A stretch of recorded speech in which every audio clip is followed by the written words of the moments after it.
Chapter 001, Goddess Development Game. May 20th, 2025, Jiangnan Province, outside the Civil Affairs Bureau in Binzhou. Su Yunjiao lit up his phone screen for what felt like the umpteenth time. 17:15. He took a deep breath, suppressing the unease in his heart, and dialed the familiar number. Ran, where are you? He tried to keep his voice steady. The Civil Affairs Bureau closes in 15 minutes. A noisy background came through the receiver, mixed with Su Qianran's typical breathy tone, tinged with a hint of playfulness. Ah, Yunjiao, I'm so sorry. I forgot to tell you. My mom suddenly got sick and was hospitalized. It's really urgent. I'm already on the high-speed train back to Mingzhou. Su Yunjiao's fingers tightened slightly around the phone. They had met in college, dated for 5 years, spent countless days and nights together, and planned to get their marriage certificate last mid-autumn festival, only to postpone it for today's special date, only for it to fall through again. But what could he say? After all, it was only natural for her to return home to care for her sick mother. He suppressed his disappointment and kept his voice gentle. Well, your mom's health is the priority. Be careful on the way back. Don't rush too much. You're the best, baby. I'm sorry for making you wait alone today. Love you, Mua. After hanging up, he stood still, watching the last couple exit the Civil Affairs Bureau, leaning into each other. Then he returned to their marital home. There were no complicated customs. They had been living together for a year. The living room walls were adorned with wedding photos embracing under a blue sky, gazing at each other on an ancient stone bridge, kissing under studio lights. Each photo captured a happiness that was both dazzling and painful. To their friends and family, they were already a married couple. They just needed a certificate. Su Yunjiao hastily boiled a bowl of plain noodles, added an egg, and had a quick dinner. He sat down in front of his computer, preparing to work overtime. Mortgage, future expenses, debts incurred for preparing the wedding and dowry. Like countless whips driving him forward, he couldn't afford to rest. Halfway through typing, a sharp WeChat notification sounded. Su Qianran sent a voice message. Yunjiao, can you transfer me 20,000 yuan right now? Mom needs to pay for her hospital stay. It's urgent. Su Yunjiao's heart tightened without a second thought. His fingers moved quickly to transfer the remaining 20,000 from his account. Okay, don't worry too much. Your mom will be fine. Got it. I won't keep you. You must be busy tonight. Su Qianran sent a hugging emoji. About half an hour later, another message popped up. This time, it wasn't Su Qianran, it was Chun Beichun, the wealthy second generation who had relentlessly pursued Su Qianran during college. They hadn't been in contact for 4 years. What do you want? Su Yunjiao felt an inexplicable tightness in his chest, a sense of foreboding, and opened the message. What met his eyes was a photo of Su Qianran. In the photo, she wore a black lace camisole dress he had never seen before, her makeup exquisite, her eyes carrying a hint of lazy allure, the background filled with the dim lights of a high-end restaurant, with red wine on the table. When was this photo taken? Before Su Yunjiao could process it, Chen Beichun's messages came flooding in with unmasked malice. Ha, Su Yunjiao. Surprised? Unexpected? Your fiancé, who went back home to care for her mom, is having dinner with me. This is hilarious. What good is being studious? No matter how good your grades, or how handsome you are, it doesn't change the fact that your woman climbed into my bed on the day you were supposed to get your certificate. In this world, it's all about power. 10 years of hard study can't compare to my family's 3 generations of wealth. Wasn't she just asking you for 20,000? TSK, good acting, right? She said she wanted to make it look real, and even covered our hotel room cost for tonight. So considerate. Heard you haven't even touched her? What a waste. Don't worry, after tonight, she'll be mine. He'll send you the photos of our time together, just for you to enjoy. Su Yunjiao stared silently at the screen, his eyes instantly bloodshot, his fists clenched so tightly they creaked. He didn't explode. Immediately rage wouldn't solve anything. What he needed now was to confirm whether this was true or just a one-sided provocation from Chun Beichun, as the two had a long-standing grudge over Su Qianran. Su Yunjiao found a female colleague of Su Qianran on WeChat, someone he had added when she came to their home to meet Su Qianran, and they played games together. Hi, sorry to ask, but what time did Qianran leave the office today? The other party showed typing for a while before replying. You already know? I wanted to say this for a while. I feel it's unfair for you. Recently, there's been a guy with a Ferrari coming to find her, sending flowers and bags. His approach is quite aggressive. As for looks, he's really not as handsome as you. Su Yunjiao slowly closed his eyes and took a deep breath. Okay, thank you. After a moment's thought, he messaged a college friend who worked at a law firm. I'd like to consult about helping a friend. His girlfriend tricked him out of 20,000 yuan under the pretense of paying for her mother's medical expenses. Can this be filed as fraud? The other party quickly replied. Isn't that a bit far-fetched? Seriously, the situation you described would be hard to file criminally. They've been living together for a long time, cohabitating and mixing finances, and she hasn't disappeared. Besides, the evidence is insufficient. The public prosecution would likely see this as a marital property dispute. If he wants to get that money back, he'll have to rely on a civil lawsuit. Furthermore, in a civil suit, this involves dividing the shared property accrued during cohabitation. He'll need to sort through joint account statements and large purchase receipts. Su Yunjiao fell silent. He raised his head and looked around his home. The exquisite Scandinavian furniture in the living room. The mountains of skincare products and makeup on her vanity in the bedroom. The designer bags in the closet. Did he really need to sort through anything? It was all his unilateral contribution. He would find a lawyer tomorrow for a thorough consultation to completely end this entanglement. He clicked on Su Qianran's WeChat chat window. The contact he had pinned and noted as the best Ran in the world. A wave of intense, physiological disgust surged up. It wasn't hate, it was something more profound. He didn't want to see this name anymore, clicked the upper right corner, and chose to delete the friend. A system prompt popped up. This will also delete all chat history with this contact. He hesitated not at all and pressed down. The profile picture disappeared, and the chat window reset to 0. He knew these records might be useful, but not long into their relationship, his programmer's insecurities and romantic notions had strangely blended, leading him to set up an automatic backup.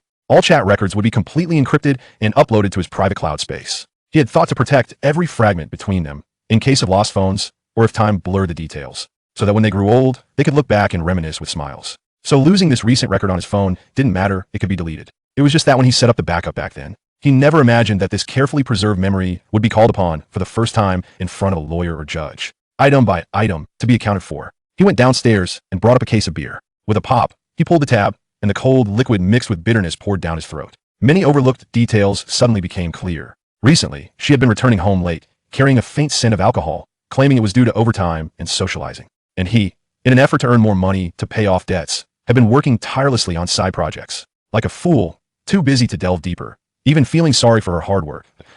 Turns out Chen Beichin has returned. The rich second generation who was publicly rejected by Su Qianran in front of the whole class back in college. He had attempted to take advantage of her in a small grove, only to be punched away by her in the end. Back then, he was young and reckless, viewing money as worthless. Now, after spending so long in the bustling society and experiencing the temptations of wealth, he realizes that under the stronger monetary pressures from others, people's hearts indeed can change. Reality is truly a cold joke. He blames no one but himself for being foolish. Out with the old, in with the new, the next one will be even better. With a crack, the beer can in his hand is easily crushed. Facing the cold yet glamorous city lights outside the window, he grins, revealing a smile mixed with the scent of alcohol and disillusionment. Speaking of which, Chen Beichin is also a fool. Is Su Qianran trying to trick him with some kind of repair surgery? Does he really believe that there are couples who have been together for 5 years without being intimate? Absurd. Suddenly ding. A crisp notification sound explodes in the silent room. Su Yunjiao sits up straight, his heart racing. This sound. Could it be that fortune is coming, and the legendary system has descended? Indeed. The internet novels do not deceive me when the heavens bestow a great responsibility upon a person. They must first make them wear a green hat, torment their spirit, and exhaust their strength, before granting them a golden finger to help them defy fate, slap their ex in the face,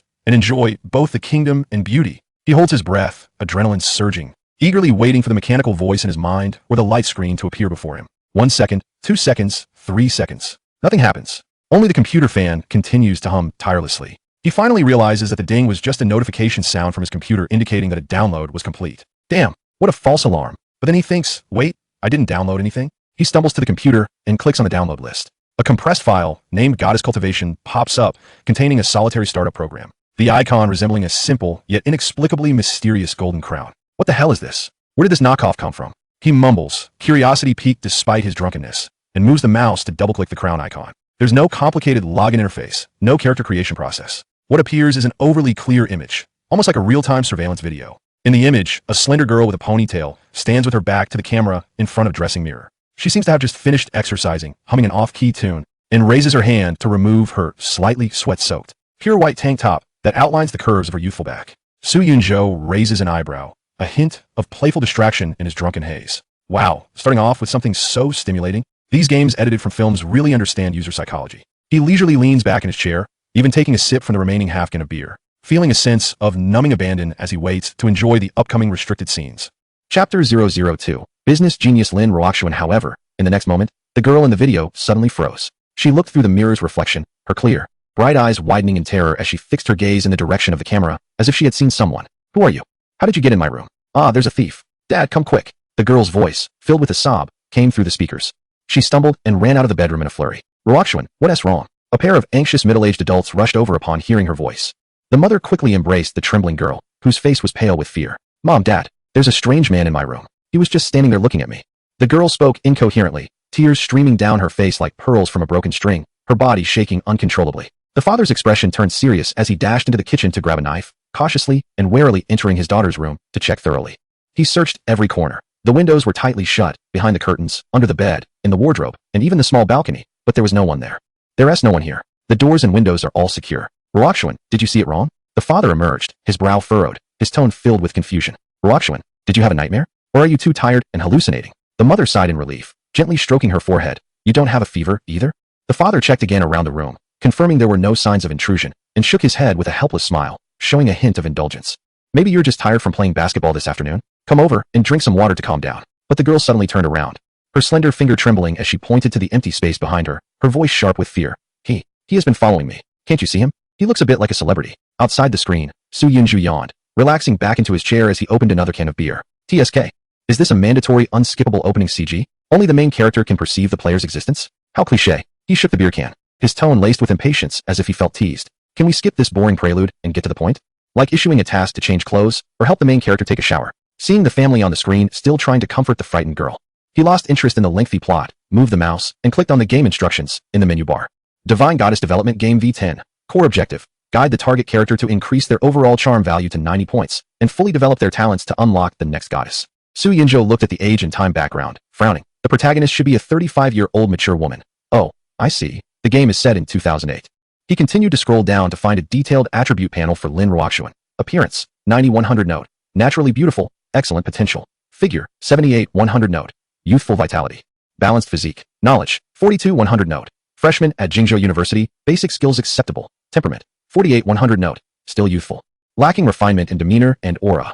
Influence, 5-100 note. Limited to her class and small campus clubs. Overall charm value, 526-1000 calculation method. Average of all values. There is a significant gap to reach the target score of 90. Please guide her actively.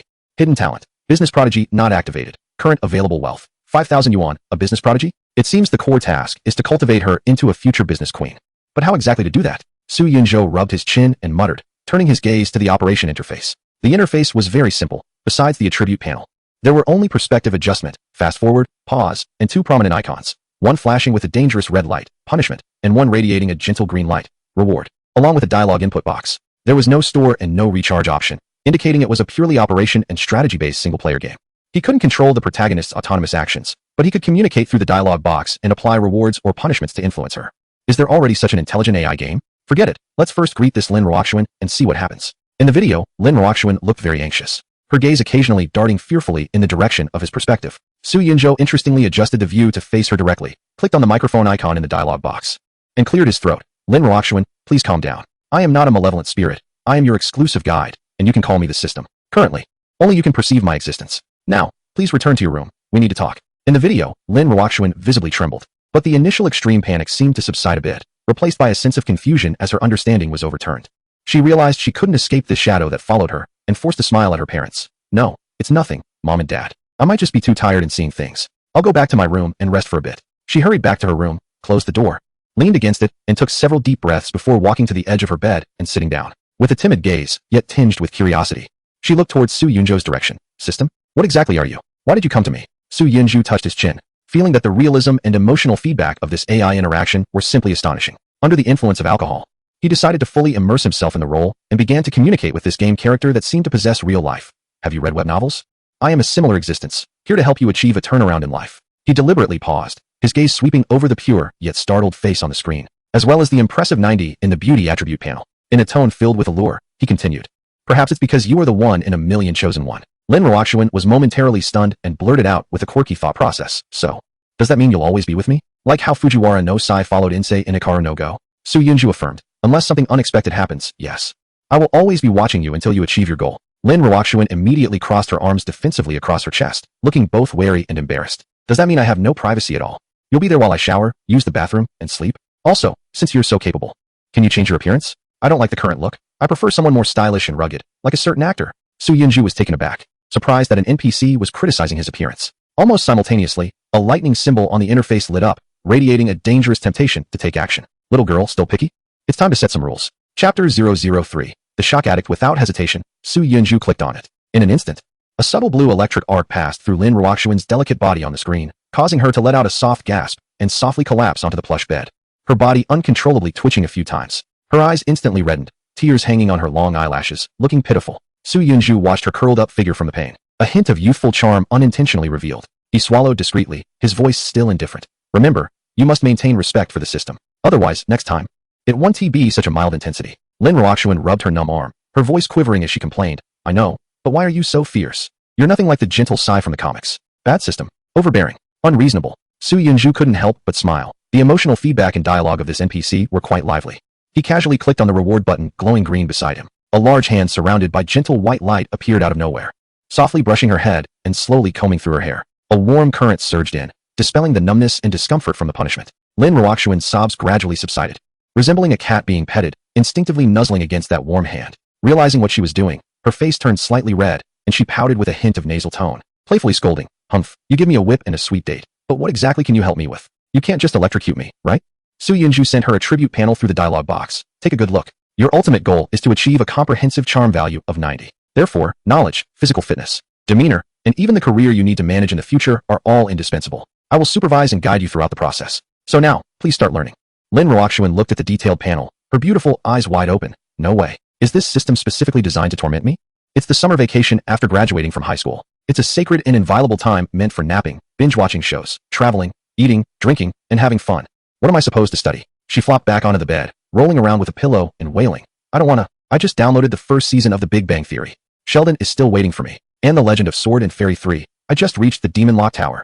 My Long Kuei is still waiting for me to save her. Su Yunjua clicked the lightning icon again without saying a word. A faint electric current sound echoed once more, causing Lin Ruoxuan to shiver slightly, her long, straight, fair legs twitching uncontrollably. Stop. I'll learn. Is that okay? She pleaded with a whiny tone, her voice softening. Once the annoying electric shock sensation completely faded, she rubbed her numb arms and thighs, tears still glistening at the corners of her eyes. Reluctantly, she sat down at her desk, resignedly opened her computer, and began searching for preparatory courses in business management for her freshman year. Electric shock tyrant, she muttered under her breath while typing, her voice barely audible to herself. On the screen, the serious profile of the girl was illuminated by the soft glow of the desk lamp, her nose elegantly pointed, long and thick eyelashes framing her eyes, creating a breathtaking beauty. Indeed, girls who are studying are the most beautiful. After a while, Su Yunjua sensed something was off. So he enlarged the interface and quickly discovered that Lin Ruoxuan had been secretly searching on Baidu. The search history was startling. What to do if possessed by a ghost?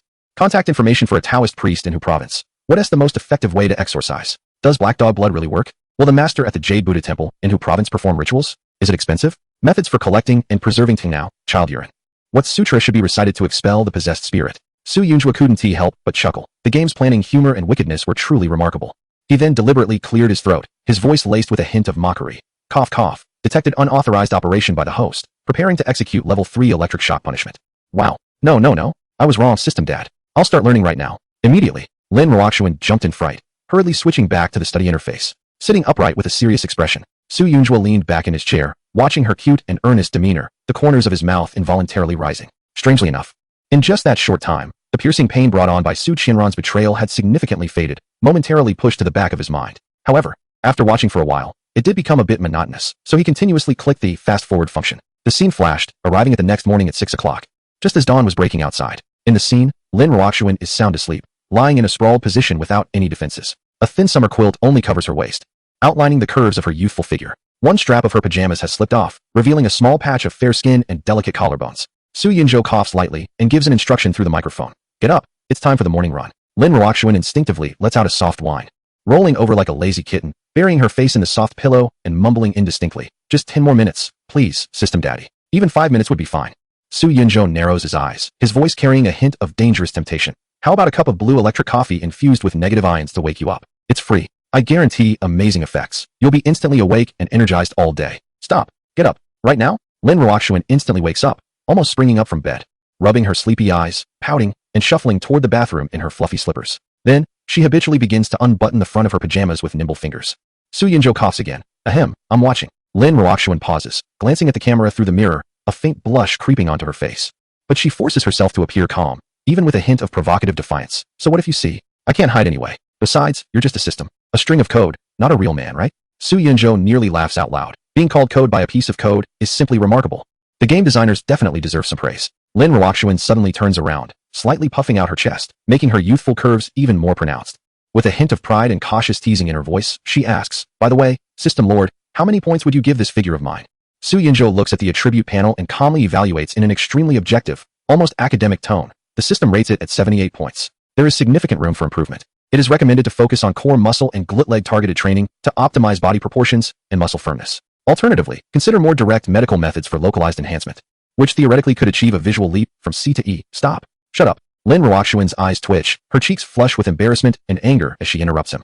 Are all you systems so rigid in your thinking? Can't you say anything nice? You're just a lifelong single man. System daddy, I'm sorry. Don't shock me. I'm going for the morning run right now. Immediately, she hurriedly puts on a sports tank top and tight-fitting shorts, her youthful vitality and graceful curves clearly outlined. Outside, it is a summer morning, with soft sunlight and a gentle breeze. Lin Ruoxuan jogs to a nearby park shaded by trees. Su Yunzhou's camera follows her footsteps from a first-person perspective, capturing the morning scenery of the park. Elderly people practicing Tai Chi, a shimmering pond, elegant black swans, and dew-kissed lotus flowers. The fluidity and realism of the visuals leave him in awe. How much did this game production team spend?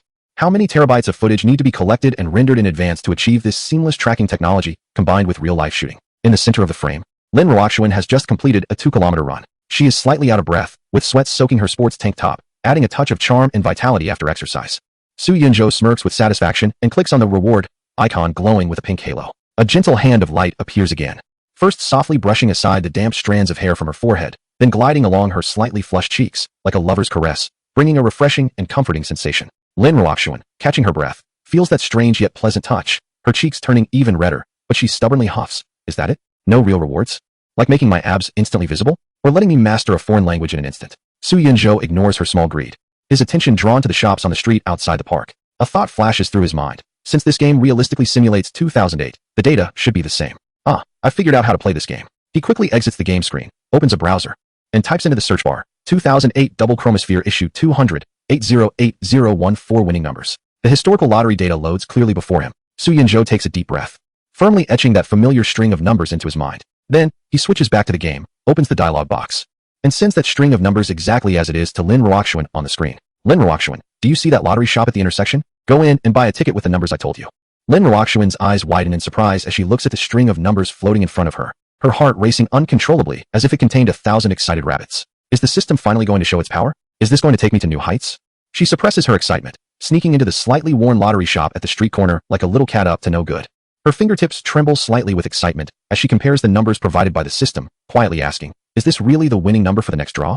Why just buy one ticket? Shouldn't we get a few more? Su Yunzhou maintains the system's mysterious and profound demeanor. Energy conservation. Too much can be counterproductive. The operation of your world has its rules. Investing too much can attract unnecessary attention and may even lead to deviations, affecting the final outcome. Slow and steady wins the race. Don't be greedy. His tone is calm, but his mind is racing with calculations. Making money is the top priority right now. Forget about nurturing a future business queen.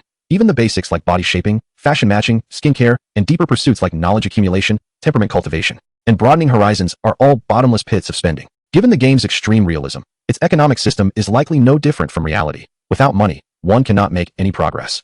In the afternoon, he continued to play the role of a ruthless tyrant, commanding Lin Ruoxuan to tackle the tedious first-year preparatory courses, especially the towering challenge known as advanced mathematics. The complex calculus symbols and abstract concepts felt like an alien script to Lin Ruoxuan, making her dizzy. Before long, she collapsed onto the soft bed like a fish out of water, wailing in despair. System daddy, if you want me to learn this, you might as well just zap me. At least a shock would be over quickly. You're really shocking me. Stop, stop, stop. I was wrong. I suddenly think advanced math is actually quite interesting, with its tight logic, exquisite beauty, and captivating nature. I love math, and math loves me. With a forlorn expression, she reluctantly crawled back up, picking up the textbook that seemed like a tome of ancient knowledge, her eyes filled with sorrow. During a break, Su Yunzhou asked her to follow along with a yoga stretching video on the computer to improve her physique and poise. As Lin Ruoxuan struggled to imitate the instructor's inhumanly flexible movements, contorting herself into various awkward shapes, she couldn't help but complain softly, her breath coming in short gasps and her face turning red. Oh, this position feels so awkward. It feels like my waist is about to snap. No one is here to correct my form. I could get hurt. System daddy, this is abuse of an innocent girl. Su Yunzhou watched her natural display of youthful charm as she stretched, responding, all right, let's take a break. Once we hit the jackpot and the funds come through, you can sign up for the most professional body shaping class and hire the best personal trainer for one-on-one guidance. Can we really win the lottery? Lin Ruoxuan panted, her tone a mix of hope and skepticism. After all, it always felt a bit unreal when something good seemed to fall from the sky. After exercising, she entered the bathroom, dripping with fragrant sweat, humming a tune that was slightly off-key. As she applied the delicate, rich bubbles to her body, she playfully complained to the camera, half jokingly and half pouting, System daddy, if you had a physical form, you could hand me a towel and help with this wet hair.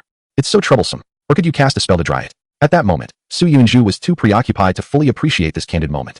He was filled with astonishment at the game's physics engine simulation, environmental detail rendering, and especially the level of intelligent interaction, which was strikingly realistic and far exceeded the typical low-quality video materials used for learning resources. What kind of extraordinary team was behind this? After her shower, Lin Ruoxuan, wrapped in a towel and buzzing the hair dryer over her thick hair, turned her head and softly pleaded into the air, "System Daddy, can I take a break tonight?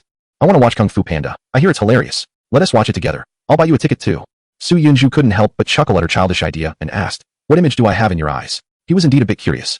He had tried looking in the mirror before, but it reflected nothing. Lin Ruoxuan had also attempted to capture it with a camera, only to find the same emptiness in the photos. Lin Ruoxuan tilted her head, her damp hair sticking to her cheek, and thought seriously for a moment. Suddenly, she had a flash of inspiration, ran to her desk, and took out a paintbrush and paper. Looking at the camera, she quickly sketched the outline of a young man. Su Yunjo focused his gaze and was slightly taken aback. The figure in the drawing, with its handsome brows and eyes, was unmistakably him. He instinctively glanced at the computer's webcam. The indicator light was on, indicating that his image was indeed being projected into the game world. The position he appeared in the image seemed to depend on the angle he adjusted. However, he couldn't help but chuckle at the thought that this was just a game. How could he really be inside it? It must be that the program was set to dictate how the game character would respond to such questions. That evening, he accompanied Lin Ruoxuan to the cinema, as it was necessary to balance work and rest. After all, he couldn't let her become a person who only knew about studying and enduring electric shocks. Lin Ruoxuan indeed bought 2 adjacent tickets, and even patted the empty seat beside her, softly saying to the air, "Tyrant, your throne is here." Su Yunjo smiled. This girl had a whimsical way of addressing him, sometimes calling him System Dad, and other times Tyrant, depending on her mood. Lin Ruoxuan seemed to sense what he was thinking and explained in a low voice, her cheeks slightly flushed, "Calling you Tyrant outside feels particularly reassuring. It's like having a super powerful bodyguard beside me, and no one dares to mess with me." Before the movie started, another audience member approached, pointing at the empty seat next to her and asking, "Excuse me, is this seat taken?" Lin Ruoxuan immediately nodded, her tone firm and unyielding, exuding an air of protectiveness. "It is. That's my boyfriend's seat. Can't you see?" After saying that, she turned to the empty seat and sweetly asked, "Right, my dear electric tyrant?" The inquiring audience member was clearly taken aback, watching her talk to the air, and couldn't help but shiver, muttering under their breath that she looked quite pretty but seemed a bit off in the head, before quickly walking away as if afraid of catching something. Lin Ruoxuan covered her mouth, laughing so hard her shoulders shook, like a little fox pleased with its successful prank. The movie began, and the screen displayed the globally popular animated blockbuster Kung Fu Panda. Su Yunjo couldn't help but marvel again at how meticulously the game was produced. Even the film playing in the cinema was perfectly recreated with an authentic sense of time, showing no signs of cutting corners. However, he had little interest in actually watching a movie whose plot he already knew, so he directly used the fast-forward function to skip ahead. While playing this goddess-raising game, he often adopted a godlike perspective in fast-forward mode, occasionally pausing to monitor Lin Ruoxuan's study or training progress, engaging in some sarcastic banter with her, or, depending on his mood, giving her a harsh electric shock of love or a symbolic encouraging pat. Time in the game flew by rapidly as the scenes changed quickly. And finally, it was the day of a lottery draw. Chapter 005 task assigned by the master on the screen. Lin Ruoxuan was sitting cross-legged on her computer chair, a strawberry-flavored lollipop in her mouth, her fair feet swinging in the air as she casually watched the rolling numbers on the lottery website. Suddenly, her swinging feet froze in midair, and the lollipop fell to the floor with a crack, shattering into pieces, but she remained oblivious. She rubbed her eyes in disbelief and sprang up from her chair. I won. I really won. The first prize. 5 million. Even after taxes. There's still 4 million. I'm rich. System Daddy, I love you to death. The girl was so excited that she could barely form coherent sentences, bouncing around aimlessly, her cheeks flushed with extreme excitement, and tears of joy welling up in her eyes. Her voice trembling almost to the point of breaking. Su Yunjua watched the unreserved, pure, and passionate joy on the screen, feeling a strange sense of satisfaction. As if he were a creator overseeing and controlling fate. The emotional value was indeed spot on. With a smile of indulgence that he didn't even notice himself, he teased her through the microphone. So ungrateful. I didn't give you electricity, and you look like you've been electrocuted. You should show some gratitude. How about a dance for Daddy? At that moment, Lin Ruoxuan was completely obedient to System Daddy. Without a second thought, she immediately turned on the speakers, chose a soothing and ethereal piano piece, and spontaneously performed a graceful, yet joyful ballet dance. Her skirt swirled gently with her spins, creating a soft, pure arc of light under the glow, resembling a little swan so happy it forgot itself, wanting to take flight. After enjoying this heartfelt impromptu performance, Su Yunjua returned to the main topic, his tone regaining calmness. All right, enough of the joy. We have serious business to attend to. Go out immediately and open a stock and futures account at the brokerage, along with margin trading permissions. Once the prize money is in hand, transfer 3 million as startup capital. I want you to witness the terrifying power of capital snowballing from a prophetic perspective as quickly as possible.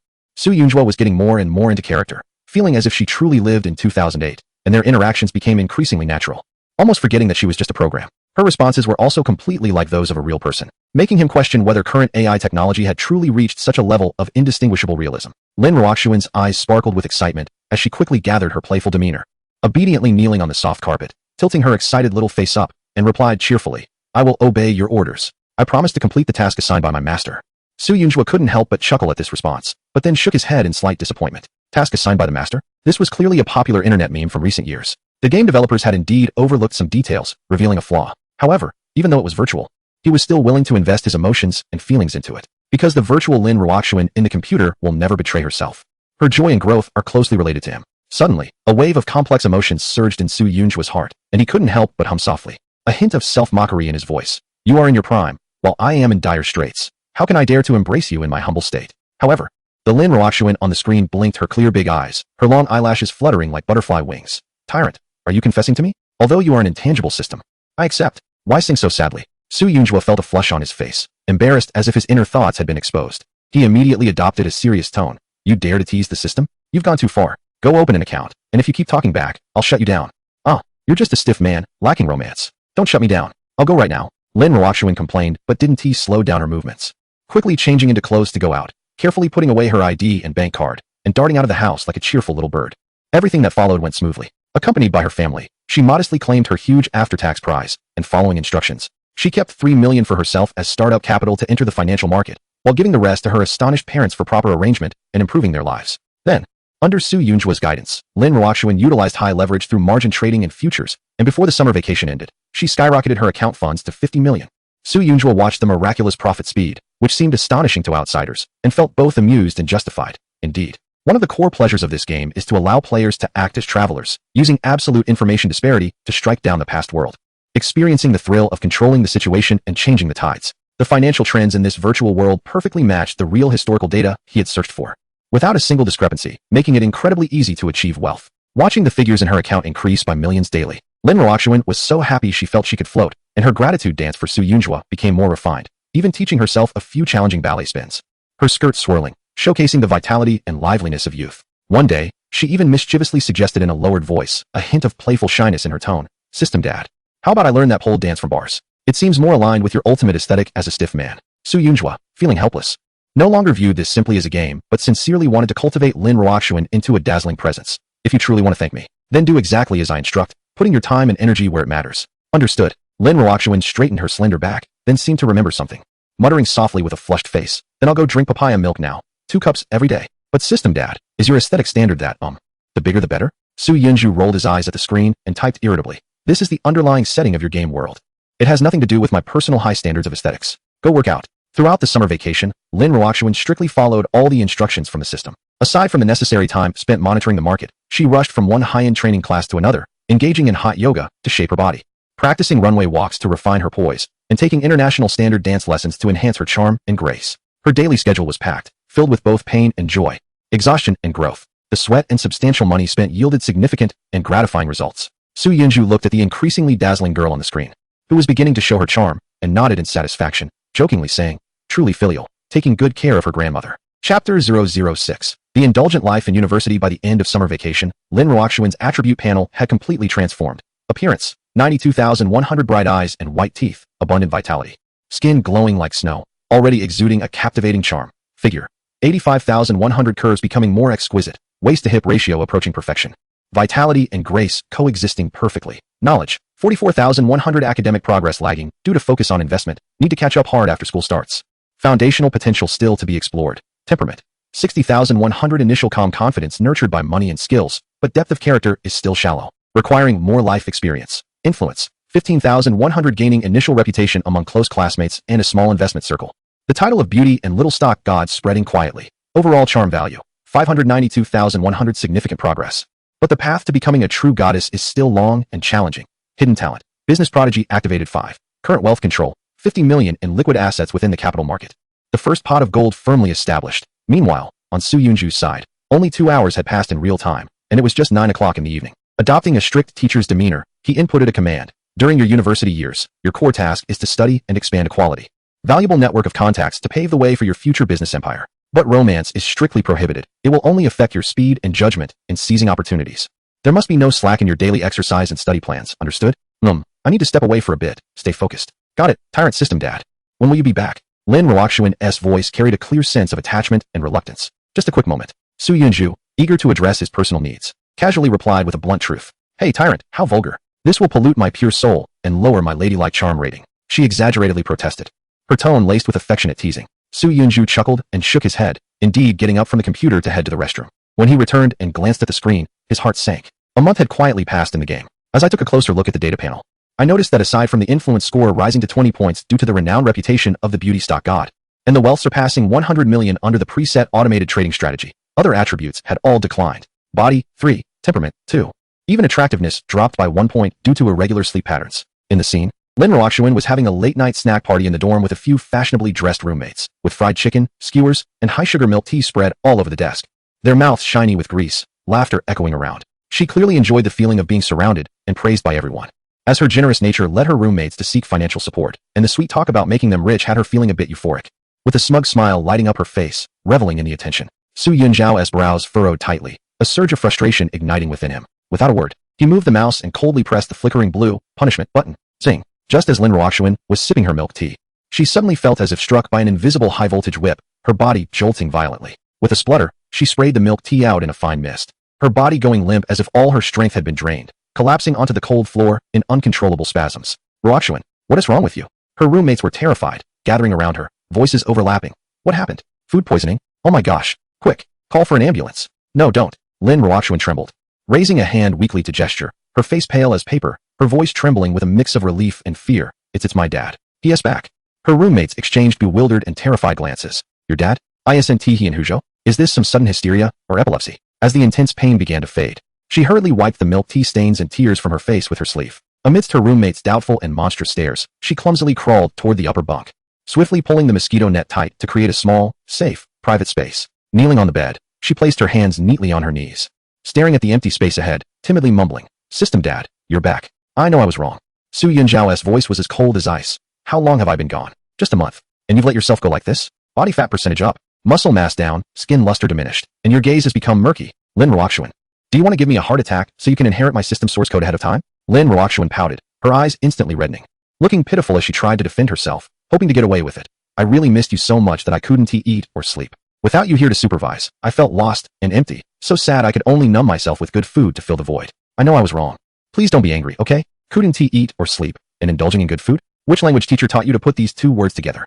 Su Yunzhou was so amused by this shameless reasoning that he snorted coldly and said, rent an apartment immediately tomorrow and move out to live alone. What positive value can your so-called good sisters bring you besides indulging you in excess and flattering you? Cut ties immediately. Stay away from these people who drain you. Reflect on yourself. Starting tomorrow, double the intensity of your daily exercise plan. Upon hearing this, Lin Ruoxuan felt it was even more terrifying than continuous electric shock torture. She quickly changed her expression, wiping away her tears and smiling. Got it. I knew Dad loves me the most. He wouldn't really want to turn me into a little fool. She paused, suddenly seeming to remember something, leaned forward slightly, and whispered, Dad, as my only audience. Do you think this new lace-trimmed underwear I picked out for you looks good? I chose it especially for you. Su Yunzhou took a deep breath, forcibly suppressing the inexplicable agitation in his heart, and directly ignored the dangerous and ambiguous question. It seems the electric shock wasn't strong enough if you're still thinking about these nonsense. Starting tomorrow, we'll kick off the milk tea shop entrepreneurial plan. I'll send you the specific plan. After you digest this, give me 50 standard crunches to burn off the calories from that junk food you just consumed. I'll do it. I'll do it right away. Dad, don't shock me. Lin Ruoxuan immediately surrendered, hurriedly arranging her position on the bed, still mumbling in a voice as faint as a mosquito's stupid wooden block. Dead straight man. No romantic sense at all. Chapter 007. The birth of the Milk Tea Queen to help Lin Ruoxuan truly take her first step into the business world and fully activate her hidden talent for becoming a business tycoon. Su Yunzhou had done thorough research and invested significantly this time. He carefully searched for the early marketing strategies of popular tea brands like Heitea and Nayuki, along with classic successful formula ideas that had repeatedly proven to ignite phenomenal buying frenzies in the market, refining and combining them with the market environment, consumption levels, and raw material supply chain conditions of 2008, and organized it into a guide titled Xianxian Tea Entrepreneurship Complete Guide V10, which he sent to Lin Ruoxuan. He thought to himself, the advanced gameplay and core enjoyment of this game might be guiding NPCs to use absolutely advanced information and knowledge to carry out precise dimensional attacks on the past world. With Lin Ruoxuan's current level of growth, comprehension, and ample initial funds, she should be able to initially digest and execute this relatively mature plan. System Dad, you're amazing. Lin Ruoxuan's exclamation immediately came through the speakers, filled with unabashed shock and admiration. These ideas, these marketing concepts, these product combinations, and visual designs are simply incredible. I feel like we've surpassed all the beverage shops on the market by at least 5 years. No, 10 years. But soon. Her tone shifted from pure excitement to a calm and keen business insight that drew attention. However, System Dad, I think we can't just do simple copying. What we aim to create is not just a beverage, but a brand, a lifestyle that fosters a sense of identity and belonging. One that encourages people to willingly pay for the emotional value and social currency it offers. Su Yunjiao watched the screen as she effortlessly entered the zone. Her analysis clear and organized, as if she had transformed into a different person. He couldn't help but feel a slight stir in his heart, marveling at the hidden talent of this business prodigy, which indeed lived up to its reputation. But the next moment, he self-deprecatingly shook his head. Snapping back to reality from that moment of immersion, realizing he was in front of a game character programmed to react, almost getting caught up in her performance. Truly believing he was nurturing some future business genius. It felt like he was regressing, to the point where he was almost losing his mind in the game. In the following days, Lin Ruoxuan showcased an astonishing level of initiative and execution that starkly contrasted with her delicate appearance. She first rented a luxurious apartment of about 100 square meters near the university, making a significant investment in top-notch fitness equipment, including a treadmill, an elliptical machine, and a Smith machine, converting one room into a fully equipped private gym, standing in the newly arranged, spacious, and bright workout area. She playfully winked at the heir, "System Daddy, this will be your secret base for training me from now on." In front of the screen, Su Yunjiao watched as she changed into form-fitting yoga pants that perfectly accentuated her curves, sweating alongside a hired professional trainer. The powerful and graceful figure made him unconsciously gulp, feeling a bit parched, and he silently opened a bottle of chilled beer, taking a few swigs. During breaks in training, Lin Ruoxuan would occasionally seize the moment when her trainer stepped away for water, suddenly turning around with a charming smile. Her delicate fingertips seemingly casually hooking the edge of her tight, sports tank top, whispering in a tone only the two of them could hear, "Am I looking good while sweating, tyrant?" Su Yunjiao looked at the screen, where her enticing curves, enhanced by exercise, were increasingly appealing, and could only helplessly shake his head, thinking to himself, if this game could refine such perfectly balanced content. With its vast narrative branches and nearly perverse realism and intelligent interaction, it would have already taken the world by storm, becoming a phenomenon. Meanwhile, the preparation for Xinyan Tea was also progressing at a rapid pace. From the uniquely crafted logo design to the stylish decor of the store filled with attention to detail, Lin Ruoxuan was hands-on, demonstrating learning abilities and execution skills beyond her years. When the first flagship store opened in a prime location in the university town, even Su Yunjiao, who had seen countless trendy store designs, couldn't help but be amazed by the forward-thinking sophistication and unique atmosphere it exhibited back in 2008. On the opening day, innovative drinks like cheese foam and succulent grapes, known for their rich flavor layers and stunning visuals, combined with meticulously planned marketing activities, instantly ignited consumer enthusiasm. With lines of customers forming from morning till night, hunger marketing, aesthetic marketing, and social media word-of-mouth marketing worked in tandem, causing the store to become an overnight sensation and a popular landmark for young people around the university and the entire region. Su Yunjiao timely introduced a more advanced business concept. What we aim to do is never just an ordinary milk tea shop, but an important entry point for offline traffic. In the near future, every store must be equipped with an intelligent tablet ordering system, with the core focus on collecting and analyzing user preference data. At the same time, we need to launch a mature membership point system as soon as possible to lay a solid foundation for building our own private traffic pool in the future. Lin Ruoxuan pondered, suddenly enlightened. I understand. It's like turning the customers who come and go into digital assets that we can continuously reach and operate deeply? Exactly. Su Yunjiao nodded in appreciation, saying that once we accumulate 500,000 high-quality member data, there will be so many things we can do. Precise personalized recommendations, cross-brand collaborations, and even incubating entirely new sub-brands based on this data. Under Su Yunjiao's forward-thinking guidance, Lin Ruoxuan began to study big data analysis, which was still relatively niche at the time, and boldly experimented with social media strategies that later became wildly popular. Discounts for sharing, gifts for check-ins, and group purchase discounts with friends. A series of combined tactics quickly established a phenomenal word-of-mouth effect and communication wave for Xinyan Tea in the university town. However, the entrepreneurial journey was never a smooth path. One late night, Su Yunjiao found Lin Ruoxuan alone in the empty flagship store, frowning at the reports on her computer screen.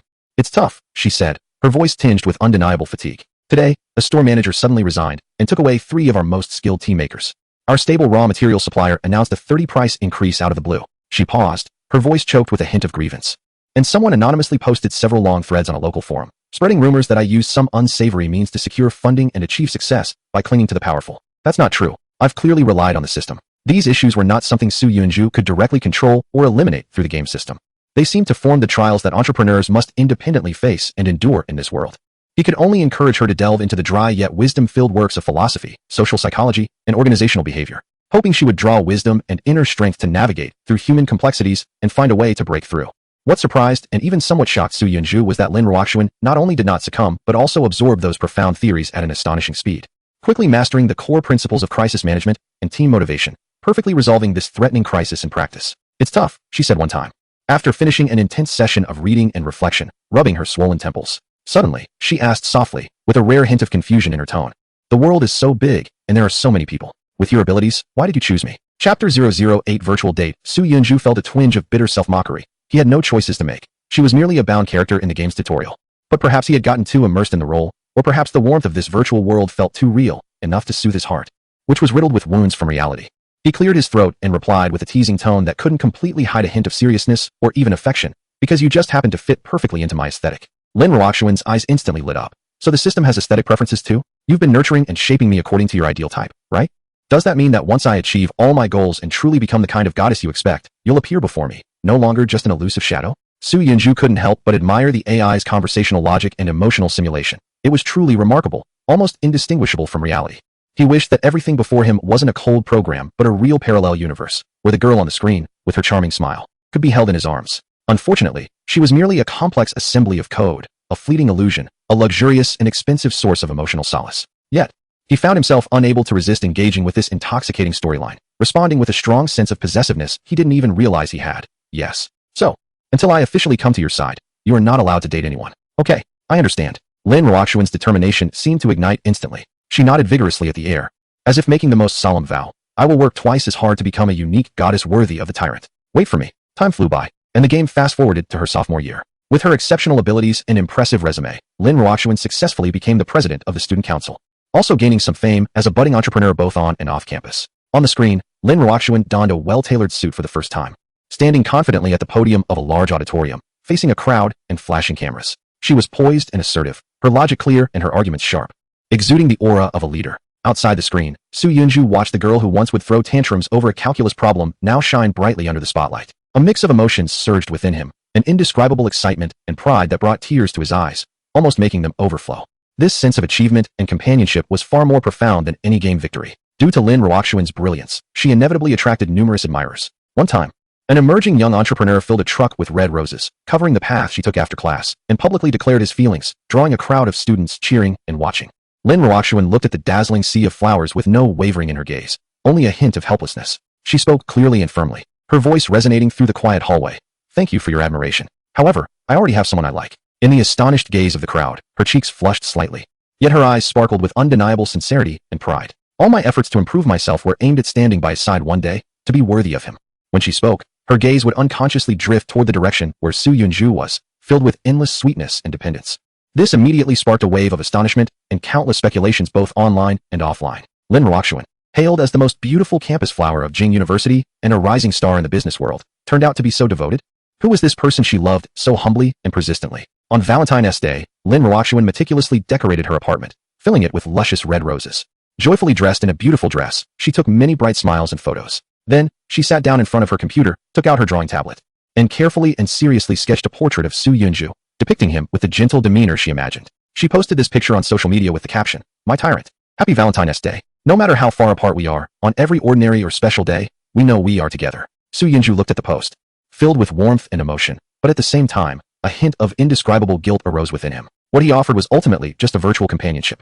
This guilt reached its peak one day when Lin Ruoxuan secretly ordered several uniquely designed toys online. That night, Su Yunju stared at the screen, where boldness and innocent shyness intertwined. His heart trembled, and his blood seemed to rush faster. After a while, he chuckled silently, shaking his head helplessly at the screen, muttering to himself, "All right, you've got guts. This game's scale and the NPC's autonomy have never disappointed me." He hesitated for a moment, struggling internally, with a complex emotion he couldn't quite articulate. Tentatively, he spoke as if making a difficult decision. If you feel too lonely and need real, tangible companionship, I would allow you to find a boyfriend who is real and visible. I won't disturb you." As he said this, an inexplicable pang of bitterness washed over him. Although he knew it was just a game, he didn't want to see her put herself in such a position, expressing her feelings in this way. "No," Lin Ruoxuan blurted out almost without thinking. She quickly put away the props, lifting her watery eyes, her gaze seemingly penetrating the screen and looking straight into his heart. "Others are not you. I will wait for you." This statement, "I will wait for you," struck Su Yunju's heart in its softest spot, pulling hard. Once upon a time, Su Qianran had also nestled in his arms, using a similar innocent tone to say the same thing. But now, time had passed, and she was probably lying in the arms of that rich second generation. He remained silent, his fingers hovering over the mouse, feeling the swirling bitterness in his chest and the immense comfort brought by the virtual world before him. Finally, he gently moved the mouse and clicked on the reward icon that emitted a soft, warm green light. "Silly girl," he sighed softly, his voice unexpectedly tender. "Let's take a day off tomorrow. We'll go on a date." The next morning, at the famous still on Commercial Street in Jingzhou, Su Yunju watched Lin Ruoxuan through the screen, like a happy bird finally released from its cage, joyfully flitting through the morning light and bustling crowd, filled with curiosity about everything. The third shop on the left, with a worn-out sign, was a 30-year-old braised dish place, known for its authentic flavor. He transformed into a tour guide, his voice laced with amusement. You know about this too, tyrant? Lin Ruoxuan exclaimed, her eyes wide. Of course. Who do you think I am? He replied with a hint of pride. Go, buy me a donkey meat pie. It must be fresh out of the oven. With extra green peppers. Lin Ruoxuan obediently bought it, carefully taking a bite of the steaming pie, too hot for her, making her stick out her tongue and blow on it. Yet she still immediately raised the half-eaten pie towards the screen, beaming. This is for you, tyrant. I saved the best part for you. Passers-by glanced over, their expressions strange as they looked at this beautiful girl talking to the heir while holding food. The aunt selling breakfast couldn't help but chime in. Girl, you're so pretty, but you can't date the heir in a long-distance relationship.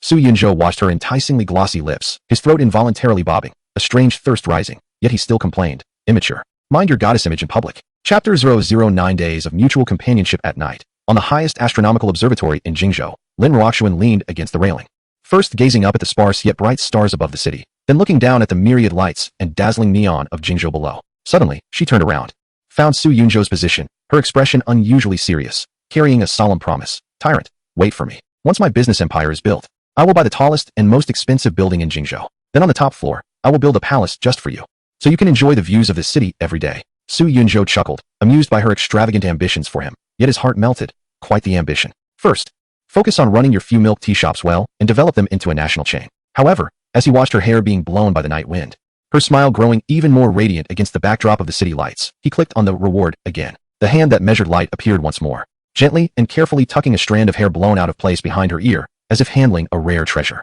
Lin Ruoxuan enjoyed this intangible intimacy and softly requested, Tyrant, can you sing me a song? I haven't heard you sing in such a long time. Su Yunzhou fell silent for a moment, then gently began to hum, his voice deep with a hint of huskiness. I once felt lost and disappointed, losing all direction, until I realized that being ordinary is the only answer. As he sang, Su Yunzhou suddenly wondered if he had been too harsh on Lin Ruoxuan all along. In pursuit of that so-called goddess goal, he had deprived her of the right to enjoy an ordinary life. No friends, no normal social interactions, not even a genuine embrace. For a fleeting moment, an impulse surged within him. He wanted to say to her, from now on, do whatever you want, no need to struggle so much. I will be there for you. However, as soon as that thought arose, he helplessly shook his head and chuckled to himself. This was a game, after all. Weren't all her actions and preferences predetermined by the program? Moreover, wasn't he leading her to the pinnacle of the world, basking in the spotlight? More in line with her chosen one persona and the ultimate goal of this game? Throughout the day, there was no rigorous training, no mandatory tasks. Just two lonely souls, one in reality, heart like ashes, and the other vibrant and blooming in the virtual world. Through the screen, they clumsily yet sincerely drew closer to each other at the blurred boundary between reality and illusion, absorbing each other's warmth as if embracing. At midnight, in a luxurious suite of a century-old hotel in the capital, Lin Ruoxuan lay alone on the spacious four-poster bed. She turned to the side, her slender arms tightly wrapped around the soft but empty pillow beside her, burying her flushed, fragrant cheek deep into it after her bath, breathing in deeply as if there were a warm and solid embrace there. This way, we are sharing the same bed, right? Good night. Outside the screen, Su Yunzhou gazed intently at her peaceful sleeping profile, filled with an indescribable sense of fulfillment. He couldn't help but click the reward button over and over again, almost obsessively, enveloping her in soft light repeatedly, as if trying to make up for all the regrets of not being able to touch her in reality. Just then, his phone placed beside the computer lit up unexpectedly, breaking the serene warmth. It was a friend request verification message from Su Qianran. Yunzhou, why did you delete me? Are you really that petty? Haven't I explained that my mom is seriously ill? Can't you be a little more understanding? He stared at the message and smiled. The reality that had once caused him deep heartache now seemed so pale and ridiculous compared to the illusory warmth on the screen. He replied directly, when you come back, pack your things immediately. I'm getting ready to hand this house over to the agent. It will be listed for a quick sale at a lower price. And it should sell soon. He then blocked her, his actions crisp and decisive. When the 8th branch of Xinxian Tea grandly opened in the bustling CBD area of Jingzhou, the golden sign shone brightly under the sun. This recently established brand has already become a phenomenal business legend, garnering widespread attention from the industry and media due to its unique product offerings, precise marketing strategies, and excellent user experience. Lin Ruoxuan, the founder and soul of the brand, has been extensively covered by financial media and fashion magazines, earning titles such as the most beautiful milk tea queen and a rising star in the business world. Invitations from venture capital firms and interview requests from the media came pouring in like snowflakes. However, after a crucial investment negotiation meeting, Su Yunzhou saw her return to that familiar apartment, barely having time to take off her exquisite high heels. She collapsed onto the sofa like a little cat that had all its bones removed, burying her face into the soft cushion. Tyrant. Her voice was muffled and heavy with exhaustion. I really feel drained today. It feels like my soul has been squeezed dry by those tedious terms and endless negotiations. Can you grant me a pardon tonight? Just one night off from physical exertion, please. She slightly turned her head, revealing a weary yet charming face, her eyes glistening. Or you could give me a call to perk me up. Su Yunzhou looked at the curled-up figure on the screen and felt a wave of unbidden tenderness wash over him for the first time. Perhaps the significance of nurturing wasn't solely about the cold, ultimate score, Quietly supporting her growth and sharing her fatigue like this was also quite wonderful, wasn't it? Go eat the bird's nest I warmed up in the kitchen, then take a nice hot bath. Tonight, I grant you a break. Thank you, tyrant. Lin Ruoxuan's voice still carried a hint of fatigue, but was laced with a sense of relief and subtle teasing. You seem to be getting better at cherishing the delicate.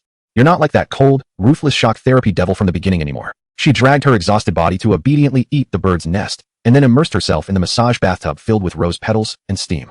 The warm water enveloped her sore limbs, prompting a comfortable sigh. The steam made her cheeks flush, and her gaze gradually became dreamy as her voice turned lazy and hoarse. Tyrant, have you noticed? My figure has really improved a lot. Half closing her eyes, she looked down at her alluring curves that were barely visible under the water, her tone carrying a hint of pride and subtle temptation. I think I've reached an E-cup.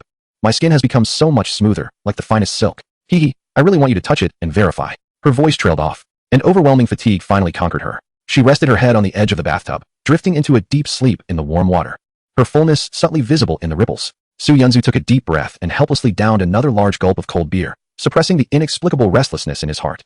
He skillfully pulled up the latest attribute panel. Attractiveness, 93,100. Experience cultivated, confidence and composure. Charm begins to show in the glint of the eyes. Every smile and frown can be captivating. Figure, 90,100. Golden ratio approaching perfection. Curves as enchanting as a divine gift. One more point would be excessive. One less would be lacking. Knowledge, 65,100. Intense business practice has fostered a deep thirst for theory. Strategic and management insights far exceed peers. Temperament, 75,100. Successfully transitioning from a naive girl to a mature businesswoman, stability and brilliance coexist. Charisma beginning to manifest. Influence, 55,100. Successfully promoted from campus star to a notable newcomer in the industry, gradually increasing speaking power. Overall charm value, 756,100. Significant transformation. Goddess-like grace beginning to shine. Dazzlingly brilliant. Hidden talent. Business tycoon. Activation, 40. Demonstrates exceptional industry insight and leadership in critical decision-making. Current controllable assets, approximately 500 million. Brand valuation and diversified investment portfolio rising simultaneously. Initial shape of capital landscape taking form. At that moment, on the screen, Lin Ruoxuan, soaking in the gradually cooling water, seemed to awaken. She shook her head vigorously, struggling to stand up from the bathtub, splashing water everywhere. She didn't even have time to dry herself. Just hastily wrapped herself in a bathrobe and stubbornly walked to the desk, picking up a hefty book titled Corporate Finance. I can't sleep. I need to become better.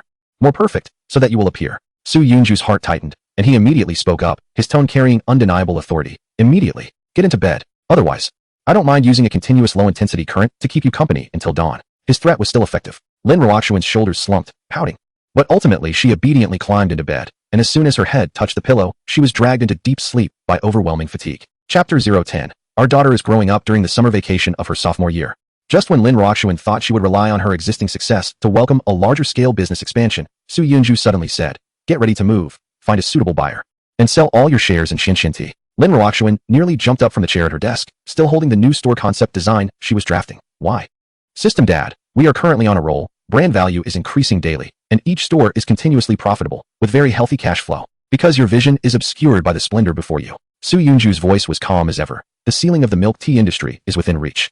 But it is essentially still a cumbersome channel business. Moreover, in the future, cheap substitutes will swarm in like locusts. Your stage should not be confined to small cups. Cashing out now is to accumulate capital for a grander game. As he spoke, he brought up a detailed technology trend map and keynote analysis prepared in advance, spanning from 2010 to 2025. The clear path resembled notes from a time traveler observing history. Look closely. This is the battlefield where you should truly invest your efforts and conquer in the future. 2010 to 2012. On the eve of the mobile internet explosion, smartphones would reshape the world.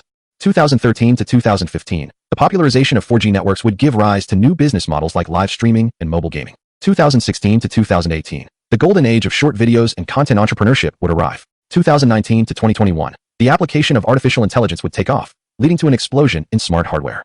Lin Ruoxuan quickly suppressed all her confusion and resistance, grabbing her dedicated notebook to swiftly record these predictions from the future. For her, having the system provide advanced versions of industry insights was completely normal. However, looking at the astronomical figures in her personal and company accounts, which had long since numbed her, she couldn't help but mumble with a hint of confusion. Tyrant, what's the point of us earning so much money? This amount could last several lifetimes, or even dozens of lifetimes.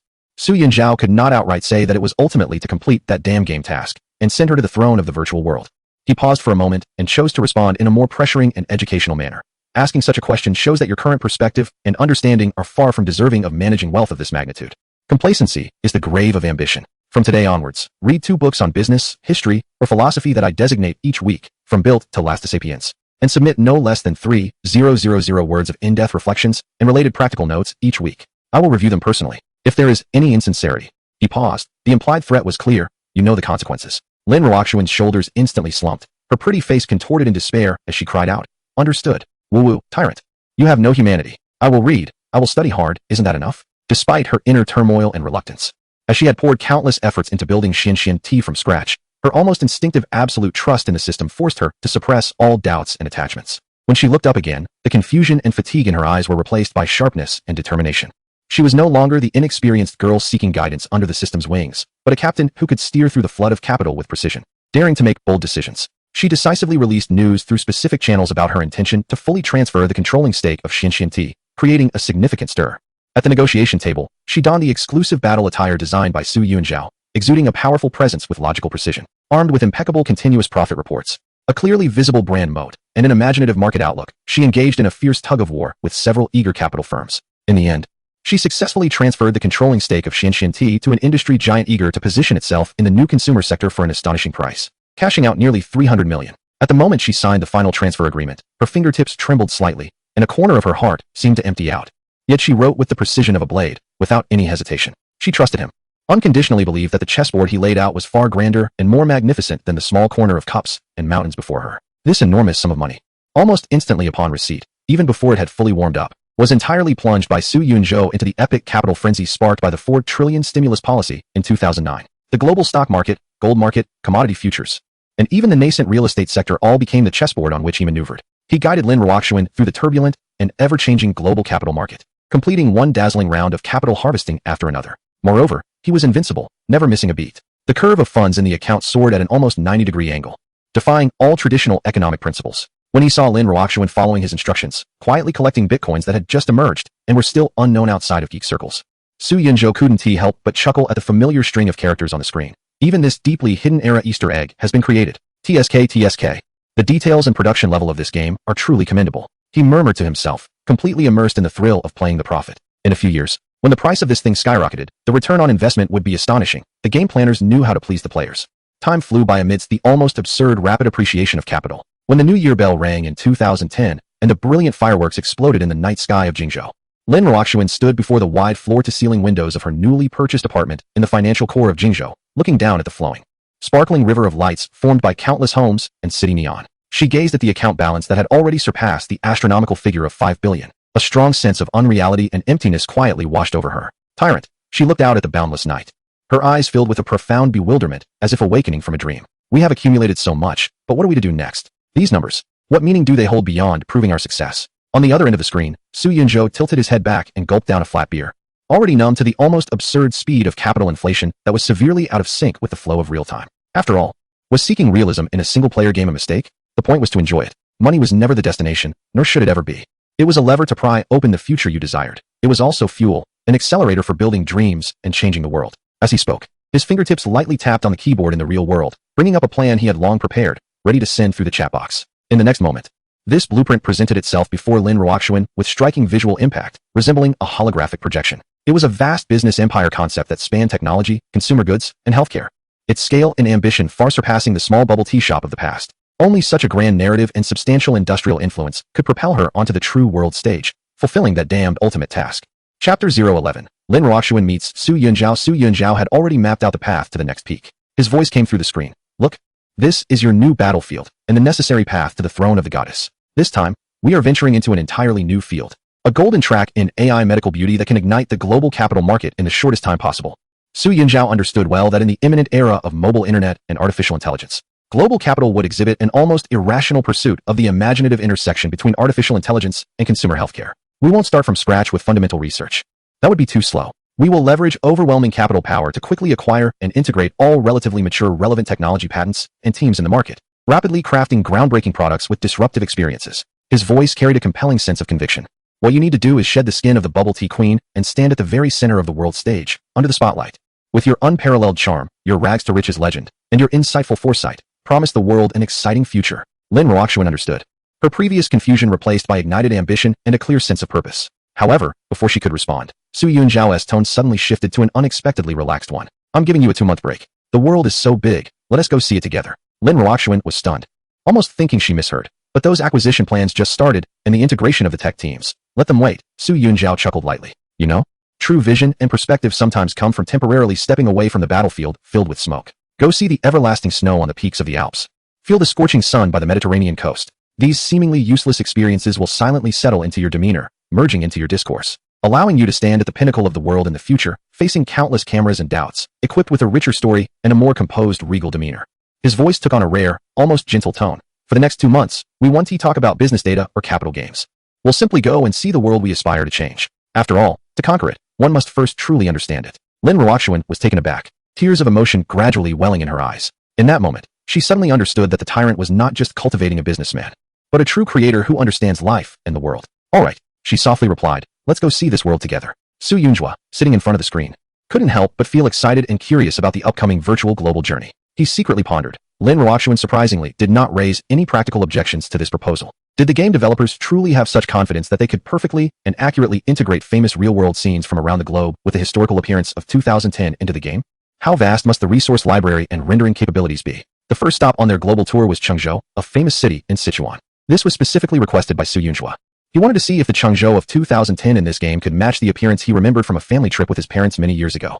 Lin Ruoxuan was not traveling alone. She brought along a capable and discreet small team, including a nutritionist for health management, a fitness coach to maintain optimal condition, and necessary security personnel, ensuring a comfortable and worry-free journey without overly intruding on her personal space. After checking into the hotel, she dismissed her entourage and wandered aimlessly through the bustling, ancient Jinyo Street. The bluestone road wound ahead, flanked by ancient-style buildings with flying eaves and wooden doors, filled with various snacks, crafts, and tea houses. Tourists jostled for space, and amidst the noise was a rich, vibrant atmosphere of life in Sichuan. Su Yunjua observed this familiar yet strange scene on the screen, feeling a surge of emotions. Indeed, every detail was meticulously rendered, the texture and wear of the bluestone. The spicy aroma of the air mingled with the sweetness of sugar-coated fruits. And even the aged fonts and slightly faded paint on the roadside signs were almost identical to what he remembered from his visit during the winter break of 2010. This extreme level of realism transcended ordinary gaming, creating a disorienting sensation that felt almost like time travel, leaving him momentarily lost in thought. Perhaps the familiar scene had stirred deep-seated emotions within him, as he couldn't help but hum softly, somewhat casually and clumsily. Walk with me on the streets of Chengzhou. Oh, until all the lights go out, and we don't stop. Lin Ruoxuan's lips unconsciously curled into a sweet smile. If you were in this world, with that voice, you could at least be a captivating wandering singer. Su Yunjua chuckled on the other end. In the future, there will be many, well, not just here, but the entire world will accelerate into a vast digital ocean woven of zeros and ones, blending virtual and real. But remember, in such times, industries that can carry genuine emotional warmth and resonate deeply with human nature will become increasingly precious and irreplaceable. Listening to his words, Lin Ruoxuan's gaze thoughtfully swept over the surrounding crowd, immersed in genuine happiness and laughter. Suddenly, her steps came to a halt, her eyes fixated on something ahead, her face filled with shock and disbelief. At that moment, Su Yunjua, wanting to skip what he deemed unimportant wandering time, had already pressed the fast-forward button. He was completely unaware of what Lin Ruoxuan had glimpsed in that fleeting, accelerated flow of images, resembling fragments of a dream. Naturally, he couldn't hear her as she suddenly turned around, facing his direction, and said urgently with an incredulous tone, "Tyrant, that man looks so much like you." On that bustling street, in front of a candy painting stall, stood a refined middle-aged man, accompanied by a gentle-looking wife and a young boy of about 10, who already bore a strikingly handsome face. The middle-aged man's features, especially his eyes and expression, bore an astonishing resemblance to her system father, about 70% alike.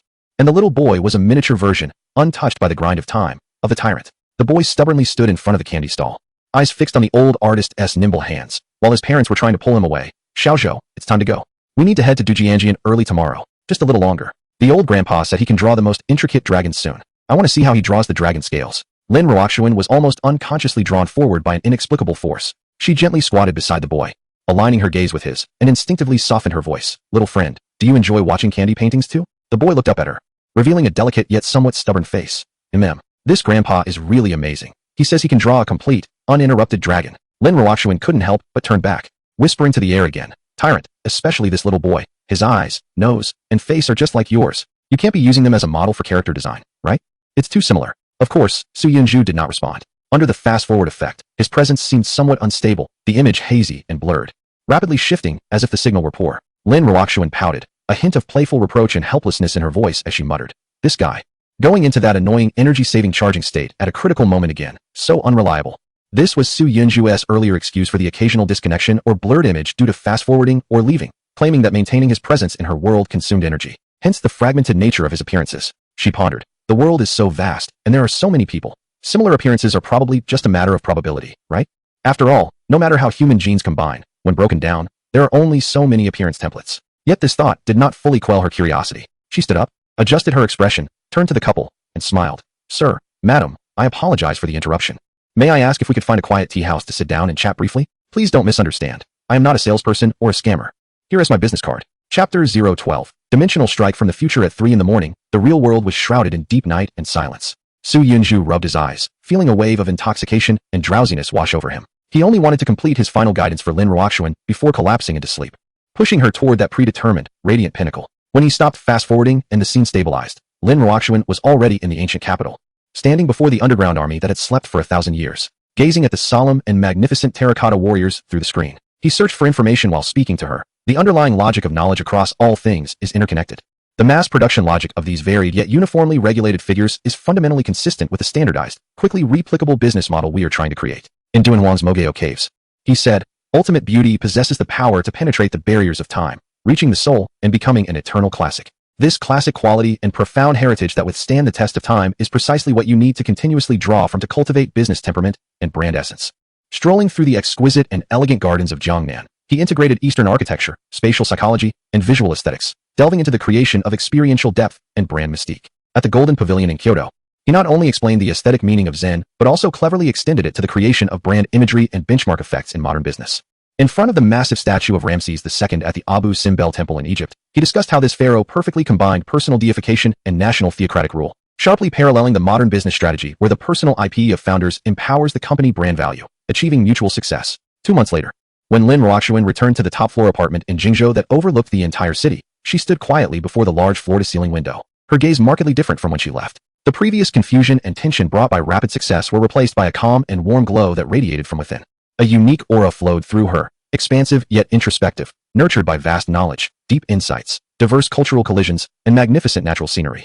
Naturally settling into confidence and composure after being baptized by these experiences, Su Yunju squinted at the screen, watching as the values, especially temperament and knowledge, on the attribute panel steadily rose, and he leaned back in his chair, letting out a long sigh of relief. The feeling of transferring readily available knowledge and insights from the real world to another time and space, witnessing their blossoming and transformation in a person, reshaping the soul, was far more satisfying and captivating than any simple game completion or cold numerical search. The game developers truly understood human nature and knew what could genuinely move a player. After enough rest, Lin Ruoxuan spoke up, her voice calm and soothing, yet containing a deep and powerful force akin to the tranquility of the deep sea. It's time, tyrant. Let us begin. It's time to seize the future that belongs to us. The continuous influx of massive capital and the official launch of this grand initiative seemed to further activate Lin Ruoxuan's innate talent as a business prodigy.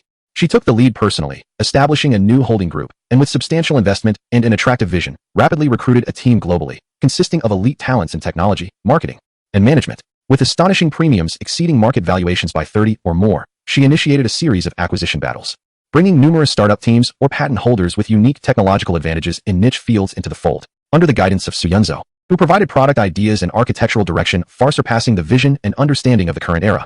The acquired technical teams commenced a relentless and time-sensitive effort for technological integration and product development. However, the road to the peak was never smooth. Trouble soon arose. The situation is more sluggish than expected, Lin Ruoxuan said with unprecedented seriousness. Our chief technology officer, Dr. Huang, just informed me very clearly that based on the current technological path and understanding, to achieve the kind of results you described, he pessimistically estimates it will take at least 10 years, or even longer, for the necessary technological accumulation and breakthroughs. Su Yunzo raised an eyebrow at this news, showing no surprise. This minor issue had long been anticipated by him, and he was already prepared with a solution. He opened various open-source code repositories like GitHub and Hugging Face, and leveraging his programming skills, quickly searched for and downloaded a large number of relevant open-source program codes and algorithm models that had been disguised to erase their timestamps. For the technological environment of 2010, each line of code and every architectural idea represented knowledge from a higher dimension. Hand these materials over to your technical lead. Remember, the source is absolutely confidential, and the external narrative should be that they are open-source technology solutions provided by an anonymous overseas geek team. About an hour later, Lin Ruoxuan excitedly replied, her tone filled with awe. Director Huang was extremely shocked after reviewing the first part of the code. He said the ingenuity of these codes is astonishing, and the architectural design is far ahead of the current level. Many underlying algorithm efficiency and accuracy issues that have troubled our technical team for months have near-perfect solutions right here. She mentioned that he inquired about the team behind it, and she replied it was a confidential source, to which he remarked that they had encountered a true expert. Su Yunzo smiled with satisfaction, feeling the earlier fatigue dissipate somewhat. The immense sense of achievement from resolving challenges in real time using absolute information disparity, propelling the game narrative at high speed, and immediately receiving strong positive feedback was simply addictive. About 2 weeks later, a dramatic scene unfolded at the Technology Development Center. Dr. Huang rushed in, holding a freshly printed code analysis report. Excitement and confusion mixing on his face as he approached Lin Ruoxuan, who was inspecting progress. Ms. Lin, it's incredible. Look at this core algorithm for real-time 3D facial keypoint detection and muscle micromovement tracking. Its processing efficiency and accuracy are nearly 18 times faster than our lab's best existing solution. Moreover, it occupies extremely low resources. This idea is pure genius. He excitedly pointed at a line of English comments at the end of a piece of code, his voice filled with confusion. But Mr. Lin, look here. It cites a comment that says refer to Soda Solution from 2023. Is this a mistake, or some internal version naming rule we don't know about? Lin Ruoxuan calmly took the document, quickly scanning the comment, and explained in a nonchalant tone. Oh, this should be an internal version number or some special project code. There's no need to overanalyze its literal meaning. Dr. Huang, our most important task now is to focus on quickly digesting and integrating these technologies to produce mature products that can disrupt the market, rather than discussing this time travel sci-fi novel, understand? Yes. After Dr. Huang left, a subtle smile of pride appeared at the corner of Lin Ruoxuan's lips. Her system father was omnipotent. Obtaining technology solutions from the future was quite reasonable, wasn't it? In front of the screen, Su Yunzhou, who witnessed everything, was momentarily stunned, then couldn't help but burst into laughter. Even the future timestamp detail left inadvertently has been checked. And such a realistic and reasonable NPC reaction and plot feedback has been provided. The designer of this game has such an attention to detail. It's simply amazing. Chapter 013, The Queen's Coronation Moment. Meanwhile, Lin Ruoxuan utilized all her accumulated top media and investor resources to continuously hype up the concepts of new generation technology and AI medical beauty, creating a frenzy. Her image began to frequently appear on the covers of major financial magazines, and each appearance sparked heated discussions. 8 months later, the New Generation Technology Group held a product launch event that shocked the entire industry and capital market. On the enormous holographic stage, lasers focused. Lin Ruoxuan, dressed in an impeccably tailored white suit filled with a futuristic technological feel, looked like a messenger from a sci-fi movie, radiating brilliance and stunning the audience. She confidently showcased to the world the revolutionary products developed based on those futuristic codes, AI intelligent skin diagnostic instruments, and AI-assisted precise medical beauty robots, all far exceeding the highest industry standards. Products that completely did not belong to this era. The competitors in the audience exchanged bewildered glances, completely unable to comprehend how this company, established for less than a year, had achieved such a groundbreaking leap in underlying algorithms and engineering implementation. Standing at the center of the stage, she spoke eloquently, transforming complex and obscure technical parameters into safety promises and effect guarantees that consumers could most relate to. We redefine beauty with AI. This powerful and ambitious declaration, combined with her confident, elegant, and professional image, instantly ignited global social media, becoming a phenomenal annual topic. After the launch event, back in the quiet private lounge, Lin Ruoxuan finally removed the hard mask of a strong woman. She looked at the familiar, yet unfamiliar, radiant version of herself in the mirror and softly asked the air, her voice laced with a barely perceptible yearning. Am I doing well today, tyrant? I hope I haven't disappointed you. Su Yunzhou gazed at the stunning face on the screen, intertwined with fatigue, excitement, and a tremendous sense of achievement. And without any hesitation, her fingertip lightly tapped the reward button, which shimmered with an alluring pink glow. Excellent. Today, you are the goddess that everyone admires. The world shines because of you. That familiar sense of comfort enveloped her, and the strong facade that Lin Ruoxuan had been maintaining crumbled in that moment. Her eyes quickly reddened, and the tears that had been building up could no longer be contained, rolling down like scattered pearls. She bit her lip hard, summoning all her courage, her voice trembling violently with an almost desperate longing as she choked out, Tyrant, how much longer will you hide in the corners where I can't see you? What day will it be when I can truly touch your face, embrace you with all my strength, and kiss your lips, instead of forever speaking my longing to this cold air? Su Yunzhou fell silent. His gaze swept over the exquisite attribute panel beside him, the data dazzlingly impressive. Appearance, 96,100, both facial structure and skin are perfect. The eyes hold the clarity and liveliness of youth while exuding the sharp brilliance of a business leader. Figure, 94100. The golden ratio, sculpted by the most professional hands, showcases outstanding curves that radiate health, strength, and ultimate beauty. Knowledge, 82,100, demonstrating remarkable insight in complex capital operations and cutting-edge technology, combining theory and practice with a mastery-like quality. Temperament, 92100. The composed demeanor cultivated from managing billions in capital and leading industry trends, exuding a kingly aura in discussions and decisions. Influence, 81,100, successfully breaking through with a disruptive AI beauty product, becoming a tech business star adored by global media.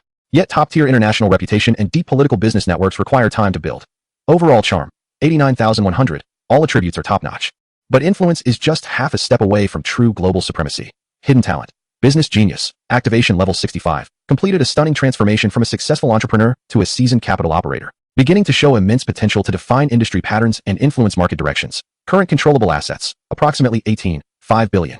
Her figure and appearance had not diminished in the slightest due to the high-intensity business operations. On the contrary, under the continuous accompaniment and meticulous care of top nutritionists, therapists, and masseurs. Her scores were still rising, approaching perfection. Soon, Su Yunzhou spoke to the empty room, as if offering her a glimmer of hope. Yet it felt like a self-deception. When the bell tolls for the IPO, perhaps that moment when you truly wear the crown will be enough. Even he felt that this statement sounded so hollow. In November 2011, at the dazzling Nasdaq, all eyes were on the event. Under the spotlight.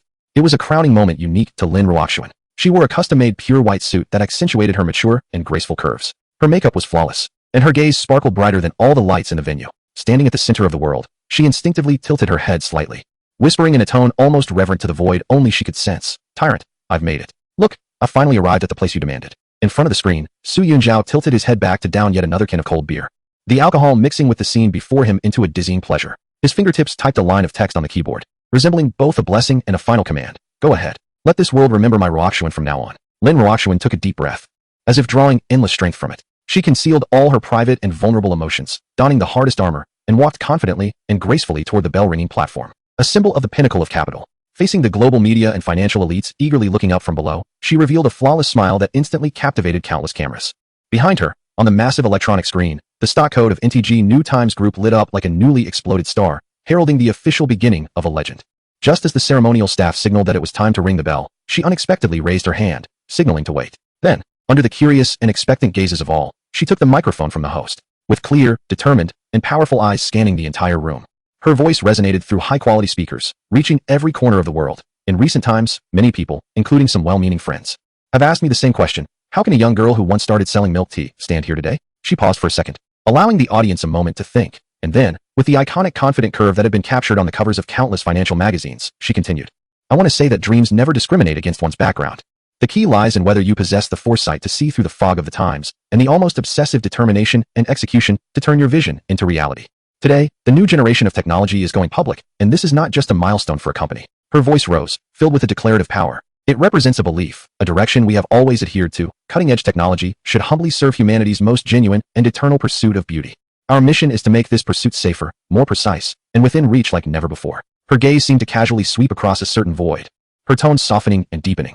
"Here, I must sincerely thank a special mentor. When I was at my most confused, not knowing where to go, it was he who cleared the fog for me and pointed the way. When I was at my most vulnerable, almost ready to give up, it was also he who gave me strength and reignited my fighting spirit. He once told me that my stage should not be limited to a small space, but rather be in the vastness of the universe." Her voice rose once more, filled with the passion and determination of a pioneer. "So, everyone, please remember, the bell ringing at this moment is by no means the end of our journey.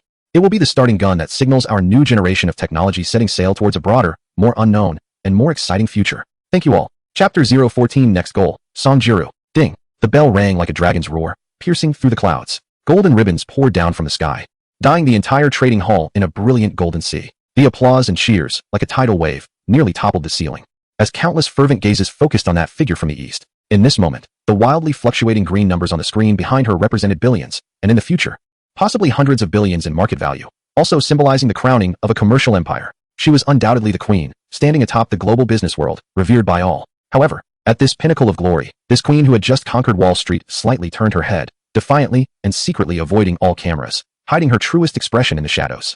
She faced the presence that only she could perceive, which had accompanied her throughout her youth, and with her last ounce of strength.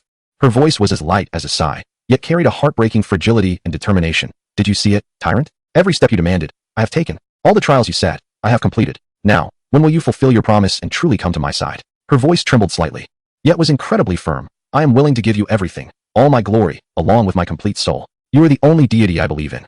A drop of hot tear finally broke free from all restraints and quietly fell. In front of the screen, Su Yunju watched the girl, who expressed vulnerability and longing into the void at the moment of extreme success, already in tears. He fumbled for a tissue, wiping away the surging tears in a flustered manner, muttering incoherently, "Damn game designers. What a lunatic. It's just a broken game. Why make it so emotional? Do they have to make me cry like this? Damn it, I didn't shed a single tear when I was cheated on at night and pressed down by reality. But now I'm crying like a dog for a virtual character, because he was clearer than anyone else, and more desperate than anyone else." He knew she would never appear. What separated him from her was not thousands of mountains and rivers, nor even millennia, but an insurmountable chasm of different dimensions. He lifted his head, almost in self-destructive despair, pouring down yet another can of beer, trying to numb the heart-wrenching pain with alcohol. Ding! A crisp yet cold and ruthless system notification sound came from the speaker. Lin Ruoxuan's comprehensive charm value has stabilized and surpassed 90. With the activation level of her hidden talent as a business tycoon reaching 90, Lin Ruoxuan has been crowned the business goddess. Reward settlement: 10,000 shopping coins. The system mall is officially open. You can say your final blessing to her, after which the next cultivation target will be loaded. Songjuro. Hidden talent. Heavenly voice. Would you like to enter immediately? A series of emotionless system prompts echoed like a final judgment. In the next moment, the screen suddenly changed. Lin Ruoxuan's radiant figure, along with the bustling scene of the Nasdaq with golden ribbons flying, instantly shrank, ultimately becoming a still preview image in the corner of the main interface. Like a specimen sealed away. Beside it, a new preview box appeared, revealing the silhouette of a completely unfamiliar girl, labeled with 3 characters, Songjuro. The diva Songjuro? Su Yunzo felt no interest. He only wanted to reclaim his Lin Ruoxuan. He frantically clicked on the now grayed out preview image. However, the image opened to the moment she struck the bell, with golden rain falling, frozen in time like eternal amber, unable to move forward even a fraction. Is it over? Just like that, it's over? What kind of ridiculous setting is this? Completing the task means a permanent farewell? Why was I never told earlier? If I had known it would end like this, I would never have completed this damn task. Just then, he noticed that the Lin Ruoxuan interface, now a historical record. Offered a time rewind feature. His fingers trembled slightly as he clicked on the option, dragging the timeline. In an instant, countless fragments of memories that he had fast-forwarded and overlooked surged forth like a flood, filling the entire screen and crashing through his last psychological defenses. She was punished with an electric shock, tearfully rubbing her numb arm, quietly mumbling complaints, yet still obediently holding up her book.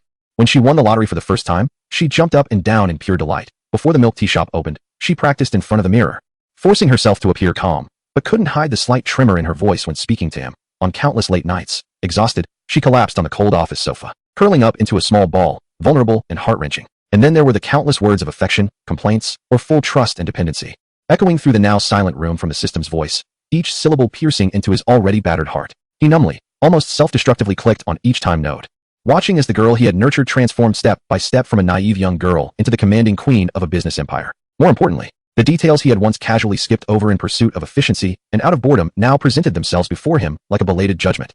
He saw her running barefoot on the beach for the first time, finally squatting down, earnestly writing "Tyrant, I want to see you" in the sand with her fingertips, watching the tides slowly wash away the words, her eyes dimming. He saw her releasing a sky lantern in an ancient town for the first time, the warm candlelight reflecting on her devoutly closed face. The elegant lettering on the lantern saying "Wishing to meet the tyrant. May we see each other every year." As she looked up at the lantern merging into the starry sky, her face bearing a hopeful yet lonely smile. He remembered a time when she had a high fever. The caregiver trying to feed her medicine, but she stubbornly turned her head away, her flushed face buried in the pillow, mumbling in a thick nasal voice, almost inaudibly repeating, "Don't wait for the tyrant. He said when I'm sick, he would gently touch my head." Countless images, countless voices, all of which he had easily discarded and ignored in the name of efficiency, boredom, and triviality, belonged to Lin Ruoxuan's softest, most unreserved inner world. Chapter 15. Is this not just a game? Listening to that familiar voice, etched into his bones, a profound sense of loss and emptiness engulfed Su Yunzhou completely. On the screen, the cold prompt mercilessly counted down. Please enter your final message for Lin Ruoxuan within 1 minute, or it will be considered as giving up. Su Yunzhou's hands trembled violently on the keyboard, feeling as heavy as 1,000 pounds. He knew he was in so much pain, he could barely breathe. But a more brutal thought crossed his mind. What if she was not just a pile of cold data? What if she really had consciousness and emotions? How devastated would she be if the tyrant, who had accompanied her for 4 years and witnessed all her growth and vulnerability, suddenly disappeared from her world without warning? In the long life that followed, how would she cope standing at the cold peak? This imagination, more suffocating and heart-wrenching than the system's cold prompt or the fact of their eternal farewell, overwhelmed him. No, it couldn't be like this. Even if this was just an ethereal possibility, even if she really was just a string of code, he could not bear to be the source of her suffering. A resolute glint flashed in his eyes. His fingers suddenly stopped trembling as he quickly typed in the dialog box. Lin Ruoxuan, listen to me. In fact, there has never been any system. The lottery numbers were chosen by you based on your feelings. The precise operations in the stock market and futures were your intuitive judgments based on your financial talent. All seemingly advanced business decisions were choices you made yourself. I, the so-called tyrant, the system daddy, was merely a guide, a projection you imagined under immense pressure, or rather, your yet to awaken, stronger and calmer second persona. You have come from nothing to the remarkable position you are in today, relying solely on your extraordinary talent, perseverance, and hard work. It has nothing to do with me or any other external factors. In the days to come, let go of all burdens and truly enjoy the genuine success and life that belongs to you. There is no need to say goodbye, because we are one and the same. No need to feel sad or look back. Always move forward. I wish you find someone you love soon. Step into the wedding hall, grow old together, and have a house full of children and grandchildren. As the last word was sent, his fingertips trembled slightly as he clicked the send button. The room fell into an eerie silence. He leaned back slowly in his chair, staring blankly at the screen. A faint smile tugged at the corners of his mouth, a mix of self-mockery and relief. His eyes felt warm, and he closed them, taking a deep breath before slowly exhaling. I must be crazy, he murmured to himself, realizing he was taking this data so seriously, worrying whether she would be upset after the game ended. Outside the window, the sky was already tinged with a pale light of dawn. It was now 5:30 in the morning. Su Yunzo rubbed his eyes and looked at various playback clips of Lin Ruoxuan on his computer. After a moment of silence, driven by an obsession he couldn't understand and a hint of absurd hope he couldn't suppress, he opened his web browser. In the blank search box, with a sense of fate, he slowly and solemnly typed those 3 words, Lin Ruoxuan. The page refreshed, and a wealth of old, dusty information filled the entire screen. Lin Ruoxuan, CEO of the New Generation Technology Group, rings the bell for listing on NASDAQ today. 2011 news. From a campus milk tea shop to an AI medical beauty giant. The legendary journey of Lin Ruoxuan, the commercial queen worth billions. 2012 news. Revealing the most beautiful CEO Lin Ruoxuan. Did her first pot of gold come from a cup of milk tea? 2012 news. The old headlines and images matched perfectly with the face that had accompanied him through countless days and nights in the game, witnessing every moment of growth. Her resume was astonishingly impressive, starting from her tea shop, precisely striking in the financial market, being hailed as the female stock god, and sharply sensing trends to decisively shift into the fields of artificial intelligence and medical aesthetics, founding the New Generation Technology Group. All leading up to her glorious listing on NASDAQ 14 years ago. Every timeline and key event aligned perfectly with the trajectory he had guided in the game. But something was off. Why were there almost no recent reports about her after the listing? How could such a dazzling business star almost disappear from the media's sight after reaching her peak? He suppressed the growing unease in his heart and clicked directly on Lin Ruoxuan's Wikipedia entry, his fingers stiff with inexplicable tension. The entry coldly recorded the events that unfolded after the New Generation Technology Group went public, 6 months after the listing. The founder and CEO Lin Ruoxuan suddenly announced her withdrawal from the company's daily management due to health reasons, gradually reducing her shares until she completely exited. Without its sole figure, the New Generation Technology Group, after experiencing a brief false prosperity, faced a loss of its core technical team, a chaotic direction, and rapidly headed towards collapse and disintegration, with its stock price plummeting dramatically. In the end, in 2015, just 4 years after its listing, the company completely delisted, disappearing without a trace. Lin Ruoxuan herself vanished after leaving the company, as if she had evaporated from the world, with no public news about her since. Below the entry, there are only a few unverified rumors and hearsay from recent years. According to insiders, the long-missing Lin Ruoxuan is suspected of making a low-key comeback, having invested in several investment institutions and the cultural media industry under her own name or an offshore company, but she has never made an appearance. Some fans claim to have spotted Lin Ruoxuan, the former milk tea queen, quietly in the audience at a small concert by singer Song Jiru, looking calm. On a certain live streaming platform, an anonymous account once tipped over 10 million virtual gifts during the performance of the song Ordinary Road, leading to speculation that the ID and behavior patterns were related to Lin Ruoxuan. Suddenly, an absurd thought exploded in Su Yunjua's mind. Could it be that everything just now was not just a realistic game? Had he unknowingly intervened in the reality of another time and space through some incomprehensible dimensional rift, shaping this business queen with his own hands? Otherwise, how could he explain her fondness for songs like Changzhou and Ordinary Road? Those were clearly the only songs he had sung to her during those casual or emotional moments. But in the next second, he shook his head vigorously, laughing to himself, decisively extinguishing this crazy thought. How could that be possible? It did not conform to any known scientific laws. It seemed more like the delusions of someone on the brink of despair. It was evident that the game designers had created this nearly realistic immersive development game based on this real and mysterious business queen. After all, in this era of technological explosion, creating lifelike virtual images has become effortless. Moreover, the next goddess is the real-life diva Song Jiru, further indicating that the characters in the game are designed based on real celebrities. So, all of this was merely a meticulously designed game. Chapter 016, Moving. Saying goodbye to the past, Su Yunjua continued to search online, and amidst the chaotic flow of information, he finally found a recently captured blurry photo taken by paparazzi, with the caption indicating it was a profile from a charity gala in 2020. In the photo, the 30-year-old Lin Ruoxuan had shed her youthful innocence and looked even more breathtaking. However, the pair of eyes that once spoke had become eerily silent, resembling a deep pool. Completely different from the girl who could cry, laugh, and act spoiled. It was indeed not the same person. It was just an illusion after drinking. He rubbed his temples vigorously, trying to dispel that illusory figure from his mind. Then he turned off his phone, collapsing onto the bed, feeling utterly exhausted. 2 hours later, his biological clock stubbornly pulled Su Yunjua from his chaotic light sleep. The effects of the alcohol had completely worn off, and clarity returned to his mind. Reflecting on everything that had happened last night, the tears, the hysterical breakdown, now felt somewhat ridiculous, even a bit embarrassing. He must have really overdone it. He actually broke down over a virtual game character, looking out at the busy morning outside and then at the messy room that had become chaotic overnight. A strong urge to completely bid farewell to the past surged within him. He picked up his phone and sent a leave request to his boss. Then he found his close friend Xinjia, who worked at a real estate agency, on WeChat and typed, "Bro, do me a favor and list my apartment for sale. ASAP." Xinjia almost replied instantly, filled with shock. "Aren't you about to get married? Why the rush to sell the wedding house? Are you crazy? Not getting married anymore. What the hell? What happened? Don't be impulsive. Besides, with the current market, if you rush to sell, you're looking at least a 30 loss. That is painful. It's fine. Just sell it quickly." Su Yunzhou paused his fingers on the screen. "Also, help me find a suitable studio apartment for rent, close to the company. I need to move today." Xinjia fell silent for a few seconds, seemingly realizing the seriousness of the situation, and didn't ask further. "All right, I'll help you look." Stay calm, we'll talk when we meet. Su Yunzhou quickly packed up his clothes and laptop. He took down and ripped apart the wedding photos hanging on the wall, throwing them into the trash. As for the new furniture and decorations bought for the wedding, he didn't even glance at them, feeling they carried a disgusting aura, too dirty. By noon, with Shen Jia's help, Su Yunzhou moved into a simple studio apartment near the company that was just over 20 square meters. The small space with white walls somehow made him feel at ease, as if it could completely isolate him from the past. After understanding the situation, Shen Jia patted his shoulder with a sigh. Buddy, take it easy. Discovering this now is better than after getting married. At least it's not a second marriage. By the way, Song Jiru is coming to Binzhou for a concert this weekend. I have a few tickets for the inner area. I'll give you one to help you unwind. Sing a few songs, and who knows, you might meet a beautiful girl and start a new life. A concert? No interest. Su Yunzhou instinctively refused, but halfway through, he suddenly paused. Wait, who did you say? Song Jiru. In his mind, the irritating reminder from the second level of that damned goddess development game flashed before him. It was indeed Song Jiru. However, he quickly shook his head and let out a self-deprecating laugh. He had long noticed that the game was developed using real-life celebrities as materials. One had to admit, they were quite bold, not afraid of copyright infringement. Huh? Moreover, with so many restricted scenes and interactions, it was no wonder the game could only be released discreetly, out of the public eye. Meanwhile, in the luxurious suite of the Shangtian Hotel in Binzhou, Su Qianran woke up in the morning, lazily picked up her phone, and tried to add Su Yunzhou on WeChat again, only to find that the message couldn't be sent. She was taken aback for a moment, then scoffed disdainfully. Oh, Su Yunzhou, you've grown some guts, huh? Daring to block me? Fine. This time I won't forgive you easily. Let us see how you beg me later.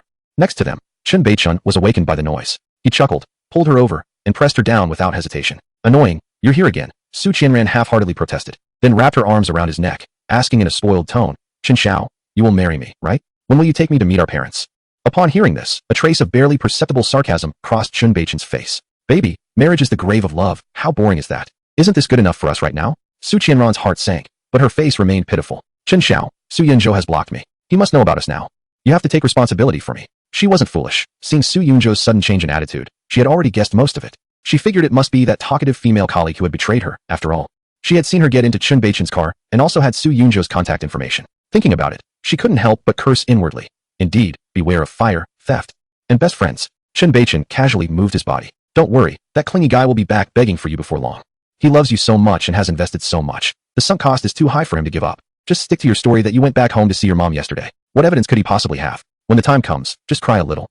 Make a fuss, and if he softens, won't it all be over? Su Qianran was actually quite sure of this as well. She knew Su Yunzhou's almost blind love and sacrifices for her too well. Even if he really found out something, as long as she made up a decent excuse, he would most likely choose to forgive her. Moreover, they were about to get married, with all their friends and family notified and the hotel booked. At this crucial moment, Su Yunzhou had no way out. Sooner or later, he would have to come back to her. Humph, no matter what, how dare you doubt me and even block me? How infuriating. If I don't handle you properly this time, I want to be called Su Qianran. She feigned a sorrowful expression and said, Chen Xiao, you really can bear to see me with him? Just the thought of sleeping next to him in the future makes me feel sick. Those past few years were such a waste, squandering so much youth. A twisted pleasure flashed in Chen Beichun's eyes as he chuckled. Hee hee, don't you think that's more fun? Once you two are married, we can continue our affair. On your wedding bed, looking at your wedding photos. We might even have a child for him to raise. Besides, breaking up with him now would be too easy on him, right? Hurry up and get married. Then you can divorce him later and drain his family's wealth. That way, your 5 years with him won't be in vain, right? Thinking about Su Yunzhou filled Chen Beichun with pent-up frustration. Back when he relentlessly pursued Su Qianran, there was a night in the school grove where he almost succeeded, only for Su Yunzhou to suddenly appear and knock him out, ruining his chances. Later, he gathered a few people to seek revenge, but ended up getting caught by police during a crackdown on crime, enduring great humiliation and ultimately having to study abroad. Therefore, he vowed not to rest until Su Yunzhou was made to suffer immensely. Chapter 017. Is this memory really true? Su Yunzhou felt groggy in his cramped rental apartment after taking a nap, waking up around 3 in the afternoon. The haze of his hangover had completely faded, and the cold reality lay clearly before him, forcing him to confront his predicament. With a monthly salary of 30 to 40,000, he was considered to have a decent income by other standards, but after paying rent, he was left with only 5 to 6,000. Over the past few years, Su Qianran and her family had drained his savings like a bottomless pit, using various excuses. For every holiday and anniversary, he had to prepare expensive gifts, not only to please her, but also to show respect to her entire family. Roughly calculating, he had spent at least 500,000 on her over the years. Worse still, he was burdened with a mortgage and had taken out personal loans for wedding preparations and dowries, totaling over 2 million in debt. Even if he bit the bullet and sold the wedding apartment at a discount to pay off all the loans, he would only be left with around 400,000, still owing the bank that amount. After years of hard work with what seemed like a glamorous salary, working late nights, overextending his health, he ended up in such a situation. It was truly laughable. At least he had stopped the bleeding in time. He could only comfort himself internally. Money could be earned again, and seeing the truth about people was a blessing. Moving forward, he had to be more discerning. With this thought, the pressure in his heart indeed eased a bit, and he even felt a trace of long-lost, almost cruel relief. Finally, he no longer had to work tirelessly to satisfy that family's endless demands, staying up until dawn and pushing his health to the brink. Moreover, finding a reliable lawyer to help organize the transaction records and file a lawsuit to recover some money might be possible. He rubbed his throbbing temples, got up from the bed, and walked into the tiny bathroom, splashing cold water on his face. Looking up at the mirror, he saw his weary face with dark circles under his eyes. He could not go on like this. He needed to pull himself together, start anew. Before heading out, he thought of Lin Ruoxuan again, the girl from the game, who he had nurtured from a naive 18-year-old into a business queen. Her smile, her playful nature, her cleverness, her occasional rebellion, and every dazzling detail of her growth felt vividly alive. It felt as if she truly existed in the game. With a complex, indescribable feeling, he unconsciously opened his computer again and clicked into the game goddess cultivation. Well, let us take another look at her. He dragged the timeline, reliving the moments spent with Ruoxuan. Suddenly, the timeline stopped on the day they traveled to Qingzhou. Su Yunzhou casually scanned the screen, but the next moment, his pupils dilated, and he abruptly leaped from his chair, eyes wide, staring fixedly at the screen. In the scene, Lin Ruoxuan was not alone. She was standing in front of a couple with a little boy, taking out a business card from her handbag and handing it to the husband. That couple's faces were incredibly familiar, just a decade younger, and they were unmistakably his parents, Su Zhongshan and Yang Wenhui. The little boy, looking up with a face full of curiosity at the sugar painting stall, was startlingly his 10-year-old self. How could this be possible? Su Yunzhou's breath caught. His mind went blank, and his heart raced uncontrollably. When he was 10, he did indeed travel to Qingzhou with his parents. But why was he appearing so clearly in this game? Did the game developers use surveillance footage from that time? Not to mention that in early 2010, there was no high-definition surveillance everywhere like now. Even if there were, how could they possibly obtain it? More shockingly, did he really meet Lin Ruoxuan when he was a child? In that era, without smartphones, and where the internet was still developing. In the ancient street of Jinli in Chengzhou, he had actually had a brief encounter with this business queen? Su Yunzhou suppressed the pounding of his heart, trembling fingers continuing to watch. In the footage, Lin Ruoxuan gently bought the sugar dragon that the little boy longed for, then walked into a nearby tea house with his parents. Lin Ruoxuan seemed to be primarily asking his parents some basic information, with a subtly urgent and inquisitive demeanor. His parents, however, wore expressions of clear vigilance and politeness, seemingly only vaguely informing her of their hometown's location, without revealing more personal information. A flicker of disappointment passed over Lin Ruoxuan's face, but she quickly adjusted her emotions, took out what appeared to be an ordinary USB drive from her bag, solemnly handed it to his father Su Chongshan, and then stood up to politely say goodbye and leave. The more Su Yunzhou watched, the more his heart raced. He tried hard to recall the trip to Qingzhou. During that family vacation in Jinli, he did cling to a sugar painting stall, and there was indeed a particularly beautiful and graceful older sister who came over to talk to him and bought him the most difficult sugar dragon. He seemed to remember stuttering and being shy and nervous while speaking. Was this memory something that truly existed? Or was it a product of his mind filling in the gaps after watching this game footage? He shook his head vigorously, trying to clear his chaotic thoughts. That's right. His parents. They must know. He felt as if he had grasped a lifeline, quickly took out his phone, aimed it at the computer screen, and recorded this unbelievable encounter clearly. Just as he was about to find his father Su Chongshan to ask what was going on, his phone rang first, displaying the word Dad on the screen. He took a deep breath and answered the call. Immediately, his father's anxious and confused voice came through, clearly filled with anger. Qingzhou. What on earth is going on? Ranran just called us, crying uncontrollably, saying you want to kick her out and sell the wedding house. It's normal for young people to argue. Why can't you sit down and talk it out? Why does it have to come to this? Do you know how much you lose by selling a house? Don't be impulsive. Su Yunzhou's heart sank, and he tried to keep his voice calm. Dad. This matter is very complicated, just don't worry about it. By the way, I just wanted to ask you, when we went to Qingzhou for tourism back then. Su Chongshan interrupted him directly, his tone more urgent. Can we not take care of this matter? Can we not worry about your marriage? We are already on our way to Binzhou. Whatever happens, we can discuss it when we meet. After saying this, without waiting for Su Yunzhou to speak again, the call was hung up. Su Yunzhou held the phone that had gone busy, waiting for the others to arrive to show them Chun Beichen's chat records. After all, the other party was driving, and it would be worse if they got agitated. The key point was that he also needed to show them photos and videos of Lin Ruoxuan to help them recall what happened back then. So everything would be discussed in person. He put down the phone and saw a WeChat message from Shun Jie pop up on the screen. Brother Zhou, I just took a client to see a house, and sister Su Qianran has returned. When she saw us in the house, she yelled and jumped around like crazy, saying we were thieves, and even forced both me and the client out. What should we do now? Su Yunzhu's eyes turned cold, and he understood. It must have been Su Qianran returning to the marital home, discovering that he was serious, and had even brought the agent over, which panicked her, leading her to urgently call her parents to cry for pressure. He took a deep breath and replied to Shunjia, sorry, brother, for causing you trouble. I will handle this matter properly when I return. Chapter 018. Not a family, not entering the same door at 6 in the evening. Su Yunzhu returned to the marital home that had once held countless dreams, but now only felt uncomfortable. As soon as the key was inserted into the lock, the door was suddenly pulled open from the inside. A figure, carrying a floral fragrance, blocked the doorway. It was Su Qianran, with her eyebrows raised and hands on her hips. She looked just like a cat with its tail stepped on. Su Yunzhu, you still know to come back. Her sharp voice pierced through the corridor. You've become bold. Huh, selling the house secretly while I'm not around? You even dared to block me? Who gave you the guts? Su Yunzhu ignored her shouting, calmly scanning her with his gaze as he walked straight into the house. In the living room, just as Xinjia had said, it was a bit messy. Obviously having gone through a scene of chaos just moments ago. I'm talking to you. Are you deaf? Su Qianran stomped in high heels, rudely blocking his way again, telling him, this marital home is half mine. If you want to sell it secretly, you won't get through. Now, immediately, take me off your blacklist and kneel to apologize. Otherwise, I will never forgive you, and I will never get the certificate with you. Su Yunzu finally stopped, slowly turning around. The gaze that once held warmth now turned icy, landing on her face, making her inexplicably shiver. Su Qianran, haven't you finished your act yet? Su Qianran gasped. Her momentum instantly weakened, but she quickly raised her voice in an attempt to cover her insecurity. What do you mean? Speak clearly. Don't act mysterious here. My dad will be here soon. Let's see how you explain. Explain? Su Yunzi seemed to hear the greatest joke. Explain to your mother who is seriously ill in the hospital? Are you still going to explain to that guy in the Ferrari? Who made you so eager to jump into his bed on the day you were supposed to get your marriage certificate? Su Qianran's face turned pale in an instant, and a hint of panic flashed in her eyes. You're talking nonsense. You're slandering me, she retorted sharply, her fingers trembling. Just because you're incapable, you can't stand to see others do well, right? Is that wretched Zhang Xiaoyu feeding you gossip? Tell me, have you been involved with her all along, plotting against me? Before she could finish, the door was slammed open with a loud bang. Su Qianran's father, Su Dazhuang, and her brother, Su Yaowang, stormed in with an intimidating presence. Su Dazhuang's beady eyes scanned the room and landed on Su Yunjua. Adopting a tone of authority, he said, what is going on? The noise is so loud it feels like the sky is about to collapse. Can't you two discuss things properly? Why cause such a disturbance to the neighbors? Su Yaowang, with a forced smile and a slick tone, added, brother-in-law, calm down. If my sister did something wrong, just give her a little lesson.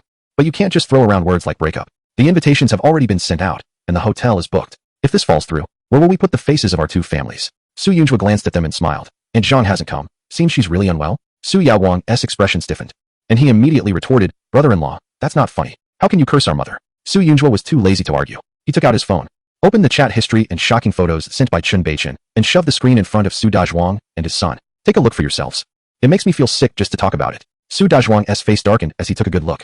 Suddenly, he raised his hand and slapped Su Qianran across the face, leaving 5 red marks. Shameless. Apologize to Su Yunjua right now. Dazed and reeling from the slap, Su Qianran couldn't believe that Chun Beichen, that pervert, would provoke Su Yunjua just to satisfy his twisted desire to humiliate him. Fortunately, that pervert hadn't gone so far as to take explicit photos, or there would have been no turning back today. Gritting her teeth, she covered her face and cried. It's fake. All of this is fake. Su Yunjua, you teamed up with Chun Beichen to fabricate this just to slander me. I've never even met him. Su Yunjua was almost amused by her shamelessness and coldly asked, oh, then where were you last night? I was scared at the thought of getting the marriage certificate and needed some time alone. Su Qianran's voice trembled, her logic attempting to justify her actions. I was just panicking at the thought of being tied to you for life. I ran out to calm down. Is that not okay? Everything is because of you. If you hadn't pressured me so much, would I have run away alone? It's all your fault. You should apologize. Seeing her textbook-level shamelessness, Su Yunjua lost all desire to argue. He was done discussing the matter of the 20,000. This woman could surely come up with another excuse. Fine, keep acting. Since we're not getting married, from today on, you go your way, I go mine. Now, please leave my home. Su Dazhuang frowned tightly at his resolute attitude. Xiao Zhou, your words are too hurtful. Even if Xiao Ran has done something wrong, you can't be so heartless. She's a girl who has spent 5 years with you, wasting her youth on you. You say break up, and it's over? Su Yaowang immediately chimed in, right. If you want to break up, fine. But this house is the marital home, and my sister has a share. It must be split equally. Also, you need to compensate my sister 200,000 for her lost youth. She has been with you for 5 years. It can't be for nothing. He quickly calculated in his mind that even though house prices had dropped, this house could still sell for around 7 to 1, 8 million. Splitting that and adding 200,000 could get them back about 1 million, and he would also have a place to live. Su Yunju looked at this family of leeches and felt disgusted. It was clear they were not of the same kind. He turned to leave. You have 3 days to pack up your things and get out. If you're still here after 3 days, don't blame me for calling the police and reporting you for illegal occupation of someone else's home. Seeing him about to leave, Su Yaowang instinctively reached out to grab his arm to stop him. Su Yunju suddenly turned around, his gaze sharp as a knife. Let go. Your current behavior is breaking and entering and assault. I wouldn't mind calling the police right away. The evidence is clear, and you could easily end up behind bars for 3 to 5 years. Su Yaowang was intimidated by the fierceness in his eyes. He had never seen this usually timid brother-in-law show such a terrifying side. Reluctantly, he released his grip, forcing a twisted smile. Brother-in-law, look at what you're saying. We are family. Family? Su Yunju scoffed. I can't afford that. With that, he walked away, leaving this mess behind. He had more important matters to clarify with his parents about the shocking mystery surrounding Lin Ruoxuan. As soon as the door closed, Su Dazhuang's expression darkened, and he looked at Su Qianran. Is that guy named Chun Beichen really rich? Su Qianran nodded repeatedly, her tone eager to please. Yes, very rich. His family runs several big companies and owns over a dozen properties, plus several luxury cars. He is not like Su Yunju, who has emptied his pockets and is burdened with decades of loans. Su Yaowang's eyes lit up at this, rubbing his hands excitedly. That's great. Having this new brother-in-law is even better. Sister, you must seize this opportunity. Su Dazhuang squinted, calculating as he gave orders.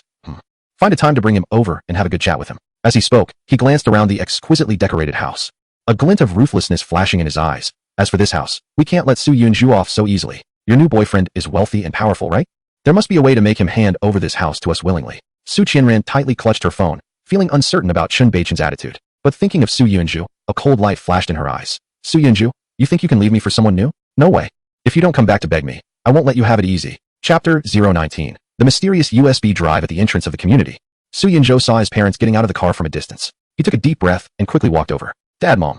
Su Chongshan looked at his son standing alone in the cold wind, his brow immediately furrowing. What is going on? Why are you standing here in this freezing weather? Aren't you going to go inside and talk? His mother, Yang Wenhui, quickly grabbed his hand. Xiao Zhou, couples often have arguments, but that child, Renan, can be a bit temperamental. Just coax her a little and everything will be fine. You can't impulsively say you want to break up. Su Yunju didn't answer directly. He just forced a tired smile, silently took out his phone, quickly swiped on the screen a few times, and then handed it to his parents. Dad, Mom, take a look at this first. Su Chongshan and Yang Wenhui took the phone with suspicion and under the streetlight. They leaned in closely to examine it, their expressions gradually changing. After quite a while, Su Chongshan finally sighed heavily, patted his son's shoulder, his voice a bit hoarse. Since it's like this, Dad supports your choice. Just don't compromise yourself. Yang Wenhui's eyes immediately turned red. She wiped her eyes, her tone filled with concern and relief. I knew you weren't someone who would act recklessly. You must have been wronged. Su Yunju took back his phone and shook his head. Dad, Mom, let us not talk about her for now. I have something more important to ask you. Su Chongshan was taken aback. What could be more important than this? After all, the wedding plans being called off was a huge loss. Not to mention it would make them the laughingstock among friends and family. Su Yunju didn't explain. He directly pulled out a high-definition photo he had saved earlier of Lin Ruoxuan when she was younger and turned the screen towards his parents. Take a good look at this. Do you remember her? 15 years ago, when our family traveled to Qingzhou, we met this girl in front of the sugar painting stall in Jinli, right? She even talked to you. He didn't dare to directly show them the video from the game. Firstly, he couldn't explain its source, and secondly, he was afraid it would disturb his parents' original memories. Su Chongshan squinted, staring at the woman in the photo, scrutinizing it for a long time, with a hint of uncertainty. Now that you mention it, there was indeed a striking girl who came over to talk. What do you mean maybe? It's definitely her. Yang Wenhui seemed to have her memory jarred awake. I remember it clearly. That girl was so beautiful and had such a great aura. She even handed your dad a business card, acting all mysterious. I was worried we might have run into some high-level scammer. Hearing this, Su Yunju's body jolted. A shiver like electricity shot up his spine. The scenes in the game were actually real? He suppressed his racing heart, his voice trembling with urgency. Did she give you a USB drive? Said it was a gift for me and that I could only open it 10 years later? Yes, that did happen. Yang Wenhui exclaimed, look at my memory. I was about to forget it if you hadn't mentioned it. How do you remember everything? Su Chongshan also finally recalled, nodding repeatedly. That's right. There was indeed a USB drive. After I returned, I was curious about what was inside, so I secretly opened it. Only to find a bunch of incomprehensible programming codes in English, all jumbled up. I asked a few people, but no one understood it. I didn't think much of it, and ended up not knowing where I put that USB drive. Where's it now? Su Yunju suddenly clenched his fists, feeling that he was getting closer to the truth. How many years have passed since then? Su Chongshan was startled by his reaction and tried to recall, thinking that when he got home, he just tossed it aside. It's hard to say if it's still there. Let's go home and check now. Su Yunju's tone was urgent and brooked no argument as he pulled his parents to the car. Yang Wenhui was baffled by his frantic demeanor, murmuring as she followed. What's so urgent? That girl must be at least 35 or 36 now, right? Maybe she has kids who can even run errands. Su Chongshan chimed in, yeah? Did you just meet her back then and can't get her out of your mind? Now you're heartbroken and thinking of your childhood crush? Su Yunju knew his parents misunderstood. But he didn't have time to explain. He quickly took out his phone and searched for news about Lin Ruoxuan ringing the bell at the stock exchange, shoving the screen in front of his parents. She is Lin Ruoxuan, the founder of a new generation tech company, who went public on the stock exchange 14 years ago and was once a business queen worth hundreds of billions. Su Chongshan stared at the image on the screen, depicting someone standing at the pinnacle of the world's financial center, receiving everyone's attention. After a moment of careful recognition, he gasped, my God, this girl is actually so impressive. Yang Wenhui was also stunned. I thought she was a fraud back then. Su Yunju's vague suspicion was becoming clearer, but he still needed final confirmation. Without saying a word, he pulled his parents and quickly walked toward the parking area. On the way, Dad, Mom, fasten your seatbelts. Su Yunju drove at high speed. Su Chongshan, sitting in the passenger seat, nervously gripped the armrest. Son, slow down. Safety first. Su Yunju's parents lived in a town under Binzhou, which wasn't far away. It usually took about an hour to drive. However, today, this journey felt incredibly long to Su Yunju. Finally arriving home, looking at the old house where he had grown up, his heart raced uncontrollably, as if something was about to burst forth. The three of them immediately began rummaging through the old house. With the passage of time and numerous items, searching for a small USB drive from over a decade ago was like finding a needle in a haystack. Just then, Yang Wenhui's gaze suddenly fell on a dusty ceramic piggy bank on top of the bookshelf. It was a chubby pig, Su Yunju's piggy bank from childhood. Hey, I seem to remember that USB drive. Didn't your dad think there was no place to put it and just stuff it into this pig's belly? Without saying a word, Su Yunju directly reached for the heavy piggy bank and smashed it onto the ground. Crack! With a crisp sound, the ceramic pig shattered into pieces. and countless yellowing coins and a few small denomination banknotes rolled out, splattering everywhere. Amidst the pile of change and ceramic shards, an old-fashioned black USB drive lay quietly.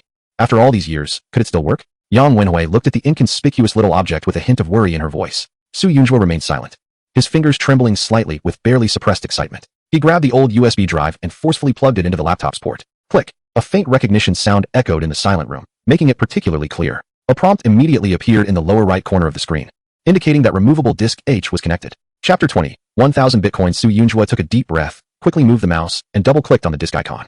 The disk space was nearly empty, with only a solitary file lying there, Bitcoin wallet dat. The modification date of the file prominently displayed, January 9, 2010. Upon seeing the file name and date, Su Yunzhuo's pupils dilated. He remembered. Last night in the game, he thought it was an Easter egg left by the developers. He had casually instructed Lin Ruoxuan, in the guise of the system's father, to collect over 10,000 bitcoins during the early days when they were nearly worthless and store them across multiple USB drives as the most primitive cold wallet. This one before him was one of them. He immediately downloaded specialized software compatible with this old wallet format. After the installation was complete, he attempted to import the wallet. A password input box popped up on the screen. It was a 4-digit password. Su Yunzhuo recalled that Lin Ruoxuan had set it to 0803. That was the day he first appeared in her life. If this password was correct, then the Lin Ruoxuan in the game and the real-life business queen who had mysteriously disappeared after ringing the bell at Nasdaq were undoubtedly the same person. This realization made his heart race, and with barely noticeable trembling in his fingertips, he typed in each digit 0803 enter. The wallet interface refreshed in response, smoothly completing the import. Balance 1000 BTC. A simple yet heavy line of numbers prominently displayed in the center of the screen. What is this? A bunch of numbers? Su Chongshan leaned over, looking at the string of characters on the screen with a bewildered expression. Su Yunzhuo remained silent. He was afraid that directly stating this was virtual currency worth over $100 million would scare his parents. After some consideration, he explained in as calm a tone as possible, this is 10 bitcoins. Now, one is worth about $110,000. How much?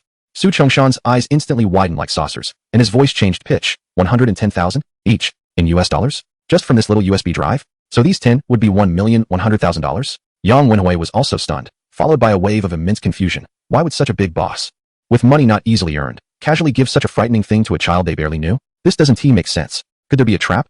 Su Yunzhuo tried hard to make his explanation sound reasonable. Back in 2010, this thing was practically worthless, just a few cents each, and even giving it away for free wouldn't attract interest. Even if there were 1,000 of them at that time, their total value might not even cover the cost of that USB drive. It was common for people involved in virtual currencies to give them away to promote the concept. Just like the founder of Ethereum, who reportedly gave away thousands to attendees during a roadshow in a certain city, and back then, very few wanted them. Now, those have become worth millions. So, in that context, giving this away was really not surprising. It was like handing out a beautifully printed flyer. Su Chongshan had heard of the wealth myths surrounding certain cryptocurrencies, having caught glimpses of them in the news. But he never imagined such a legend would come knocking at his own door. He struggled to digest this sudden information. His shock gradually replaced by overwhelming joy as he patted his son's back firmly. Good boy. It seems that fate is fair. If it shortchanged you in one aspect, it has compensated you elsewhere. $110,000, converted to local currency, exceeded $7 million. For an ordinary family, this was a significant amount that could change their lives, yet it wasn't astronomical enough to lead to complete financial freedom. Sitting at a threshold that allowed parents to slowly digest and accept the shock, Su Yunzhuo capitalized on this point to help his parents gradually come to terms with it. After a simple dinner, he carefully put away the USB drive and picked up his computer. Dad, Mom, I need to head back to my place. I have work tomorrow. By the time he returned to his cramped rented room, it was already late at night. Su Yunzhuo felt no sleepiness. He opened the game titled Goddess Cultivation again. Clicking into the now grayed out save file of Lin Ruoxuan, he dragged the timeline back to the trip to Qingzhou, finding the moment Lin Ruoxuan, after encountering his younger self, looked in the direction he left, her eyes filled with a sense of warmth and an incredible connection, softly murmuring, "Tyrant, don't you think it's strange? That little boy, his features and demeanor, really resemble you. If I didn't know you were just temporarily recharging, I might almost think you had reincarnated and appeared before me." She tilted her head slightly, revealing a playful and purely kind smile. "Since we have such a connection, Tyrant, weren't you always telling me that this little thing called BTC might be valuable in the future? Then I'll gift him 1,000 as a New Year's present. I hope it brings this little guy, who looks so much like you, less trouble and more happiness in life." However, after a while, as if suddenly recalling something crucial, Lin Ruoxuan jolted awake from her emotional state, frustratedly slapped her forehead, and furrowed her brows. "Oh no, Tyrant, I was foolish." Her tone was filled with genuine urgency. "I just realized I forgot to tell him the password. Without the password, it's useless." Su Yunzhuo listened to her words repeatedly, each one striking his soul like a heavy hammer. His feelings about this game evolved from mere shock to a kind of spine-chilling awe that touched the depths of his soul. Everything it recorded was indeed a part of real history. It was not just a game, but a mysterious window connecting the past and the present in a way he couldn't comprehend. However, there remained a crucial question unresolved. Did the Lin Ruoxuan in reality truly perceive the existence of this tyrant during her rise? Were her astonishing achievements the result of her own talent and hard work, or was it truly because of guidance from a future version of herself behind the scenes? After all, the current evidence could only prove that the life trajectory of Lin Ruoxuan he saw in the game was real, but it couldn't directly prove that there had been any miraculous interaction between him and her that transcended dimensions. Unfortunately, Lin Ruoxuan's whereabouts were now a mystery, as if she had evaporated from the world. Otherwise, he really wanted to find her at all costs and ask her for clarity face to face, he murmured to himself. Just then, he suddenly remembered the news Shun Jie mentioned earlier. This Saturday, the renowned singer Song Jiru would hold a concert in Binzhou. His gaze involuntarily fell on the game interface, specifically on the second-level preview image next to Lin Ruoxuan, which was still locked. Clearly labeled on it was the name of the next target, Song Jiru. A thought struck him like a flash of lightning, instantly cutting through his chaotic mind. What if I start the task line for Song Jiru right now and intervene in her life? Then, by the time of the concert on Saturday, I might find an opportunity to approach her in reality and personally ask that radiant superstar, surrounded by admiration, if she ever sensed my existence during her rise. Chapter 021. Was the superstar once socially anxious? However, before engaging with Song Jiru, the immediate priority was to handle this unexpected fortune. Su Yunzhou focused all his attention on the Bitcoin wallet in front of him, 1,000 Bitcoins, based on the current market value. This was a terrifying fortune exceeding $100 million, close to 1 billion yuan. This amount was enough to drive anyone mad, yet at this moment, it felt like a burning iron, exuding an extremely dangerous aura. Any careless handling could attract the attention of regulatory authorities, hackers, or even desperate individuals, leading to unimaginable consequences. He absolutely could not sell it all at once. Staring at the dizzying numbers on the screen, he calmly muttered to himself. That would be like lighting a bonfire in a dark forest, essentially seeking one's own demise. It was essential to break it down into smaller parts. He murmured, his fingers flying over the keyboard. He carefully dispersed and transferred 1,000 Bitcoins from the original wallet to dozens of newly generated, unrelated cold wallet addresses through multiple complex operations at different time points. The amount deposited in each new address was meticulously designed, ranging from dozens to nearly 100. In an effort to simulate the behavior patterns of different retail investors or early adopters transferring coins, thus avoiding raising alerts in on-chain analysis. However, even with such cautious operations, the impact on the cryptocurrency market was significant. Just after he completed the last transfer, he checked the real-time price of Bitcoin, which had already dropped by nearly 2. Discussions had started to emerge in forums and communities. Wow, alert. Just detected an ancient address from 2010 has awoken. It transferred out 1,000 BTC in one go.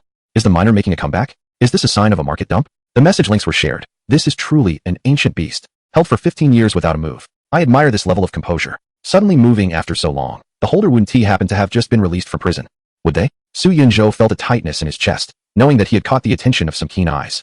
This further solidified his determination to handle matters cautiously and discreetly. He could not use conventional large exchanges that required strict KYC verification. He needed more covert and direct offline trading channels. A candidate immediately came to mind, Lu Jian, his college roommate from the same hometown in Jiangnan province, whose family was engaged in foreign trade, found it routine to use cryptocurrency for cross-border fund settlements. He got straight to the point. Jian, I have about 20 BTC I want to sell. Do you guys accept it? The price can be slightly discounted based on the market rate. Lu Jian quickly replied, wow, you struck it rich? Is it clean? Absolutely clean. I mined it casually when Bitcoin first came out and forgot about it later.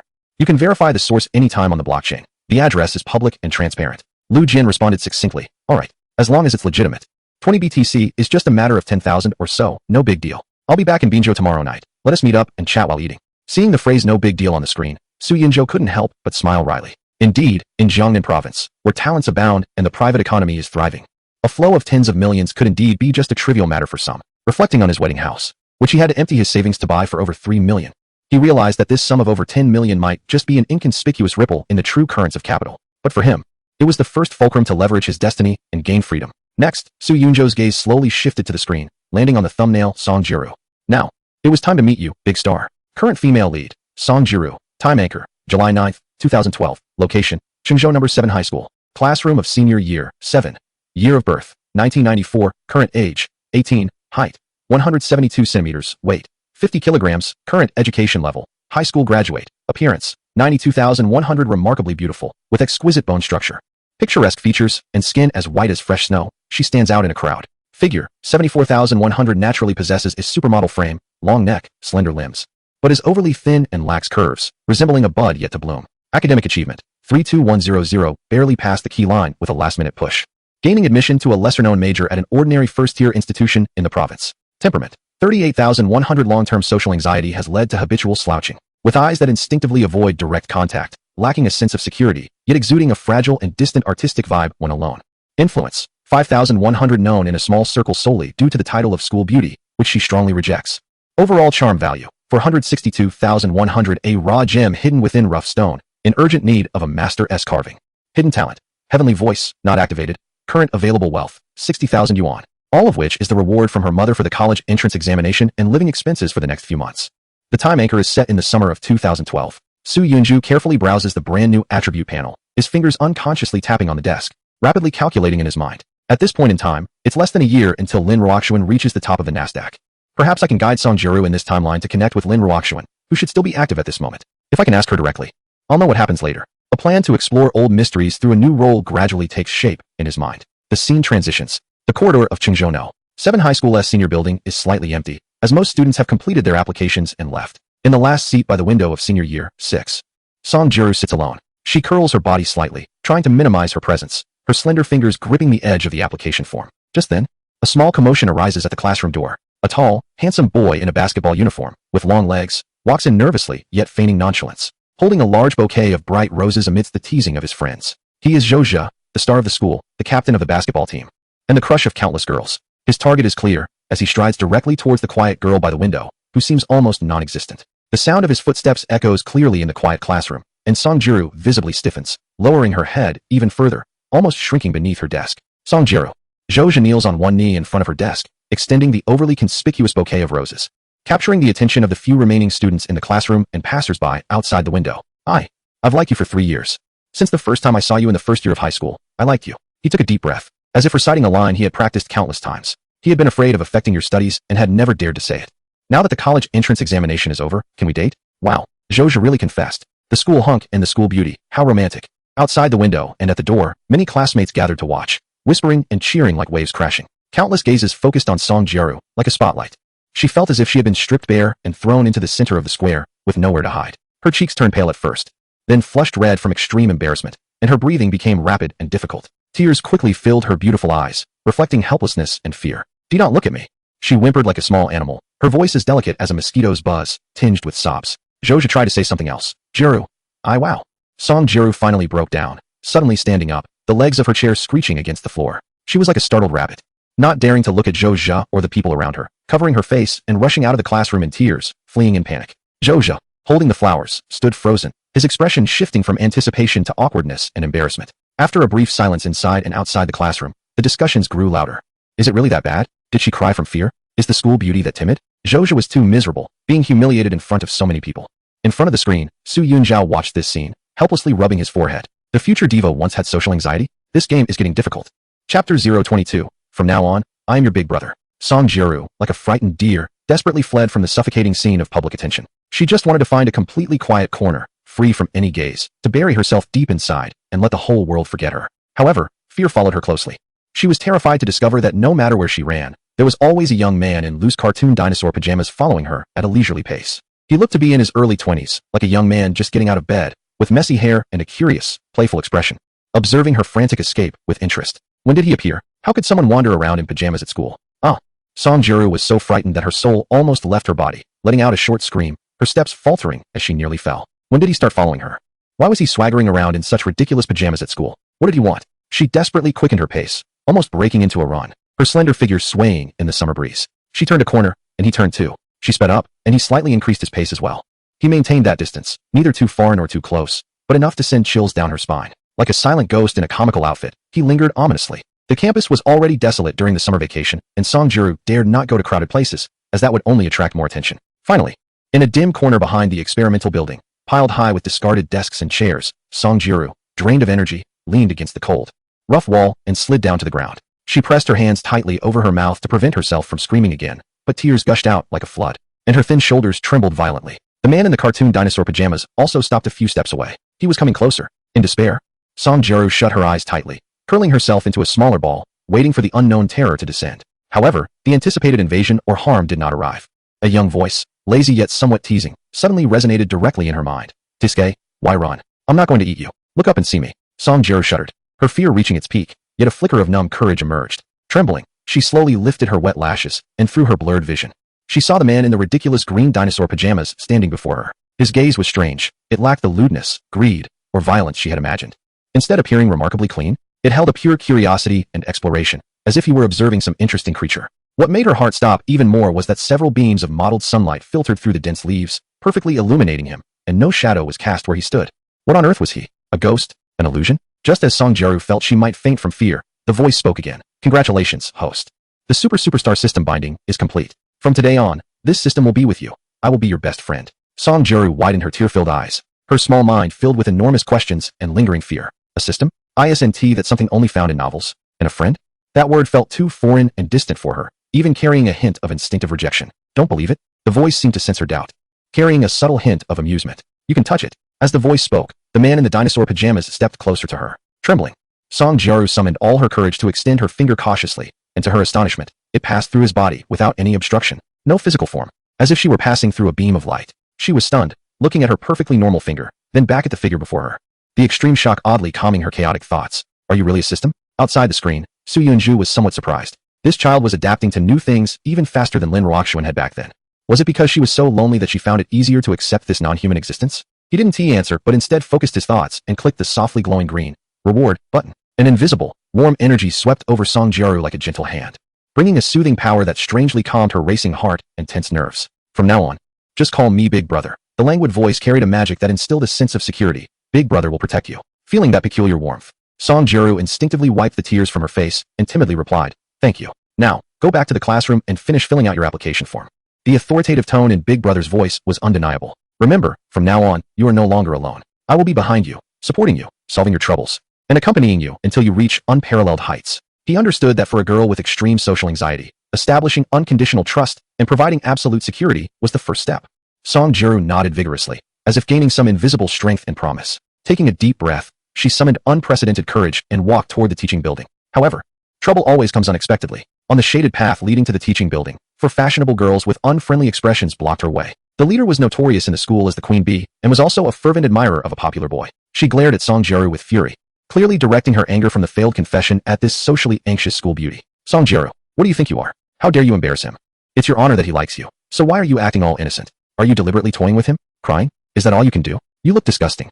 If I don't teach you a lesson today, you really think you're some kind of remarkable beauty? Harsh words mixed with shoving formed a circle around Song Jiaru, trapping her in the middle like a trembling white lamb that had strayed into a wolf pack. The courage she had just mustered dissipated instantly, and tears began to well up in her eyes again. She instinctively looked at the man in dinosaur pajamas beside her, whom only she could see, her gaze filled with helplessness and a plea for help. Su Yunjua's calm voice echoed in her mind. Tell me, do you need my help? He needed her to ask for help herself, to take the first step in resisting rather than always passively enduring. As Song Jiaru looked at those malicious faces and felt the pushing force against her, an unprecedented sense of grievance and anger, mixed with her newfound reliance on Big Brother, suddenly shattered the shackles of fear. With a choked voice, she silently called out, Big Brother, please help me. Chapter 023, The Little White Rabbit Transforms. Okay. Su Yunjua had already studied the newly unlocked system shop, which had a feature called Consciousness Synchronization, priced at 100 shop coins per use, lasting for 5 minutes. Without hesitation, he clicked to purchase and confirmed its use on Song Jiaru. In an instant, Song Jiaru felt Big Brother beside her transform into a beam of light, merging with her in an instant. Immediately, a strange feeling of losing control washed over her. She could clearly feel that she was still here, but the control of her limbs seemed to have been taken over by another, calmer and more decisive consciousness. Her body was no longer entirely under her control. In the astonished gazes of those girls, Song Jiaru, who had just been trembling and bullied, suddenly had her eyes turn cold and sharp, as if she had switched souls. Still the same delicate and thin figure, as if a gust of wind could blow her down, but her movements were as swift as a ghost, and her strikes were precise, ruthless, and merciless. Smack! A crisp slap echoed through the alley, knocking down the girl who had been leading the insults.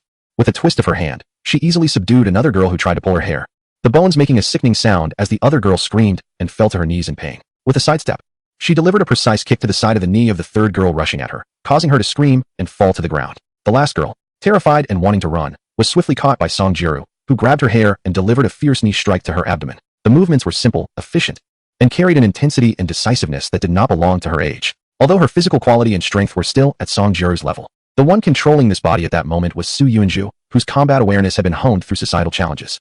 Knowing how to make the opponent lose their fighting capability quickly, dealing with a few girls who only knew how to bluster required being fiercer, more unafraid of trouble, and knowing how to target the weaknesses. In just a minute or two, the previously arrogant girls were sprawled out on the ground, some covering their faces, others clutching their twisted wrists, rolling on the ground, curled up and retching, wailing endlessly. The terror and disbelief in their eyes when they looked at Song Jiaru were palpable, as if they were staring at a monster. Song Jiaru shook her slightly numb wrist, looking down at them from a height, and with her originally gentle voice, she spoke chillingly, from now on, be smart and stay away from me. After saying this, Su Yunju patted her chest, releasing the consciousness synchronization. The moment control returned, a strong sense of exhaustion and muscle soreness surged towards Song Jiru like a tide. Her legs weakened, and she hurriedly reached out to support herself against a rough tree trunk, barely preventing herself from falling. She looked at the girls on the ground, who had been fierce just moments ago but were now groaning in pain like mud, and then looked down in disbelief at her own seemingly delicate and weak hands that had just unleashed incredible power. An indescribable feeling of exhilaration, breaking through all the long-held grievances, fears, and constraints, exploded in her heart, making her tremble slightly all over. Had she really done it? With the help of her brother, she had fought back, she had protected herself, and she had won. Did you see that? Su Yunju's voice echoed in her mind at the right moment. I only used your own strength to resolve this trouble. So, you have this potential within you, and you can do it too. As long as you are willing to muster the courage and learn to harness it. Song Jiru leaned against the tree trunk, nodding vigorously with a voice still slightly breathless from the intense struggle, but filled with unprecedented conviction. I see it. Thank you, big brother. I understand now. After a few seconds, she seemed to calm down from her intense emotions, suddenly remembering something, and raised her still slightly flushed face, timidly asking, but big brother, there's one thing I don't understand. Why did you pat your chest before leaving me? Cough. Outside the screen, Su Yunju's face turned red, nearly choking on his own saliva. How could this girl have such sharp observation? He forced himself to calm down and replied in a mysterious tone. It's a sense of ritual. A necessary procedure for the system operation. After filling out her application, leaving the school, Song Jiru was like a child who had finally discovered the most precious treasure in the world, exclusive to her. She joyfully circled around the phantom that only she could see, carefully maintaining a little distance, as if afraid of shattering this miracle. Yet unable to resist orbiting around her big brother like a small satellite, wanting to get closer. Big brother, do you drink milk tea? I know a place at the school gate that has the best. The boba is super chewy. Big brother, let me treat you to Pizza Hut. Their new cheese waterfall pizza is so delicious. Can you taste it? Seeing Su Yunju not responding, she tilted her head, thought seriously for a moment. And suddenly her eyes lit up as if she had found the key to the problem, filled with excitement. I know.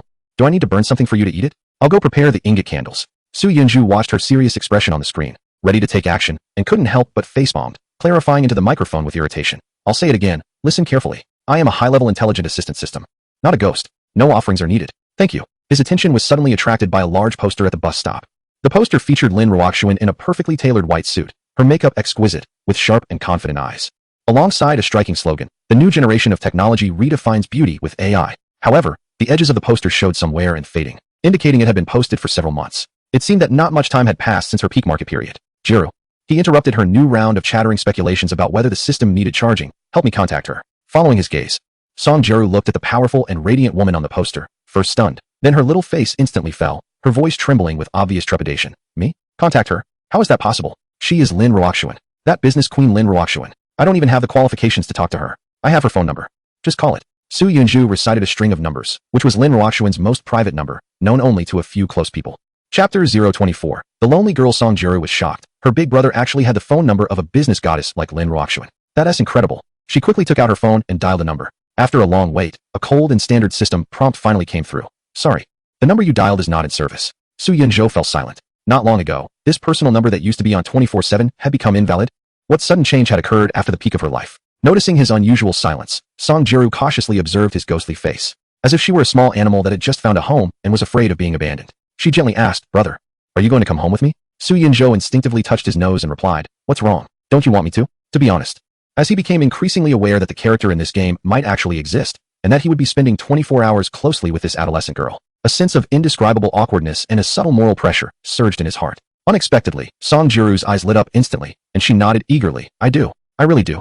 That's great. Finally, someone can play with me. I'm not alone anymore. Her family was relatively well off, although her parents had divorced when she was young. Her mother was a successful local businesswoman who had purchased a spacious high-end apartment in the city center. However, her mother was often busy with work, leaving her in the care of a nanny named Aunt Yang. Aunt Yang, I'm back. Song Jiru opened the door with her key, nervously stepping aside as if inviting an invisible guest in. Aunt Yang, wearing an apron, came out of the kitchen. Upon seeing her strange behavior and slightly disheveled school uniform, her gaze immediately fell on the bruises and swelling on Jiru's knees, and she frowned with concern. Oh no, Jiru, what happened? Did you fall? Or were you bullied? Tell Aunt Yang. Song Jiru's heart tightened, fearing that Aunt Yang would sense her brother's presence. She quickly waved her hand. No, I just tripped a little. I'm fine. I'm going to take a shower first. After saying that, like a startled rabbit, she dashed into her room, not forgetting to give a quick glance to the air as if urging someone to follow. Once in her room, she locked the door behind her and leaned against the door panel, letting out a long sigh of relief. Seeing that Su Yunju's ghostly figure indeed followed closely, standing steadily in the center of the room, a pure and radiant smile instantly blossomed on her face, filled with unprecedented comfort and immense joy. That's great. Others really can't see you. Brother, we can really be together all the time from now on. Excitedly, she pulled Su Yunjo's ghostly figure and ran to the soft carpet by the window, showcasing a delicate wooden box she dragged out from under the bed, containing a somewhat worn set of Ludo, with the edges of the pieces smoothed out. Brother, let us play a game. Her eyes sparkled with careful anticipation. No one has ever played this with me before. Su Yunjo silently sat opposite her, though it was just a ghostly figure adjusting its height.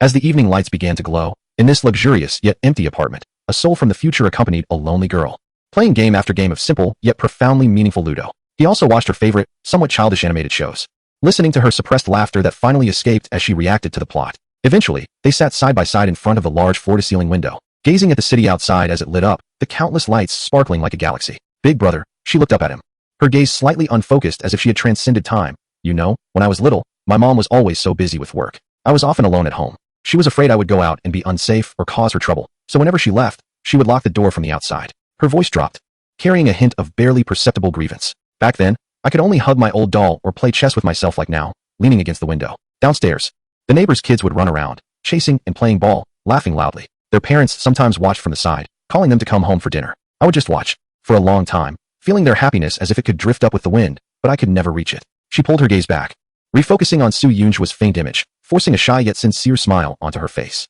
So, big brother, it's really great to have you play with me now. I feel like I finally don't have to be alone, peering out the window at others anymore. As the night deepened, the city's noise gradually faded into silence. She curled up on the soft bed and softly asked, a hint of anxious confirmation in her voice. Big brother, you'll still be here tomorrow, right? You won't just disappear like my mom, locking the door and leaving me all alone, right? Su Yunjo did not answer immediately. Instead, he moved the mouse and gently clicked the softly glowing green reward button. An invisible, reassuring warmth enveloped Song Jiaru like a silent promise. Then, his voice echoed in her mind. I will always be here until you become. Big brother, will you take me out to play tomorrow? She quickly took the lead in the conversation, her eyes shining with anticipation in the dark, as if having him gave her the courage to face the whole world.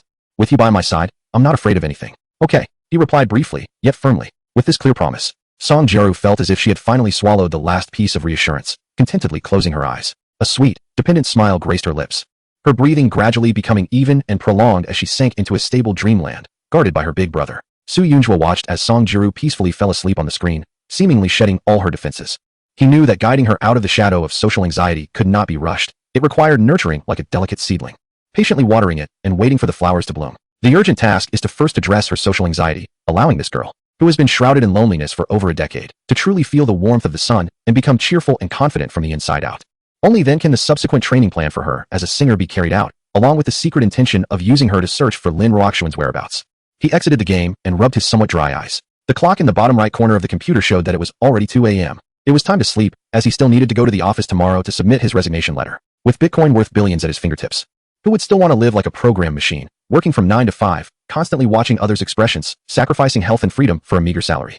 Speaking of the company he worked for, it certainly had its quirks. The business volume was average, and the profits seemed ordinary, yet the employee salaries were far beyond industry standards. Rumors had long circulated that the elusive big boss had an unfathomable background, and that the company was merely one of the white gloves used for money laundering within a vast system. In the past, he had to pretend to be unaware for the sake of the mortgage and a so-called future, but now he was no longer interested. Chapter 25. If we set aside the facts, are you really blameless? The next morning, as Su Yunzo sat down at his workstation, he received a call from the HR director, Zhao Lily. Su Yunzo, come to my office. Zhao Lily, 34 years old and unmarried, was dressed in a striking red suit today, and the strong scent of her perfume wafted over from 3 meters away. She leaned back in her leather chair, resembling a queen awaiting her subjects. Director Zhao, is there something you need? Su Yunzo sat down across from her, already sensing what was coming. Zhao Lily crossed her arms on the table, her bright red nails particularly eye-catching, adopting a condescending posture. I know about you and your girlfriend. Su Yunzo raised an eyebrow.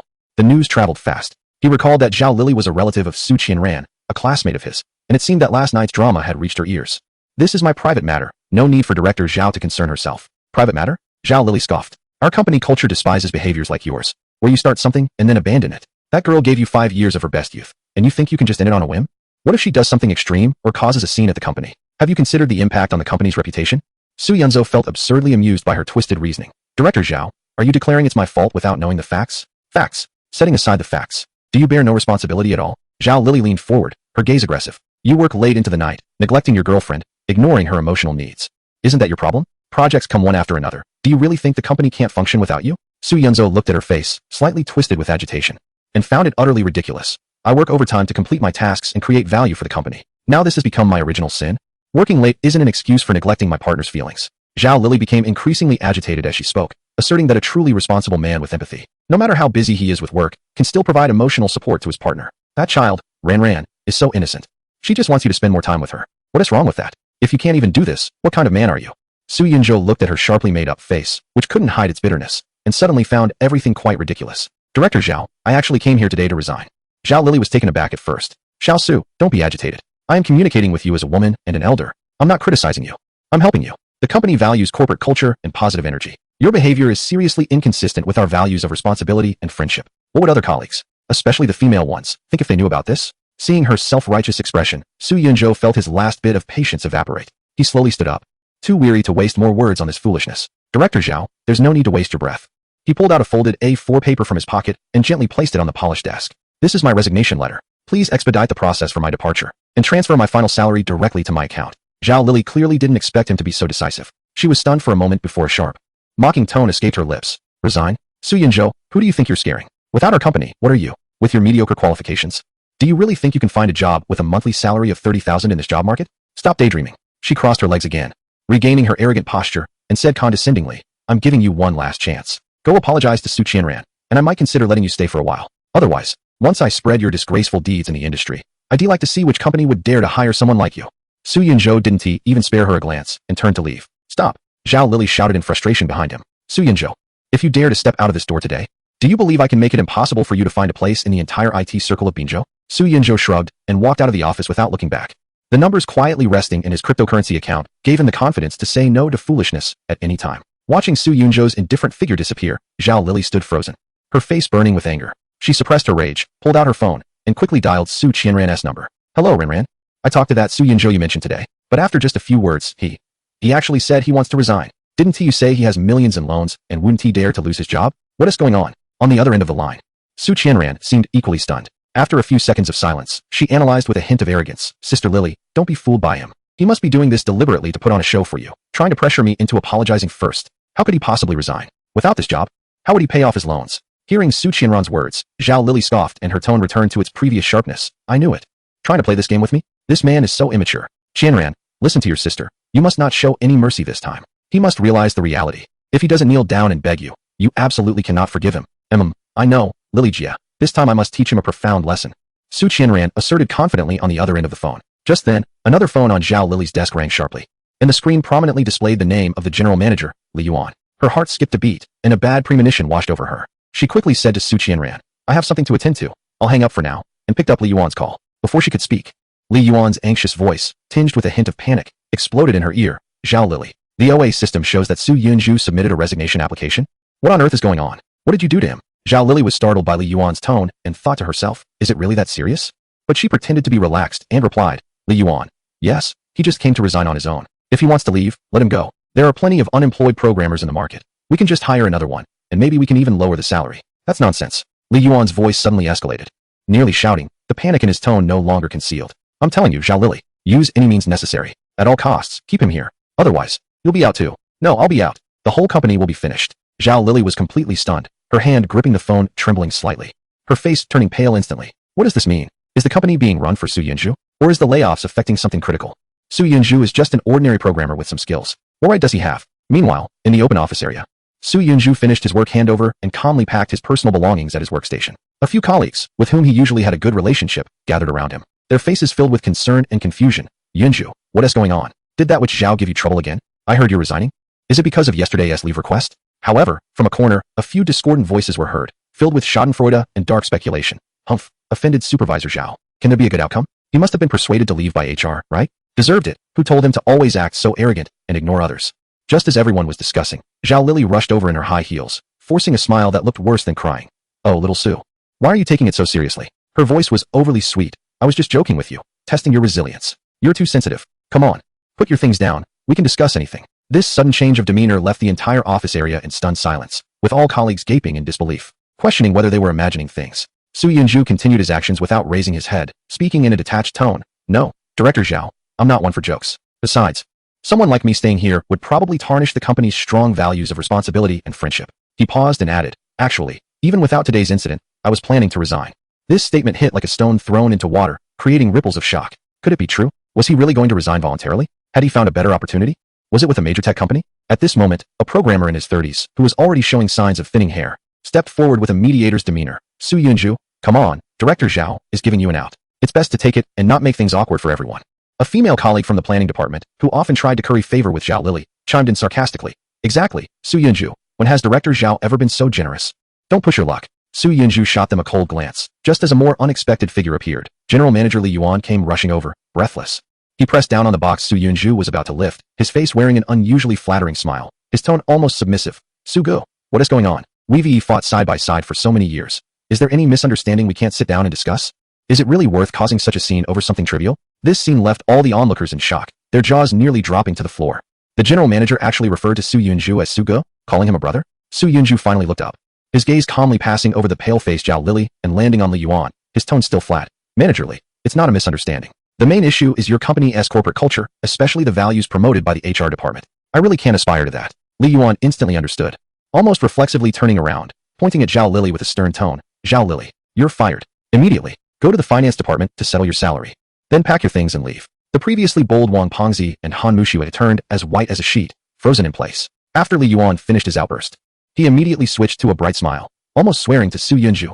Su Gu, I've removed the troublemaker. Are you satisfied with this resolution? Additionally, I'll apply for a raise for you. 30. No, 50. As long as you're willing to stay, you can set any conditions. Shares, dividends, everything is negotiable. At this point, the entire office erupted with gasps and discussions, nearly shaking the ceiling. My goodness, the general manager publicly fired Director Zhao? A raise of 50? That would mean a monthly salary of 60,000, plus shares and dividends. Who exactly is Su Yunju? Is he some big shot's illegitimate child from headquarters? Has the layoff truly hit a nerve? Wang Pengzi and Han Muxue must feel foolish now, having flattered the wrong person. Amid the complex gazes of shock, envy, and jealousy from all his colleagues, Su Yunju gently but firmly pushed away Li Yuan's hand that was resting on the cardboard box. He steadily lifted the box containing his personal belongings. Scanning the crowd with various expressions, he revealed a rather infuriating and carefree smile at the corners of his mouth. Mr. Li, I appreciate the goodwill. However, I'm just not someone with grand ambitions. I simply don't want to work with Shafu anymore. After saying this, in the profound silence, he elegantly turned around with the box in his arms, leaving everyone with a back view that concealed his achievements and reputation. Li Yuan watched Su Yunju's figure disappear behind the elevator doors, his face alternating between red and white. He suddenly turned and almost stumbled back to his office. Trembling hands grabbing the landline on his desk, dialing a number he had memorized. The call was almost instantly connected. Hello, is this Mr. Song? Li Yuan's voice trembled with uncontrollable fear and humility. That's Su Yunju. He resigned. I tried to persuade him to stay, offered him all kinds of conditions. Even fired Zhao Lily on the spot, but he is determined to leave, and there's nothing I can do to keep him. On the other end of the line, a young-sounding yet exceptionally calm and composed female voice came through, devoid of any emotional fluctuation. Oh, I see. All right then. The casualness of her words made Li Yuan's heart sink to the bottom. The woman continued, as per our previous agreement, settle his salary for the year. Not a penny less. Moreover, she paused, her tone still flat. We are also preparing to withdraw our investment. Mr. Li, you should take care of yourselves. Mr. Song, can't we discuss this further? I'm begging you. Without this funding, the company is finished. Hello? Hello? Listening to the busy tone on the phone, Li Yuan felt as if all his strength had been drained, collapsing into the expensive leather executive chair. About half an hour later, in the company group chat, which had been buzzing with discussions about Su Yunju's resignation and Zhao Lily's dismissal, a formal notification suddenly popped up. Personally issued by General Manager Li Yuan. Important notice, dear colleagues. I regret to inform you that due to significant operational difficulties and a broken capital chain, the company has declared bankruptcy and is entering the final liquidation phase, as resolved by the board of directors. Thank you all for your contributions. This message hit the company like a depth charge, instantly igniting chaos. What? Bankruptcy? Are you joking? Everything was fine just a moment ago. We were discussing new projects yesterday, and today we're declaring bankruptcy. Did Su Yunju's departure cause this? The company collapsed the moment he left? What kind of fantasy plot is this? The company, comprised of nearly 100 people, fell into a state of confusion, panic, and disbelief. Chapter 027. Money is for women to see. Construction Bank. Your account ending in 0809 has completed a transfer transaction of 420,000 RMB. Balance. Not long after leaving the company, Su Yunju was looking at the bank notification message he had just received on his phone, his brow furrowed, feeling neither joy nor relief, but rather filled with doubt and unease. 420,000. A whole year's salary. He originally thought that getting his monthly salary settled according to the law, along with a bit of compensation, would be fortunate enough, especially since he had voluntarily resigned. However, this unexpected large sum of money not only did not surprise him, but instead made him feel uneasy. What on earth is this company up to? He murmured to himself, recalling how subserviently Yuan had been earlier. Now, giving out such a large amount of money so readily made him suspect that the company was in some trouble and wanted to drag him down as a scapegoat. He quickly reached out to Xiao Zhang, a colleague with whom he had a decent relationship and who was known to be straightforward, via WeChat, typing rapidly. Xiao Zhang. I feel something is off with this company. There might be a problem. If you get the chance, you should also hurry to find another job and not get caught up in this. Not long after sending the message, he received a voice reply from Xiao Zhang. No way. Yinzhou, what exactly are you? You just left for less than half an hour. And the company announced in the group that it's going bankrupt. They're directly liquidating and dissolving. Bankrupt? Right after he resigned? A fleeting absurd thought crossed Su Yunzhou's mind, but was quickly dismissed. What connection could there be between the two? He chuckled to himself, thinking that as an ordinary programmer, he didn't have that kind of influence. Instead of getting tangled in this fog, it was better to tackle the more pressing issues at hand. He thought of the virtual image in the game, always dressed in a ridiculous dinosaur onesie, looking disheveled, and frowned slightly. Showing up in front of girls like Song Jiru every day in that state was indeed a bit unseemly, not to mention it wouldn't help elevate their aesthetic sense. It was time to change his ways. He muttered to himself, his tone carrying a sense of determination to renew himself. He headed straight to the top shopping center in the city and walked into a store named Ether. This designer brand had gained fame in recent years and was highly sought after by the fashion circle and young elites. As soon as he stepped inside, a sales associate in the brand's signature gray and white uniform, with exquisite makeup, greeted him with a smile. Su Yunzhou, it's been a while. Su Yunzhou recognized her as Qiao Shi, a fellow classmate from university. Qiao Shi's smile was warm as her eyes habitually scanned him. Are you here to pick out a gift for Su Qianran? We just received a batch of limited edition scarves and handbags. She will definitely love them. This was almost the instinctive thought of everyone who knew them. Su Yunzhou shook his head, his tone calm yet firm. No, it's not for her. It's for myself. Besides, we've broken up. Huh? Weren't you two about to get married? Qiao Shi was clearly taken aback, her mouth slightly agape, and a mixture of disbelief and complexity flashed in her eyes. She quickly composed herself, aware that it involved the guest's privacy and was inappropriate to pry further. She then offered a more professional smile. I see. How about checking out the men's section? We also have many unisex styles that would suit your vibe. Sure, Su Yunzhou nodded, scanning the displays in the store. Help me put together an outfit, from head to toe. Without considering the budget, there is only one requirement. He looked at Josh with a serious expression, saying that it was enough to be liked by women. There was no other way. He had to create an initial, trustworthy aesthetic standard for those young girls in the game who needed guidance. Upon hearing this, Josh's eyes lit up slightly as she began to carefully reassess Su Yunzhou. Setting aside his overly ordinary attire, she realized that this old classmate had an excellent foundation with a tall and well-proportioned figure, making him a natural for fashion. He had broad shoulders and long legs, with handsome features. However, there had always been a layer of fatigue and compromise in his demeanor due to the struggles of life. But now that layer of gloom seemed to have dissipated significantly, replaced by a hint of detachment and an indescribable sense of calm and determination. Leave it to me. Josh's enthusiasm now included a genuine interest and desire to perform. She swiftly moved around the store, her fingers gliding over rows of clothing, picking up several items to quickly match against him, her mind racing with combinations. How about this outfit? This intellectual and romantic style that balances formal and casual, with a hint of understated elegance, is practically a guaranteed hit for women aged 20 to 40. I promise it will make you look brand new. Su Yunzhou looked at himself in the mirror and barely recognized his reflection. The well-fitted clothing truly enhanced his demeanor. The man in the mirror exuded a sense of calm sophistication, a stark contrast to his previous image of wearing dinosaur pajamas or cheap t-shirts. All right, let's go with this feeling. Prepare a few more outfits for me, Su Yunzhou said casually. Josh struggled to contain her excitement and joy, maintaining a professional smile as she swiftly packaged the 5 selected outfits, along with matching shoes and accessories, calculating the total. When the POS machine beeped and spat out the receipt, she quickly glanced at the number, her heart racing. 218,000 yuan. The generous commission from this transaction would easily secure her position as the sales champion for the month. She carefully placed all the items into a beautifully crafted bag featuring Ether's minimalist logo and handed it over, her cheeks slightly flushed. Old classmate, thank you so much for your help today. This order has practically saved my life, relieving me of more than half a month's performance pressure.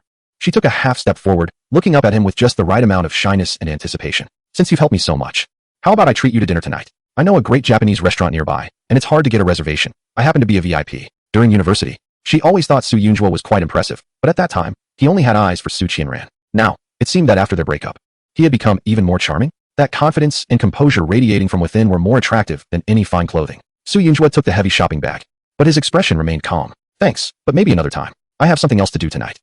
Just as expected. Money is something to be shown to women, not something for women to use. He used to not understand this principle, always thinking that giving everything and being at their beck and call was true sincerity.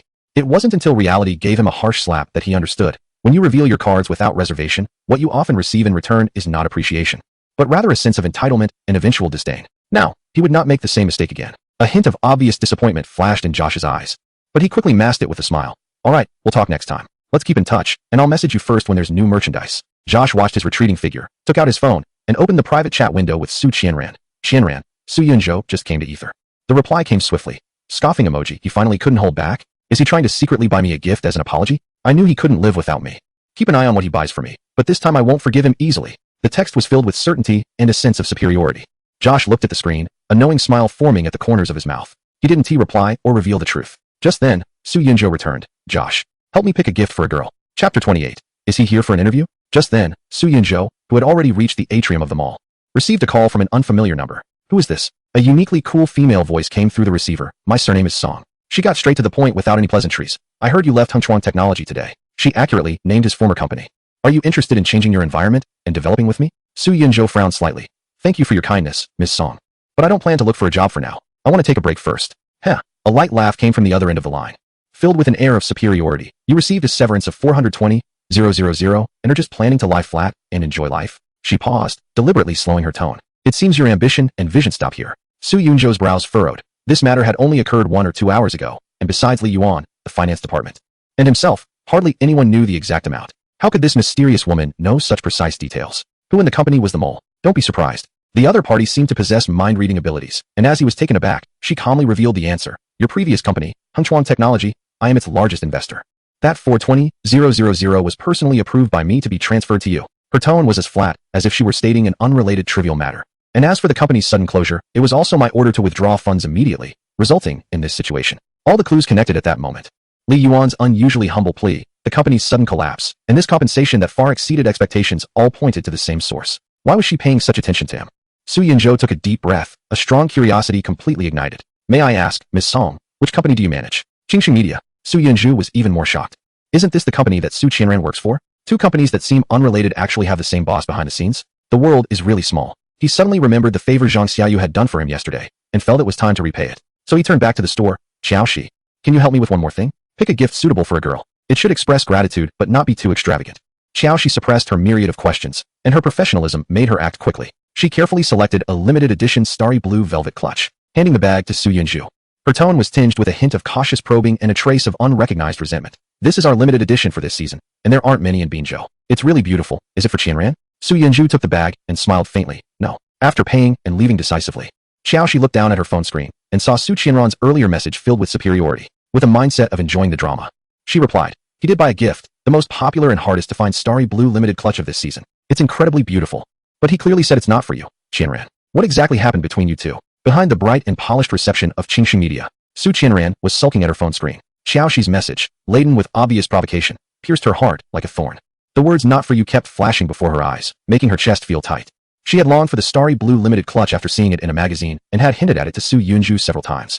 But he had dismissed it as too expensive and impractical. Now he actually bought it, and it wasn't for her? Who did he dare to give it to? Just as she was gritting her teeth, her foundation failing to cover her pale face, her peripheral vision caught a familiar, yet strange tall figure walking through the company entrance.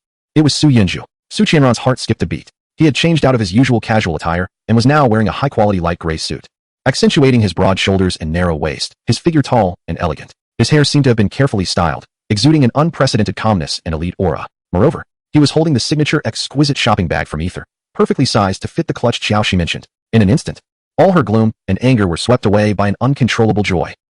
As expected, that little provocateur Xiao, she was just trying to stir trouble. What do you mean it's not for her? Su Yinzhou clearly dressed up and brought a gift to the company to make amends with her. She knew he couldn't live without her. Although her heart was bursting with joy, Su Qianran didn't show it on her face at all. She quickly adjusted her expression, trying hard to suppress the corners of her mouth that wanted to rise, deliberately tilting her head to turn her gaze to the computer screen, pretending to be fully focused on her work, presenting her profile to him, silently thinking, now you know to come and seek me out? It's too late. You must endure some hardship to learn your lesson, or else I want to be called Su Qianran. He must apologize humbly in front of the entire company and present the bag with both hands before I even consider forgiving him. She deliberately slowed her breathing, straining to hear the familiar footsteps stop in front of her, waiting for that flattering call. 1 second, 2 seconds, 10 seconds. The anticipated scene did not occur. The front desk area was surprisingly quiet, with only the faint sound of a colleague typing nearby. Su Qianran could no longer hold back and discreetly glanced at the spot where Su Yinzhou had been standing. It was already empty. She raised her head in shock. Looking around, where was Su Yinzhou? Hey, where did he go? She couldn't help but mumble softly, her face filled with confusion. A colleague nearby, touching up her makeup, heard her and casually replied, oh, you mean that handsome guy just now? He was personally taken upstairs by Director Zhang from HR. Looks like he was here for an interview, right? His demeanor is quite impressive. Is he applying for operations or as a manager? Su Qianran was stunned again. But soon a wave of joy overwhelmed her. Just moments ago, Zhao Lily had mentioned that Su Yinzhou had resigned, and she was puzzled. Turns out he came to interview at her company. He must be here to get closer to her, to see her every day, to keep an eye on her and prevent any more surprises like yesterday. He even gave up his long-standing career in the tech industry to come to a completely unfamiliar media company. What a deep obsession and strong love he must have. At least you have a bit of sense, knowing to chase me here. Su Qianran thought happily. Even the guilt from last night with Chun Beichin was diluted by this overwhelming sense of vanity. It seemed he was still uncertain about her spending the night with Chun Beichin, or after weighing things. He realized he couldn't do without her and chose to pretend he didn't know, opting for a clean slate. That is fine, considering his sincerity and the effort he made to dress nicely for the interview on her turf. She had already made up her mind and even began to construct the upcoming scene once he finished the interview. As long as he came over and said a few soft words in front of all the colleagues, with a sufficiently humble attitude, she would give him a slightly better expression and reluctantly forgive him. She even started imagining how, after Su Yunjua successfully joined the company, she would enjoy his cautious flattery, making everyone envy her for having such a devoted ex-boyfriend who changed jobs just for her. Chapter 29. How did he suddenly become a gigolo? Su Yunjua was respectfully led by Director Zhang to a heavy wooden door. Director Zhang carefully knocked on the door, and after receiving a response, gently pushed it open. Stepping aside with a tone of evident reverence, Director Song, Mr. Su Yunjua has arrived. After speaking, he quietly exited, closing the door behind him. The office was spacious to the point of being almost empty, with a massive floor-to-ceiling window overlooking the city skyline. Behind a minimalist yet imposing desk sat a young woman. She appeared to be of a similar age to Su Yunzhou, dressed in a custom navy blue suit, her beauty striking and unforgettable, with an aggressive charm. However, what stirred Su Yunzhou's heart was not her beauty, but a vague sense of familiarity in her expression, as if he had seen her somewhere before. But he couldn't quite recall. He suppressed his unease and got straight to the point. Miss Song, have we met before? The woman, Miss Song, raised her eyes, her cold gaze lingering on his face for a moment. She did not answer his question. Instead, a hint of undisguised disdain curled at the corners of her mouth. She extended her slender fingers and briskly pushed a document on the table towards him, her tone commanding and devoid of any room for negotiation. Sign here. Su Yunzhou picked up the document, puzzled, and quickly skimmed through it. It was an employment agreement for the position of operations director, and the monthly salary was clearly stated as 100,000. He frowned, completely baffled. Miss Song, to be frank, I have always worked in the technical field and have never been involved in operations. Are you hiring me as operations director? This seems rather absurd. MS. Song let out a cold laugh, leaning slightly back in her chair, her eyes filled with mockery. As a pretty boy, why care about the title? It's just a name. If they give you money, just accept it honestly. Asking so many questions seems unnecessary. The term pretty boy pricked Su Yunzhou like a needle, causing his expression to darken. Miss Song, please show some respect. Respect? Miss Song laughed as if she had heard a joke, her eyes filled with derision. During your years at Hengchuang Technology, earning far above market level for doing trivial projects, did you never find that strange? Did you really think you were that capable and worth that price? Su Yunzhou's heart sank. This had always been his doubt. He stared at the cold, eccentric woman before him, trying to find answers in her expression. A ridiculous thought crossed his mind. Could it be that Miss Song has taken a liking to me? Mr. Su, you really are amusingly confident. Miss Song's expression turned icy. The one interested in you is someone else. Your first task once you're hired is to travel to Huzhou and cater to that person. If you make her happy, you'll reap the benefits. Her words fell like ice water mixed with insult, dousing him completely. So that 1 million annual salary and the so-called director position were merely service fees and a facade. Su Yunzhou, furious to the point of laughing, said nothing further. He simply took the agreement, tore it in half with a swift motion, and tossed it into the nearby trash can. Sorry, I, Su Yunzhou, am least inclined to serve others in my life. Perhaps you should find someone else. You, MS. Song slammed the table and stood up, her beautiful eyes wide open in disbelief at his decisiveness. Who do you think you are? If it weren't for her repeated instructions to look after you, do you think you could have had it so easy these past few years? Ungrateful fool. Su Yunzhou merely shrugged indifferently, too lazy to argue, and turned to leave, striding out of the office. As he walked down the corridor, doubts filled his mind.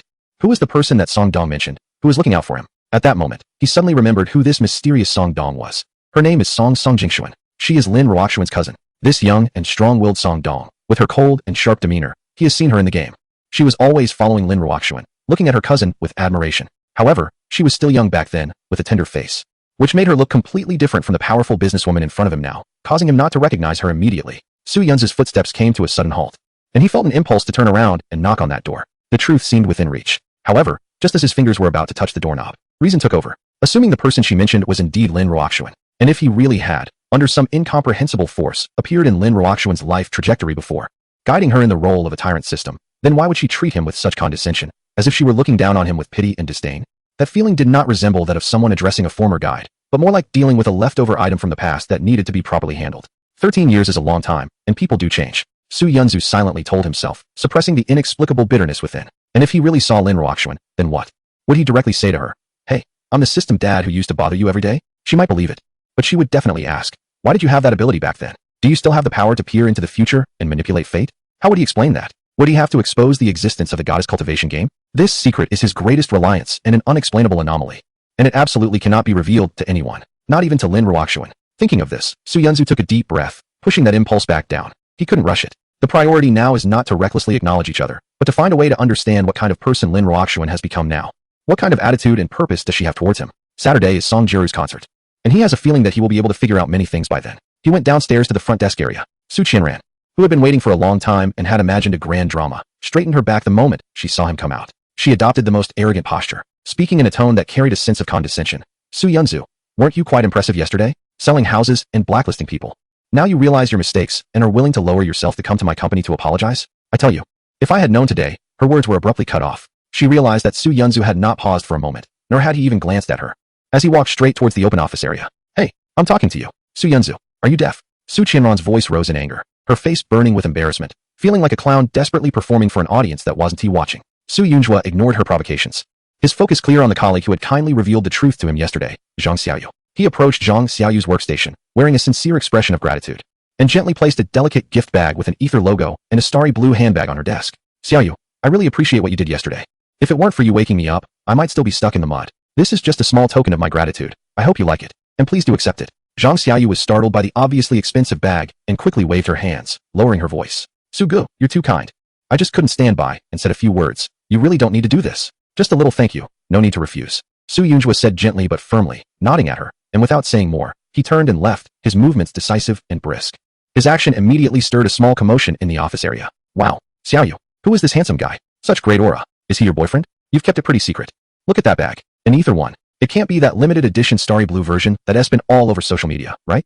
I just saw it on the official website yesterday. It was sold out instantly. I think it costs over 10,000. Oh my gosh. He is so handsome, tall, stylish, and so generous and thoughtful. Xiaoyu, you're so lucky. The colleague's exclamations and envy felt like needles piercing Su Qianran's heart. She watched the bag that should have belonged to her now sitting on her least favorite colleague's desk. And seeing Su Yunjua being so gentle and polite to Zhang Xiaoyu while ignoring her completely ignited an uncontrollable rage within her. She rushed over like a madwoman, pointing at Zhang Xiaoyu and shouting, Zhang Xiaoyu, you shameless skank. How dare you secretly seduce my boyfriend and steal my things? Chapter 30. Lin Ruoxuan at 35. Zhang Xiaoyu, initially feeling a bit embarrassed by Su Yunjua's gesture and blushing from the surrounding teasing, instantly became furious when Su Qianran made such a baseless scene. She stood up abruptly and sneered. First of all, Su Qianran, listen clearly. My relationship with Su Gu is clean and pure. He gave me a gift to thank me for telling him the truth yesterday, thanking me for helping him see the ugly faces of certain people. Secondly, she deliberately elongated her tone, her gaze scanning Su Qianran with disdain. With you? Do you even have the right to stand here and accuse Su Gu? Do you have no shame? Do you want me to remind you of the other night in the underground parking lot, Area B, with that red Ferrari? Who was making such a racket that the whole parking lot could hear? The windows weren't even closed properly. As if you were afraid no one would know that you, Su Qianran, were busy talking about marriage with Su Gu while having fun in someone else's car? You're the one causing the trouble. The veil of shame was ripped off in public, and Su Qianran completely lost her composure, screaming as she lunged at Zhang Xiaoyu, reaching for her hair. Zhang Xiaoyu refused to back down, and the two instantly got into a scuffle, screams and curses filling the air. Enough. Upon hearing the news, Director Zhang rushed over with a grim expression and sternly intervened. Nearby colleagues hurriedly pulled apart the two individuals who were acting wildly. After clarifying the situation, Director Zhang's cold gaze swept over Su Qianran, whose hair was disheveled and makeup was ruined, and spoke in a tone devoid of warmth. Su Qianran, what do you think this place is? A vegetable market or your backyard? Over a trivial matter of jealousy, you come here to make a scene and resort to violence? Look at what you've turned into. I warn you, if this happens again, pack your things and leave immediately. He paused and glanced around at the silent employees, deliberately emphasizing his tone, which served as a warning to Su Qianran and everyone present. Listen carefully. The gentleman who just left, Mr. Su Yunzhou, was personally invited by our esteemed director Song Jinxian. Anyone who dares to gossip or maliciously slander will face legal consequences from the company. Director Song's guest? Su Qianran, who had been struggling and feeling wronged, suddenly froze in place, forgetting the burning pain on her face. Su Yunzhou? The very person she thought couldn't he live without her and would have to return to plead with her? How could he be the guest of the formidable director Song Jinxian, who was renowned in the media industry? Wasn't he just an ordinary programmer? When did he climb to such heights? Just then, her phone in her bag rang sharply, breaking her dazed state. Mechanically, she took out her phone, and as soon as she connected, Zhao Lily's frantic voice filled her ear with a hint of tears. Su Qianran, how much have you been hiding from me? Hunchuang Technology. That company was established solely for Su Yunzhou. The moment he resigned, they announced bankruptcy. What is his background? Is he a prince sent from headquarters undercover? Holding the phone, Su Qianran listened to Zhao Lily's almost frantic questions, looking at the chaotic office and the glances of her colleagues, some filled with pity, others with mockery or curiosity, and felt a wave of dizziness. Su Yunzhou, the man she thought she had completely under control and would soon dominate with her family. How had he overnight become so unfamiliar, so unattainable? What on earth was happening? On the top floor, in the chairman's office, Song Jinxian listened to her assistant report on the earlier commotion, a cold smile of nonchalance appearing on her exquisite face. She picked up her phone and dialed a number from Huzhou, expressing her dissatisfaction. Cousin, that Su Yunzhou you asked me to look after is completely worthless. A gentle and slightly lazy female voice came from the other end. What happened to make you so angry? Song Jinxian immediately embellished the day as events.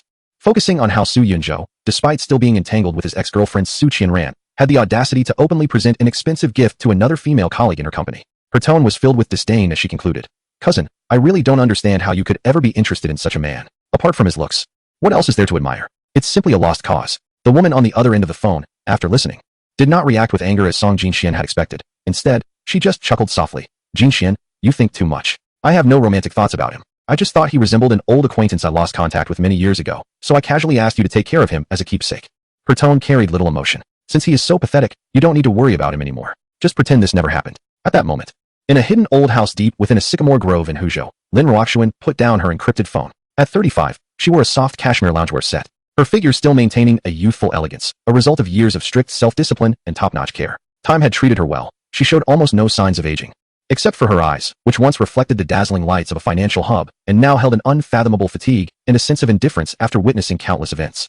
On the desk in front of her, a tablet screen remained lit, frozen on a candid photo of Su Yunzhou outside a corner cafe, smiling at a young girl. Sunlight falling on his shoulder, radiating an ordinary, accessible happiness. His features, the lines of his profile, nearly overlapped seamlessly with the shadow of the tyrant that had been imprinted in her soul for over a decade. She reached out with a trembling hand, gently gliding over the screen, her fingertips caressing the young and vibrant face. A flicker of complex emotions crossed her eyes: concern, nostalgia, a moment of daze, but ultimately, it all transformed into a sigh filled with endless loneliness. As if making a determination, she selected all the videos and photos documenting Su Yunzhua's life over the years on her computer and, without any hesitation, pressed the delete key. Lin Ruoxuan felt a near self-destructive pleasure, as if she were personally excising a festering wound. The images of Su Yunzhua smiling, frowning, and laughing with different girls instantly dissolved into nothingness, as if he had never left any physical traces in her world. After doing all this, she slowly stood up and walked into the bedroom that no one was ever allowed to enter. On the wall directly facing the door hung a large oil painting that nearly reached the ceiling, depicting the profile of a man. The brushwork was so meticulous it bordered on obsessive, with light and shadow skillfully employed, the outline astonishingly similar to the Su Yunzhua who had just disappeared from the screen. Anyone who saw it would marvel at this transcendent resemblance. However, the eyes in the painting were not those of Su Yunzhua. They did not reflect the joys and sorrows of the man in reality, with his mundane emotions, occasional confusion, or struggles. The eyes in the painting were deep, sharp, carrying a sense of detachment that transcended dimensions, containing a mockery that seemed to understand everything, and an absolute control akin to that of a deity. They belonged solely to her system father, her tyrant, a gaze that had been polished, beautified, and ultimately deified in her memory. This has cost her an immeasurable amount of financial and emotional resources. After seeking help from several retired or contemporary masters of painting, and making repeated modifications based on her fragmented and stubborn descriptions, forcing several artists who couldn't understand her demands to leave, she finally managed to capture the image. Chapter 031. Lin Ruoxuan's confession. Lin Ruoxuan stood before the painting, tilting her head back as if gazing up at a singular deity like the most devout of believers.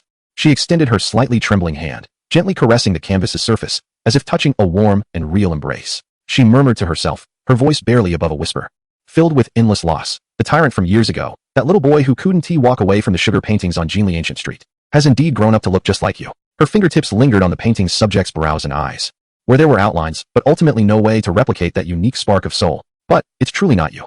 A drop of scalding tear finally slipped silently from the corner of her eye. "I'm sorry," her voice choked with emotion. "Please forgive me for being like a despicable voyeur during this time, unable to resist paying attention to everything about him, trying to find your shadow in him." Today's call from Jinxian was like a bucket of cold water, finally waking me up. "My tyrant, how could you make such a fuss over a colleague of an ex-girlfriend? How could you get caught up in such a vulgar love triangle, struggling in matters of the heart? My tyrant is supposed to be above all this, a being who calmly overlooks the chaos of the world like a deity. And that's Su Yunzhou." She paused, her tone taking on a clear, painful disdain. "He is just an ordinary man with a similar appearance, rolling around in the mundane world, easily manipulated by others. He is even a bit foolish." She confessed to the figure in the painting, her voice trembling as if she had survived a catastrophe. "I almost tarnished your existence, blurring the lines between divinity and humanity. That most secretive, most insane thought is now laid bare before me. I actually despicably considered using technology to have a child with him to continue my obsession with you. I must be insane." She looked into the eyes of the painted figure, which seemed to see through all her unworthy fantasies. "I'm sorry. I shouldn't have treated him as your substitute, nor should I have harbored such absurd thoughts." Her forehead rested against the canvas, drawing in the warmth that wasn't there. "I'm just too lonely. In a world without you, no matter how great the success or wealth, it all feels like a desert. You once told me to move forward, to enjoy my own life. I've tried, I really have. I've achieved wealth and status that ordinary people could never reach in several lifetimes, and I've traveled to every corner of the world. But without you by my side, what is the meaning of it all?" Her shoulders trembled slightly as she took a deep breath, as if needing to muster all her strength to continue speaking. "Over these years, I've been like a stubborn traveler, visiting all the places we once walked together. Under the starry sky of Dunhuang, I sat alone until dawn, hoping that a shooting star would bring you a word or two. In the deep snow of the Alps, I was nearly frozen, imagining you would suddenly appear, scolding me for being foolish, then using your warmth to comfort me. Before the gigantic statue of Ramses II at the temple of Abu Simbel, I knelt for a long time, praying to the deities that were said to communicate across time and space, for even a tiny miracle. I even bought the old shop in Kyoto where we once had matcha ice cream together, stubbornly keeping it the same. Yet I could no longer taste the bittersweet flavor that came with your company in my memories. Her voice grew softer, eventually turning into a heartbroken whisper. But after searching every corner of the world and knocking on every possible door, I still cannot find you. Tyrant. She offered her last prayer to the painting that would never respond. If you truly existed, even if only in a dimension I cannot reach, please, occasionally, just occasionally, think of me. Lin Ruoxuan dragged her heavy steps out of the bedroom. Her phone flickered, indicating a new message. She tiredly swiped the screen. And it was from the senior blockchain analyst she had hired. Sister Lin, the ancient Bitcoin address, 1A1ZP1. You asked me to monitor has shown activity. Last night, all 1,000 BTC in the address were transferred out, dispersed to dozens of new addresses. The operation was very cautious, but the volume was so large that it left obvious traces on the chain. Lin Ruoxuan tightened her grip on her phone. She stood there in a daze. Not because the value of those 1,000 Bitcoins had exceeded $100 million, but because a more crucial detail thundered in her mind. It was the USB drive she had given to that boy Su Yuanzhou, who resembled the tyrant, back in Jinli, filled with a complex mix of emotions. She clearly remembered that it contained 1,000 Bitcoins as a gift from the future. But she remembered more clearly that she had forgotten to tell that boy the password. The password was 0803, the date that belonged only to her and the tyrant, the day he first appeared in her life. How could he know the password? No one else in this world should know that number. Could it be that he, Su Yuanzhou, is? Impossible. That thought lasted only a moment before she suppressed it with a stronger, almost cruel rationality. She took a deep breath, forcing herself to calmly analyze and find what seemed like a reasonable explanation. Early Bitcoin wallets had relatively simple password mechanisms. A 4-digit brute force attack would not be a barrier for a programmer. Moreover, there are already specialized Bitcoin wallet cracking services available on the market. If one is willing to pay, someone can always handle such ancient wallets. He must have cracked it using technical means. It must be that way. It's me. I'm overthinking again, almost falling back into that sad fantasy. She murmured to herself, as if to convince herself, while also mocking the momentary rekindling of her hopes. However, emotions can be suppressed, but rational analysis cannot stop. Regardless of the process, the outcome has already occurred. Su Yuanzhou has obtained that sum of money. Her gaze became somewhat distant, filled with an indescribable complexity, as she murmured to herself, Su Yuanzhou, you have indeed become rich overnight. This windfall must be a reward for your looks. I just hope that this sudden wealth brings you freedom and happiness, rather than confusion and disaster. Because I do not wish to see pain on that face. She put down her phone and walked to the window, gazing at the quiet night in the city. She knew that from this moment on, the Su Yuanzhou who once needed her discreet care, struggling in the mundane world, had vanished. In his place was a stranger, one who held immense capital and whose life trajectory had been completely altered. I am quite curious about your future. Chapter 32. Songjuru Su Yuanzhou returned to his small apartment, carrying several shopping bags that symbolized a fresh start. After processing 20 Bitcoins that evening, it was time to buy a decent house. The most direct change brought by wealth is the freedom of choice. Just as he took out his keys, the door next door clicked open. The alluring landlady, Lu Qian, stepped out with a garbage bag in hand. Upon seeing Su Yuanzhou, her gaze lingered on his high-quality new clothes for 2 seconds, then quickly scanned his more handsome and three-dimensional face after grooming, finally resting on the exquisite shopping bags he held. A glimmer of understanding flashed in Lu Qian's eyes. Dressed so well, looking so outstanding, yet renting such a place? And at this hour, shouldn't a proper office worker be busy at work? But here he was, returning home with obviously valuable shopping bags.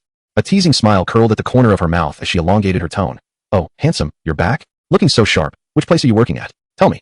Maybe I can come and check out your business sometime? Su Yuanzhou paused for a moment, then reacted, feeling both amused and helpless. He sighed and explained, Sister Lu, you're overthinking it. I just lost my job. Seeing the momentary embarrassment on his face, Lu Qian found it even more amusing. She stepped closer, naturally reaching out to dust off non-existent particles from his shoulder, her movement carrying a hint of subtle teasing. Lost your job? TSK, that's a bit pitiful.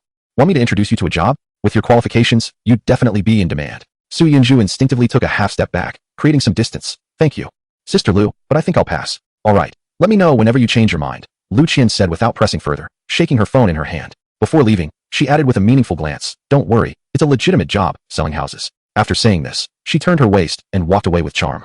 Su Yuanzhou watched her disappear at the staircase, shaking his head helplessly. What is even going on? Upon entering the room, he took out the newly purchased clothes one by one and carefully hung them in the small wardrobe. After finishing this, he went straight to the computer. On the screen, the icon for goddess development lay quietly. He took a deep breath, as if preparing for some important ritual, moved the mouse, and entered Songjuru's level. The light and shadows shifted as the interface loaded. The in-game time had paused at the point he exited last night, just as Songjuru was falling asleep, and the room was silent. Su Yuanzhou directly used the fast forward feature to adjust the time to the next morning. On the screen, in a bedroom filled with a youthful atmosphere, Songjuru's long eyelashes fluttered like butterfly wings before she slowly opened her eyes. Almost the moment she woke up, A hint of panic and tension flashed in her clear apricot eyes as she instinctively scanned the entire room, searching for the presence that would make her feel at ease. When her gaze caught sight of the exciting figure in front of the sunlit window, casually sipping coffee and gazing out at the street scene, she exclaimed, "Big brother." She almost instantly sprang up from the bed, her voice brimming with unmasked joy, as if afraid that if she hesitated even for a second, this illusion would disappear. "You're really still here. I thought everything that happened yesterday was just a dream." She sighed with relief, her eyes sparkling as she scanned Su Yunzhou's new look. "Wow, big brother, you look so handsome today. This outfit is 1,000 times better than that dinosaur pajamas from yesterday. No, 1,000,000 times better." Seeing her unabashed reliance and pure joy, a faint smile of satisfaction appeared on Su Yunzhou's lips. The money spent was worth it. Both parties' emotional value was elevated. He moved the mouse and gently clicked on the reward icon, which emitted a soft green light. An invisible, comforting, and delightful warmth flowed through Song Jiaru's entire body, making her squint comfortably, like a cat being petted. "Stop flattering me." Su Yunzhou's voice came through the microphone, carrying a hint of indulgence that even he was unaware of. "Hurry up and wash up. Today I'm taking you out for a whole day of fun." He paused to add, "By the way, don't wear a skirt today. Change into some comfortable jeans and sneakers. You'll be walking a lot today." "Okay, got it. I'll be ready soon." Song Jiaru nodded vigorously, like a happy little dog receiving a command, bouncing into the bathroom while humming a tune. Su Yunzhou listened attentively to the clear voice that came through the door. Unadorned and bright, his eyes flashing with admiration. He nodded slightly and murmured to himself, "The tone is pure, the breath is natural, and the musicality is innate. She truly is a potential future diva. Even without professional training, her foundation is already so outstanding." Soon, she came out after changing her clothes, wearing a fitted pair of blue jeans and a loose t-shirt printed with cute cartoon animals. Her hair was tied back in a neat high ponytail, and she radiated a youthful energy that was a stark contrast to the timid girl from yesterday. Su Yunzhou's gaze lingered on her long, straight legs for a moment, and he couldn't help but tease her, saying, "Wow, those legs are something. But you're a bit too thin. You need to eat more and gain some healthy weight." If this were in the real world, any stranger saying this to Song Jiaru, who struggled with social anxiety, would likely leave her pale with fear, causing her to flee like a startled rabbit, possibly leaving her with a psychological scar. However, at this moment, hearing her elder brother's teasing tone filled with laughter, she not only showed no sign of fear but instead smiled, even a bit smugly, deliberately bringing her legs together to showcase her graceful lines, and boldly said, "Why don't you come play? I can't hide anyway." Her cheeks flushed slightly, but her eyes reflected complete trust and a hint of innocent flirtation that she herself was unaware of. Su Yunzhou was taken aback by her bold reaction, then chuckled and shook his head. Speaking into the microphone in a tone that was half joking, half prophetic, he softly replied, "One day, it will happen." Song Jiaru's face turned even redder, her heart racing, yet she felt a strange sweetness wash over her as she skipped to the door to change her shoes. Su Yunzhou watched her retreating figure, his smile fading. Today, he would begin her real training. Singing techniques and music theory could wait, but the deep-rooted shyness and fear had to be tackled first. How could someone who couldn't even maintain eye contact with strangers or express herself clearly in public ever stand confidently on a stage under the spotlight, touching the hearts of countless listeners with her singing? Chapter 033. Song Jiaru's special training. In the early morning of Chengzhou, the old neighborhood near Quanzhai Alley was already awake, filled with a rich local atmosphere. Street vendors were bustling, smoke curling from their stalls, and the sounds of chatter filled the air. Song Jiaru instinctively wanted to shrink away to a less crowded area, her steps becoming hesitant. Su Yunzhou had already given his orders. "Go to the stall on the right that has the longest line, queue up, and buy a bowl of dandan noodles and a steamer of sauce meat buns. Remember, express your preferences clearly to the owner, do not be vague. And definitely don't just brush it off out of fear." Looking at the long line and the loud vendor, Song Jiaru's heart raced, and she attempted to negotiate. "Brother, can we just go to that convenience store over there? It's the same thing. The convenience store is great. I want to have to talk. Just grab what I want and pay." Su Yunzhou's tone was firm. "No. You either queue up to place your order, or I will log off right now. I want to play with you today, tomorrow, or the day after. You choose." His words felt like a grip on a rabbit's throat. Song Jiaru panicked instantly. No, I'll go." For someone who had been lonely for too long, her brother's companionship was the most important thing to her now. She braved her way into the crowd, standing at the end of the line, feeling so nervous that she almost stumbled. In front of her, an older woman was haggling with the vendor, while behind her, a young man was playing catchy tunes on his phone. And the cacophony of sounds washed over her like a tide, making her dizzy. When it was her turn, the vendor didn't even look up. "What do you want?" Her voice was barely audible. "A bowl of dandan noodles and a steamer of buns." "What?" he shouted. "Speak up. I can't hear you." His booming voice reverberated, making her eardrums tremble. Song Jiaru's face turned red as she took a deep breath, as if summoning all her courage. A bowl of dandan noodles. A steamer of braised meat buns. All right. The vendor quickly prepared her order, and the steam from the steamer hit her face, causing her eyes to sting. After finally finding a corner to sit with the hot bowl in hand, she felt as if she had just fought a battle, her back soaked with sweat. "How do you feel?" Su Yunzhou asked at the right moment. Song Jiaru looked at her bowl of red, spicy noodles, the aroma wafting up, and then glanced around at others engrossed in their meals. Although her heart was still racing, she strangely noticed that the overwhelming sense of panic seemed to have faded a bit. It didn't seem so terrifying after all. She replied softly, picked up the disposable chopsticks, and awkwardly mixed her noodles, realizing that everyone else was busy eating, and no one was paying particular attention to her. "Remember this feeling. Su Yunju said with a hint of a smile. The world is busy. It doesn't have time to stare at you. Think of yourself as just one of them. Not the center of attention. After we finish eating, let us go to the panda base. Yeah, great. I love pandas. Song Jiru's eyes immediately lit up, her mood lifting. At the panda base, she completely let go of herself. She leaned over the railing, watching the pandas munch on bamboo for half an hour, and was amused by the round, chubby cubs, her laughter ringing out like silver bells, catching the attention of passersby. However, good times are always fleeting. A few flies buzzed around her. Hey, are you here alone? That must be lonely. Let us keep you company. A young man with dyed blonde hair and tight pants was the first to speak up. Come with us. It's way more interesting than watching these silly pandas. Another guy with buck teeth chimed in. We can take pictures for you, top-notch skills, free of charge. The third, with a red nose, said, reaching out towards Song Jiru's shoulder. Song Jiru froze in an instant, tears welling in her eyes, crying out in her heart, Big brother, they're coming over. I'm so scared. What should I do? Help me. Hearing her panicked plea and looking at the screen where a few awkward-looking guys thought they were cool, Su Yunju's expression turned cold. He knew that in this situation, they wouldn't dare to act recklessly. It was a perfect opportunity for real-life practice. Listen. His voice was firm. Shout back at them. Just 5 words. Please leave me alone. Make sure your voice is strong and your attitude fierce. This is your essential lesson. I can't always handle it for you. Song Jiru trembled softly, her voice weak and pitiful with a hint of tears. Please, I'm sorry. Can you just leave me alone? This soft, trembling rejection only added fuel to the fire. Oh, that voice, absolutely captivating. The blonde guy became even more excited. Don't be scared, little sister. I'm a good guy. The buck-toothed man grinned broadly, creating quite the visual impact. Outside the screen, Su Yunju rubbed his forehead, unable to watch. Was this a rejection? It was clearly a version of Please Bully Me that thrilled the wrongdoers. The tone was so soft it could be squeezed for water, with a coquettish ending that practically invited them to come over and take advantage of her. Looking at Song Jiru, who was at a loss and on the verge of tears, Su Yunju deeply realized the truth. Beauty and wealth, if not protected by sufficient ability and character, would not bring fortune but could instead invite disaster. He synchronized his consciousness with this realization. Calmly, Su Yunju issued an order. Let me teach these social miscreants a lesson on what my dear aunt is here to teach you about being a person. Almost simultaneously, he quickly purchased the consciousness synchronization feature again in the system shop. Song Jiru felt a slight dizziness, and the next second, she found herself as an observer. Just as the blonde guy's lewd hand was about to touch her shoulder, she suddenly looked up. The tears and fear that once filled her eyes vanished, replaced by an expression of extreme impatience and disdain. Keep your hands to yourself, or I won't hesitate to twist it off and keep it as a souvenir. Her voice remained clear, but her tone carried an overwhelming condescension and pressure. The stench of cheap tobacco, unwashed hair oil, and the unique odor of scum on you is a horrific attack on the air. Please, do us all a favor and decompose somewhere far away, okay? The smiles on the faces of the group froze instantly, as if they had all been paused at once. This sudden shift in atmosphere was absurd. The leading blonde guy tried to save face, stiffening his neck. Oh, this girl has some spice. Spice. Song Jiru scoffed, as if she had heard the funniest joke, and unapologetically interrupted, with your average height barely reaching 1.7 meters and your looks that seem like fate has rubbed you against the ground repeatedly. Who are you to comment on me? She pointed her delicate finger first at the buck-toothed man. You, with those buck teeth more prominent than your IQ. Are you planning to perform live by gnawing on metal railings to prove you are a descendant of rodents? Then her finger shifted to the big-eared guy. You, with ears as wide as satellite dishes. Are you afraid people know your mother must have had her head caught in the door when she gave birth to you? Her gaze locked onto the red-nosed blonde. And you? Your nose is as red as a monkey's backside.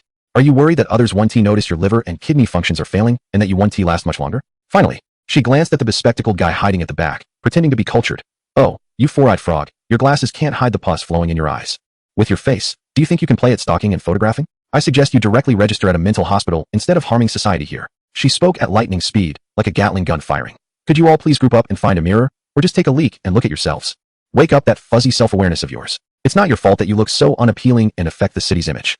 But coming together to scare children and national treasures shows your moral decline and loss of humanity. Do you still dare to flirt with me? Is it the courage given to you by a certain singer? I bet even the panda over there, after seeing your hellish looks, will be too scared to eat its bamboo tonight, and will have nightmares. Chapter 034. Eating hot pot alone. This series of precise strikes, each one piercing like a direct hit, left a few people speechless and blushing furiously. Their underdeveloped brains were operating at high speed, nearly burned out, unable to organize any effective counterattack. They could only stare wide-eyed, mouths agape, resembling fish thrown onto land. One person tried to salvage some dignity, shouting with a voice that cracked slightly, "How can you talk like that? That's so insulting." What? Song Jiru did not back down, but instead stepped forward. Standing at 172 centimeters, her model height towered over most of the local men, looking down at the few short thugs. Her slender figure stood straight, her gaze filled with a fierce determination that seemed to say, "If you don't believe me, come at me." Is that called an insult? I'm merely providing a brief, not so optimistic assessment of your overall image based on objective facts. What? Can't you handle the truth? She paused, her gaze casually sweeping over their lower bodies.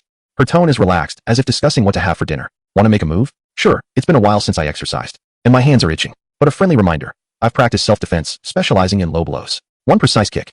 and you'll understand what it feels like to be in pain. So how about it? Want to experience it firsthand? These young men were typical bullies who preyed on the weak, usually relying on their numbers and the fact that most of their targets were solitary and timid girls. Now, witnessing this girl transform from a meek little rabbit into a fierce local powerhouse, not only did her height dominate, but her cold gaze made her look at them as if they were worthless trash, causing them to feel intimidated. Looking around, they saw that a crowd of curious tourists had gathered, pointing and discussing, some even laughing openly, which made them feel utterly humiliated, wishing they could just dig a hole and hide in it. The group exchanged glances, their confidence completely deflated, and in the end, could only put on a brave front by throwing out a few harsh words. You're tough. Damn it, crazy. Unreasonable. Good men don't fight with women. Let us go.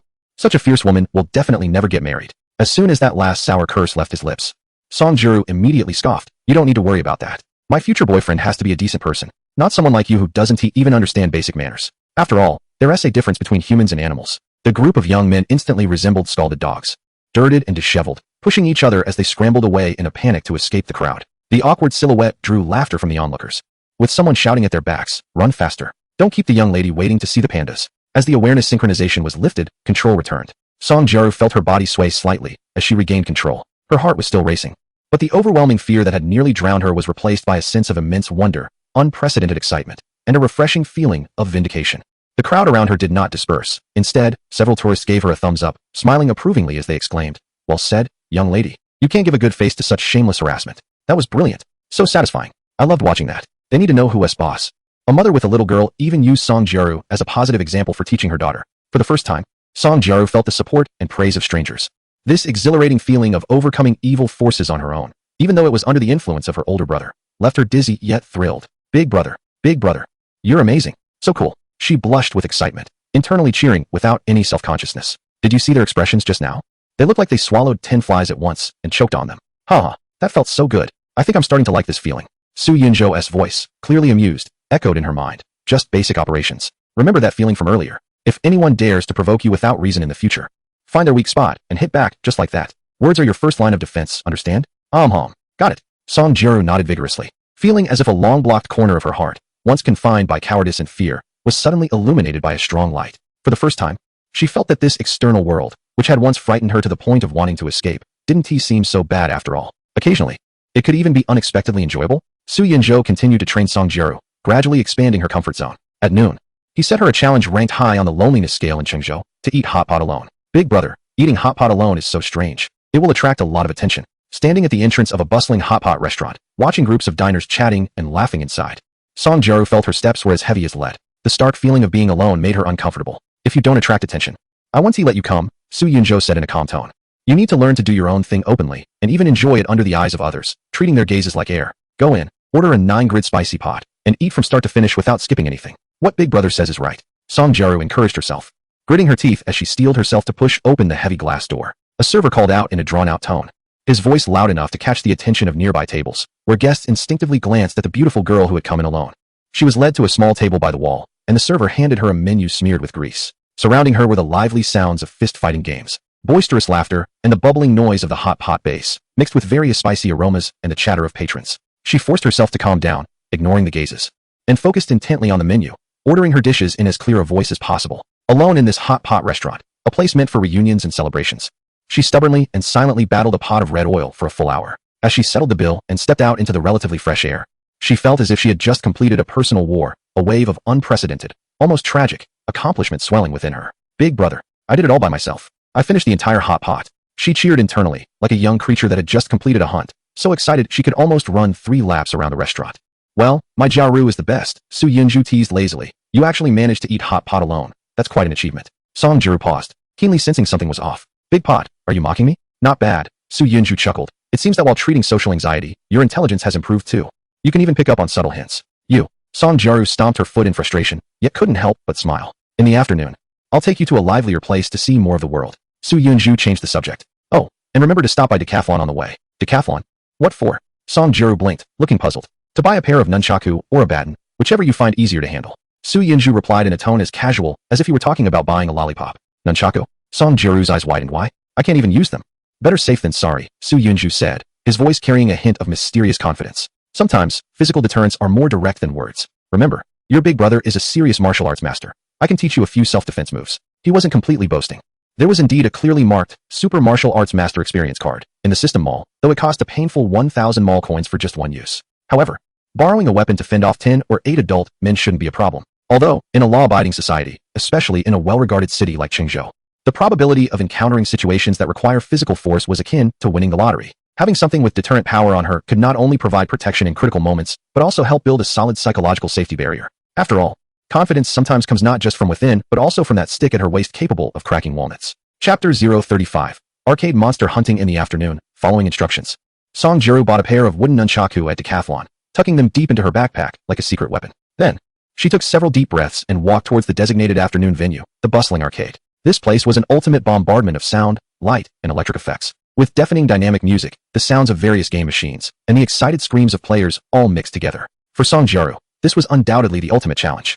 Su Yunzhou's voice echoed in her mind. Ding. Main quest updated. Quest name: Arcade Survival Challenge. Task objective: independently complete 4 designated projects: dance machine, drumming game, basketball machine, claw machine, with 3 successful attempts for each project. Quest mechanism: random special events such as bystanders watching and flirting may be triggered during the process. Please handle them flexibly. Special reminder: the system's possession function is in cooldown. It will not activate in non-life threatening situations. Please make good use of acquired skills and items. Quest rewards: praise from the big brother, a large amount of courage points, and future progress towards becoming a diva. Go for it, brave girl. Go create miracles. Receive the instructions. Big pot system. Song Jiru stood at attention in her mind, embracing a tragic mindset akin to the chilly winds of a desolate river. Tightly gripping the courage medal, game coins, she had just received, and plunged into this chaotic place of light and sound. She tactically chose the relatively secluded drumming game, hoping to disguise herself as a background prop. However, gold always shines, and beauty always attracts attention. After only a few beats, a group of non-mainstream individuals with rainbow-colored hair, dressed in what looked like fashion items salvaged from a trash heap, chewing gum and blowing bubbles, approached her as if they had caught a scent, surrounding her like they were at a zoo, pointing and making noises. Beauty, did a dog eat your sense of rhythm? It's so off. Do you want me to teach you step by step? Playing alone is so lonely. Team up with me, and I guarantee you'll feel like you're flying. A familiar panic washed over her like a bucket of ice water. Song Jiru felt as if she could barely hold onto the drumsticks, and her rhythm completely fell apart. Her survival instinct made her scream internally, "Big brother, help me, hurry, cough cough cough." Outside the screen, Su Yunzhou, who was drinking water, nearly choked and turned red in the face, almost spraying water on the keyboard. This girl, her plea for help was so refreshingly unconventional, but he forcibly suppressed his laughter.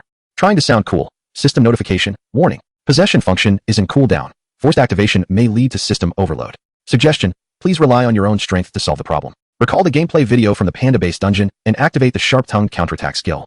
Reiteration: you, Song Jiru, are the future superstar, not someone that random passersby can casually mock. Please show your spirit. Song Jiru's heart raced like it had a wild rabbit inside.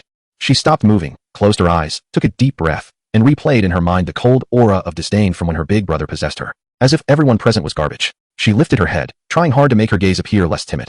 Although her palms were still sweating around the drumsticks and her voice carried a barely noticeable tremor, she kept her tone as steady as possible, even deliberately adding a hint of impatience. No need. I prefer to explore and enjoy the process on my own. After a pause, imitating her elder brother's sharp tongue, she added, glancing at them, besides, you guys are blocking my light standing there, and the discussion is a bit loud, affecting my sense of rhythm. The young people clearly did not expect this seemingly shy girl, who looked like she might cry at any moment, to retaliate so directly.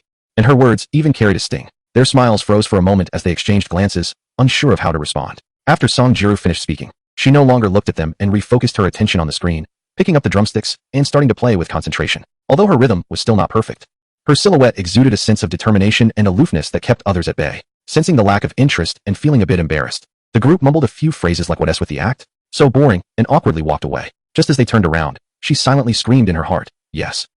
Oh yeah, she had done it. She had managed to chase away the annoying crowd on her own. The exhilaration of earning respect through her own strength was even more thrilling than drinking 10 cups of sweet milk tea. Outside the screen, Su Yunzhou watched the scene unfold, unable to help but applaud, his eyes reflecting a proud, paternal satisfaction as if he were witnessing his daughter coming of age. Seizing the momentum, with the boost from her initial success, Song Jiru was filled with confidence. She stepped onto the dance machine, ignoring the amazed and curious gazes around her, moving gracefully and passionately to the dynamic rhythm. Truly, she was destined to be a future diva. Her sense of rhythm and expressive movements were exceptional, easily attracting many appreciative glances. She challenged the basketball machine, repeatedly missing the shots but stubbornly picking up the basketball each time, refusing to give up even when her arms felt weak. Finally, in front of the claw machine, with precise judgment and patience, she succeeded on her first try and grabbed an adorable toy. As she hugged this prize, symbolizing independence and victory, and walked out of the still noisy arcade, the golden glow of the sunset enveloped her in a warm halo. She glanced back at the once daunting dragon's den, her heart filled with the exhaustion and immense satisfaction of a conqueror. Big brother, she whispered, her tone carrying a sense of transformed calm. I think I'm really not that scared anymore. System prompt. Arcade survival challenge completed. Rating A. Su Yunju's voice maintained the system's cool detachment, but upon closer listen, it seemed to soften just a little. Well, it can be considered a reluctant first step from social anxiety to becoming a regular person. Don't get too proud. Next, we'll be heading to Chunxi Road and Taiku Li for adaptive training in the core business district. That is the most bustling commercial area in Chengzhou, with crowds of fashionistas, tourists, and street photographers converging, making it a place to observe the variety of social dynamics where stories and incidents are most likely to occur. Where's Taiku Li? Song Jiru blinked her big, confused eyes, having no concept of this future landmark. Su Yunzo paused for half a second before ambiguously saying in a tone that suggested he knew something. It's a place you'll know in 2 years. Sure enough.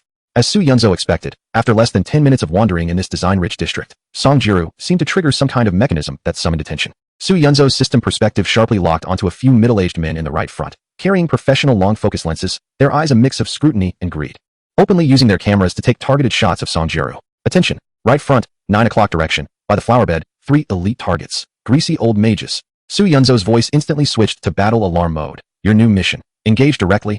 Order them to delete all images of you immediately, unconditionally. Huh, me?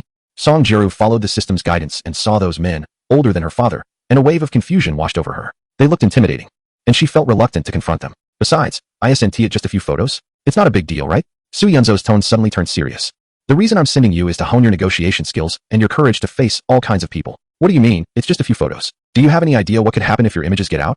They could end up on sleazy hotel service cards or be altered into disturbing material on dark forums. Or even worse, illegal uses. Thinking of your face being associated with that, don't you feel disgusted? Don't you feel angry? Is your portrait right and privacy so cheap in your eyes? A series of soul-searching questions from Su Yunzo hit Song Jiru like a Gatling gun, leaving her unprepared. The thought of those disgusting possibilities made her feel nauseous. And then a surge of violated anger erupted within her. I can't. She tightly gripped the straps of her backpack, the hard nunchaku inside seemingly giving her a bit of extra confidence. Chapter 036. A transformed Song Jiru. Su Yunzo began providing real-time tactical guidance in her mind, his tone calm as if commanding a battle. Attention, target locked. Plan A. First courtesy then force. Approach them, don't be timid, look them in the eye. First sentence. Politely inquire. Seize the moral high ground. Song Jiru took a deep breath, straightened her slender yet determined back, like a soldier heading to the battlefield, and walked towards the 3 old men who were still brazenly taking photos. Her heartbeat thundered in her ears, but the support from Su Yunzo behind her made her gaze lose most of its panic, leaving only a resolve to fight back. She walked up to the man in the main shot, blocking his uncomfortable framing, and spoke in as steady a voice as possible. Excuse me, sir. Were you just taking pictures of me without my permission? The 3 men were clearly taken aback, and the camera stopped. The one being confronted lowered his long camera, a hint of embarrassment flashing across his face, but his streetwise experience quickly brought a greasy smile to his lips as he tried to deflect. No, little sister, you misunderstood. We were just capturing street scenes and architecture. Look at how interesting the design of this area is. Please stop filming immediately and delete all photos of me from your camera. Song Jiru did not let him change the subject. Following Su Yunzhao's guidance, her tone was firm. Your actions have infringed upon my portrait rights and privacy rights. According to Article 42 of the Public Security Administration Punishment Law, taking photos without consent, peeping into someone's privacy, or openly insulting others are all illegal behaviors. She even accurately cited the legal clause. At this point, the expressions of the 3 men changed completely, from slick to uncertain. Passers-by, who had been hurrying along, began to slow down, curiously stopping to observe, and whispers of conversation gradually grew louder. Another man, sensing the situation was turning, tried to smooth things over. Oh, come on, young lady, don't be so serious. We just thought you had a great presence that matched the scenery, and we wanted to take a few artistic shots. There is absolutely no malice intended. Whether you have malicious intent or not is a question of your motives. But taking pictures without permission is a fact, and it is illegal. Song Jiru did not back down, raising her voice another notch. Her clear voice resonated in the relatively quiet area outside the luxury store, drawing even more curious glances. She felt her palms sweating, but her back straightened even more. I demand that you delete all my photos right now, in front of me. Otherwise, I will call the police. The mention of the police was like an ultimate ultimatum, combined with the growing crowd of onlookers and their phone cameras. The 3 veteran men could no longer maintain their composure. They exchanged panicked glances, and under the scrutiny of the public, their arrogance and sleazy intentions were fully exposed, making them look exceptionally awkward. Delete, delete, delete. Just do it. It's not a big deal, is it? The first man's face turned a mix of colors, mumbling as he operated the expensive camera, pulling up the photos. Under Song Jiru's piercing gaze, he reluctantly pressed the delete button. The other 2 followed suit, begrudgingly, their movements rough, clearly feeling humiliated. Make sure to check thoroughly, including burst shots and any potential backups. Everything must be deleted clean. Song Jiru recalled Su Yunzhao's final instruction and added, all gone, really gone. Everything's deleted. Is that enough? The 3 men almost frantically packed up their cameras, looking disheveled and hurriedly squeezed through the crowd to escape the scene. Watching them awkwardly disappear into the crowd, Song Jiru felt her tense nerves instantly relax. And only then did she realize her back was damp with a layer of cold sweat, and her legs felt a bit weak. But soon after, an unprecedented sense of exhilaration and achievement surged within her like a volcanic eruption. She had resolved a major problem all on her own. Moreover, this time she had confronted a more challenging opponent, a cunning older male with social experience. The thrill of successfully defending her rights through her own knowledge, courage, and composure, leaving the offender speechless and fleeing in embarrassment, was simply more refreshing than drinking an ice-cold soda on a scorching summer day. Big brother, did you see that? They ran away. They deleted the photos. I did it. She excitedly screamed in her mind, like a little peacock celebrating a hard-fought victory. System prompt, Street Monster Hunt, Elite Monster Old Mage X3, task completed. Rating A. The host demonstrated excellent adaptability, a firm stance, and precise application of legal tools during the practical encounter. Courage, 10, social adaptability, 15, Big Brother favorability, 100. Su Yunzhou's voice finally conveyed clear approval, albeit still restrained. You handled that well this time. Logic was clear, presence was strong, and the legal provisions were applied appropriately. Remember this feeling. When facing injustice and infringement, calmness, knowledge, and courage are your sharpest weapons. He paused for a moment, then shifted his tone to issue a new directive. All right, monster hunting is over. And you've expended a lot of energy. It's time to recharge. Next, it's time for an individual challenge at a high-end buffet. The goal is to eat so much that the owner feels the pinch. Recover those few pounds of meat you lost during the following gaming sessions.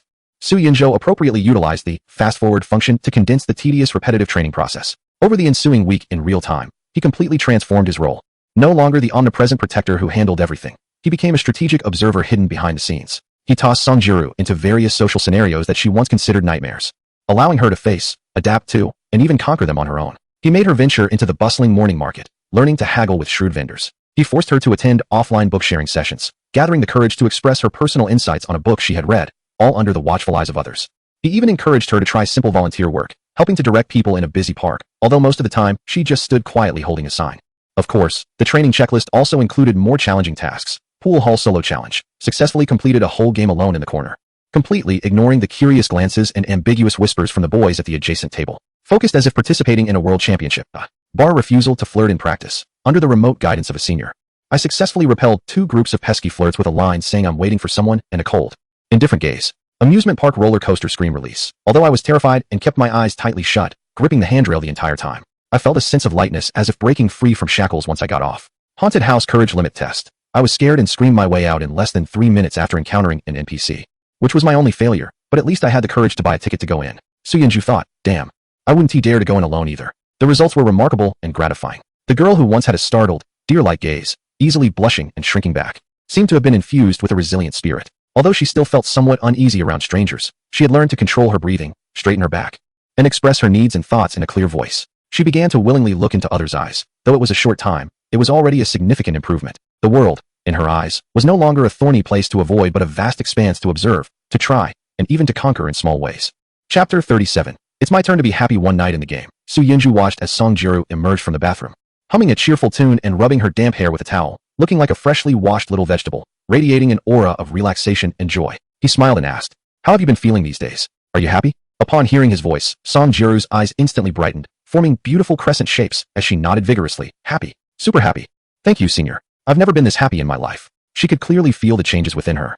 That exhilarating feeling of breaking free from shackles and embracing the sunlight. Indescribably wonderful. Su Yunzhou looked at her genuine smile and, maintaining his tone, continued, next. Isn't it my turn to be happy too? Song Jiru's heart skipped a beat at his words. Although she had severe social anxiety in the past, her long periods of solitude had allowed her to immerse deeply in the world of online novels, giving her a theoretical understanding of the romantic moments between men and women. She knew more than many girls who had dated, yet she had never had any practical experience. At this moment, hearing her trusted senior, who she relied on wholeheartedly and who evoked a protective instinct in her, say let me be happy. Her mind uncontrollably flashed through countless romantic novel scenes, wall pushes, bed pushes, various dangerous declarations of affection. Her cheeks instantly flushed with an astonishing crimson. She instinctively bit her soft lower lip, her mind a chaotic blend of extreme shyness typical of a girl and an odd realization that what comes must come. Indeed, there is no such thing as a free lunch. It even mixed with a hint of expectation that she was too shy to admit, along with an impulse to please her senior and repay his kindness. She seemed to have finally made some sort of sacrificial determination, quickly walking to the bedside, almost with a heroic demeanor, yet containing a hint of subtle submission and invitation. She lay straight on the bed, tightly closing her eyes, her voice faint and trembling. Big brother, you can come now. I'm ready. Su Yunzhou looked at the bizarre scene on the screen, as if she were waiting for a king's favor, momentarily speechless, feeling both amused and exasperated. What on earth is this girl thinking all day? Song Jiru kept her eyes shut, her senses becoming exceptionally sharp in the darkness. Based on her extensive theoretical knowledge, she nervously imagined and awaited the various scenarios described in novels where a domineering older brother falls in love with her. Perhaps it was a shift in the air, or some invisible touch, or... However, after a few seconds of waiting, nothing happened except for her own heart beating like a drum. She quietly opened one eye, like a vigilant little cat, peeking into the unchanged void. Suddenly, she realized something, and a wave of embarrassment swept over her. Burying her face in the pillow, she muttered, her voice choked with emotion, "I'm sorry, big brother, I forgot you can't reach me." After saying this, as if to make up for her mistake or to prove her sincerity, she actually began to unfasten her nightgown. The gesture was filled with a reckless, clumsy determination, her fingertips trembling. Soon, the soft nightgown was removed and casually tossed aside. She lay back down, tightly closing her eyes again, her fair skin glinting like pearls under the light, her body slightly tensed from extreme shame and nervousness. This should be okay, right? Su Yunzhou watched the unexpected development on the screen, his throat involuntarily tightening, helplessly rubbing his forehead and shaking his head. He began to understand why those overly protected good girls were often easily led astray by smooth-talking individuals, because those guys could indeed provide simple, direct, and intensely impactful emotional value and unprecedented experiences. Get up. Su Yunzhou's voice finally rang out, tinged with a hint of exasperated amusement. Silly girl. When I said to make me happy, I didn't mean this kind of physical pleasure. Songjuro, she exclaimed, her face flushing even more, practically dripping with embarrassment.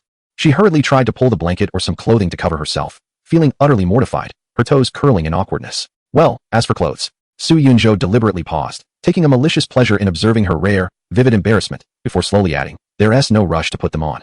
Let us maintain this honest state for now." He noticed the girl on the screen visibly stiffen. "We can more intuitively and efficiently assess your physical condition, while also discussing our upcoming core tasks and long-term development goals." As he spoke, he projected Songjuru's latest attribute panel into the virtual space before her, the shimmering blue screen contrasting sharply with her fair skin. Appearance: 92100, with stunning features, delicate brows, and skin as white as fresh snow. She is the kind of breathtaking presence that stands out in a crowd at a glance. Figure: 75,100, after a week of regular exercise and mindful eating.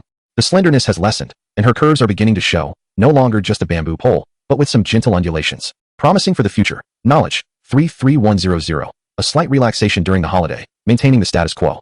Needs a push. Charisma: 42100, due to increased confidence and more interactions with others. Her slouched posture has improved, and she no longer avoids eye contact, beginning to possess a natural sense of blending into the crowd. Influence: 5100, limited to her original small circle. Overall charm value: for 94100, significant progress. But the path to becoming a goddess is long and challenging. Hidden talent: heavenly voice, not activated. Do you see? Su Yunzhou explained, his gaze subtly sweeping over her slightly rising chest due to nervousness. Your ultimate goal is to raise your overall charm value to 90 points. And fully activate your hidden talent, heavenly voice, to become a widely recognized singer. Recently, your charisma and figure have improved because you bravely stepped out, which is a great start. However, next, you'll need to undergo various targeted professional training. Songjuro looked at the attribute panel, particularly the heavenly voice, her eyes flickering with curiosity and longing, temporarily suppressing her physical embarrassment with focus. She nodded vigorously and asked earnestly, "Okay, big brother, what should I do? Just tell me, and I will definitely do it. I will give it my all." Chapter 038, Top-Tier Resource Bombardment. There is still more than a month left in the summer vacation. Su Yunzhou planned, his tone returning to its usual calmness. First, enroll in a reliable music training class to systematically learn music theory and vocal basics, and tap into your musical potential. Then, you must not stop your daily physical training. Enroll in various body shaping, etiquette, and yoga classes. You need to keep up with your studies as well. Most importantly, he glanced at her slender waist, which faintly revealed her ribs and curves that needed development. Eat more. Get your body, which is as thin as a bean sprout, healthy and plump. You can't lack any meat where it needs to be. I understand. I promise to complete the task. Su Yunzhou looked at the burning determination in the girl's eyes and suddenly remembered a practical issue. By the way, how much money can you gather now? He began to consider whether he should use his prescient financial skills to support her again. However, Songjuro didn't hesitate for a second, her gaze clear and resolute. "Big brother, how much do you need? I will give you my New Year's money and pocket money. I probably have around 60 to 70,000 in my account. Do you need me to buy gold ingots to burn for you?" Su Yunzhou felt a black line sliding down his forehead. No wonder there are always news reports about naive girls being swindled by online romantic partners. It seems that sweet and innocent girls are indeed produced in batches. Stop. I'm not a ghost. Su Yunzhou quickly extinguished her dangerous associations, saying, "I want you to spend the money on yourself. For the upcoming intensive training, please invite industry experts, purchase professional gear, and top-notch nutritional supplies. Aren't all of these money-consuming beasts? I initially estimate that you'll need at least 100,000 a month as a base." "Oh, I see." Songjuro suddenly realized and immediately proposed a solution. "Then I can go ask my mom for some angel investment. Just say I want to enroll in an interest class." "No, it should be your own money. That gives you more confidence." Su Yunzhou dismissed this idea and directly activated his cash abilities again. "Tomorrow, buy a lottery ticket using the number I give you. Once you win, immediately open a futures and stock account. I will guide you in operating it. aiming for you to achieve a preliminary financial freedom before this summer ends. He knew very well that money is not only the rocket fuel for dreams, but also a furnace that shapes a person's confidence and vision. Only with economic independence and abundance can one focus entirely on training and maintain a sense of composure and detachment when facing capital and the powerful in the future. Song Jiru's eyes widened in surprise. This suddenly appearing big brother was not only her guardian spirit and life mentor, but now also wanted to be her financial backer. Guiding her in making money, a wave of immense gratitude surged in her heart, and her voice became choked. Big brother, why are you so good to me? Am I using up all my luck for the next life to meet you? Su Yunju did not answer the question of why, but simply said, when you become a singing queen, I have a favor to ask of you. Song Jiru's curiosity was instantly piqued. What favor? Su Yunju replied. You'll know when the time comes. In the following days, leveraging his absolute control over past financial market trends, Su Yunju accurately guided Song Jiru to make short-term trades at several key points. The funds quickly snowballed, and soon Song Jiru's account accumulated over 10 million. This substantial amount cleared all material obstacles for the subsequent nurturing plan. What reassured Su Yunju even more was that, compared to Lin Ruoxuan, who initially needed him to occasionally motivate her with electric shocks, bargain, or even tease him, Song Jiru was practically an angelic protege. She had an almost faith-like absolute trust and complete reliance on him. Every instruction he gave, no matter how absurd, she would execute unconditionally and to the best of her ability, without questioning why. Once the funds were in place, Su Yunju immediately activated the top-tier resource bombardment mode exclusive to high-stakes players. He hired retired artists from national-level troops at a high price to refine her vocal techniques and emotional expression one-on-one. A choreographer specifically tailored dance training for her, and a team of top music theory teachers, physical nutritionists, and image consultants created a comprehensive and meticulous training program. Not only did her skills improve, but her previously closed heart further opened to the world under professional guidance and continuous positive feedback. She began to walk confidently in the crowd, her gaze no longer evasive. The self-assurance that gradually built up from within made her already outstanding appearance shine even brighter. Whenever she completed a challenging training session, she would instinctively gaze into the void, as if waiting for the acknowledgement of an invisible presence. Several of Song Jiru's top mentors praised her highly, especially an elderly artist who often remarked that she possessed an almost perfect sense of music and a highly recognizable vocal tone, making her a rare talent encountered once in a decade. He lamented that she had not received systematic training earlier and even hinted at recommending her for direct admission to a prestigious music academy. At this moment, the future diva, Miss Song Jiru, had already been accepted into the classical Chinese program at Basha University. There was no need for complicated preparations for the start of the school year, as her only requirement when filling out her application was that the school had to be within 10 kilometers of her home, given her severe social anxiety. Well, Basha University was conveniently located just 3 kilometers away. Su Yunjua was indifferent about whether she attended a music academy. He had his own comprehensive plan. While the traditional academic route was certainly stable, he aimed to create a faster, more dazzling shortcut. Observing the steady improvement of various attributes on the panel, especially knowledge, charisma, and figure, along with the increasing brightness in Song Jiru's eyes and her increasingly composed demeanor, he knew it was time to give her a test. Song Jiru, he announced, his voice carrying a hint of challenge, akin to issuing an ultimate mission. Tomorrow, we will switch the map and conduct our first real practical exercise, street singing in a bustling commercial area. Street singing. Song Jiru couldn't help but feel nervous. This was different from performing in a well-soundproof practice room or in front of familiar mentors. It required facing a variety of strangers and enduring the scrutiny and judgments of the unknown, all while maintaining her composure and delivering an engaging performance. This was undoubtedly one of the ultimate tests of her courage, composure, and professional ability. However, the absolute trust she had developed over time made her reluctant to refuse any directives from her mentor. She quietly asked, "Big brother, you'll be with me, right?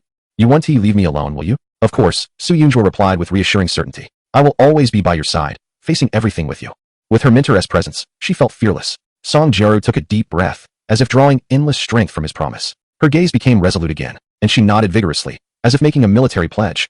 "All right, I'll go prepare the props right now." Chapter 39. He is going to give you a huge surprise. Su Yunjua watched as the game interface showed Song Jiru seriously adjusting the expensive professional speakers, preparing to warm up her voice. The focused profile illuminated by soft light was breathtakingly beautiful. He smiled with satisfaction and exited the game. At 8 in the evening, it was time to meet Lu Jian. He stood up, stretching lazily, and his joints made a satisfying, pleasant sound. A sense of indescribable strength and flexibility filled his body. Perhaps this was the hidden benefit of attending top-level body training classes with Song Jiru. Yet, a subtle feeling of dissonance quietly lingered in his mind. Clearly, more than a month had passed in the game, while in reality, his computer clock showed only a few hours had gone by. Despite extensively using the fast-forward feature, the disparity in the flow of time felt too stark. Even more bizarrely, he genuinely felt the passage of that long time, evidenced by the fact that when Song Jiru was busy tackling the intricate subjects of harmony, form analysis, and the tedious ear training exercises in the game, he found himself subconsciously learning and understanding alongside her, as if his mind had indeed been filled with a complete and foundational system of music theory knowledge. This had been vaguely since the last time he trained Lin Ruoxuan, at which point he thought it was merely an illusion caused by alcohol. But this time it was particularly evident, clear enough to be impossible to ignore. Moreover, physiological needs don't lie. during his immersive gaming session. He had ordered takeout 7 or 8 times due to real hunger. Now, his stomach was starting to feel empty again, reminding him of his energy expenditure. Perhaps it was the intense focus and the brain operating in an overdrive mode that extended his subjective sense of time, while simultaneously doubling and redoubling his physical consumption. Su Yunju ultimately found himself a relatively scientific explanation for this. At 9 in the evening, in a whiskey bar by the riverside known for its serene ambience and emphasis on customer privacy, soft jazz flowed through the air, the lighting was dim. Su Qianran was sitting there with her friend Han Fei. The mojito in front of her, garnished with mint leaves, had hardly been touched, and her meticulously made-up face no longer bore just simple resentment, but was intertwined with anxiety, unwillingness, and an increasingly hard-to-hide panic. Fei, do you think Zhao Lily being fired on the spot and the whole company declaring bankruptcy are really related to Su Yunju? Su Qianran's voice was barely above a whisper, trembling with disbelief. And our company's director Song. Director Zhang personally said that Su Yunju is her esteemed guest. What on earth has he gotten himself into? How is that possible? Han Fei's expression was equally serious as she took a sip of her cocktail. Yeah, it's too unusual. Qianran, think carefully. Does Su Yunju have some deep background we don't know about? Like coming from a hidden prestigious family to experience life? What kind of background could he possibly have? Su Qianran irritably poked the ice in her cup with a straw. I know his family. The best among them is just a minor official in a small government office. His previous job paid well, but it was nowhere near enough to turn the tide unless. Her phone still had Su Yunju's bank app logged in, and she saw the notification of a 42,000 compensation balance change that popped up in the afternoon. However, she couldn't move it since large transfers required a verification code. Otherwise, she would have long transferred that money to fill her shopping cart. Unless he hit the jackpot? Or maybe they struck it rich in some unexpected way that we don't know about. Han Fei followed her train of thought, lowering her voice as her eyes flickered. In recent years, many people in tech and blockchain have become overnight millionaires, quietly amassing wealth. Do you think Su Yunju has secretly capitalized on some trend and accumulated a fortune? Su Qianran bit her plump lower lip, a glint of greed and calculation flashing in her eyes. If that's the case, I deserve at least half of that money. I've given him the best 5 years of my youth, from renting a place with nothing to where we are now. He can't just forget about me once he makes it big. That would be so unfair. He must compensate me. Just then, her gaze inadvertently flicked to the entrance, and she caught her breath as Su Yunju walked in. He had changed into a different outfit, one with a more rebellious design than the one he wore during the day, even slightly extravagant. Yet, on his tall frame, it felt perfectly fitting. What surprised her even more was that the Su Yunju who had previously appeared slightly hunched from long hours at a desk was gone. He now stood tall, radiating an aura that seemed completely refreshed, elevated to a whole new level. It was as if he had transformed into a different person. Han Fei noticed too and elbowed Su Qianran, teasingly saying, "Look, Ran, your Su Yunju just happened to show up, huh? I knew he couldn't really let you go. Is he here to check on you, or to make peace?" Su Qianran paused for a moment, quickly calculating in her mind. Based on her understanding of Su Yunju's past behavior, she knew that a Cold War wouldn't last more than 3 days. He always gave in first. And now, the deadline was approaching. Sure enough, her expression shifted from sunny to cloudy in an instant, even putting on a show of disdain, huffing through her nose. Humph. Following me here? Such lowly tactics. Dream on. I won't forgive him easily, especially after how he embarrassed me at the office today. Han Fei immediately chimed in. Playing along. He's just trying to provoke you, playing hard to get to catch your attention. What a coincidence, right? But you're right.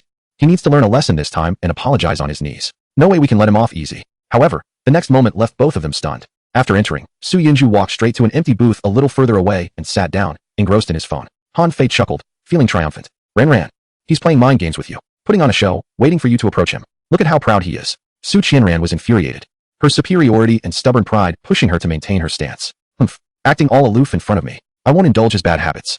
Let's see who can outlast whom until he cracks. Before long, the bar door swung open again, and in walked Lu Jian, a college classmate of Su Yunju's, who came from a wealthy family involved in international trade. Lu Jian spotted Su Qianran, approached with a smile, glanced at the booth, and greeted her casually. Oh, sister-in-law.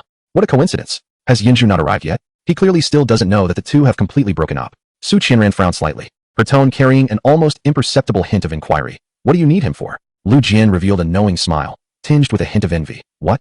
He told you yet? Haha, I get it. He must be planning a huge surprise for you, keeping something big up his sleeve.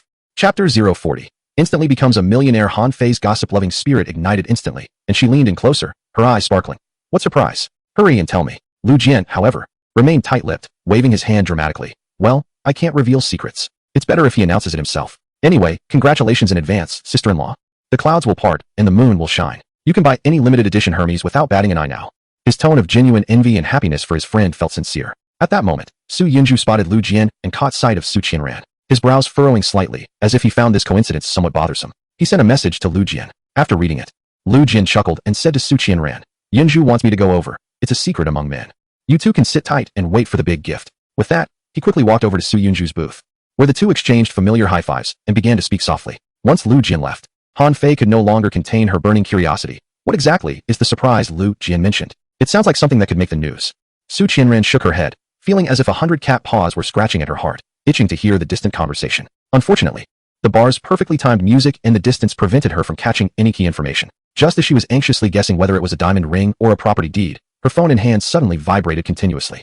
The screen lit up with several notifications from her banking app, like heavy bombs dropping one after another. There were 3 transfers. The first 2 were 5 million each, and the third was over 3 million. Su Qianran was stunned for several seconds, her brain processing the string of zeros. Flustered, her trembling fingertips opened the banking app to check the balance. Over 13 million. The sender was surprisingly Lu Jian's trading company. In that moment, all the clues clicked into place. Zhao Lily's panic when she was fired, the company's sudden collapse, the identity of the esteemed guest Mr. Song, Su Yunju's transformed demeanor, Lu Jian's mysterious surprise, and the substantial 8-figure sum before her. It all made sense. No wonder he was so decisive about selling the marital home. With over 13 million, it was enough to buy a luxury flat in the top waterfront property in Binzhou, or a slightly further detached villa. Who would still want that heavily mortgaged 3-bedroom apartment? So this is the surprise Lu Jian was talking about, Su Qianran murmured to herself, her face flushed with excitement and joy. She immediately straightened her back, tidied her hair and dress, striking the most beautiful pose, her heart racing in anticipation, waiting for Su Yunju to finish his business with Lu Jian.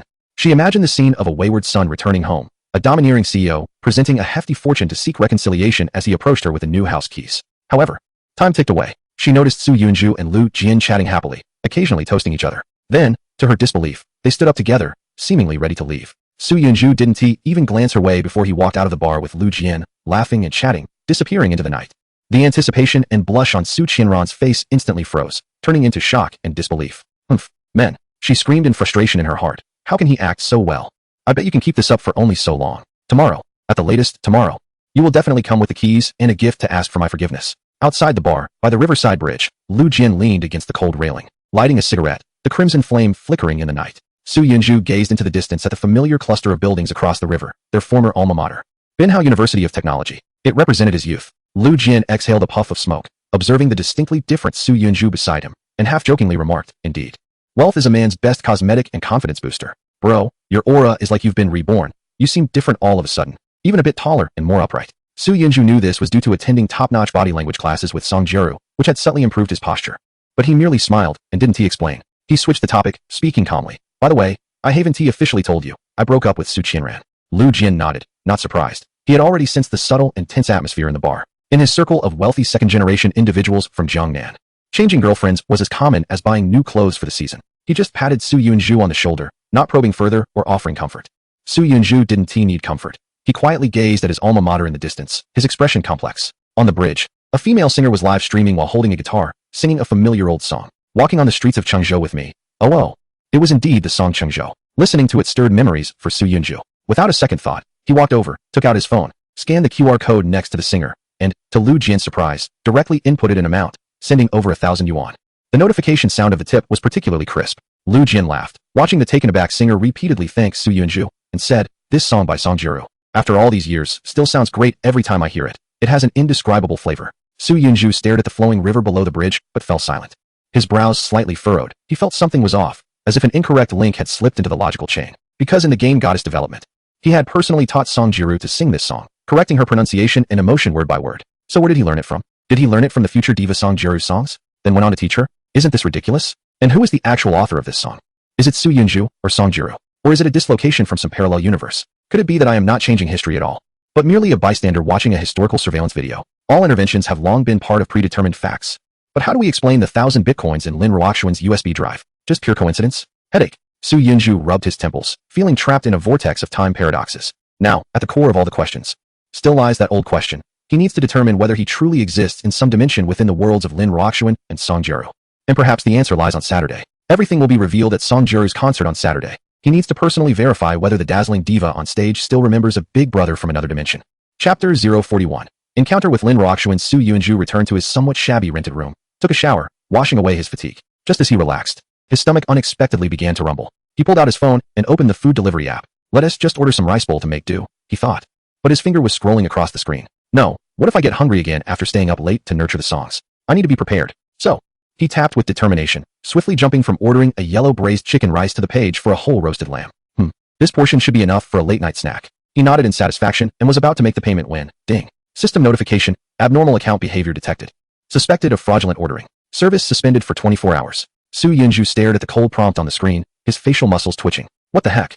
He almost threw his phone out of frustration. Is it just because I ordered takeout 9 times in one day that it counts as fraud? Does this broken system look down on our foodie community? Indignant, he exited the yellow delivery app and switched to a backup blue delivery app, reordering that ill-fated roasted lamb. The roasted lamb needed time to cook slowly. There was no rush. While waiting, he sat back down in front of his computer. He booted it up and clicked on the game Goddess Development, entering Song Jiru's level. He fast-forwarded the timeline to the next evening. On the screen, Song Jiru had already tidied up, holding her wooden guitar, her eyes sparkling with both nervousness and excitement, and she energetically shouted at Su Yunju, "Big brother, it's time. Let's go." Su Yunju was pleased to see that her actions were smooth and decisive, with no signs of hesitation. He smiled as he moved the mouse and gently clicked on the reward icon glowing with a gentle green light. An invisible warm current brushed over Song Jiru, making her comfortably squint her eyes. Not bad, very impressive, Su Yunju approved. Feeling that familiar warmth, Song Jiru straightened her chest. A hint of pride in her voice. Of course, I'm the woman trained by Big Brother himself. In Jinli Ancient Street, the lights began to glow. As the scorching heat recedes, the stone-paved road reflects the warm glow of lanterns, bustling with tourists. Song Jiru walks over with her guitar, stopping in a relatively open corner backed by an ancient gray brick wall. Although she set off with great enthusiasm upon reaching the scene, surrounded by so many unfamiliar faces and noisy sounds, her heart starts racing uncontrollably, and her palms grow slightly sweaty. Don't be afraid, take a deep breath. I'm right here beside you, watching. Su Yunju's voice comes through like a calming pill, connecting them invisibly, urging her to see the crowd as merely a moving backdrop or experience points waiting to be collected by her song. You're performing just for me. Hom. Song Jiru nods heavily, as if drawing infinite courage from those words. She slowly sets down her open guitar case and adjusts the somewhat rudimentary microphone connected to a small speaker. Today, she wears the simplest white cotton t-shirt and fitted blue jeans, with her hair tied back in a neat high ponytail. Her bare face carries a natural beauty, pure and unadorned, reminiscent of a quietly blooming gardenia amidst the mottled light and shadows of the ancient street. Let's start. Sing the first song I gave you, Changzhou. Song Jiru takes another deep breath, seemingly trying to suppress all her nervousness. Her slender, fair fingers, with distinct knuckles, tremble slightly as they gently pluck the strings. A few clean chords, imbued with an ethereal quality and faint sadness, instantly attract curious glances. When she sings the first line, her clear, pristine voice, as if washed by mountain spring water, slices through the noise and grease of the ancient street like a bright moonbeam, touching the hearts of every passerby who happens to hear. What makes me shed tears is not just the wine from last night. What makes me reluctant to part is not just your tenderness. Her voice carries a natural emotion, tinged with a hint of unrefined, youthful sadness and confusion, striking a soft spot in the hearts of countless tourists. Initially, she feels nervous, her long eyelashes cast down, avoiding eye contact with any passerby, focusing solely on her guitar strings. However, as the song progresses, under the silent companionship of Su Yunju and the powerful influence of the music itself, she gradually immerses herself in the world created by the melody and lyrics, even unconsciously closing her eyes, swaying her body slightly to the rhythm, her singing becoming more stable, rich, and engaged. Tourists, who were originally in a hurry, snapping photos and shopping, unconsciously slow their pace and stop to linger. A couple selecting souvenirs pauses their actions, leaning in to listen, exchanging amazed glances. People chatting in the rattan chairs of a roadside tea house gradually quiet down, their gaze is drawn to the girl whose singing has a captivating charm. The melody of the song she sings is beautiful yet unfamiliar, exuding a unique quality and poetic essence that doesn't belong to the mainstream pop of 2012, with profound lyrics and vivid imagery. Coupled with her pure, clean voice and sincere performance, it creates a marvelous, soul-stirring chemical reaction. Who is this girl? She sings so beautifully. My ears are going to get pregnant. Is the student from Chuanin out for social practice? With this level, they could directly debut and release an album, right? I've never heard this song before. Is it an original? The lyrics and melody are amazing. It feels even more appealing than the songs currently on the charts. Hurry, film it. Post it on social media. Let my friends who only know how to shout 666 see this. This voice, these lyrics are incredible. It's simply the exclusive BGM of Changzhou. It's 2012. Smartphones have started to become popular, but the pixel quality isn't very high yet, and the internet is mainly 3G, with 4G not yet widely used. On social media, Weibo is booming, and the WeChat Moments feature has just launched. But this doesn't dampen people's enthusiasm for sharing.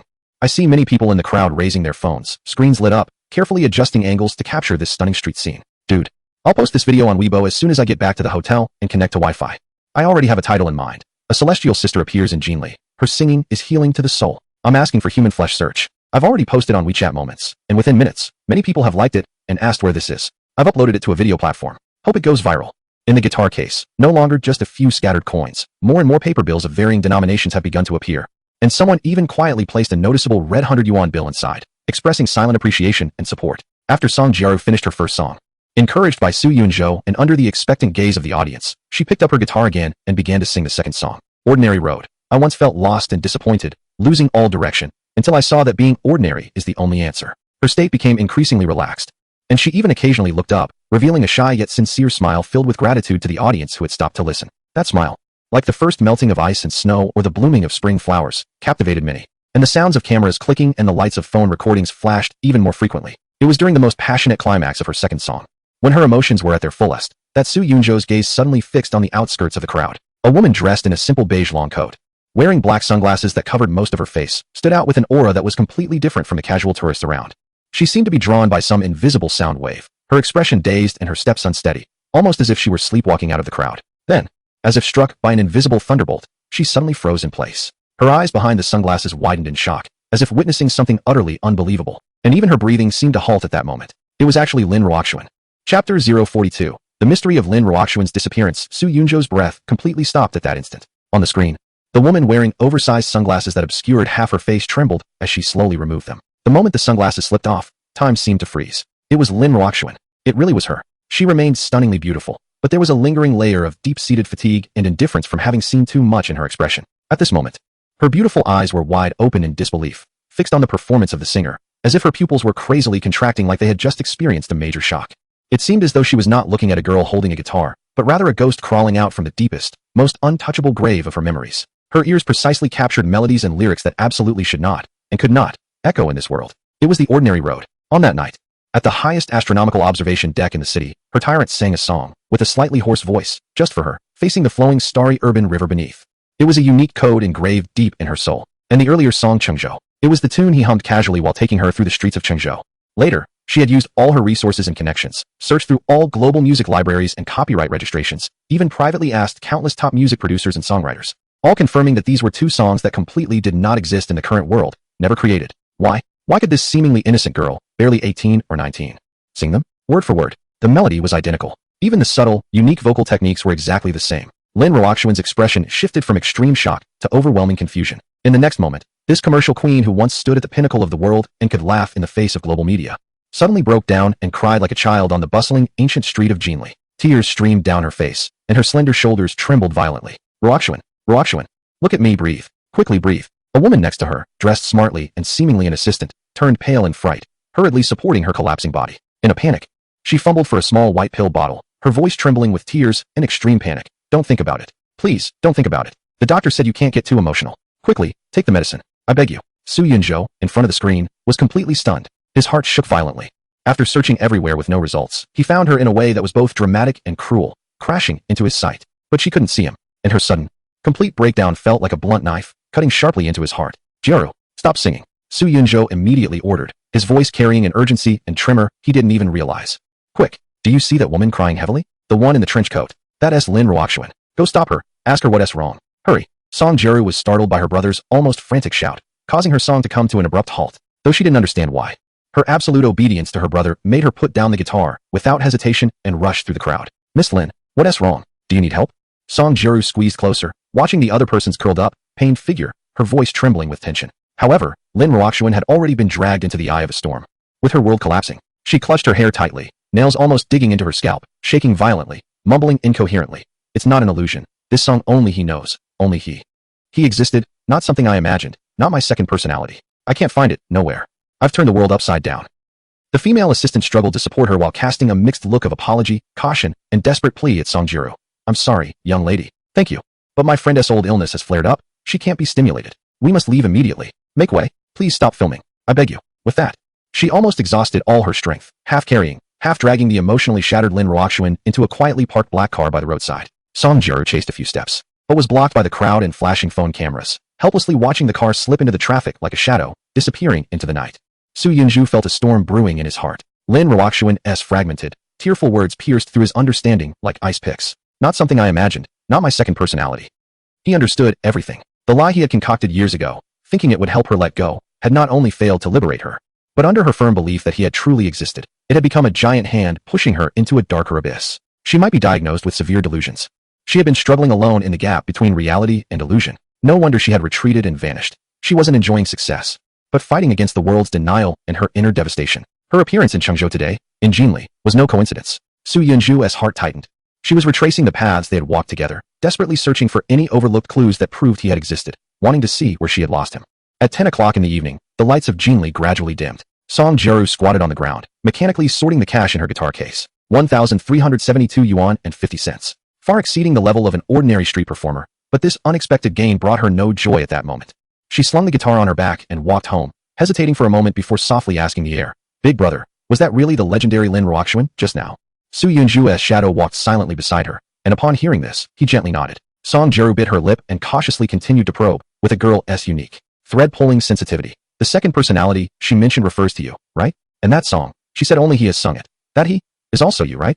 Su Yunju's figure swayed slightly in the moonlight, and he nodded heavily again. Song Jiru nodded thoughtfully, her expression a mix of bewilderment and a hint of heartache that seemed beyond her years. No wonder she achieved so much at such a young age. "It turns out it's because you, big brother, have been supporting her from behind." Her voice gradually lowered, tinged with an unmistakable fear and choked emotion. Suddenly, she looked up, tears rolling down her cheeks without warning, glistening softly in the moonlight. "Big brother, is it true that one day, after I complete all your tasks and become good enough, you will leave me just like you left her?" Chapter 043. The Rebirth of Bruce Lee. Su Yunzhou fell silent.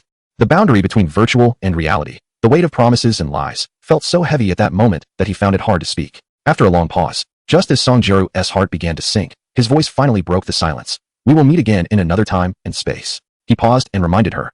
"Do you remember I told you before that once you become a great singer, there is something I need you to do?" Song Jiru wiped her tears vigorously, her voice thick with emotion as she replied, "Yes, I remember. What is it? I want to know now." Su Yunzhou's gaze seemed to penetrate the screen, looking toward a distant future point, his voice clear and resolute. "You remember, on May 24th, 2025, you need to hold a concert in Binhai City, Jiangnan Province. I will be there." Song Jiru was stunned, counting on her fingers and murmuring softly, 2025 is still nearly 13 years away. I'll be 31 by then." Suddenly, she lifted her head, a flicker of determination, even a rebellious defiance, crossing her eyes. "Big brother, I don't want to sing anymore." Su Yunzhou was taken aback, completely unprepared for her response. "Why?" Song Jiru bit her lip hard, until it turned pale, then, with a choked voice, she almost shouted her deepest fear, "I understand now. Is it true that once I complete all the tasks you set, achieving your goals, you will disappear just like you did with Lin Ruoxuan?" Su Yunzhou's silence was the cruelest confirmation. Song Jiru's tears flowed even more fiercely. She suddenly lowered her head, her shoulders shaking, and after a few seconds, when she looked up again, she forced a remarkably firm smile, even with a hint of fierceness. "I'm sorry, big brother, forget what I just said." She took a deep breath, her gaze sharp as a drawn sword. "I will do my utmost. I will complete all your requirements at the fastest speed. I will become your most perfect work." Because she suddenly realized that if she didn't want her big brother to disappear and let him fail in his tasks, then could she still be considered human? Perhaps after completing the tasks, he would no longer be a wandering soul, and might even be reborn as a person, or attain enlightenment. He had done so much for her. How could she not help him? Suddenly, she seemed to have thought of a way to break the deadlock. Her tears turning into laughter, filled with vengeful courage and a hint of reckless innocence. She swung her fist at the air with determination, making a shocking vow. A concert in 2025, right? Just wait, big brother. It'll be my turn to face you then." Su Yunzhou held his forehead, caught between laughter and tears. "Where did you learn such fierce words, you girl?" However, before his teasing could finish, a few sticky, greasy laughs suddenly echoed from the shadow at the alley's entrance. "Hey, little flirt, can't wait to find a man. Here we are, big brothers. Come at me, haha. So proactive, looks like we're in for some fun today." This little voice sings sweetly, must be sweet when it calls out. And that face is so charming. Don't know how it grew like that. Third brother, why waste words with her? Just make a move and let the brothers check her out. Song Jiru's heart sank sharply, realizing that in her excitement, she had unknowingly wandered into a dimly lit, secluded alley where few people passed by. In front of her stood 7 flashy gangsters with brightly colored hair, idly blocking her way, weighing steel pipes and spring knives in their hands. Their eyes roving over her sensitive spots like hungry wolves, filled with blatant lewdness and malice. It seemed they had been targeting her for a while, likely seeing her as prey during her singing. Song Jiru's back slammed against the cold, damp brick wall, her small frame trembling uncontrollably, her stomach churning violently, making it hard to breathe. "Big brother, what should I do? There are so many of them, and they have knives. I can't handle this on my own." She screamed in her mind, her voice tinged with desperate sobs. "Don't be afraid, I'm here." Su Yunzhou's voice was as calm as a rock, but deep down, it suppressed a simmering volcano of anger. Almost instantaneously upon sensing danger, he quickly entered the game store. Ding! Consumed 1,000 points from the store. Successfully redeemed Super Kung Fu Master Experience card, 5 minutes. Consciousness synchronization request sent. Host Song Jiru has agreed. Synchronization begins. In what felt like the blink of an eye, Song Jiru experienced a peculiar sense of detachment, as if her soul had retreated to the background, becoming an observer. Meanwhile, her body was taken over by another consciousness that was calm, precise, and full of explosive power. Just as the gang member known as Third Brother, with yellowed teeth, was unbuckling his belt and reaching for her chest with a sinister grin, Song Jiru moved. The speed of her action was ghostly. A complete transformation from the timid girl she had been before. Her movements showed no signs of hesitation, flowing smoothly as if honed through countless trials. Her right hand shot into the side pocket of her guitar bag, seamlessly pulling out a wooden nunchaku. Whoosh! The nunchaku sliced through the air with a sharp whistle, turning into a blurred shadow. Crack! Ah! The sickening sound of bones breaking and a piercing scream echoed almost simultaneously. Third brother's wrist twisted at a bizarre angle, the spring knife clattering to the ground. He knelt on the ground, cradling his hands, his face etched with disbelief and agony. What just happened? How did that stick come flying? Damn it. What an audacious woman. How dare she fight back? Break her hand. Beside him, a thug wielding a steel pipe was both shocked and furious. He swung the pipe down hard towards Song Jiru's waist. His face was twisted with cruel excitement, as if he could already envision her collapsing to the ground, helpless against them. However, Song Jiru merely shifted slightly, the steel pipe whistling past her hair and crashing into the wall, sending sparks flying. At the same time, her wrist flicked in an uncanny motion, and the nunchaku sprang back like a venomous snake, striking with precision against the attacker's temple. The thug's fierce expression froze in an instant, replaced by shock and blankness. His eyes rolled back as he collapsed to the ground, unconscious. Damn it, she's a tough one. Brothers, let's get her. There's no way we can't handle one woman with so many of us. Tie her up and deal with her. The remaining 5 were completely enraged by the swift counterattacks, their aggression overshadowing any hesitation. They brandished knives and steel pipes, lunging at her from different directions simultaneously. Their faces were a mix of anger and provocation, attempting to overwhelm her with their numbers. Facing the encirclement, Song Jiru, under the control of Su Yunju, remained calm and collected, her gaze steady. He fully utilized her 172 centimeters height and long limbs, making the nunchaku dance in a dazzling arc of death in the confined space, maximizing the advantage of mid-range attacks. Strikes, sweeps, jabs, and flicks. The movements were concise, efficient, and devoid of any flamboyance, each hit targeting the most painful and vulnerable joints and areas of the human body. Wrists, elbows, knees, shins. Chin. The nunchaku flew through the air, accompanied by a series of sickening cracks and the wails of the thugs. It was as if Bruce Lee had come back to life. These thugs were accustomed to bullying the meek, but they had never encountered such a display. This was far from the helpless little rabbit they had expected. It was clearly a humanoid tyrannosaurus disguised as a beautiful girl. Chapter 044. King Zhou's approval. Damn it. Grab your weapons. Disfigure her. Ruin her. Let us see how arrogant she can be. The remaining 5 were completely infuriated.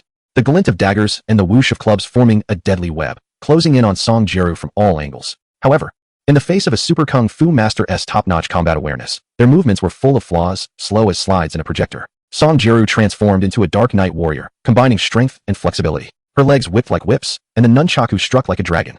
Facing a thug charging at her with a knife, she didn't retreat. Instead, she leaned back almost parallel to the ground, her right leg coiling like a bowstring full of power. With an exceptionally fierce high side kick, she struck the thug's chin with a sound of breaking. Crack. A painful cracking sound echoed, and the thug didn't even make a sound as he was kicked back, crashing heavily against the wall and fainting. Her long legs traced a powerful arc in the air, the tight jeans accentuating every inch of her taut muscles. Meanwhile, the nunchaku in her hands didn't pause. With a swift strike, she hit the wrist of the attacker coming from the side, knocking the dagger away. Using the momentum, she executed a graceful spin, her ponytail sweeping through the air, while her left leg flicked back like a scorpion's tail.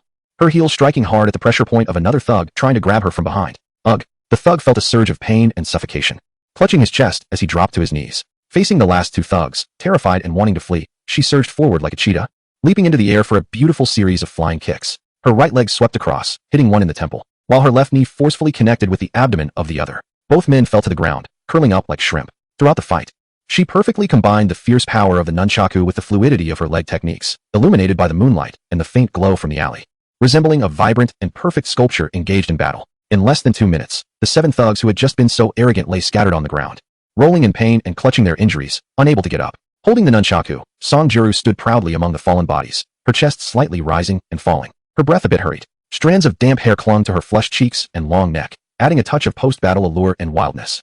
Sweat dripped down her defined jawline, landing on her delicate collarbone. Her clear almond-shaped eyes coldly scanned the debris on the ground, and she clearly uttered 4 words, too weak to fight. After speaking, she flicked her wrist, the nunchaku cutting through the air with precision as it smoothly returned to the side pocket of her guitar bag, her movements fluid and graceful. She didn't spare the groaning thugs another glance, as if she had merely disposed of a pile of garbage obstructing her path. With her guitar secured, she walked steadily out of the dim alley filled with painful moans, her tall figure merging into the warm and safe glow in the distance. In the instant the control returned, a wave of intense fatigue and muscle soreness washed over Song Jiru. Her legs went weak, nearly collapsing to the ground, and she quickly supported herself against a nearby lamppost, her heart pounding fiercely in her chest, almost leaping out. There was a strong sense of lingering fear from the close call, mixed with an indescribable exhilaration from breaking free of all constraints. The feeling of wielding power and effortlessly taking down the villains was truly shocking. Big brother, you're amazing. I felt like a legendary heroine from a Hong Kong martial arts film just now. So cool and awesome, she excitedly shouted in her heart, her voice still trembling. Su Yunjo's voice carried a hint of barely perceptible admiration. It's your athleticism and reaction speed that are exceptional. I merely helped bring out the power hidden within you. Remember this feeling of controlling yourself, fearless and unyielding. At this moment, a clear and reassuring sound of police sirens came from a distance, growing closer. It turned out that a passerby who had just finished a night shift had already sensed something was wrong in the alley and quietly called the police. He had intended to muster up the courage to help, but was left dumbfounded as he witnessed a seemingly delicate girl in white wielding nunchaku, moving with the grace of a dragon, striking down 7 armed thugs with incredible force. He quickly pulled out his low-resolution HTC phone, his hands trembling slightly as he recorded this astonishing scene. Afterward, Songjuru went to the police station in the patrol car to give her statement. Initially, the young officers who received her thought she looked quiet and full of student-like innocence, assuming she was a victim in need of comfort, and spoke to her very gently. That was until the passerby provided the video from his phone, which, despite its poor quality, clearly showcased the actions and results. As the officers gathered around the small phone screen and saw the slender girl effortlessly taking down hefty men with almost artistic fighting skills, the office fell into a brief, strange silence. When several officers looked back at Songjuru, who was sitting across from them, holding a cup of hot water and appearing somewhat uneasy, their expressions completely changed.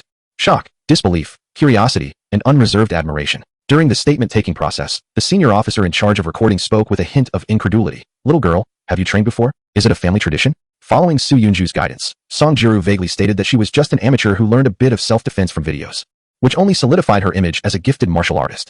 Ultimately, the incident was classified as self-defense, and the process moved quickly. As she was leaving, a young female officer secretly gave her a thumbs up, her eyes filled with admiration. The next morning, Songjuru, Sir all over, was awakened by a flurry of QQ message notifications and phone calls. Groggily, she reached for her phone and opened the screen to find that her Sino Weibo follower count had skyrocketed by tens of thousands. The number of private messages had surged to an astonishing 99. Confused, she clicked on the trending topics. Gently white-clad fairy's heavenly voice, referring to her singing video from the previous night, where her pure image and captivating voice began to gain traction, and real-life heroine teaches thugs a lesson. The short video taken by the passerby, although of low quality, showcased shocking actions and outcomes. Most beautiful girl can sing and fight. The combination of the two videos created a strong contrast and topic effect. Upon clicking the topics, the comments section exploded. From the singing video comments, which school is this girl from? Her voice is amazing. Chengzhou, Ordinary Road? Can't find anything. Is it original? Seeking the full version. Such a clean aura. Love it. From the alley fight video comments. No way. Is this real? This girl can fight like that? Those kicks. That strength. Sister, take me down. That flying kick was so cool. Beautiful and fierce. Is this skill real? Nunchaku skills are on point. The group of troublemakers was completely overpowered. The last line was stunning and incredibly impactful. She exuded a queenly aura. Even her rarely visited social media profile was flooded with comments from classmates and strangers alike, filled with exclamation marks and requests to connect, praising her impressive performance. As Songjuru looked at the explosive notifications on her phone, she rubbed her eyes and pinched her arm, struggling to believe it as she stammered to the air, "Big brother, it seems like we really got famous? Overnight sensation?" What made her scream even more was when she refreshed the page and saw her idol, the superstar, had retweeted the street battle video with a caption, "Wow, not bad. Quickly use the nunchaku. Hehe." Su Yunjo watched the skyrocketing number of fans on the screen, the trending topics, and the boost from the superstar with a satisfied smile. Everything was going according to plan, even exceeding expectations. It was a perfect start. Through the screen, he seemed to see the star-studded road leading to the peak. Whispering to himself, "Next, it's time for the world to witness what a true groundbreaking superstar, nurtured by my own hands, looks like." Chapter 045. The beautiful landlord's midnight invitation. The doorbell rang, breaking the tranquility of the night. Su Yunjo was focused on the screen, his fingers instinctively tapping the keyboard to fast forward, and only then did he slowly get up. As he opened the door, a wave of warm air mixed with cumin and charcoal grilled aroma rushed in. The delivery guy handed him a tightly wrapped foil package, containing the whole roasted lamb he ordered. "Thanks." The rental space was too small, so he could only take it back to his computer desk to unwrap it. As he tore open the foil, he had already popped a piece of the sizzling lamb rib into his mouth.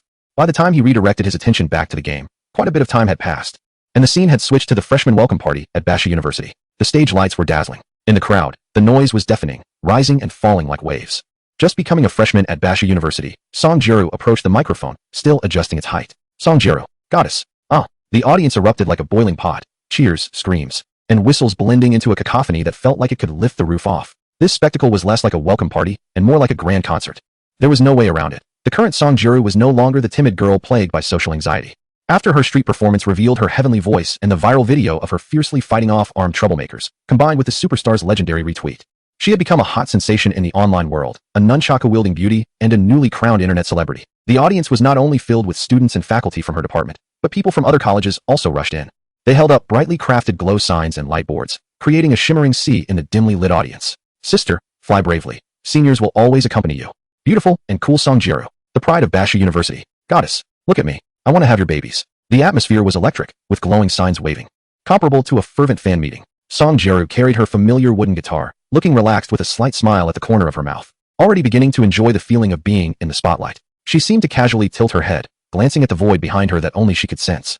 Where her all-capable older brother, Su Yunzhou, was gnawing on a roasted leg of lamb, his mouth glistening with grease. Unable to hold back, she let out a soft giggle, her brows and eyes curving, silently reproaching the air. Big brother, you're hogging all the food. Then, she took a deep breath, turned back, and faced the crowd below, dark and dense, who had come to see her. There was no tension or awkwardness on her face. Instead, it was a demeanor of someone who had just tasted fame and began to confidently command the attention and powerful aura of the moment. Her slender, fair fingers, with distinct knuckles, lightly rested on the strings and then smoothly strummed them. A fresh, upbeat prelude, rhythmic and full of hope, flowed like a mountain stream, immediately capturing everyone's ears and silencing the noise in the venue. She opened her mouth and sang a song titled Youth. Change my life. Make myself happy. I'm still that boy from before, unchanged in any way. This was certainly another hit that Su Yunzhou had borrowed from the future for her. The catchy melody was easy to remember, and the lyrics were uplifting, filled with genuine enthusiasm and strength, perfectly matching the pure and passionate atmosphere of campus life, instantly provoking an urge for a massive sing-along and deafening cheers. Outside the screen, Su Yunzhou was munching on the real roasted leg of lamb, greasy and distracted, while subconsciously tapping to the clear vocals and exhilarating beats from the game, mumbling indistinctly. Oh, so Song Jiro's famous song Youth was sung at the university welcome party. I was still young back then, didn't he have much impression? But it sounds really nice, her voice, pure and powerful. No wonder it's later called a voice kissed by angels. He was so engrossed, lost in the joy of nurturing, when suddenly, his phone rang, breaking his immersive experience. Su Yunzhou frowned and glanced at the screen. It was his landlord, Lu Qian. He was immediately puzzled. In the middle of the night. Could it be she caught a whiff of the roasted lamb and wants to come over for a bite? He wiped his greasy hands, answered the call, and tried to keep his tone neutral. Hello, Qianjia? On the other end, Lu Qian's voice came through, clearly tipsy, yet deliberately softening her tone. Hey, Xiao Su, you're still awake, right? I can hear it's quite lively over there. Are you singing? Su Yunzhou nearly rolled his eyes to the ceiling. Are we that familiar? We've only met twice, and she's acting so chummy. Qianjia, I'm at home playing a game. The volume might be a bit loud. It's late, what's up? His tone remained flat and distant. Lu Qian's voice carried a hint of embarrassment, but also an air of a natural request. I have a little favor to ask. I had a bit too much to drink tonight, and I'm feeling a bit dizzy. Could you come pick me up? It's not far. Just at that nightclub next to our community. Su Yunzhou felt speechless. In the dead of night, a lone man and a woman, meeting at a venue? This scenario seemed like a classic setup for a trap, or perhaps this charming landlord had some ambiguous tricks up her sleeve. He directly declined. It's rather inappropriate for me to come over at this hour, Qianjia. What about your friends? Or you could easily call for a designated driver. Oh, I just don't feel safe with anyone else. What's wrong with you coming to pick me up? Lu Qian started to act a bit stubborn and threw out what she thought was an irresistible incentive. If you come to get me, I'll waive your rent for a month. How about that? Su Yunzhou almost laughed in anger. Over 1,000 yuan. Do you really think I'm just a male model at your beck and call? Qianjia, it's really not about the money. Mainly, I'm just not convenient today. He was about to refuse again. Lu Qian hesitated on the other end of the line. Seeing that the bribe wasn't working, she finally stammered, half embarrassed and half pleading. Xiao Su, to be honest, I have a big client here who just happened to see your profile picture on my WeChat. She said she really wants to meet you in person. As long as I can bring you over for a couple of drinks, she'll sign a contract right away. This deal is quite important for me. Can we collaborate on this? I promise you 1T be shortchanged. Su Yunzhou was genuinely stunned, nearly choking on the lamb in his mouth. There is such a tactic? Was he being used as bait for male allure? His mind immediately went on high alert, the first thought being that this couldn't possibly be a scheme by that persistent jerk Qin Beichin, trying to humiliate him with such lowly tricks. He suppressed his doubts and asked in a deep voice, who is that big client friend of yours? Lu Qian seemed to grasp at a lifeline and quickly revealed the name. It's the chairman of Qingxing Media, Chairman Song Jinxiang. Su Yunzhou paused for a moment. Song Jinxiang, the woman who had mocked him during the day, although their interaction had been unpleasant. Remembering that she was Lin Ruoxuan's cousin made it seem worthwhile to make contact. Perhaps he could glean some insight into Lin Ruoxuan's current situation? Alright. Su Yunzhou made a decision. Send me the specific address and box number. I'll head over shortly. At the Night Color KTV, inside a private room, Lu Qian put down her phone, wearing a flattering smile, and cautiously addressed the imposing Song Jinxiang, who sat at the main seat of the sofa. Chairman Song. My friend has agreed to come over shortly. Song Jinxiang swirled the amber liquid in her glass, and upon hearing this, merely nodded slightly. Her exquisitely cold and beautiful face showing no discernible emotion. She turned her head and casually instructed her waiting assistant beside her. Have the waiter open 4 more bottles of Ace of Spades. Inside the private room, the lighting was dim and ambiguous. The music flowed lazily. Yet there was an underlying sense of tension, like a storm approaching. Chapter 046, Lin Ruoxuan's First Love? Half an hour later, Su Yunzhou arrived at the brightly lit lobby of Night Color, only to find Lu Qian already waiting there. At 29, she was in the prime of womanhood.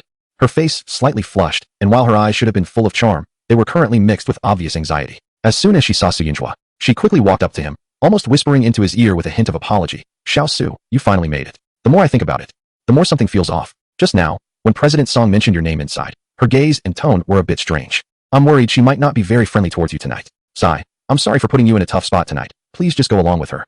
Don't offend her. Consider it a favor for me. I'll definitely make it up to you later. As she spoke, Her eyes were filled with pleading, and she instinctively reached for Su Yunjua's arm. Seeing her look of both eagerness and fear of causing trouble, Su Yunjua couldn't help but chuckle, tugging at the corner of his mouth. Of course she doesn't like me. He paused, remembering how he had just rejected her proposal earlier in her company. What? Lu Qian's eyes widened in shock, her expression of concern instantly replaced by disbelief. She looked at the handsome and tall Su Yunjua, her mind struggling to process the information. My goodness, so my tenant's clientele is at such a level?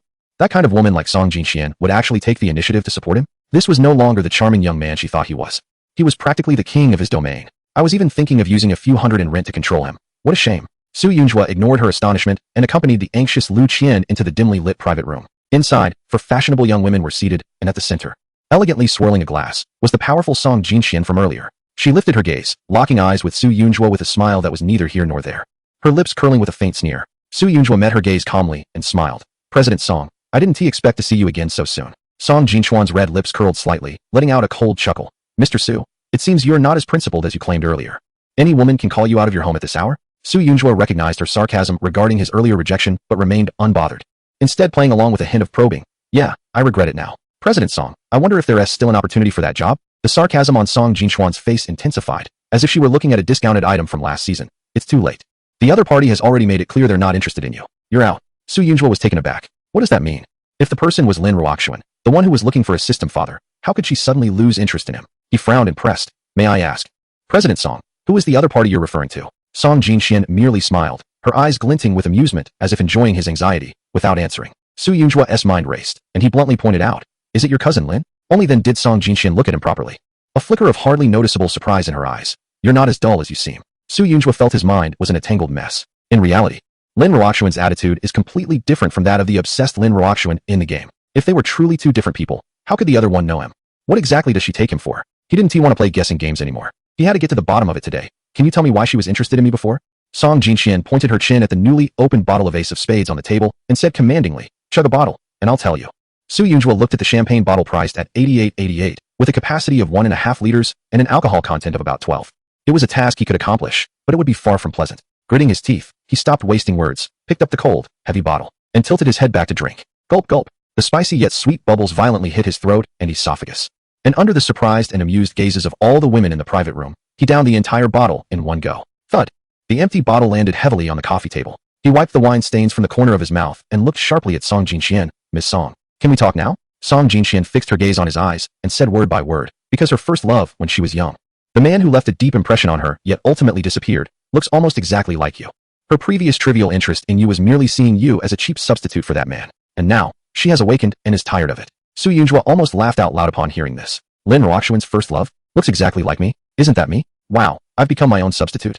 What kind of nested substitute literature plot is this? He suppressed the absurdity and asked, have you seen that person? Song Jinxian smiled, her smile carrying a sense of superiority. Of course, I've seen him. His photo is still hanging in my cousin's room. Su Yunjua furrowed his brow. A photo? Still hanging on the wall. If Lin Ruoxuan was only projecting her emotions onto the system, I could understand. But if even Song Jinxian has seen him in person and there's an actual photo, how could that person possibly be me?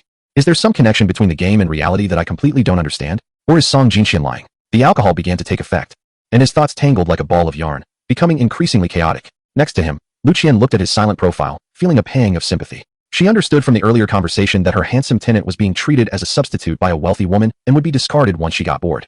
Those rich women are really something. Come here, let me take care of you. Seeing the atmosphere drop to freezing point, a neatly dressed woman with a somewhat androgynous style, trying to lighten the mood, handed the microphone to the somewhat dazed Su Yunjua. Handsome, don't just sit there, sing a song to relax. Su Yunjua took the microphone, fueled by the rising alcohol, and without much thought, casually chose a song. As the prelude began, he might not have realized that the song he started to sing was the very one that Lin Ruoxuan had hummed in the game.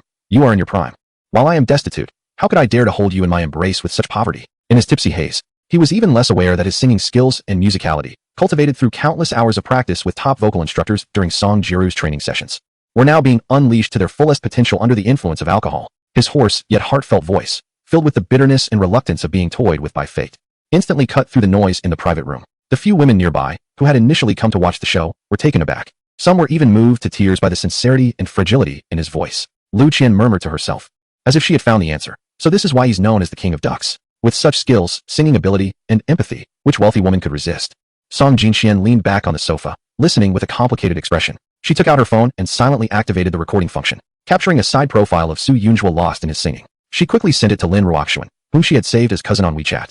with a brief message, "Sister, take a look. That's Su Yunjua isn't just a fool after all." However, it was already past 1 in the morning, and Lin Ruoxuan, who had long since developed a healthy routine and hadn't stayed up late in ages, was likely deep in sleep, with her phone set to do not disturb mode. Meanwhile, the androgynous woman quietly raised her phone to record a short segment of Su Yunjua's singing climax, filled with excitement at discovering a treasure, and sent it to her friend saved as Jiru in her contacts. "Jejia, are you asleep? I'm at KTV with Director Song, and I just ran into this amazing guy. His singing skills feel like he was taught by the same teacher as you. You're the professional, give your assessment." Chapter 047. The Runaway Bride. As the song concluded, its echoes seemed to linger in the private room. Clap, clap, clap. The crisp sound of applause erupted. The androgynous woman suddenly stood up and hurried to the dazed Su Yunjua, solemnly handing him a simply designed business card. "Mr. Su, hello. Allow me to formally introduce myself. I am Chang Yuan, the manager of the Diva Song Jiru's team." Her tone was filled with excitement, as if she had discovered a rare treasure. "If I may be blunt, have you considered developing a career in the entertainment industry? Your looks, vocal talent, and especially the unique storytelling quality in your singing just now are simply a gift from heaven." Upon hearing the name Song Jiru, Su Yunjua glanced at her with blurry eyes, instinctively asking, "Does Song Jiru know me?" Chang Yuan was momentarily taken aback by the nonsensical question. Looking at her silent phone, she felt a bit awkward. I just sent her a video of you singing, but at this hour, she might already be resting and hasn't he replied yet." Su Yunjua fell silent. He felt increasingly confused about what this game really was. No, he couldn't remain passively trapped in this fog. His muddled thoughts struggled to turn. One must find a way to understand, but must never expose oneself. Yes, alcohol can numb the nerves and also serve as the best cover. Meanwhile, Song Jinchuan's gaze subtly changed. The initial mockery and coldness faded away, replaced by a mix of appreciation and possessiveness. She discreetly exchanged a knowing glance with her other companions in the private room, who were already seasoned in socializing. They immediately understood and smiled as they raised their glasses, surrounding the increasingly dazed Su Yunju, frequently toasting him. "Mr. Su, how about another drink? Handsome guy, your singing is so good. Your drinking ability must be impressive too. Come on, I'll drink to you. You do as you wish." The women tried various mixed drinks on Su Yunju, and as his awareness grew more and more blurred, he eventually slumped on the sofa, nearly unable to sit up. Only then did they exchange triumphant and ambiguous smiles. Task accomplished with ease. Lu Qian, seeing him completely drunk, hurriedly said with an apologetic tone to Song Jinxian, "Director Song, I'm really sorry. My friend is too drunk. I need to take him back to rest. He can't drink anymore." However, Song Jinxian waved her hand, her gaze fixed on Su Yunju's face. "No need to trouble yourself. I'll take him back tonight." Lu Qian's heart sank. She wanted to negotiate. "Isn't this inappropriate, Director Song? I brought him here. I need to ensure his safety." Two female assistants brought by Song Jinxian smiled and stepped forward, subtly linking arms with Lu Qian, enthusiastically urging her to sit down. "Sister Qian, don't worry. Director Song won't treat Mr. Su poorly. Come, let us have another drink and discuss the signing." Lu Qian could only watch helplessly as Song Jinxian personally approached, half supporting, half carrying the unconscious Su Yunju, leaving the private room amidst a sea of ambiguous gazes. The door closed gently behind them. At this moment, the stadium at the Olympic Sports Center in Binzhou was so empty at midnight that one could hear the wind. Beneath the vast dome was an endless darkness, with only a solitary cold white spotlight illuminating Song Jiru's figure, making her look both sacred and lonely. The wedding dress she had specially customized for the concert in 2 days sparkled under the light, its layered sheer skirt resembling frozen moonlight. The team and designers praised this idea, saying it was the ultimate romance of marrying music and the stage. No one knew that this wedding dress was a sacrifice for an illusory promise. It was dedicated to the older brother who had entered her life like a deity when she was 18, shaped her, and then completely vanished. As her gaze swept across the endless sea of seats submerged in darkness below, her heart inexplicably tightened and began to race, causing a painful thud in her chest. "It has been 10 years. Brother, you've been gone for a full decade. Will you really appear tomorrow or the day after?" What has supported her through this long peak period, besides music, is only that deeply ingrained promise, that hope so faint it was almost illusory. She murmured to the empty venue, her voice so soft as if afraid to disturb something. "Sometimes I even wonder if it's all just a beautiful dream I had when I was 18, one I never want to wake from." Thinking of this, she suddenly burst into laughter, trying to suppress the growing fear within her with humor. What would my older brother be like if he really came? Could he have been reincarnated? Then wouldn't he just be a little kid around 10 years old? This thought amused her, and her eyes curved with a smile. "Oh my, what would I do? Would I have to recognize him as my godson on the spot? No way, I'd definitely end up pinching his cheeks every day, forcing him to call me mom. Oh dear, that would be so disrespectful to my brother. What a sin." A scene flashed in her mind of her chasing a little boy who looked just like her brother, running around with a candied hawthorn stick in hand. She couldn't help but laugh out loud, but as she laughed, her eyes unconsciously became moist. "Brother, you must come back, no matter how you've changed. I want to see you." She stood there for a long time, until the chill of the late night seeped through her thin wedding dress. Taking a deep breath, she prepared to return to the hotel. Just as she picked up her bag, her phone screen lit up with a message from her agent, along with a video.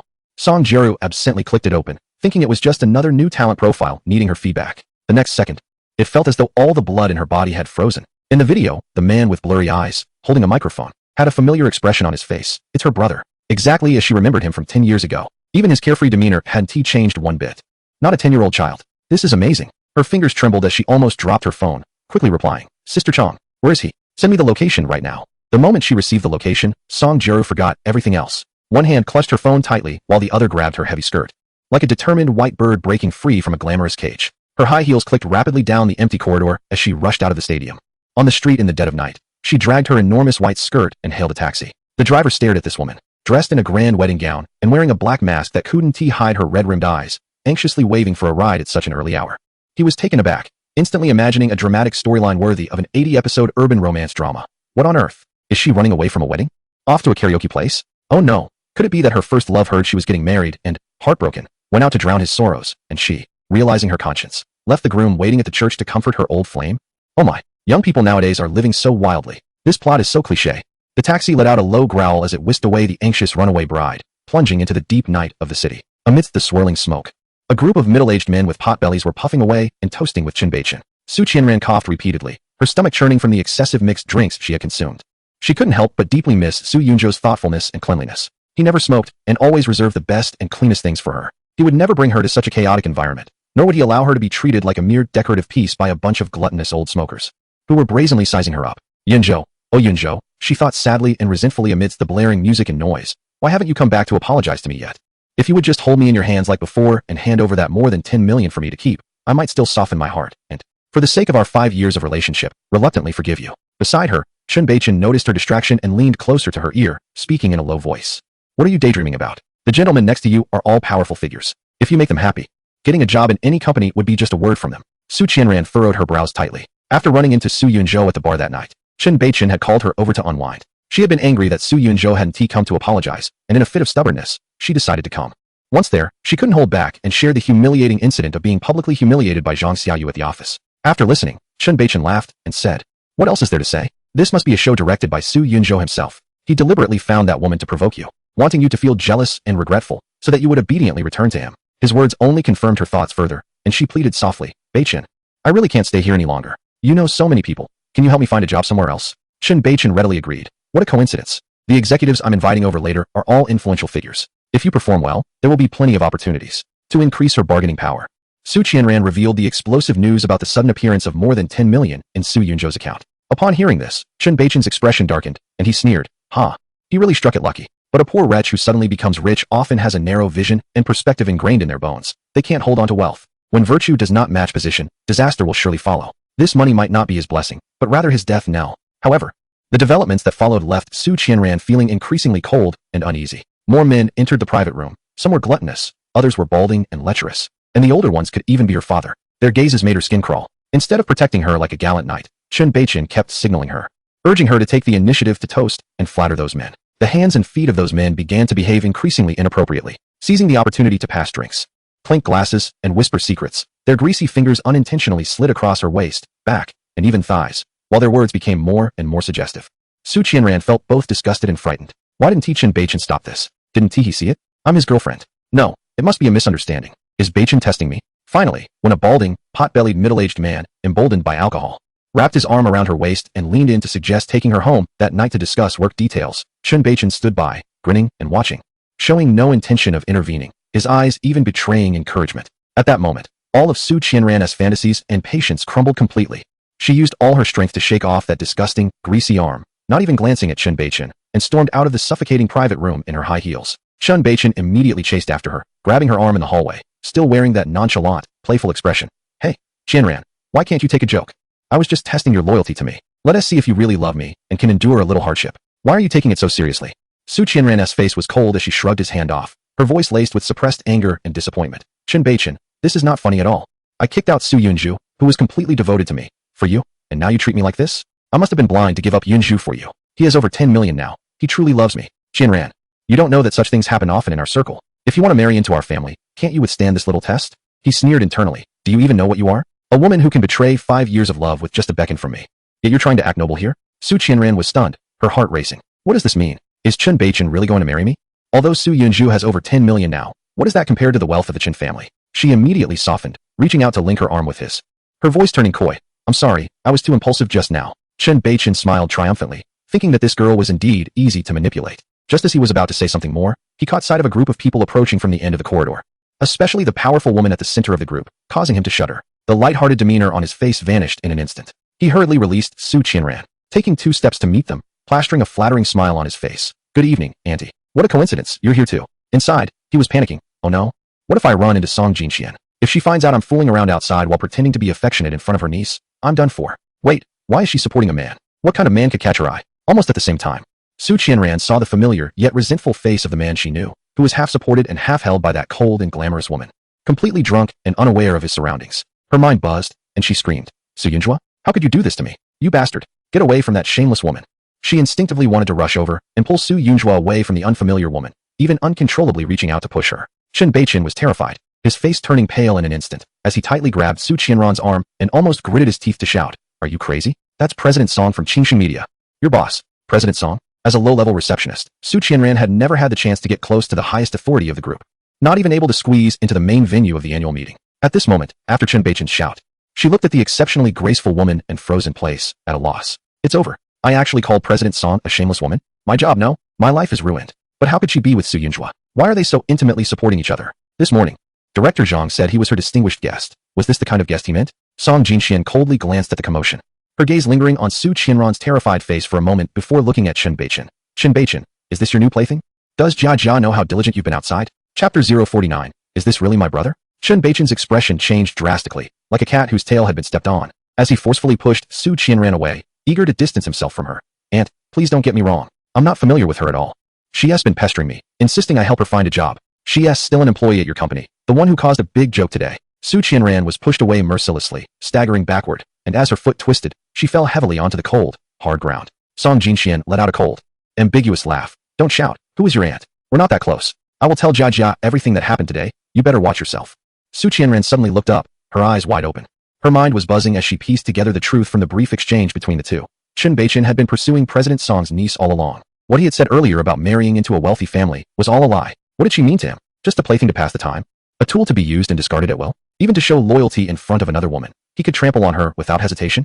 She struggled to get up from the cold ground, ignoring her current embarrassment and pain, and with a heavy sob, she shouted towards the drunken Su Yunjua. Yunjua, Yunjua, wake up. I was wrong. I really know I was wrong. I regret it. Come back. I won't blame you anymore. Let us go back to how we used to be and live well, okay? I beg you. She tried to rush over to grab Su Yunju, but was stopped by the expressionless female driver brought by Song Jinxian, unable to advance an inch. Song Jinxian looked at the man in her arms, his face hazy with drunkenness, and then glanced at the seemingly frantic Su Qianran. Surprisingly, she stretched out her slender finger, gently pinching Su Yunju's chin, slightly turning his face towards herself, her tone laced with playfulness and possessiveness. I didn't expect you to be quite the catch. Her red lips parted slightly, warm breath brushing past his ear. You seem to attract women wherever you go. Before she finished speaking, under the nearly fiery gaze of Su Qianran, she leaned in slightly and, in front of everyone, precisely pressed her lips against Su Yunju's slightly parted ones. The kiss was brief yet aggressive, carrying the rich fragrance of red wine and a hint of an inexplicable, vengeful pleasure. At that moment, a deep-seated corner of Song Jinxuan's heart experienced unprecedented satisfaction. From childhood to now, she had always been overshadowed by her cousin Lin Ruoxuan in academics, appearance, and figure. Even her current career was supported by her cousin's past help. On the surface, she expressed gratitude towards her cousin, but deep down, she always harbored a sense of defiance. Now, she finally felt exhilarated.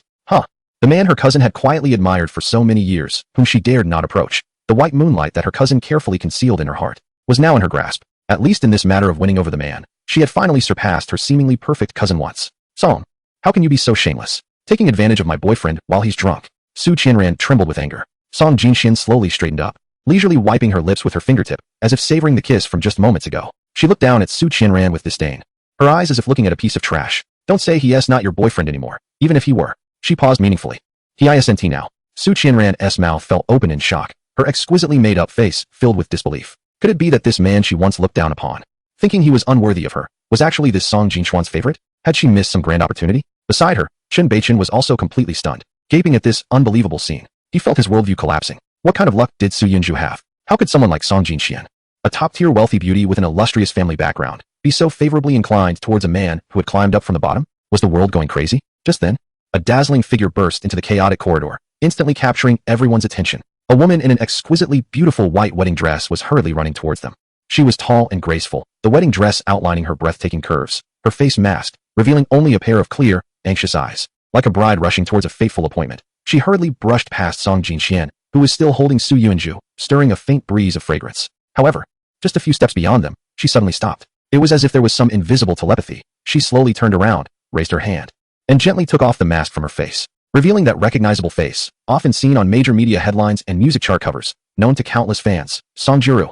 The scene instantly fell into an eerie silence. Those nearby, including Chen Beichin, who had been watching with great interest, and even Su Qianran, who had been speechless with anger moments ago, were all frozen in place as if they had been struck by a spell, mouths agape, eyes filled with disbelief. Song Jiru? The immensely popular diva, Song Jiru? How could she be in a place like this? And at such a late hour, wearing such an extravagant and meaningful wedding dress? If this were to be posted online, it would be a nuclear-level news story capable of igniting the entire entertainment industry and crashing social media servers. Who knows how many outrageous speculations and rumors would emerge from this? Yet, Song Jiru completely ignored everyone. Her gaze was fixated on Su Yunju. She walked towards him step by step, her eyes filled with unbelievable joy, her voice trembling as she called out with a choked sob, "Big brother, I finally found you." Song Jinxian, seeing her, furrowed her brows slightly, her tone carrying a hint of displeasure and a warning. "Teacher Song, is it appropriate for you to appear in public like this at such an hour? Please be mindful of your identity and influence, or it will severely impact our upcoming collaboration. Hurry inside. Chang's manager is waiting for you." Qingxing Media was one of the organizers of Song Jiru's current concert tour, and her manager, Chang Yuan, had come to discuss some final details that evening. However, Song Jiru seemed to have not heard her words at all. Her gaze still glued to Su Yunju. Noticing this, Song Jinxuan's lips curled into a barely perceptible smile as she instructed the female driver beside her, "Help him into my car." Then she turned to Song Jiru and said, "Please excuse our diva. He is a friend of mine who has had too much to drink. I'll take him home to rest. After the concert concludes successfully, I will personally host a banquet to celebrate for Teacher Song." With that, she did not linger and walked straight towards the elevator. Song Jiru stood there, staring at their figures disappearing behind the closing elevator doors, feeling a storm of emotions within her. Was this person really the big brother she had been searching for all these years? Or just a stranger who bore a striking resemblance to him? Suddenly, she remembered. When she participated in a competition in Binzhou years ago, she had seen that boy playing soccer at a certain middle school, who looked so much like her big brother. Perhaps this drunken man before her was the boy grown up? Her manager, Chang Yuan, also hurried out in a panic, seeing Song Jiru standing in the corridor. Lost and still in that stunning wedding dress, her heart raced with fear. She rushed forward to escort her back to the private room, her tone filled with anxiety. "My little ancestor, how could you recklessly run out like this? Thankfully, this venue is highly private, and there aren't many people on this floor right now. If you were photographed, it would be disastrous. Come back with me." Song Jiru stood still in place. "Sister Chang, who is the man in the video you just sent?" Chang Yuan pushed her while saying, "It seems like he is a friend brought by Mr. Song. A special worker. Are you interested?" Song Jiru felt a bit down. Her mind was a mess.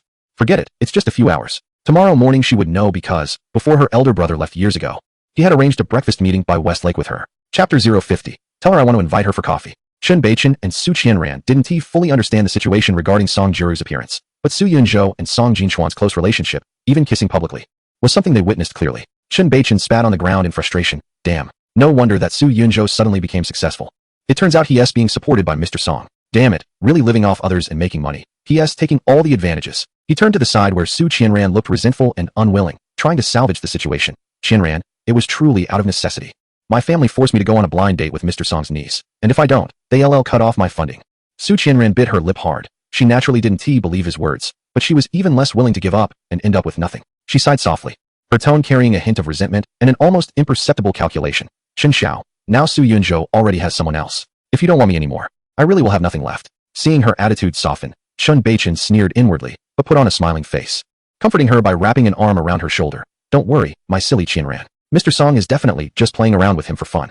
How long can such a relationship last? When Mr. Song gets tired of him, he'll have his moment to cry." He calculated that although this woman was foolish, she still had some value for now, at least to annoy Su Yunzhou a little. Meanwhile, in the underground parking lot, inside a new black Panamera, Song Jinxian had just opened the back door and was surprised to find that Su Yunzhou, who should have been dead drunk, was sitting upright with clear eyes, showing no signs of intoxication. Su Yunzhou turned his head to look at the stunned Song Jinxian, a smirk playing on his lips. "Mr. Song, you publicly tarnished my reputation while I was unaware. How should we settle this account?" After a brief moment of shock, Song Jinxian quickly regained her composure. She coldly smiled, bent down to enter the car, and slammed the door, shutting out the outside world. From the car's storage compartment, she took out 2 thick stacks of cash and casually tossed them onto the carpet by Su Yunzhou's feet. Then, she pulled out a slender lady cigarette from her handbag, lit it, and exhaled a puff of light smoke, her tone condescending. "As long as you serve me well tonight, you won't be disappointed. This is just a deposit." Su Yunzhou, however, didn't even look at the stack of money. "I don't want this." Song Jinxian raised an eyebrow, somewhat surprised, and her interest was piqued. "Then what do you want?" Su Yunzhou leaned slightly forward, his eyes flickering in the dim light of the car, shimmering with a disquieting glow. He spoke clearly, word by word. "I want you to convey a message to your cousin, Lin Ruoxuan." He paused, his voice low yet imbued with a peculiar strength. "If she has time, please ask her to come to Binzhou, as I would like to invite her for a cup of blue electric coffee." Su Yunju had actually been awake for quite some time. The moment Song Jiaru took off her mask, revealing her stunningly beautiful face, he recognized her at once. Despite the years that had swiftly passed since the game had portrayed her as a youthful girl, that voice, tinged with a sob, was like a key that instantly unlocked all his doubts. The chaotic speculations from the night about whether the game was real or merely a coincidence turned out to be just him scaring himself. They were real, and the companionship and guidance that transcended dimensions had indeed happened. As for the photo in Lin Ruoxuan's room, it was likely something she had drawn from memory and imagination. Although there were still some details he couldn't fully grasp, such as the nature of the first love mentioned by Song Jinxian, he was sure it was all a misunderstanding. When Lin Ruoxuan hears the message about blue electric coffee tomorrow, she would undoubtedly reach out to him, and everything would become clear. He almost stood up to reveal his identity just now, but held back at the last moment. After so many years, they were no longer the young girls who needed his guidance. Song Jiaru had become a celebrated singer, and Lin Ruoxuan was the queen of a business empire. And what about him? Just an ordinary man, who, despite unexpectedly acquiring 1,000 bitcoins, had to keep it hidden, too afraid to show his wealth. In their memories, he was the elder brother, a tyrant, an omnipotent deity. If they discovered that he was just a mortal who struggled for a living and could even be humiliated by an ex-girlfriend and a wealthy heir, could they accept such a stark contrast? Even if they cherished old feelings and were willing to accept this fallen figure, how would they interact in the future? Would he have to rely on their pity and memories of the past to get by, becoming a dependent man supported by them? Not to mention that his pride could never accept such a reality. Moreover, once he lost that sense of mystery and absolute control, how long could he maintain his unique and irreplaceable status in their hearts? Not to mention that human hearts are hard to predict, after so many years. Enough time had passed to change everything. They had experienced so much glamour under the spotlight and the ups and downs of the business world. How could he be sure that their natures remained the same? What if they wanted to dig deeper, uncover the truth behind the system from years ago, imprison him for questioning, or worse, send him to some laboratory for dissection? This thought might be a bit cynical, but human nature has never withstood the test of absolute interests. He had to be cautious. Furthermore, he gradually realized that the game of goddess cultivation had not only shaped them, but was also reinforcing himself. Since that's the case, why not use this game to make yourself strong enough to handle all possible situations with ease? With this thought, the last trace of hesitation in his heart vanished, and he made up his mind completely. The most urgent thing now is to go home immediately and continue playing the game. At the very least, he needs to finish the level with Song Jiaru and figure out what has happened afterward, as well as the trajectory of the future, so he can decide what his next steps should be. After thinking this through, Su Yunju said to Song Jinxian in the car, "If there's nothing else, I'm heading home." "You'll regret it, Su Yunju." Song Jinxuan's cigarette flickered in the darkness as she exhaled a thin stream of smoke. Her voice carried an unclear tone of either warning or mockery. "You'll soon know the consequences of rejecting me." Su Yunju smiled noncommittally, said nothing, and directly opened the car door, getting out without looking back. He scanned for a shared bike on the street and leisurely rode back to his rental apartment. Just as he reached the entrance of his building, he spotted a familiar figure leaning against the access control. She held a slender lady cigarette between her fingers, with smoke curling up under the streetlight. Her usually charming face showed a rare fatigue, with traces of humiliation and unwillingness in her eyes. Xiao Su, seeing him return alone, Lu Qian quickly extinguished her cigarette, her expression a mix of surprise and joy as she hurried over. "Are you okay? Did Song Dong not give you a hard time?" "Just chatted for a bit." Su Yunju swiped open the access control and turned to her. "Sister Qian, you seem upset? Did the deal you had tonight fall through?" "It went through." Lu Qian sighed, her voice dropping as she revealed a complex emotion. "It's a deal made possible by you selling your looks, and it makes me feel particularly uneasy." She looked at him, genuine fear in her eyes. "I kept regretting it just now. What if something really happened to you?" Su Yunju chuckled lightly. "But I'm fine, aren't I?" Suddenly, Lu Qian reached out and linked her arm with his, her tone urgent with a sense of compensation. "How about this? You can stay in this apartment without paying rent. You must be hungry at this late hour. Let me make you some late-night snacks." "It's too late. No need to trouble yourself." Su Yunju paused, then shifted the topic. "However, there is something I might need your help with, Sister Qian. You have great connections. Could you help me with the paperwork tomorrow to register an investment company?" Lu Qian was taken aback, studying this young tenant under the streetlight. He appeared calm, but his eyes were unfathomable. She suddenly realized that she seemed to have never truly seen this person clearly. "All right." She extinguished her cigarette and nodded gently. Su Yunju was contemplating that registering an investment company under his name would allow him to covertly and legitimately liquidate the remaining Bitcoin. Returning to his small yet incredibly comfortable rental unit, he locked the door securely and, without any delay, sat down at his computer. Taking a deep breath, he moved the mouse and clicked on the minimalist icon of the Goddess Development game once more, which seemed to connect the past and the future. The welcome party featured a stunning performance that was uploaded by many to various platforms, once again bringing Song Jiaru to the trending headlines. The new student from a prestigious university, Song Jiaru, has a heavenly voice, is both beautiful and talented, and is truly the campus goddess. She dominated the trending lists across major platforms, with her a cappella video views skyrocketing exponentially. Her pure, ethereal voice, combined with her fresh, unadorned beauty reminiscent of first love, along with her contrasting tag as a martial arts girl, instantly captured the hearts of countless netizens. This popularity is 10 times more intense than that of the past internet sensation. It's clear to anyone that this rising star has limitless potential. With only one question remaining: how high can she rise in the future? In no time, her phone and social media accounts were flooded with various private messages. Countless opportunistic agents, eager to make quick money, rushed in with increasingly extravagant offers. Student song, sign with our company. And we guarantee you will debut within a year and perform at a major gala in 2 years. Beautiful, if you collaborate with us. Just a few performances will be enough for you to buy a house. I know a director who is planning a new film, and the role of the second female lead is tailored just for you. In her dormitory, Song Jiru blinked in confusion at these extravagant messages and invitations, silently wondering, Big brother, are these people reliable? Should we give it a try? Outside the screen, Su Yunju scoffed, reject them all. Remember, slow and steady wins the race. Your foundation isn't solid yet, so don't let these quick bucks consume your heat and persona prematurely. I don't want to see you become a shooting star that flickers and disappears. He had seen too many internet celebrities who became famous overnight, only to be drained of their value by capital and then ruthlessly discarded, or who lost themselves in the frantic pursuit of fame and fortune, ultimately fading into obscurity or becoming embroiled in scandals. Got it. I'll listen to you, big brother. Song Jiru nodded obediently, politely and firmly rejecting all temptations. Thus, amidst the public discussion wave, this newly popular internet star led an almost ascetic life. She remained an ordinary university student, with a bare face, dressed simply in a white t-shirt and jeans, carrying a backpack, moving between classrooms, the library, her dormitory, and home, living a pure and straightforward life. Occasionally, she would accept invitations to large public welfare performances organized by the government or authoritative institutions, without charging a penny, just to gain stage experience. Apart from that, she strictly adhered to her routine of waking up at 6 every morning to run, spending most of her spare time in the library studying her major. Her clear and determined gaze, low-key and pragmatic approach, and strong academic vibe made even the most creative paparazzi spare her from fabricating any sensational negative rumors. Outside the screen, Su Yunju, while munching on roasted lamb legs, admired the beautiful profile of her seriously studying under the desk lamp in the game, unable to help but exclaim, wow. It's like appreciating a slow-flowing youth prose poem, pure and beautiful enough to be intoxicating. It makes me feel like enjoying roasted meat is sacrilegious. Soon, time fast-forwarded to the second semester of her freshman year. Su Yunjo glanced at Song Jiru's attributes. Current female lead, Song Jiru. Appearance, 95,100. Natural beauty with an emerging star quality. Figure, 88,100, well-exercised, with graceful lines and a healthy vitality, showing potential for a supermodel physique. Knowledge, 60,100, top grades in school courses. Impressive extracurricular reading, continuously deepening her understanding. Temperament, 85,100, confident and composed after experiencing fame and challenges, with a depth that brings a natural aura. Influence, 65,100. Successfully converting internet popularity into national goodwill and a solid fan base. Overall charm value, 786100, a rough gem shining brightly, star quality beginning to emerge. Hidden talent, heavenly voice activation level 70. Comprehensive evaluation, the rough gem has been carefully polished, showing the initial form of a superstar.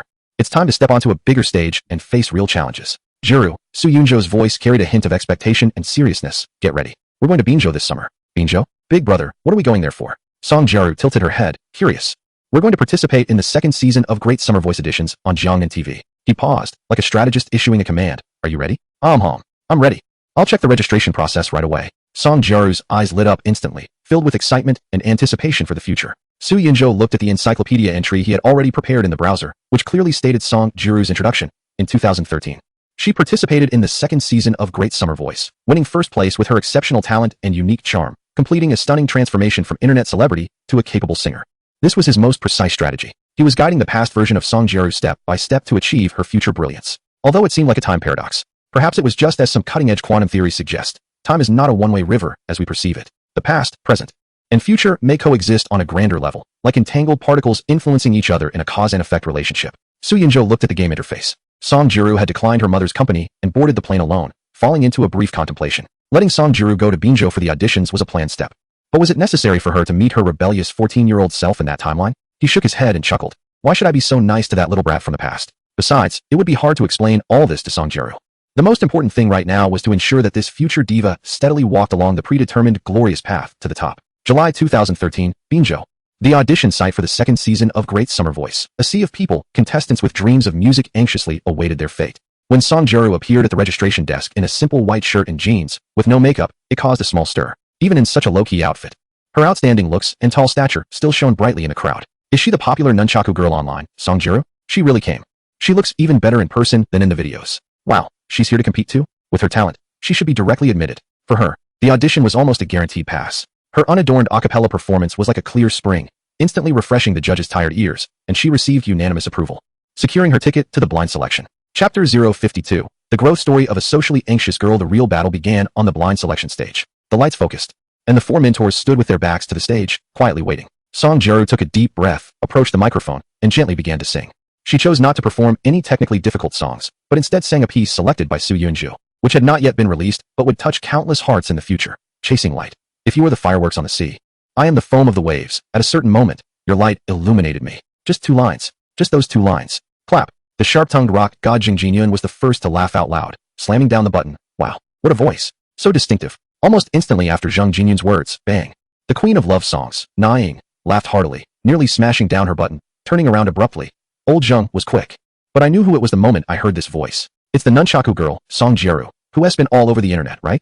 Annie has been waiting for you for a long time. Bang bang. Wang Feng and Zhang Huijia quickly turned around as well. All 4 mentors faced her. Their faces lit up with radiant smiles of recognition. Haha, I knew it was you, Song Jieru. The audience erupted in cheers, applause, and whistles, like a tsunami sweeping through. Many young viewers jumped up excitedly, waving their arms wildly. They were part of Jieru's support team, witnessing their idol conquer authority, sharing in the pride. As the last note from Song Jieru lingered in the air, the echoes seemed to swirl around the massive studio.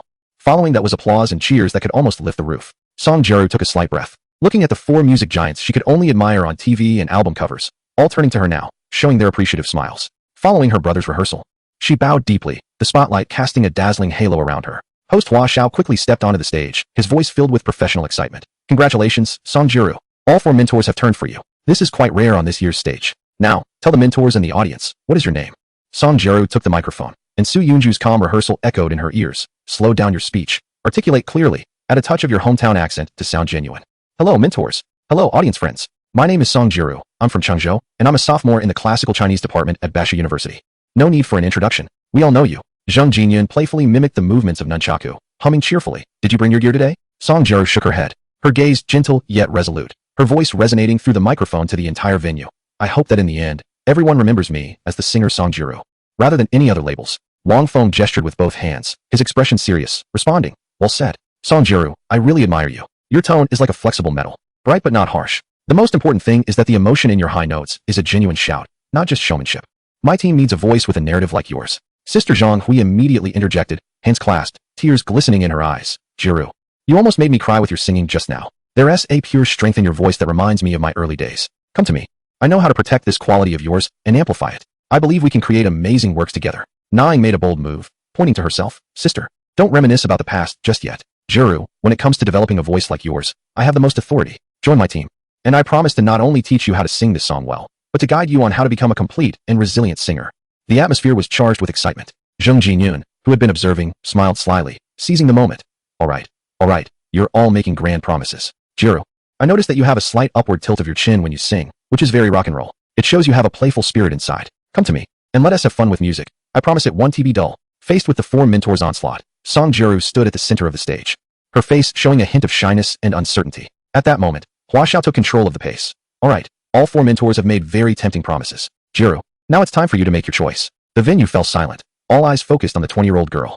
Song Jieru's gaze slowly swept across the 4 mentors. Wang Feng's rock power was very appealing, Na Ying's persona resonated with her, and Zhang Jinyun's playful concept was also interesting. But in her mind echoed Su Yunju's last piece of advice. If Sister Zhang turns for you, choose her. Her path is the shortest and most traditional to the throne after the song. Taking a deep breath, she no longer hesitated and spoke clearly. My choice is Teacher Zhang. Yay! Sister Zhang Hui excitedly jumped up from her chair, pumping her fist like a little girl who had just won a competition, and rushed onto the stage to give Song Jieru a big hug. The spotlight focused on the embracing mentor and student, while the other 3 mentors offered applause filled with blessings, their faces showing a hint of regret. Song Jieru successfully joined Sister Zhang Hui's team, and in the subsequent team assessments and mentor battles, she soared ahead with her singing. Su Yunju, like the top music producer behind her, has tailored every battle song for her, each one a potential chart-topping hit that will dominate the Chinese music scene in the future. In a crucial advancement round, she showcased a narrative depth and vocal control beyond her years with the ethereal and melodious Big Fish, leaving countless audience members with goosebumps during the haunting vocal parts. Facing strong competitors, she demonstrated her explosive stage presence and versatility with a rhythmically powerful and assertive Cassini, completely shattering the stereotype that she only sings slow songs. Every performance is a striking impact. With her futuristic musical aesthetic and mature interpretation, she captivated all the mentors, judges, and millions of viewers. It was no surprise that she made it to the finals. On the night of the finals, all eyes were on her. When the host announced her name, she slowly walked to the center of the stage. This time, she said nothing, only giving a slight nod to the band. As the prelude began, a heavy and powerful electronic sound filled the air, evoking a sense of determination as if walking through a dark alley alone. She opened her mouth, her voice deep and full of storytelling. All are brave, your forehead's wounds, your differences, the mistakes you've made. This is the lonely warrior. The majestic melody and lyrics filled with a spirit of resistance ignited the audience's passion in an instant, amplified by her penetrating and story-laden voice. At the same time, the massive circular screen behind her lit up. A carefully edited, tear-jerking growth MV began to play simultaneously. The scenes flashed back rapidly, featuring interviews with her high school classmates. Juru was very introverted. She wouldn't even dare to speak loudly to others. There was the girl under the dim streetlights of Jinli Ancient Street, holding a guitar, with pure eyes, softly singing as a street performer. The stubborn figure confronting several thugs in a dark alley, wielding nunchakus with fierce determination. The pure image of her hurriedly walking along the tree-lined path of Basha University, clutching books like an ordinary neighborly schoolgirl. The stunning moment on the welcome party stage, where she dazzled everyone with her voice, shining brightly as a celestial singer. The confident girl who made all 4 mentors compete for her during the blind selection of good voice. Every frame of the MV recorded Su Yaru's journey from obscurity to brilliance. It documented how a lonely and timid soul broke free from her restraints, growing step by step into the brave warrior standing at the peak, facing the gaze of the crowd. I love you walking alone in the dark alley. I love your unyielding stance. I love how you confronted despair without shedding a tear. As she reached the chorus, the emotions that had been building for so long erupted like a volcanic explosion, sweeping through the entire venue. Unconsciously, the audience stood up in unison. Countless people, with tears in their eyes, waved their glow sticks to the rhythm, creating a spectacular sea of stars. They saw their own reflections in this song. In this real and passionate epic of growth, witnessing the indomitable spirit that fights against the struggles of ordinary life and fate. It exploded. Completely exploded. That night, the topics surrounding Song Juru, such as the Lone Brave, the epic of Song Juru's growth, and this is the true comeback, swept across the internet with hurricane-like speed. The growth MV that combined her multiple identities as a street battle warrior, a top student, and a rising star in the music industry was crazily shared, edited, and recreated. The view count surged past 100 million at an alarming rate. Tears streamed down. Watching her emerge from the alley and walk to the highest stage felt like witnessing the birth of a legend. This is the best interpretation of the Lone Brave. Her experience is the soul of this song. From today on, Song Juru is my faith. She deserves all the flowers, applause, and crowns in this world. At this moment, Song Juru is no longer just a talented singer from a talent show. She has become a symbol, a legend of growth, courage, perseverance, and transformation. Su Yunzu sat alone in front of a cold computer, watching the peak night of Hua Xia Good Voice. He didn't use the fast-forward button, unwilling to miss a single frame of her glory. When the host, with a nearly tearing voice, shouted that earth-shattering name, Champion Song Juru. Boom. Golden ribbons filled the air like a divine rain of gold, instantly engulfing the girl standing in the center of the stage, who seemed to gather the light of the whole world. In the midst of the extreme commotion, Song Juru had a moment of daze. She instinctively reached out and accepted the heavy crystal trophy. Surrounded by cheers and applause like a tsunami, she was the focus of countless fervent, envious, and adoring gazes. Holding the trophy, she smiled brilliantly, confidently, and radiantly at the camera, at the whole world. In that smile, there was no trace left of the socially anxious girl who would cry at a confession in class. Su Yunzu quietly gazed at the dazzling figure on the screen, almost blindingly bright. His chest felt like it was filled with something, a boiling, indescribable torrent crashing inside. It was a mix of relief, pride, and an overwhelming sense of accomplishment akin to that of a creator. This was the diva he had nurtured, from the timid little bunny who was afraid to speak, to the confident music star who could handle thousands of gazes and take charge of her own destiny. He watched her raise a glass at the celebration banquet, her eyes sparkling. He saw her gracefully and wittily respond to the media's questions, exuding confidence. He observed her finding a moment of peace amid the chaos, turning away from the crowd, clutching the trophy, and playfully making a heart shape with her hands behind her back. He instinctively moved the mouse and gently clicked on the softly glowing reward icon. In that unnoticed moment, a smile suddenly crept across Song Jiru's lips, more genuine, softer, and even a bit mischievous than when she won the championship. Only she knew that the familiar, comforting warmth had once again swept over her entire being. He saw it. He had always been there. The night was deep, and the noise gradually subsided. Unable to sleep, Song Jiru snuck out of the hotel where she was staying. As if escaping, wearing a mask and a hat, she looked like an ordinary tourist, wandering alone to the lakeside of West Lake under the cover of night. The evening breeze brushed over the lake's surface, bringing a moist vapor, while the distant city lights cast fragmented, swaying reflections on the water, and the silhouette of Leifeng Pagoda stood silently in the night. She walked slowly and deliberately, leaving the empty space beside her for a presence that only she could perceive. As she walked, she quietly and stubbornly extended her hand, her slender fingers curling slightly, hovering in the air as if being firmly held by a warm, strong hand. Big brother, she spoke to the empty air beside her, her voice tinged with a barely noticeable choked emotion, yet filled with infinite longing. Look at Leifeng Pagoda over there. She raised her other hand to point into the distance. According to legend, Bai Sujin was trapped beneath it for 20 years. And Su Xian waited his entire life for their reunion after the pagoda fell and the lake dried up. She paused and turned her head. Compared to them, I am truly fortunate. The night breeze lifted the strands of hair on her forehead, and her eyes shone astonishingly bright in the darkness. Bai Sujin waited for Su Xian for 1,000 years, and Su Xian waited for her for 20 years. I only need to wait another 12 years to truly see you, big brother. Her voice trembled, yet remained unwavering, as if making a solemn promise that transcended time and space. When that day comes, after my concert in Binzhou on May 24th, 2025, you must fulfill your promise and truly come to my side. Then you can walk with me by West Lake, just like this, holding my hand. I want to give you everything, My glory, my life, my complete soul. Her fingertips tightened slightly in the void, as if she could already feel the real warmth from the future. In front of the screen, Su Yunjo watched the girl who was talking to the heir, appearing more serious than ever. He looked at her open hand and listened to her pleading, filled with hope yet tinged with tears. He suddenly raised his head, closed his eyes, and his throat moved violently. In the end, he could only respond into the microphone. Okay, let it be. He shouted inwardly to himself. What if the day after tomorrow, this girl really wants to tie herself to the operating table in the lab for research? I'll accept it. Chapter 054. Song Jiru's first encounter with Su Yunjo. Su Yunjo watched as Song Jiru safely returned to the hotel. When he heard her drowsily mumbling "Big brother, good night," he finally felt relieved enough to move the mouse and click the fast forward button. The screen flipped rapidly like pages of a book blown by the wind. And when the image stabilized again, he was slightly taken aback by the familiar scene before him. The red brick walls, the row of old sycamore trees by the playground. Whoa. ISNT, this my middle school, Binjo number 5 high school. In the scene, a woman wearing a black mask and a baseball cap is strolling alone along a tree-lined path. Despite her intentional low profile, her long legs wrapped in jeans and her perfect proportions, which can't be hidden even by a loose jacket, stand out like fireflies in the night. Passing boys frequently turn their heads, and some even sneak out their phones to take pictures. Wow, this girl is the center of attention wherever she goes. Su Yunjo can't help but sigh. She seems to sense something, suddenly stops, slightly tilts her head, and the clear almond-shaped eyes visible outside her mask curve up as she softly says to the empty space beside her, "Big brother, you finally recharged and came back?" Su Yunjo instinctively touches his nose, his voice carrying a warmth he himself is unaware of. "Yeah, just got back. How did you sneak out here?" Song Jiru clasps her hands behind her back, her body unconsciously leaning towards his direction. "I need to fly back to Qingzhou tonight, and suddenly felt a bit empty inside. So I just wanted to come out for a stroll. I happened to pass by this school, and it felt nice, so I sneaked in." She pauses, her voice lowering slightly with a hint of self-mockery. "Look at these truly youthful, carefree kids, feeling the rush of youth. And also secretly reminiscing about my own days when I would just hide in the corner, gray and timid like a little clown duck, too scared to face the light.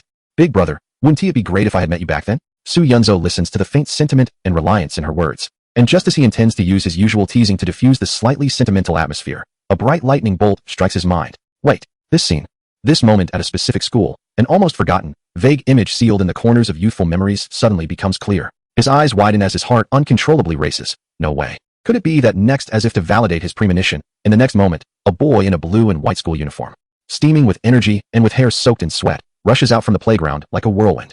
His gaze is tightly fixed on a muddy soccer ball that rolls out of bounds, but suddenly, he trips over something. Bang! A solid thud. The boy falls to the ground without any buffer, landing awkwardly, his head knocking against Song Jiru's sneaker, and one hand instinctively grabs her other ankle tightly. His knee hits the rough ground hard, tearing his school uniform pants, and causing bright red blood to seep out. Ouch! I'm sorry, I'm so sorry. The boy winces in pain, looking up to see his stunning older sister, instantly terrified, and hurriedly tries to let go, but the pain prevents him from exerting any strength. "Classmate, are you okay?" Song Jiru instinctively rushes forward, crouching down with a concerned tone. She reaches out her delicate, fair hand to gently support the boy's dirty arm, trying to steady him. Just at the moment the boy uses her support to look up and their eyes meet, Song Jiru's eyes outside the mask widen dramatically. Those brows and eyes, the curve of that nose, the expression on her face was a mix of stubbornness, confusion, and panic. Although her cheeks still bore the remnants of baby fat, and her gaze was pure and innocent, the contours of her face bore an uncanny resemblance, about 80 to 90%, to the face that had been etched into her soul through countless encounters. She seemed frozen in place, stunned for a full 3 seconds. Then, she abruptly turned her head to look at the shadow of her older brother, which only she could perceive, and quickly turned back to glance at the boy in front of her, who was grimacing in pain. She silently shouted in her heart, "Brother, he looks so much like you. Those eyebrows and eyes are just like how you looked as a child, right?" Outside the screen, Su Yunju rubbed his forehead in disbelief, feeling utterly embarrassed and mentally complaining. Of course, this is me at 14. He watched the silly version of himself on the screen, who had embarrassed himself in front of a future singing queen by falling over. A wave of social embarrassment washed over him from across time and space. Song Jiru looked at the boy's face, which bore a striking resemblance to her brother, and her expression became extremely complex. Shock, disbelief, pity stemming from affection, and an indescribable tenderness filled her eyes. She took out a wet tissue and gently wiped away the dirt and blood around the boy's arms and knees. Occasionally, her fingertips brushed against his uninjured skin, sending a slight tingling sensation through him. "Does it hurt?" she asked softly, her voice coming through the mask with an extra layer of gentleness. "There are small pebbles in the wound. If not cleaned properly, it can get infected. Do you want me to take you to the infirmary?" Her gaze was so tender that it seemed to almost drip with compassion, and the complex feelings hidden within it left the 14-year-old Su Yunju completely baffled and unable to cope. He felt overwhelmed by the close concern of someone so fragrant, beautiful, and with a voice as soothing as a radio hostess, and the delightful scent surrounding her made him dizzy. His cheeks flushed bright red, and his heart raced as if it would leap out of his throat at any moment. Thank you, sister. I am fine. No need to go to the infirmary," he stammered, his voice as small as a mosquito's buzzing, wishing he could immediately find a hole to hide in. Song Jiru couldn't help but laugh at his awkwardness. But when she saw the injury on his knee, her smile turned into concern. Her gaze returned to the boy's face, which resembled her brother's. As if she had made a certain decision, she raised her hand and took off a simple silver necklace from around her neck, its pendant shaped like a delicate feather. This was the one Su Yunju had specially chosen for her on Chuanchi Road, saying that the feathers symbolized freedom and flight. "This is for you," she said, taking the boy's muddy hand and firmly placing the necklace, still warmed by her body heat and faint fragrance, into his palm. Her tone carried an irresistible tenderness. "Take good care of it, okay? It might bring you good luck." "Huh, this is too precious. I can't accept it." The boy, Su Yunju, looked at the necklace in his hand, anxiously trying to refuse. "Just take it." Song Jiaru's tone was gentle yet firm. She leaned slightly forward, getting closer.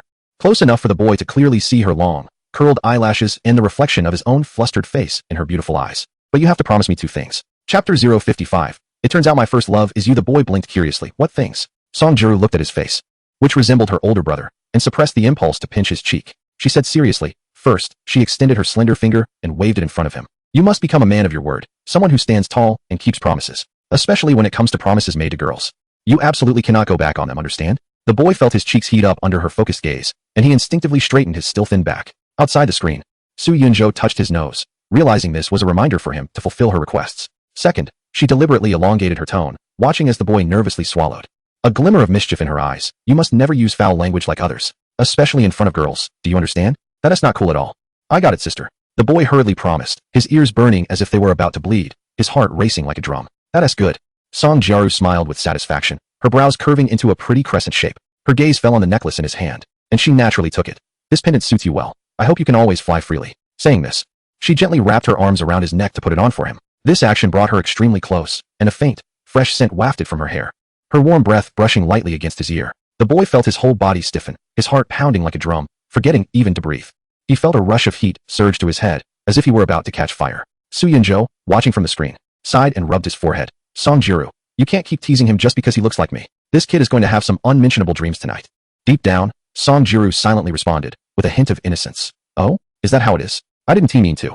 I just can't help but notice how much he looks like my brother." Just then, her phone in her bag rang, breaking the ambiguous atmosphere. She naturally reached out, ruffled the boy's soft black hair, and it felt just as soft as she had imagined. "Sorry," she said softly before walking a few steps away to answer the call. The boy stood frozen in place, staring dreamily at her graceful figure. The evening breeze lifted her chestnut hair, outlining the delicate curve of her neck. He was lost in a huge daze, with only one thought in his mind. This sister smells so good, looks so beautiful. Like a fairy that walked out of a two-dimensional world. "Hey, Su Yunjo, you've got some luck. You tripped and fell, and ended up with a fairy sister? And she even gave you a token of affection. What the hell? What kind of luck are you having?" Just now, although that sister was wearing a mask, her eyes, her figure, and her aura were definitely of movie star caliber. "Su Yunjo, confess honestly, did you secretly charm some senior from an art school?" His teammates gathered around, chattering excitedly as they looked at the necklace that clearly had significant value, their expressions filled with envy and jealousy. "Come on, what a love token. Nonsense." The young Su Yunjo's face turned as red as a cooked shrimp as he fumbled to pull up his collar, trying to hide the necklace that seemed to still carry her warmth. His heart raced wildly, a strange mix of embarrassment and secret delight spreading through his chest. In front of the screen, Su Yunjo stared at this miraculous encounter that transcended time and fell into a long silence. This fragment of memory, long buried by the passage of time, suddenly sprang to life as if under a spell. On that evening when the setting sun bathed everything in golden light, the sound of sycamore leaves rustled, and the air was filled with the unique scent of grass and youthful sweat. That fleeting glance, like a goddess of the moonlight, unexpectedly intruded into his monotonous youth with her mysterious figure. That moment when he first truly felt his heart racing, what it meant to be captivated at first sight. That image that repeatedly appeared in his dreams during countless sleepless nights, where he gathered the courage to remove her mysterious mask to see her true face, only to awaken in shock just as his fingertips were about to touch her soft skin, leaving behind an unexplainable embarrassment and restlessness. It turned out to be none other than the dazzling pop diva of today, Song Jiaru, whom he had personally nurtured. Goodness, Song Jiaru, Su Yunjo gritted his teeth. Yet an uncontrollable smirk crept onto his lips. It seemed that his appointment in Binzhou the day after tomorrow was destined to happen. He had to find her and settle the score for all the time she made his youth so thrilling. As the instigator, shouldn't she compensate him well? Thinking of this, he suddenly felt a pang of regret. What a pity for that necklace. At that time, driven by infatuation, he had actually given such a meaningful item to Su Qianran as a love token. Although the necklace itself was worth only a few hundred, it had been worn closely by Song Jiaru during her early days, accompanying her through countless stages, witnessing her growth as a lucky charm. For fans, it was practically a sacred object, its symbolic and emotional value far exceeding any monetary measure. For him, it was the only tangible proof connecting the past and present, a secret bond unique to the two of them. Ironically, his infatuation with Su Qianran had initially sparked during the pandemic when she wore a black mask, perfectly replicating the greatest fantasy of his youth. Thus, he fell hopelessly in love, obeying her every whim. He even, in a moment of impulse, gave away this significant necklace, claiming it was to return it to its rightful owner. Wait, Su Yunzhou suddenly realized a chilling fact. While playing games yesterday, he had directed Song Jiru to stroll around Chunchi Road, where he spotted a particularly familiar necklace at a handmade silver jewelry stall and urged her to buy it. So, this necklace was actually bought by me for myself? Who exactly killed whom? Did I kill myself? This classic line echoed wildly in his mind, leaving him both amused and bewildered. It seems that no matter what, I have to find a way to get that necklace back.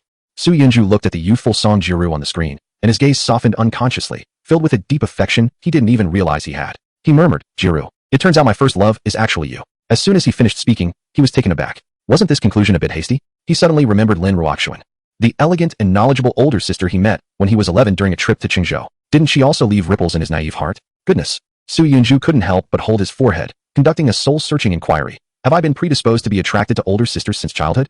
Or has some invisible force been guiding my life trajectory long ago, destined to be entangled with them? Is this a cycle of fate? Or is there a higher dimensional hand controlling everything behind that mysterious goddess cultivation game? Just then, Song Jiru on the screen turned back with a smile in her eyes after finishing a phone call, her tone playful. Big brother, my first love is you too. You finally admit we are in a relationship. Cough cough. Su Yunzhou was caught off guard and blushed, quickly changing the subject. By the way, who called you? It's a newly established media company. Song Jiru replied excitedly. I don't know where they got my contact information, but they said they have high hopes for me. Want to sign me, and promise to meet any conditions I have. Su Yunzhou felt a stir in his heart, vaguely guessing something. Oh? What company is so bold? It's called Qingxing Media, and the boss seems to be a newly graduated female university student named Song Jinxian. The company is based in Binzhou. Song Jiru said, while looking at the information on her phone. Chapter 056, Trouble Ahead. Su Yunzhou smiled. As expected, all the clues connected at that moment to form a clear causal chain. It must have been Lin Ruoxuan who heard Song Jiru singing those two non-existent songs in Qingzhou Jinli. Although she was mentally overwhelmed at the time and couldn't ask her on the spot, with her character and resources, she would definitely keep a close eye on this mysterious girl afterward. When she saw Song Jiru again in a program or report, she would surely recognize her. Then she would instruct her cousin Song Jinxian to establish Qingxing Media, with the purpose of signing Song Jiru and observing her closely, searching for any clues related to the tyrant. Go meet her. Su Yunzhou's voice came through the microphone, agreeing to her conditions and signing the contract. Song Jiru took one last look at the blushing boy, gently waved to him and his playful teammates, then turned away, her figure merging into the end of the tree-lined path on campus. She was unaware that at the moment she turned, the boy's gaze was closely following her silhouette. Filled with a sense of loss he couldn't fully comprehend. A soccer ball, intentionally thrown by a teammate, hit his shoulder with a thud, but he merely staggered slightly, turning his head in confusion, as if he couldn't feel the pain. It seemed as if all the senses had detached along with the departing figure. Soon, in a private booth at a nearby cafe, Su Yunzhou accompanied Song Jiru and met the hurriedly arriving Song Jinxian. The Song Jinxian before them was completely different from the cold and domineering figure Su Yunzhou had seen during the day. She still bore the youthful freshness of someone just out of school, dressed in slightly oversized formal attire, resembling a salesperson holding a briefcase. Her gaze towards Song Jiru was filled with unreserved excitement and admiration. Hello, Teacher Song. My name is Song Jinxian, and I am the founder of Qingxing Media. She almost rushed forward, grasping Song Jiru's hands with an enthusiasm that bordered on exaggeration. I can't believe you agreed to meet me so soon. I'm so excited. We both have the surname Song. We must be from the same family 500 years ago. This is fate. Song Jiru felt somewhat embarrassed by her excessive enthusiasm and gently withdrew her hand. Hello, Ms. Song. There's no need to be so polite. Just call me Jiru. How can that be? You are my idol. You are the one whose songs I have on repeat in my playlist. Song Jinxuan's eyes sparkled as she hurriedly took out her phone, excitedly swiping the screen to show off. Look, Teacher Song. My ringtone. All the notification sounds for my social media, and even the alarm that wakes me up every day, are all set to your lonely hero. Especially that line, who says that only those standing in the light are heroes. Every time I hear it, I feel so pumped up and full of energy. As she spoke, she almost pressed the play button to prove her point, as if ready to perform a mini concert in the quiet cafe, but luckily, Song Jiru quickly grabbed her wrist to stop her. No, Miss Song, it's not convenient here. Song Jiru found it both amusing and exasperating, sensing that this young and beautiful boss was not only overly enthusiastic, but also had a strangely endearing innocence and straightforwardness. Outside the screen, Su Yunzhou watched Song Jinxian in her fervent fangirl mode and almost couldn't help but laugh out loud. He stroked his chin, his eyes playful, internally mocking, Song Jinxian. Where did that domineering CEO persona go from earlier tonight? Now you look like you're about to leap forward for an autograph. If those people from earlier saw this, they'd probably drop their jaws. Wait, wasn't her attitude towards Song Jiru not very friendly tonight? Could it be that she has been accumulating resentment from being forcibly woken up by lonely hero every day? Unbeknownst to her, Song Jinxian was completely oblivious to the invisible presence that was mocking her. She carefully took out a beautifully bound plan from her briefcase and handed it to Song Jiru with both hands. Teacher Song, I know my company is just starting out and is quite small, but we have strong capital support behind us. She lowered her voice mysteriously, sharing her secret with an air of intimacy. However, the investors require confidentiality and want to test my capabilities. But don't worry, the funds are absolutely sufficient. She suddenly raised her voice. I guarantee with everything I have that I will spare no resources to support you. This is my preliminary plan, which includes detailed records of production, promotional channels, and image positioning for the next 3 years, and even ideas for entering the film and fashion industries. Please take a look. Song Jiru took the heavy plan and instinctively turned her head, seeking Su Yunjua's opinion with her eyes. Su Yunjua looked at the sunny girl before him, who was completely different from the boss he had to serve later that night, and smiled. Just sign it, considering how lovely Ms. Song is during the day. However, I need to add a clause that you must have absolute autonomy, including song selection, image positioning, and some promotional decisions. She must fully cooperate and not interfere. Song Jiru agreed to this condition. To her surprise, Song Jinxian did not hesitate for even a second and immediately nodded vigorously. No problem. Absolutely no problem. Whatever you say. Ms. Song, our company is here to serve you. Wherever you point, we will go. She thought to herself, my cousin has given strict orders to sign Song Jiru no matter what. If we can't accomplish this task, forget about any future investments. The atmosphere was as if they were not signing an artist, but inviting back a living Buddha that needed to be revered. The signing process went incredibly smoothly. Song Jinxian was practically cradling the signed contract, her smile radiant. Ms. Song, to celebrate our cooperation, let me treat you to dinner tonight. I know a particularly good restaurant with a wonderful atmosphere. Suddenly remembering something, she quickly added, her tone tinged with a hint of unnoticeable disappointment and concern. Oh, you mentioned you have to catch a flight tonight? No worries, I'll personally take you to the airport. Any moment we can spend together is good. Seeing her attentive demeanor, Su Yunjua couldn't help but chuckle and shake his head outside the screen. He impatiently clicked, fast forward, on the mouse. Skipping over the small talk after the signing and the possible emotional farewells on the way to the airport. When the screen stabilized again, it was already past 9 in the evening, and the scene shifted to the interior of a moving black business vehicle. The space inside was spacious yet suffocating. The driver in the front seat had a blank expression, while 3 burly men in black suits occupied the third row, resembling 3 cold sculptures exuding a dangerous aura. Song Jiru sat alone in the second row, her petite frame appearing even more helpless in the large seat, like a little rabbit trembling in fear, having wandered into a wolf pack. Outside the window, the dim streetlights rapidly receded, the buildings along the road became sparser, and the distant mountain outlines were faintly visible in the night, clearly heading towards a remote mountainous area, definitely not a route to the city. Su Yunjua's brows instantly furrowed. Something was off. What was happening? Big brother, you finally came back. Song Jiru's voice, laced with a sob, urgently rang in his mind, trying to suppress her fear. As soon as I exited the airport terminal, before I could react, I was surrounded by these people. They said their boss wanted to invite me for a late-night snack. I wanted to refuse, but they wouldn't take no for an answer and half-pushed, half-forced me into this car. Boss. 2013. Su Yunjua's heart sank sharply, a chill crawling up his spine. He immediately adjusted his perspective, trying to see the license plate outside the window, which started with XX. Combined with Song Jiru's description and the timeline, a name that had long turned to dust in history by 2025 flashed in his mind. Su Kuan. By 2025. This person would have had grass growing several meters high on his grave, but in 2013, he was indeed the underground emperor of Chengzhou Road, powerful and arrogant, acting lawlessly. If this troublemaker really had his sights set on Song Jiru, Su Yunju felt a surge of indescribable panic rising in his heart, unconsciously tightening his grip on the mouse. Just imagining that possibility sent chills down his spine. It was rumored that more than one top-tier actress had fallen victim to him, forced to endure humiliation. And even some scandalous videos had leaked, leading to their ruin and a tragic end to their careers. What now? At this point in time, relying on conventional forces?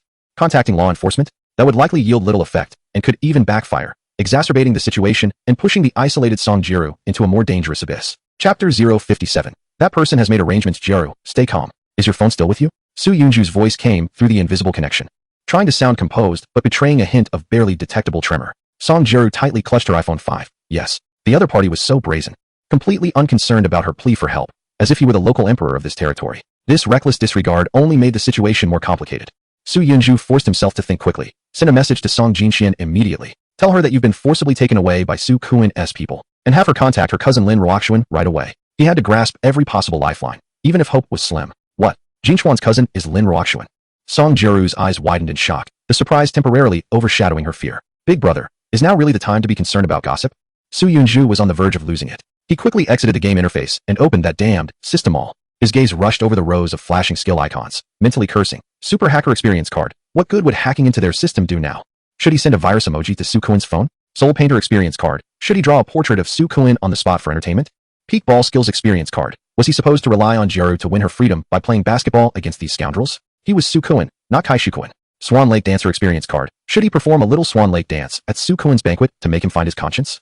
The only seemingly reliable Kung Fu Master experience card could indeed fight, but there were too many of them, and in such a closed environment. Even if he could take down a few instantly, it wouldn't guarantee Jiru's safety and would definitely provoke them, leading to catastrophic retaliation afterward. Damn it, why were there only useless items in this mall? Su Yunju cursed irritably under his breath. He wasn't ready to give up and immediately opened a webpage, trying to search for how Song Jiru had overcome this crisis in history. However, There were no related reports, as if this incident had never occurred. Was it that nothing happened and it went unrecorded, or was there an event that had not been exposed? Su Yunzhou felt a headache. The unknown brought greater fear. At that moment, on the screen, Song Jiru's phone rang, displaying the name Song Jinxian. She immediately answered, as if grasping a lifeline. Teacher Song. On the other end of the line, Song Jinxuan's voice came through, unexpectedly calm, even carrying a hint of strange composure. Don't worry, I've spoken with my cousin. She only replied with 5 words. Both Song Jiru and Su Yunzhou outside the screen held their breath. She said, "It's fine, don't worry. It's fine, don't worry." Such casually dismissive 5 words. Su Yunzhou was stunned. A sense of absurdity surged in his heart. What did Lin Ruoxuan mean by that? Although she was wealthy, her business empire and core connections were based in major cities. When could her influence reach the tangled underground forces in this area? As far as he knew, her interaction with this place was limited to a few visits for tourism, and she had never made any significant investments here. Song Jinxuan's voice continued. With an even more profound tone, my cousin also said that the person has made all the arrangements. You can feel safe going with them, at most. You'll be a bit startled, just consider it a training experience. Song Jiaru suddenly turned her head, looking in the direction of Su Yunzhou's shadow. Her eyes filled with questions. Big brother, is she talking about you? Su Yunzhou forced a smile. Did Lin Ruoxuan see him as an all-knowing deity? If he had such abilities, would he still be anxious here? Just as his mind raced, the business vehicle gradually slowed down, eventually stopping in front of a spacious, brightly lit villa. The high walls and large courtyard were impressive, but also exuded an air of sternness and isolation. The car door was pulled open from the outside, and a man in a black suit with an expressionless face gestured politely. Miss Song, Brother Cohen has been waiting for a long time. Song Jiru took a deep breath, glanced at her phone, and then looked in the direction of Su Yunzhou's shadow, biting her lip tightly. Finally, summoning all her courage, she stepped out of the car, as if walking to the gallows. The interior of the villa was luxuriously extravagant, resplendent, yet permeated with a sense of vulgarity and oppression typical of a nouveau riche. Genuine leather sofas, mahogany furniture, and cheap paintings of tigers were hung on the walls. The man named Su Kuan was in his 40s, slightly plump, dressed in a silk tang suit, and casually sat on the main sofa with a string of shiny beads in hand. Upon seeing Song Jiru enter, a greedy light burst forth from his small eyes. He stood up and extended his thick hand. Miss Song, seeing you in person is better than hearing 100 tales. You are indeed more beautiful than on television. His gaze lingered on Song Jiru like a sticky tongue, filled with possessiveness. Song Jiru trembled in fear, instinctively taking a half step back, not daring to touch that hand. Mr. Su, may I ask what you need from me? Su Kuan noticed her dodging and wasn't angry. Instead, he chuckled. Our Changzhou has produced a talent like Miss Song. It brings glory to me, Su. Look, I specially arranged this banquet to celebrate your victory and to make a friend. Thank you for your kindness, Mr. Su, Song Jiru said, trying to suppress her fear. Her voice steady. It's getting late, and I have classes tomorrow. If there's nothing else, I'd like to leave first. Leave? Su Kuan's facial muscles twitched, as if he had heard the biggest joke. Miss Song, I summoned you here in the middle of the night, and you say you want to leave? Isn't that a bit disrespectful to me, Su? He extended 3 thick fingers, shaking them with a tone full of condescension and temptation. 3 million. Consider it a gift for our first meeting. Stay with me for a few drinks tonight, have a chat, and we can deepen our relationship. You won't be at a loss. Such monetary promises were common tactics in their circle to lure top female stars. A certain popular star had once succumbed to similar temptations and ended up as a mere tool for wealthy patrons. Song Jiru's face grew paler, her lips pressed tightly together, nails digging into her palm as she shook her head firmly. I'm sorry, Mr. Su. I'm not the kind of person you think I am. I can't accept this money. Please let me leave. After being refused repeatedly, Su Kuan's fake smile vanished instantly, replaced by a sinister expression. Miss Song, it seems you don't understand. Here in Qingzhou, what I, Su Kuan, say is the rule. He smiled ominously, gesturing around. Look at this place, beautiful scenery, but occasionally someone goes missing. And they could be in the lake for days without anyone noticing, you know? The blatant death threat made Song Jiru tremble with fear. Mr. Su, how much do you need? I will try my best to gather it for you. Smack. Su Kuan slammed the beads in his hand onto the wooden tea table, producing a piercing sound. Refusing a toast and seeking punishment, the loud noise and the imposing presence of several burly men nearly shattered Song Jiru's mental defenses. She looked helplessly towards the direction of Su Yunzhu's shadow beside her, crying out in her heart, Big brother, what should I do? I can't hold on much longer. Damn it. Su Yunzhu, watching from the screen, was furious, wishing he could jump through the screen and turn that fat pig into minced meat. But he maintained an extraordinary calmness, his perspective like the most precise scanner, rapidly analyzing the positions of doors and windows, the distribution of bodyguards, blind spots, the heavy ashtray on the tea table, and possible escape routes. Jiru, get ready. His voice was resolute, full of determination. Wait for my signal. I'll cover you, and we'll break out. The goal is to grab a car. The keys are likely with the driver or that guy at the entrance. Let us get out of this hellhole first. Worst case, we can flee immediately and seek refuge with Lin Ruoxuan. According to history, Su Kuan's downfall is this year. Song Jiru responded firmly in her heart, filled with unwavering trust and determination. Okay, big brother, I'm counting on you. Even if it means risking everything, I don't mind. Chapter 058 The Promise from 70 years ago. Just as Su Yunzou's finger was about to press the exchange button in the mall, Song Jiru felt her muscles tense up, and her breathing almost stopped in a moment of crisis. Suddenly, an urgent and piercing screech of brakes echoed from outside the villa gate. The sound was like several high-performance vehicles slamming to a halt simultaneously. Following that was a chaotic mix of loud footsteps, authoritative shouts, and the panicked voices of Su Kuan's subordinates trying to intervene but being forcefully suppressed. Su Kuan frowned, clearly displeased. What is going on outside? Who dares to cause trouble here? A subordinate rushed in, stumbling over his words. K Kuan, Kuan Gu. It's the old Master Lu.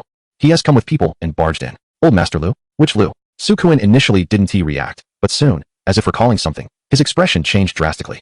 Old Master Lu Yuan? What is he doing here? Lu Yuan, the true power broker of the Southwest military region. The biggest backer that Su Kuan had to look up to with caution. He was a figure standing at the pinnacle of Su Kuan's understanding. Someone to be revered from a distance. Su Kuan's frown deepened, all previous arrogance evaporated, and cold sweat broke out on his forehead. He quickly put on a face of utmost flattery and fear, jogging out to greet him. In walked an imposing elder, exuding authority without needing to be angry, accompanied by several attendants in military uniforms. It was indeed Lu Yuan. His gaze was sharp, and he immediately spotted Su Kuan, who was bowing and scraping. Without a word, he raised his hand and delivered a resounding slap. You scoundrel! Lu Yuan's voice boomed, filled with unrestrained anger and disdain. How dare you use such despicable means to bully a young girl? I see that head of yours doesn't want to stay on your neck. Su Kuan staggered from the blow, one side of his face instantly swelling, clear fingerprints appearing. He didn't even dare to cover his face or cry out in pain, only lowering his head even more humbly, repeatedly bowing. Old Master Lu, please calm your anger. I was momentarily out of my mind. Lu Yuan didn't even spare him another glance, turning his gaze to the terrified Song Jiru. His expression softened instantly, replaced by a very kind and gentle demeanor. Student Song, I apologize for frightening you. I'm late, please forgive me. Song Jiru was completely bewildered, her mind blank as she looked at this imposing yet unusually polite elder. Military uniforms? Seeing the attire of the attendants nearby, she felt slightly relieved, but still utterly confused. Why you are? Lu Yuan didn't answer directly, only smiled gently, his gaze drifting past her towards the direction of the villa's entrance. There, an elderly woman was slowly approaching. She appeared to be around 90 years old, yet showed none of the usual stoop of the elderly. Her silver hair was meticulously styled, her face thin, and most shockingly, what she leaned on was not an ordinary cane, but a hefty cleaver that looked quite weighty. The blade thudded against the ground, producing a steady sound. Lu Yuan hurriedly stepped forward with a concerned tone and a hint of barely noticeable tension. Second Dad, I can handle things here.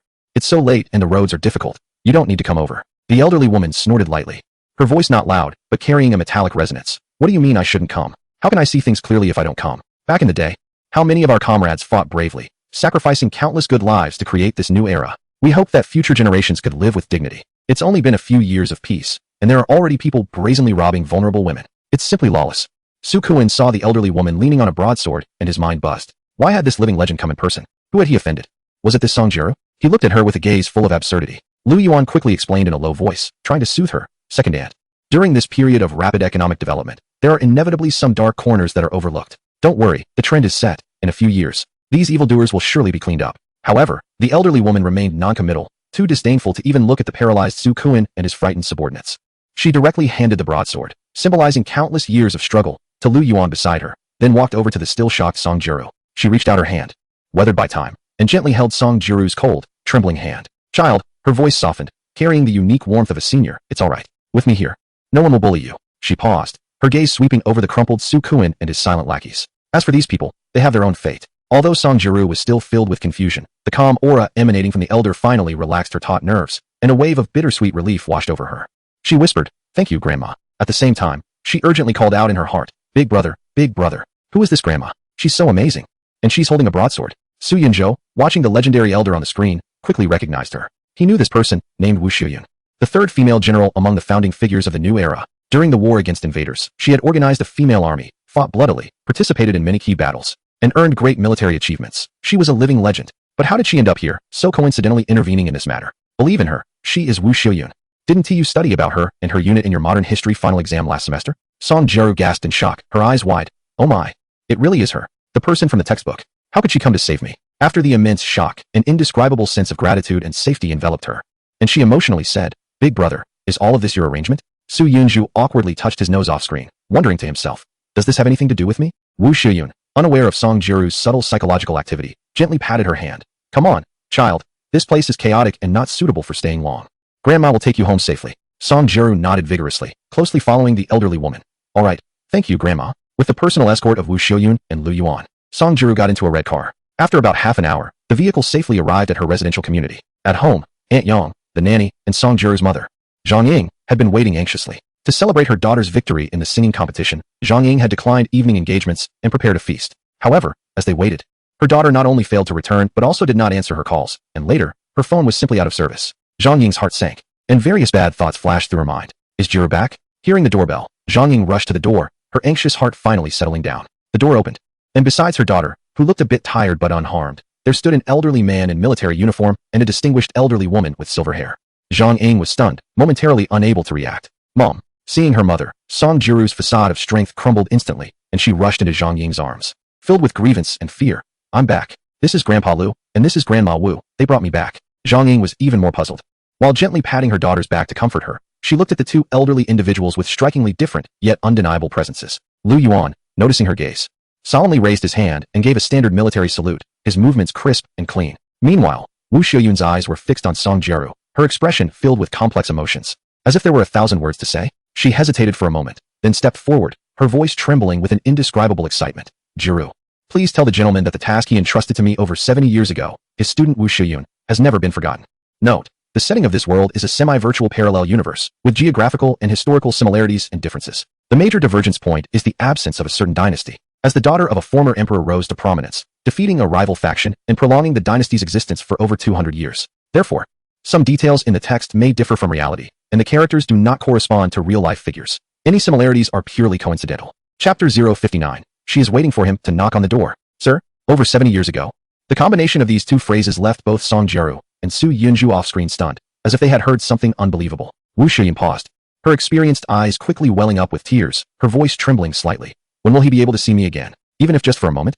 As the words were spoken, tears filled the aged eyes, not just the sorrow of an ordinary elder, but the deep yearning of a soul that had held on to a promise through the long years, waiting almost a lifetime. Grandma Wu, the gentleman you mentioned is. Song Jiru turned instinctively, looking back at the ethereal figure of Su Yunjua that only she could perceive, her heart filled with uncertainty. She spoke to him silently. Big brother. Is she talking about you? Wu Xiuyun noticed that there were outsiders present, and it was not suitable to discuss deeply. So she quickly restrained her emotions and asked with a cautious plea, Jiru, I live nearby at the Chengzhou Hotel. If you have time tomorrow, could you come and keep this old bone company? Looking at the anticipation and tears in the elder's eyes, Song Jiru nodded quickly. Grandma Wu, don't say that. I will definitely come to accompany you tomorrow. We will have a good time exploring Chengzhou. After seeing off the two elders, Zhang Ying closed the door, her confusion deepening. She grasped her daughter's hand and asked, Jiru, who on earth are they? The way that old gentleman saluted, in the presence of that old lady. They don't seem like ordinary people. Song Jiru hesitated for a moment, took out her tablet, quickly searched for Wu Xiuyun's photo and official introduction, and handed it to her mother. Zhang Ying took the tablet, glanced at it carefully, and when she saw the words about founding fathers and great achievements, she gasped sharply, her eyes widening in shock, her voice changing pitch. Wu Xiuyun, the General Wu who was a founding figure? Jiru, how do you know her? Song Jiru didn't dare to share the thrilling encounter from that evening, fearing it would frighten her mother, so she spoke vaguely, concocting a reason. I just happened to meet her on the plane. Grandma Wu said she liked my singing, and we hit it off, so she gave me a ride back. After chatting a bit more with her mother and calming her down, Song Jiru hurried into her room, neglecting to wash up, and shut the door, urgently calling out in her heart, Big brother, what is going on? The gentleman Grandma Wu mentioned must be you, right?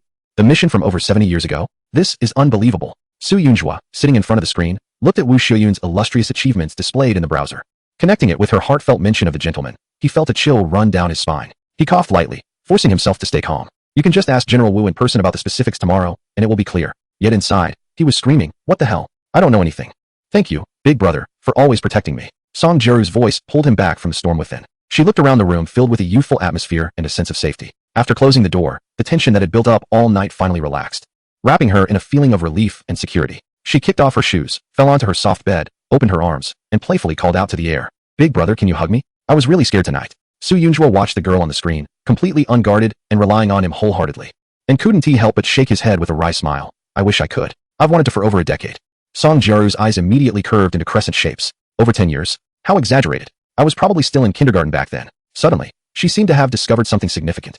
Mischievously blinking. Wow, big brother, you weren't hiding nearby and scheming about me back then, were you? Su Yunjo couldn't help but roll his eyes. The two were in completely different time dimensions, making it hard to connect. Song Jiru lay quietly on the bed for a moment, feeling her heartbeat gradually calm down. She had experienced too much tonight, from nearly being kidnapped to meeting a mysterious old general. Her chaotic thoughts needed time to settle. Big brother, I'm going to take a shower. She stood up, deliberately putting on a serious face and raising a finger. No peeking, okay? With a gentle sigh, Song Jiru turned and walked into the bathroom. Not long after, the sound of water ceased, and the bathroom door was gently pushed open. Wrapped in a silk bathrobe, she emerged from the misty steam, her bare feet leaving faint wet marks on the floor. She didn't turn on the main light. Only the light from the mirror cast a warm, hazy glow around her, softening her silhouette. She stood quietly in front of the mirror, but her gaze didn't linger on herself. Instead, it was fixed on Su Yunzhou behind her through the reflection. Big brother, Her voice was softer than usual, slightly hoarse. After watching me for so long, don't you think my figure has been getting better? Outside the screen, Su Yunzhou took a deep breath, feeling the air in the room thin out. At this late hour, watching the national new goddess emerge from the bath and ask such questions was pure torture. He could only utter a vague sound, his throat involuntarily moving. Receiving a response, Song Jiru seemed encouraged. She extended her slender finger and slowly drew a heart shape on the fogged-up mirror. Big brother, I was so scared tonight. I'm afraid that before I see you, someone else might. I'm only yours. If that happens, I'd rather die. Don't say such foolish things. Su Yunzhou immediately clicked on reward, and a gentle light hand appeared out of nowhere, softly brushing over her hair, bringing a sense of reassurance. Promise me, no matter what happens in the future, staying alive is the most important thing. Everything else is secondary. You, girl, why do you have such outdated thoughts? Those external things, the so-called purity, are insignificant in the face of life. Remember, live well, live happily, and don't forget we have our 2025 promise. Song Jiru fell silent for a moment, then raised her hand and gently untied the bathrobe. The silky fabric obediently slid down her shoulders, pooling at her feet, revealing her youthful and alluring body in the mirror. She looked at Su Yunzhou behind her through the mirror, her eyes shimmering. Big brother, we agreed on 2025. Her voice grew softer, with an enticing softness. I'll be in Binzhou for a concert, and I'll book the Changqiao Love Suite at the Autumn Water Villa early. I checked. It's in a retro Republic of China style, very elegant and romantic. You'll definitely love it. A few days before the event, please come to see me. Don't wait until the day of the concert, okay? She paused, her gaze penetrating through the mirror, firmly locking onto Su Yunzhou's eyes. I want to watch you in front of the mirror. Before she finished speaking, she adjusted her body's posture and angle. From the mirror's perspective, it perfectly aligned with Su Yunzhou's reflection, as if the two were intimately close. All of me, she breathed softly, her voice trembling with emotion. Like the most sincere vow, from inside out, from body to soul, has long been yours. I have been waiting for you to come and accept it in person. Su Yunzhou suddenly leaned back against the chair, taking a deep breath. This girl has become dangerously bold. Usually innocent and lovely, he never expected her to have this side. He watched Song Jiru in front of the mirror, trying out different poses, each movement inexperienced yet earnest, exuding a deadly allure. After a while, she finally stopped. Her cheeks as red as ripe cherries, her voice soft yet filled with anticipation. Good night, big brother. Looking at the screen, Song Jiru eventually curled up with a soft pillow, sleeping like an innocent child. Su Yunzhou did not immediately click to fast forward. He turned to gaze out at the heavy night, a thought igniting like wildfire, impossible to extinguish. The current Song Jiru is just 5 kilometers away at Xiaoshui Villa, waiting for him to knock on the door. Chapter 060. Reminiscing about the glorious past, Su Yunzhou walked to the window, pushed it open, allowing the cool night breeze to brush against his face. Yet it couldn't dispel the heat rising in his heart. Should he go? Going now would be just right to let her make up for all those restless nights during his adolescence caused by her. And that daring invitation in front of the mirror, that trembling voice of acceptance. Thinking back to the Song Jiru he had seen at the club tonight, compared to her 19-year-old self in the game, she had shed some youthful innocence, gaining more of a mature woman's charm and ease. Every smile and frown exuding an irresistible allure. Su Yunzhou felt a struggle within, his mind uncontrollably flashing with numerous passionate and intimate images, his breathing becoming heavier.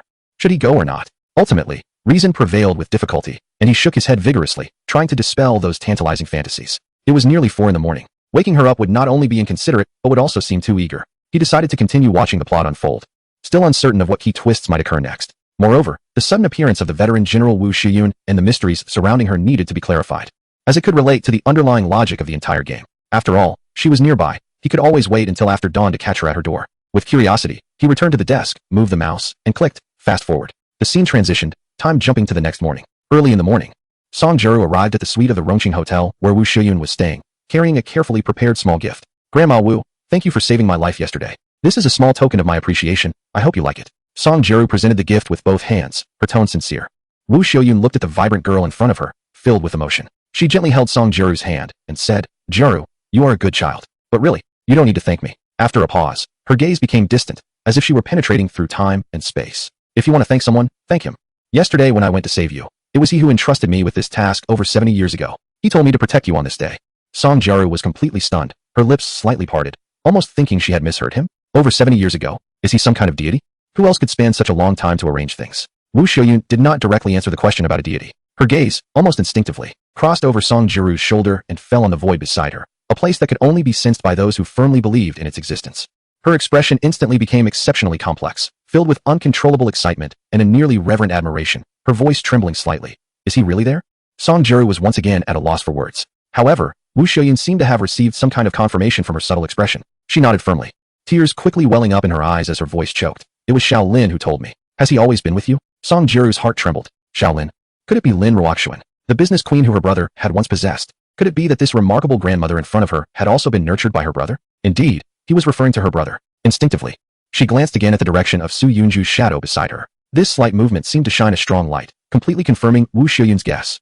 She could no longer contain the emotions that had built up for half a century. Tears instantly burst forth, rolling down her face, which was etched with wrinkles and the marks of history. She faced the void, her voice trembling with devotion, and asked, "Is it you, sir? Is it really you?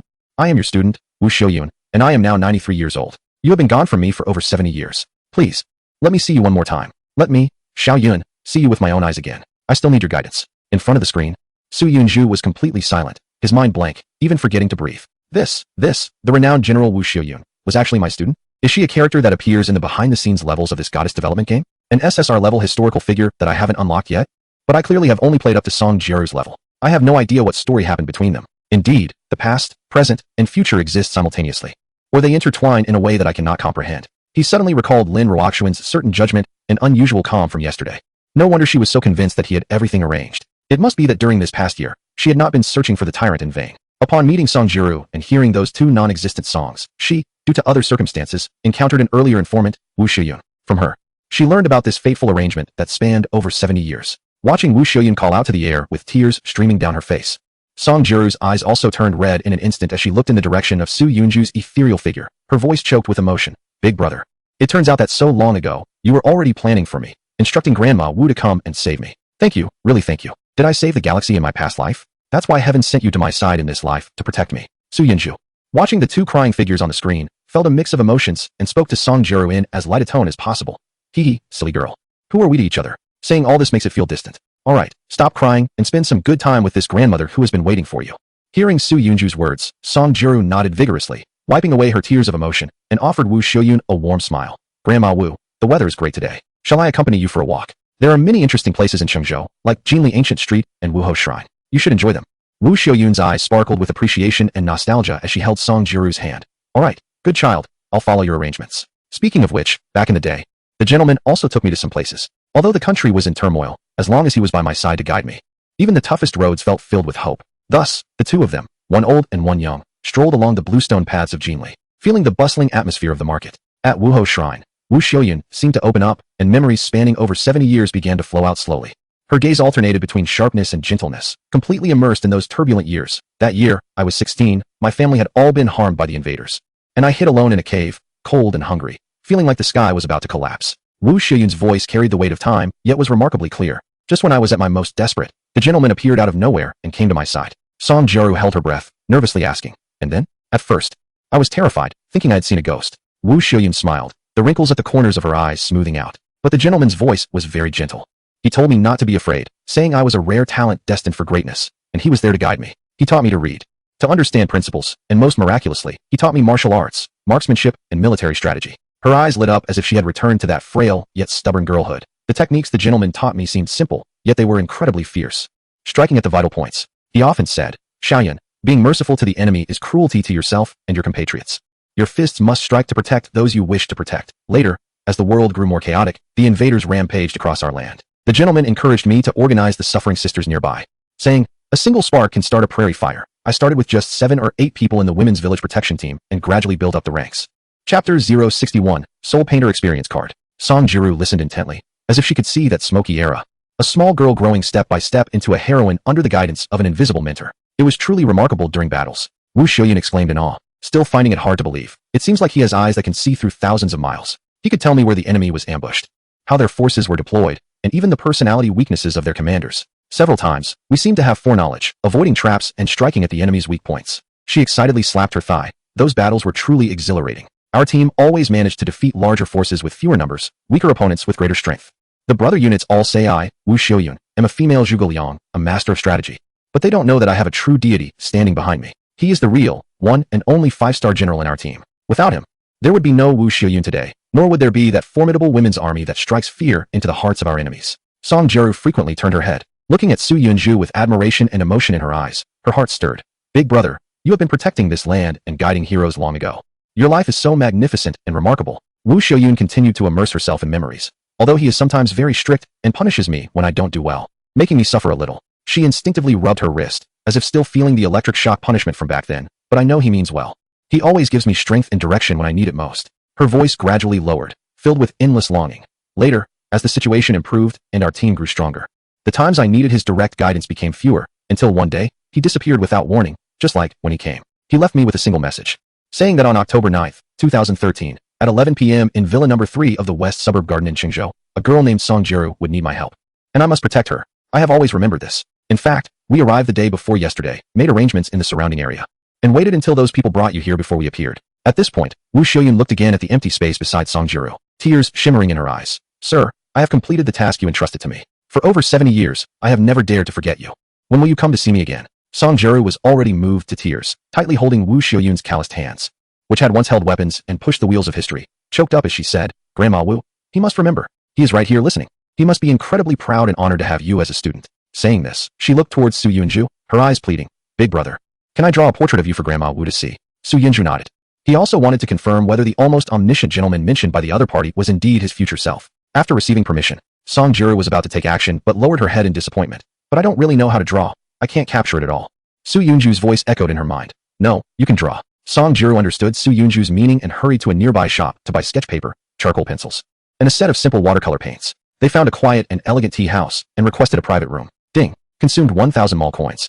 Successfully exchanged for a 5-minute Soul Artist Experience card. Song Jiru picked up the charcoal pencil, her wrist lightly hovering over the pristine white paper. Just as she began to outline Su Yunju's facial features, Wu Xiuyun's breath suddenly caught, her aged fingers unconsciously tightening. Her gaze was fixated on the smoothly moving tip of the pencil, as if she were staring at a miracle. The charcoal made a soft scratching sound, quickly sketching a full forehead and a straight nose. Yes, this was the gentleman's bone structure. Wu Xiuyun murmured, her voice already choked with emotion. Murky tears pooled in her eyes. Yet she stubbornly held them back, afraid to miss any detail. When Song Jiru started to depict the gentle, yet distant curve of the eyes and the wise, calm gaze, Wu Xiuyun realized, yes, it's these eyes. Finally, her tears overflowed, sliding down her wrinkled cheeks. She trembled as she reached out, trying to touch the eyebrows and eyes of the painted figure through the air, as if reconnecting with memories from 70 years ago, when the gentleman looked at people. It was always with such tenderness, as if he could see through everything. Song Jiru was completely immersed in her creation, her hand moving continuously. She began to add color to the sketch. The ochre-toned skin made the figure more vibrant, while the ultramarine outlined the Zhongshan suit sharply. Even the clothing preferences had changed. Wu Xiuyun was in tears, her whole body slightly trembling. The gentleman often wore a Zhongshan suit. He said it was convenient for movement and also dignified. Su Yunju was momentarily taken aback. It seemed he really needed to buy a Zhongshan suit tomorrow. When the last touches of color were added, the figure of Su Yunju on the paper came to life, as if it would step off the page any moment. It's done, Song Jiru softly said, and as she put down the brush, she awoke from that mystical state. Wu Xiuyun was already in tears. She shakily stood up, facing the painting and the empty space beside Song Jiru, and with all her strength, deeply bowed. Sir, Xiaoyan finally sees you again. She cried like a lost child who had finally found home after many years. For 73 springs and autumns, Xiaoyan dared not forget your teachings for even a day. Thank you. Thank you for allowing Xiaoyan to see you again. Su Yunju thought, am I still alive? As night deepened, after bidding farewell to Wu Xiuyun, Song Jiru leaned against the car window, letting the evening breeze brush her face. She secretly glanced at the invisible presence beside her, her eyes swirling with complex emotions. Admiration doubled, yet mixed with an undeniable sense of loss. Big brother. Her voice was as soft as if she feared to disturb the night, carrying a rare timidity. After listening to Grandma Wu's stories, I realized that there are people in this world who live so grandly. And then there's Sister Lin Ruoxuan, who built a business empire that changed the way of life in the world. And what about me? She lowered her head, unconsciously twisting the hem of her clothes. I feel like I've just sung a few songs. Big brother, am I the most useless person among those you've helped? Chapter 062. Putting down the golden hoop cannot save you. Wearing the golden hoop cannot love you. Su Yunju, sitting in front of the screen, sensed the change in her emotions, a feeling of insignificance in the face of greater narratives and higher missions. Silly girl, what are you overthinking again? His voice seemed to carry the power to soothe her feelings. Remember, achievements are never measured by just one standard. Grandma Wu stood up during the tumultuous years to protect her homeland. Lin Ruoxuan gallops in the business world, driving the changes of the times. And you? He paused, his tone guiding and appreciative. You use your voice to comfort countless weary souls, giving many the courage and joy to face difficulties. Your stage is also a battlefield. And the hope and strength you convey are also changing the world, just in a different way. Isn't that another kind of greatness? Who says only those in the spotlight are heroes? Have you forgotten the songs you've sung? Song Jiru listened in a daze, her eyes gradually lighting up again, filled with a hint of uncertain hope. Big brother, do you really think so? Is my existence valuable too? Of course. Su Yunju's tone was incredibly certain. Every talent deserves respect, and every effort shines brightly. You are you, the one and only Song Jiru, with no need to compare yourself to anyone else. In my eyes, you are equally radiant. Song Jiru nodded vigorously, as if she had put down a heavy burden, her face blooming with a brilliant smile. I understand now. Big brother, I will continue to work hard. Thank you. In the following days, with the full operation of Song Jinxian and the backing capital, along with Chang Yuan, an experienced and highly efficient agent joining the team, Song Jiru's career entered a period of rapid growth. A professional team tailored her image, connected top resources, and planned her development path. From album production, MV shooting to brand endorsements and media exposure, everything progressed in an orderly and efficient manner. Soo Yoon-ju watched the increasingly busy figure on the screen, effortlessly maneuvering under the spotlight.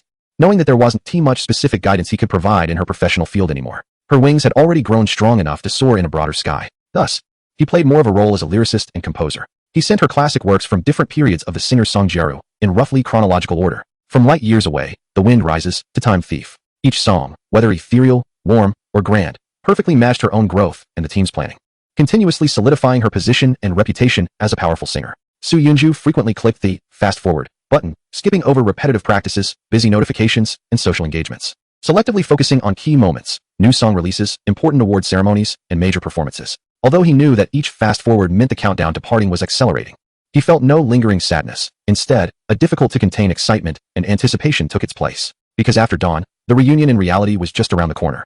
This anticipation diluted all feelings of separation. Not long after the start of the third year, Song Jiru received a call from Song Jin-xian.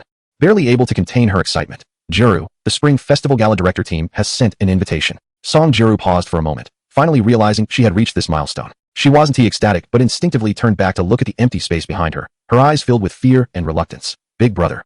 The Spring Festival Gala has invited me. She had a strong premonition as she looked at the attributes panel her brother had recently sent. That 90 points representing the final push to clear the level. Climbing onto the Spring Festival Gala stage might be the moment he would leave. Soo Yoon-ju smiled. Great. You're about to step onto the next level. But the next moment, Song Jiru suddenly rushed into the changing room, locked the door, and curled up in a small corner, her suppressed crying echoing in the empty room. Soo Yoon-ju remained silent. He couldn't embrace her. He could only repeatedly and almost obsessively click the reward button, letting that layer of warm virtual aura envelop her trembling back, trying to convey even the slightest bit of comfort. He didn't know how long it had been when the crying gradually stopped. She lifted her head, hastily wiping away her tears, her gaze resolute. Big brother, I'm going. Suddenly, she smiled, her tear-streaked face displaying a tragic yet determined beauty. Just like in A Chinese Odyssey, putting down the golden hoop can't save you, but wearing it can't let you love me. I'll wear the golden hoop and wait for you to take it off for me. Soo Yoon-ju looked out at the darkness before dawn and solemnly promised, all right, it will be bright soon. Song Jiru, didn't he ask about the deeper meaning of his words? She took a deep breath and asked, this time, what are we singing? The stars and the sea. I prepared it for you long ago. As the sheet music and lyrics appeared in the void, Song Jiru softly hummed, whenever you walk towards me, telling me about the stars and the sea. The distant faint light, will you walk with me? Will our love be blown towards the sea by the wind, never to return? By the last line, tears flowed again. She suddenly turned around, staring intently into the void, her eyes filled with fear and despair. Big brother, what does this lyric mean? Never to return? Are you saying goodbye to me? What about the promise of 2025? Were you lying to me? Just like the 16-year promise left by the little dragon girl in the Valley of No Love, was it just a lie to keep me alive? Soo Yoon-ju's heart jolted, hurriedly denying, don't think like that. That's not what I mean. But she couldn't hear him, biting her pale lips. Every word strikingly firm, as if swearing a blood oath. Big brother, listen to me. If I don't see you on May 24th, 2025, that night, I will jump into Westlake from the broken bridge. With the brilliance of the stars above, I will seek you in the vast ocean of stars. Soo Yoon-ju pressed his forehead, secretly relieved that he had come back to check the follow-up. Otherwise, if he had a moment of hesitation and decided not to go, it would have been a disaster. The demo of Ocean of Stars immediately caused an explosive sensation among the Spring Festival Gala production team. This song is simply born for this era. The music director was so excited that he slammed the table, praising the grand melody and the heartfelt, powerful lyrics that encapsulate both personal love and broader emotions. This is definitely a showstopper. The production team promptly decided, the prime time before midnight will be reserved for Jiru. This song is to be the highlight of this year's show. In no time, the entire team was working frantically around this divine song. With top-notch arrangements and a dreamy starry stage, Song Jiru practiced tirelessly. She meticulously polished every word, every breath, and every glance. Because she knew this was not just a performance. It was a love letter she wrote for him, her final plea to him, and a grand farewell. Time flew by. And on the eve of 2015, amidst the anticipation of billions, that night arrived as promised. The Spring Festival Gala stage was dazzling with stars. Lu Dehua passionately performed The Way Home, expressing the feelings of wanderers. Mo1 and Wei Qian softly sang When You Are Old, adding gentleness to the years. The Spoon Brothers and Dinosaur Legend teamed up to ignite the crowd with Little Apple, kicking off the era of Plaza dance hits. The soon-to-be popular Shun Li and Ma Teng skit To Each Their Own was filled with memorable lines, making everyone laugh. But everyone sensed that tonight, the one destined to shine, might be the emerging star Song Jiru, who was about to make her debut on the Spring Festival Gala stage. Chapter 063, Tofu After Dawn Backstage. Song Jiru had finished her makeup, wearing a custom-made starry blue gown adorned with tiny sparkling pieces. It felt as if she was wearing the entire galaxy. She looked at herself in the mirror, also gazing at the fading shadow within it. Big brother, she silently chanted in her heart, her restrained tears swirling wildly in her eyes, blurring her vision. Is it time? Are you really leaving? No one answered. Only the familiar scent in the air, which gave her comfort, was rapidly pulling away with a sense of finality. She took a deep breath, swallowing all her sadness, fear, and love, transforming it into a resolve to march into battle. Now please enjoy the song Ocean of Stars, performed by Song Jiru. The host's announcement echoed across the land. The spotlight suddenly lit up, cutting through the darkness to create a path to the center of the stage. Song Jiru, dragging the brilliant starry river, stepped forward, one step at a time, toward the center of attention. Each step felt like treading on the beats of her heartbeat. The music's prelude poured out like a cascade of stars, flowing gently. She raised the microphone, her clear and powerful voice instantly cutting through all the noise. Striking at the soul, I wish to become a star, guarding the buzzing of the deep sea. Just these two lines, in that ethereal yet resolute voice, left countless viewers in front of the television holding their breath. At the moment she sang those lines, she felt clearly the gaze that had followed her through countless days and nights behind her, the warm presence that had supported her through all the confusion and fear, flickering like a poor signal on a snowy screen, then extinguished. Empty, completely empty behind her. That feeling was like having a rib forcefully pulled from her body. The intense phantom pain nearly suffocating her on stage. He was gone, truly gone. Without even a goodbye, he vanished from her world just like that. But she did not stop. She couldn't stop. This was the song he had given her, her final confession to him. She transformed all the pain, all the love, all the despair into a more fervent, more passionate song. I rush towards you. You are the stars and the sea. In the high notes, she sang with abandon, her heart breaking, as if she had exhausted all her life as strength to rush towards that destined void.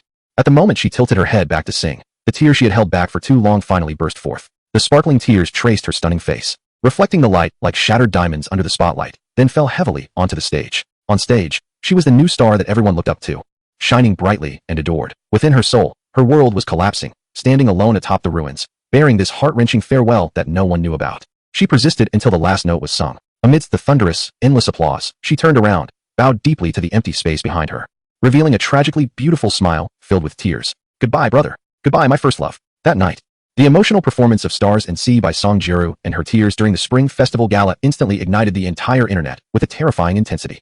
It moved people to tears, truly moved to tears. That drop of tear landed directly in my heart. Who was she looking at through the camera? That gaze was heartbreaking. This was undoubtedly the most shocking live performance in the history of the Spring Festival Gala. No exceptions. The screenshot of her singing with her head thrown back, tears streaming down her face, the starry river shining behind her, was crazily shared and remixed online, becoming the most classic moment of that year's Spring Festival Gala, no exceptions. No one knew that the torrential tears flowed for a deeply memorable, interdimensional companionship and farewell. She finally donned her own golden hoop, becoming the national diva, yet lost her own Zixia. Of course, not all the gazes directed at her in this world were filled with praise and emotion. For example, in a certain cell of the first detention center in Changzhou, Su Kuan, wearing a yellow vest symbolizing death row inmates, with shackles on his feet, was curled up in the corner of a large bunk, staring intently at the flickering television set high above. On the screen, the woman he once regarded as a plaything, who directly led to his family's downfall, stood at the pinnacle of the world, receiving the cheers of the crowd. Boundless regret and anger rolled in his murky eyes. In front of the screen, Su Yunzu watched as Song Jiru stepped onto the stage that attracted everyone's attention. A wave of indescribable melancholy surged uncontrollably in his heart. He listened quietly to her singing and watched her struggle to hold back tears, feeling a mix of emotions. Suddenly, the familiar system notification sound echoed again. Cold and mechanical. Ding. Song Jiru's overall charm value has stabilized and surpassed 90. Hidden talent heavenly voice activation level has reached 90. Song Jiru has been crowned as the goddess of song. Reward settlement. 20,000 mall coins. You can say a final blessing to her, after which the next cultivation target will be loaded. Su Nua. Hidden talent. Extreme will. Would you like to proceed immediately? Su Yunzu's finger hovered above the keyboard, not pressing down for a long time. Unlike the naivety and confusion when he first left a message for Lin Ruoxuan, this time, he was more thoughtful. He absolutely could not let Song Jiru fall into self-doubt and mental exhaustion. He had to give her a clear and hopeful future. Suddenly, a relieved smile appeared at the corner of his mouth, and his fingertips danced lightly on the keyboard. Song Jiru, I regret it. I don't want to wait until May 24th, 2025, to see you again. Let's meet a day earlier, on May 23rd, okay? If that day you stay at Shoshui Villa as planned, remember to wear a mask and walk to a breakfast stall between Yuan Tomb and Mingwei Tower. The owner is a bespectacled uncle. I want to eat your tofu. No, I want to treat you to tofu pudding. Let's take a break for a while. For the next 10 years, let's be happy. I'll be waiting for you by West Lake, and then we can go see the real Starry Sea together. After writing this, Su Yunzu let out a long breath, as if he had released a burden weighing 1,000 pounds. Checking the time, it was already past 4 in the morning.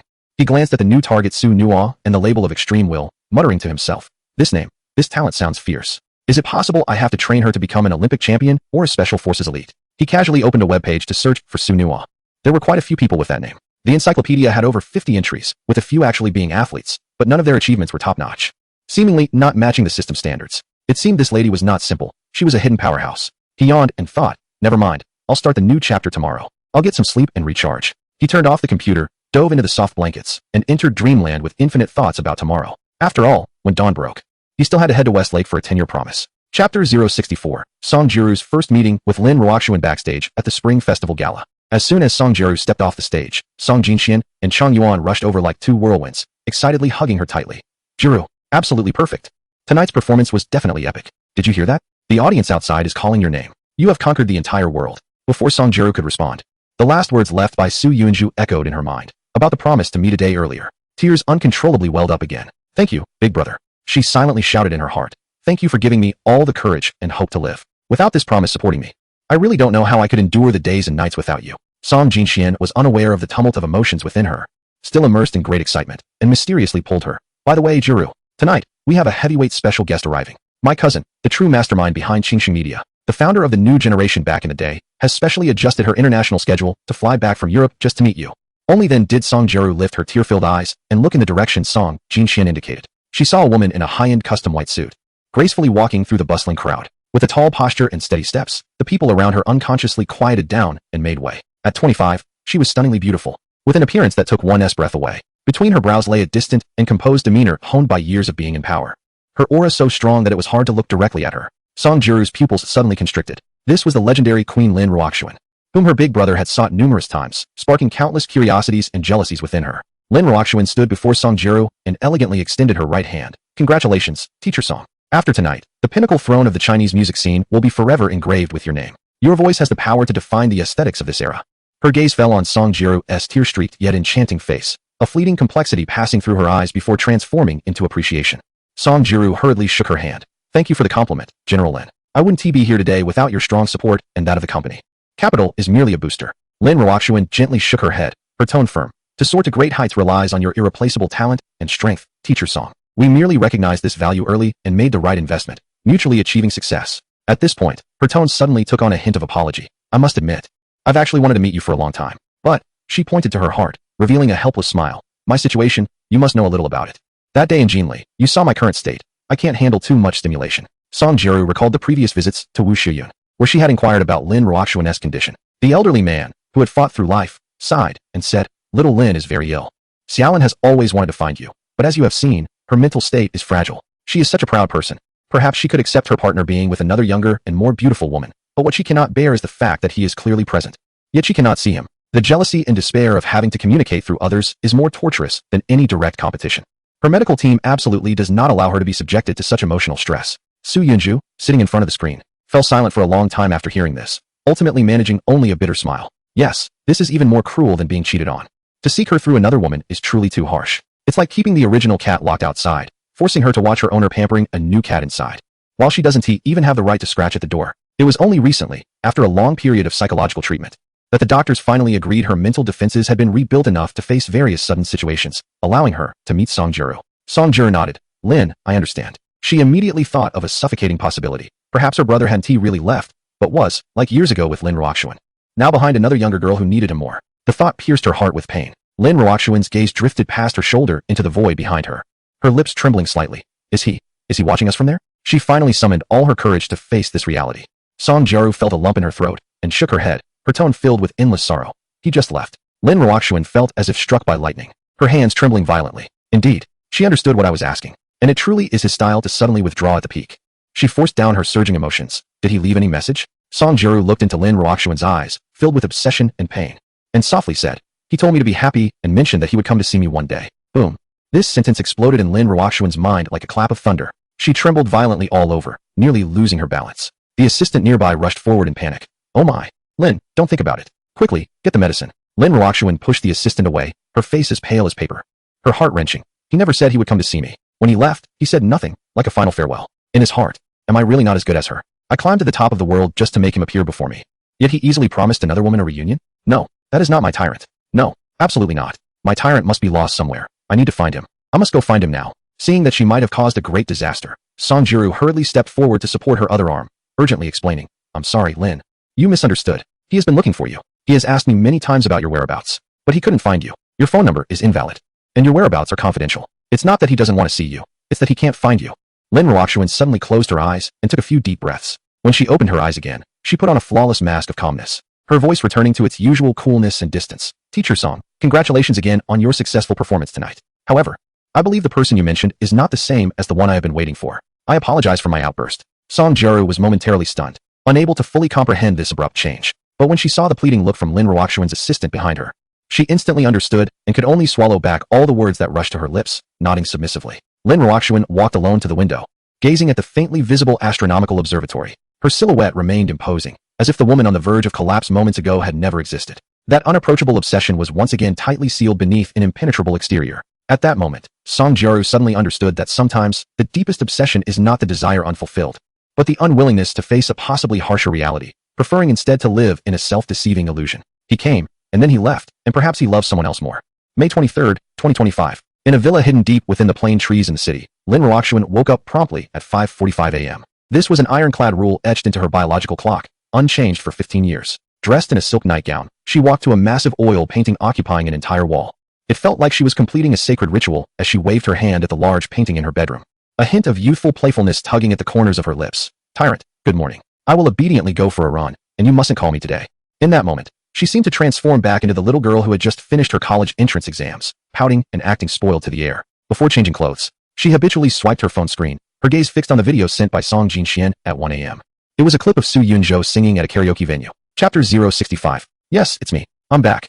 When Lin Ruoxuan's fingertip lightly touched the screen to open the video sent in the dead of night, the familiar melody, accompanied by a slightly hoarse voice, pierced her eardrums, causing her body to tremble. On that fateful night in 2008, when she bought a lottery ticket according to the tyrant's instructions and won the grand prize, that voice, only she could hear, hummed this song in just such a tone. Although Su Yunzhou's singing technique in the video was flawless and pitch perfect, the careless, laid-back feeling, those signature vocal transitions, and even the subtle pauses during breath control were all strikingly similar to the habits of that mysterious presence deep within her memories. Impossible. This cannot be. Lin Ruoxuan's heart raced suddenly, and her mind flashed with more doubts. The Bitcoin wallet password that only she and the tyrant knew, that asset held for over a decade, seemed to have been predicted to soar. All of this felt like. She grabbed her phone, disregarding the fact that it was only 6 o'clock, and directly dialed Song Jinxian, this lazy cat's number. Jinxian, what's going on? Why is Su Yunzhou singing this song?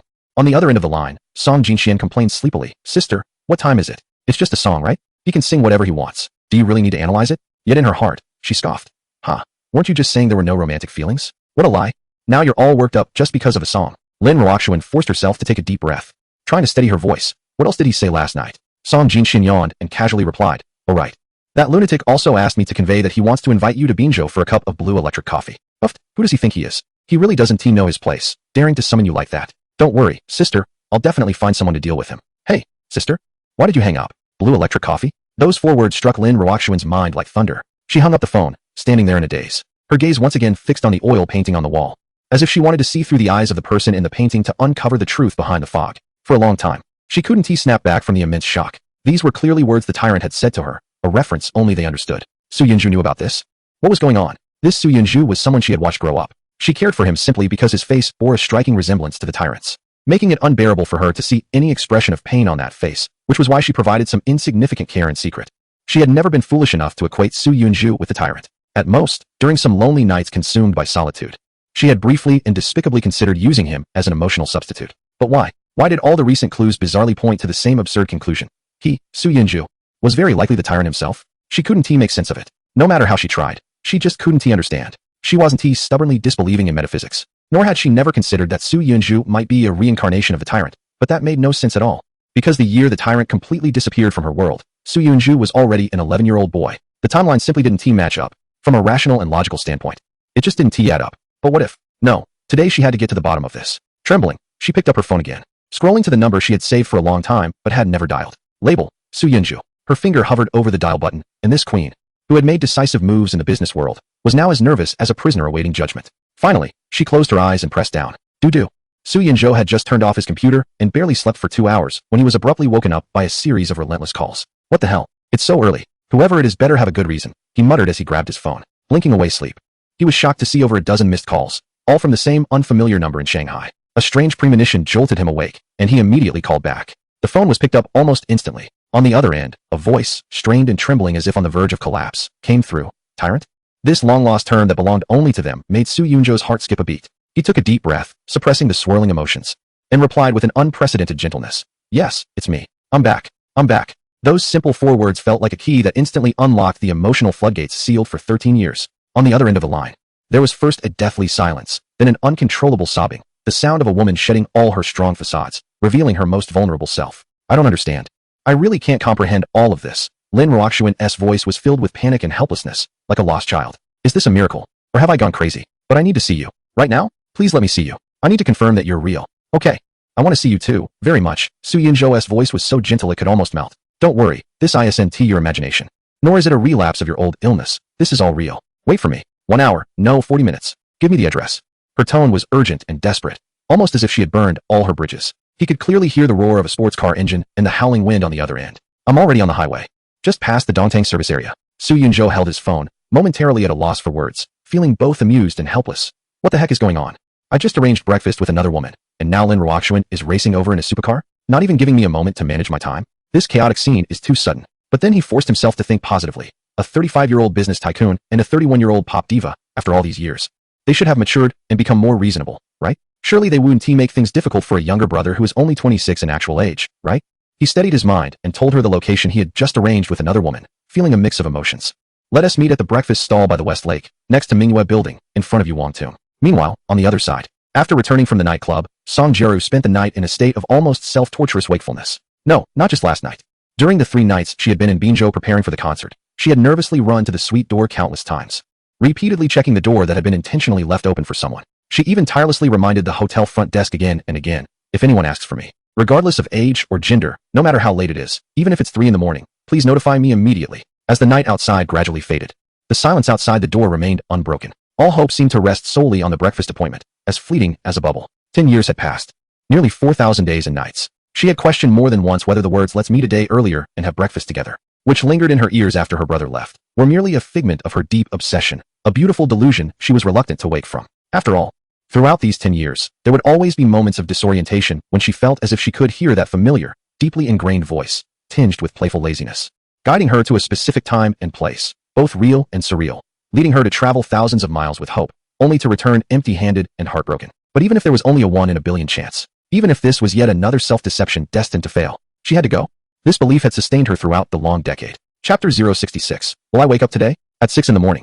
The morning mist by West Lake had yet to dissipate, carrying a refreshing chill. Song Jiru got up, bathed in cold water, and then put on her treasured battle attire, a simple white sweatshirt and fitted blue jeans. It was the style her brother admired most, and the coordinates most familiar to her youth. She donned a mask and a hat, tightly wrapping her stunning beauty and the swirling emotions of the moment, and stepped out of the autumn water villa alone. Joggers brushed past her, their footsteps rhythmic. In a daze, she felt as if she had been pulled back to the days when her brother forced her to jog in the mornings. And that lazy yet undeniable command echoed in her ears. Back then, it felt like torment. Now she understood it was a beautiful memory she could never return to. One that had been protected. The tomb of Yufei was only a kilometer away, yet she walked as if traversing her entire youth. Sweat silently soaked her temples. Her heart raced in her chest, each beat pulling at every nerve in her body. Every step balanced on the edge of hope and the abyss of fear. She longed for him at the destination, yet feared that it would be empty. Terrified that this decade-long wait and belief was merely a beautiful bubble of her own making, fragile and ready to burst. The outline of the tomb of Yufei began to emerge through the morning mist. Nearby, the aroma of breakfast wafted up from a food stall. The scent of soy milk and fried dough mingling with the morning's humidity, creating the most ordinary yet warm scene in the world. Just as she paused, her gaze aimlessly sweeping over this human warmth, she suddenly froze. Amidst the rising steam stood a young man. He wore an outfit from a casual brand that seemed particularly flashy in the cool morning, his stature tall and demeanor distinguished. Oddly out of place yet strangely fitting into this scene. The contours of his face, his brows and eyes, Song Jiru's heart skipped a beat, then raced as if wanting to leap out of her throat. Was this her brother? Or was it Su Yunzu, the Duck King who had a fleeting encounter with her at the conference the night before, teased by Chang Yuan, and eventually taken away by Song Jinxian? Or perhaps it was that boy from over a decade ago, who fell clumsily in front of her on the playground of Binyang No. 5 Middle School. His ears flushed red. A wave of fear, more intense than homesickness, surged up. She almost dragged her weak legs, trembling as she approached, using all her strength to squeeze out a call tinged with a tempting sob. Big brother, is that you? The young man turned his head at the sound, and it was Su Yunzhua. He smiled at her with an incredibly familiar grin, a hint of lazy mischief that almost instantly broke the dam of tears she had held back for years. Then, he waved his hand casually, his tone so relaxed as if they had merely arranged to meet for tea. Jiru, you're here? Come sit over here, it's a bit hidden. So we want to be caught by tourists. His tone seemed nonchalant, but who knew that beneath his calm exterior, his heart was already in an uproar. It's really Song Jiru, the living, breathing Song Jiru, the one who, under my guidance, transformed from a socially anxious little rabbit into a music industry queen. She's really here. just because of a few words I said before the game ended at dawn. She actually appeared at this breakfast stand 10 years later. Indeed, everything that happened in that game, all those days and nights of companionship and guidance, were real and not imagined. Song Jiaru felt as if struck by lightning, her whole being frozen in place. This voice, this casual tone, and he not only knew she would come, but also confidently called her name. She had disguised herself so well that even her closest assistant couldn't recognize her. That's right. It must be Big Brother. He had always loved this simple yet exquisite style of clothing back then. He could wear a virtual skin until the end of time, only changing it when she couldn't take it anymore, pouting and even threatening to stop working, and he would tease her about being such a meticulous manager. Song Jiaru's heart raced, pounding so hard it made her ears buzz. She was still a bit in disbelief, fearing this was just an overly realistic dream that would shatter if touched. She felt like a small beast led astray, willingly walking into a hunter's trap. Her body stiff as she made her way across from him and slowly sat down. Above her mask, those stunning eyes, filled with extreme shock, cautious probing, and disbelieving joy, were glued to him, as if he would disappear with a blink, leaving her unable to utter a word. Su Yunjua, however, paid no mind to her almost out-of-control silence, continuing to laugh to himself as he waved to the busy owner. Boss, 2 bowls of tofu pudding, add more osmanthus sauce, and make it sweet. All right. But Song Jiaru's heart sank suddenly, as if she had plunged from the peak of emotional waves into an icy abyss. Big Brother knew. She was from Bashu, used to the spicy and fragrant flavors since childhood, and had always been indifferent to sweet tofu pudding, considering it an abomination. He used to tease her about being a little chili pepper, saying her taste buds were marinated in red oil. Watching Su Yunjua skillfully mix the bright red syrup into the bowl of soft tofu pudding, she bit down hard on her lip, almost tasting blood. Indeed, was she still deceiving herself? The person before her wasn't him at all. Su Yunju seemed unaware of her unusual behavior and pushed the prepared tofu pudding in front of her, speaking in a somewhat affectionate tone. Actually, I wanted to find you a few hours ago. The place we agreed upon long ago, at Xiaoshui Mountain Villa, I still remember. But I was afraid it might be too late to disturb your rest. And I also worried that the security over there is strict and might treat me like an overly enthusiastic fan and keep me out. Anyway, I've waited 10 years. So a few more hours won't make a difference. That's why I came here to wait for you. Song Jiaru felt her mind buzz, instantly going blank. He knew everything. Could it be that this living, somewhat cynical young man in front of her was indeed the older brother who had played the roles of a deity, mentor, and first love in her life? Su Yunju watched her adorable, completely dazed expression and couldn't help but smile wickedly, pushing the sweet tofu pudding closer to her. Speaking in a commanding tone. Humph, I've told you before, sweet tofu pudding is the true path of humanity, the universal truth. Now try it. No refusals. The last trace of doubt in Song Jiaru's heart was completely shattered. Her vision blurred, tears streamed down her face, and she trembled as she looked at Su Yunju. Her voice choked. Big Brother. She instinctively wanted to stand up, longing to touch this real dream. Don't move, Su Yunju gently commanded, then raised his trembling hand toward her masked face, slowly and firmly leaning closer. Countless times in dreams, he had tried to take off that mask to see her face, only to wake up at the crucial moment, leaving behind a sense of loss. Would he wake up again today? As Song Jiaru watched his hand edge closer, she felt her blood boiling, burning. She trembled uncontrollably, her skin slightly warm from extreme tension and anticipation, her heart pounding as if it would leap out of her throat. But she didn't flinch. It was as if she were under a spell, slightly tilting her flawless face, waiting with an almost sacrificial desire for that touch that crossed 10 years of time. Chapter 067. No. You came at just the right time. Song Jiaru clearly felt the warmth of his fingers gently glide over her sensitive ear, lightly hooking the strap of her black mask. In that moment, it felt as if the entire world had been paused. She could hear her heart pounding like a drum, and she felt the slight tremor transmitted from his fingertips. He was nervous too. In the soft morning light by West Lake, amidst the gentle sway of willow branches in the breeze, that hand slowly and steadily pulled down. Like the most moving slow-motion scene in a movie, a stunning face, with tear stains still fresh, shock and suppressed joy from 10 years exposed completely and unreservedly to his gaze. She could even feel the cool morning air brushing against her flushed cheeks, sending a shiver down her spine. Wow, this young man's girlfriend is really beautiful. The nearby vendor uncle stared, unable to help but whisper in admiration, forgetting to stir the soy milk in his hand. She looks like a movie star. Su Yunju gazed at the tear-streaked, enchanting face, his breath quickening and his voice trembling slightly, yet clearly reaching her ears. Do you remember? You won the Best Voice Award. And that evening at a school in Binzhou, I told you that my first love was you. This sentence carried a power that transcended time and utterly shattered Song Jiaru's psychological defenses. The tears that had been held back for 10 years burst forth in an instant. She choked back sobs, suddenly reaching out to grasp his hand that lingered by her cheek. It was warm. It was real. It had flesh and blood, a solid presence.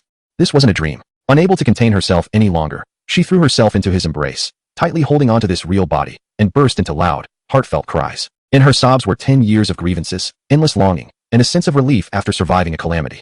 She cried out like a child who had wandered in the wilderness for too long, finally finding home. Big Brother, I can finally hold you. It's real. It's real.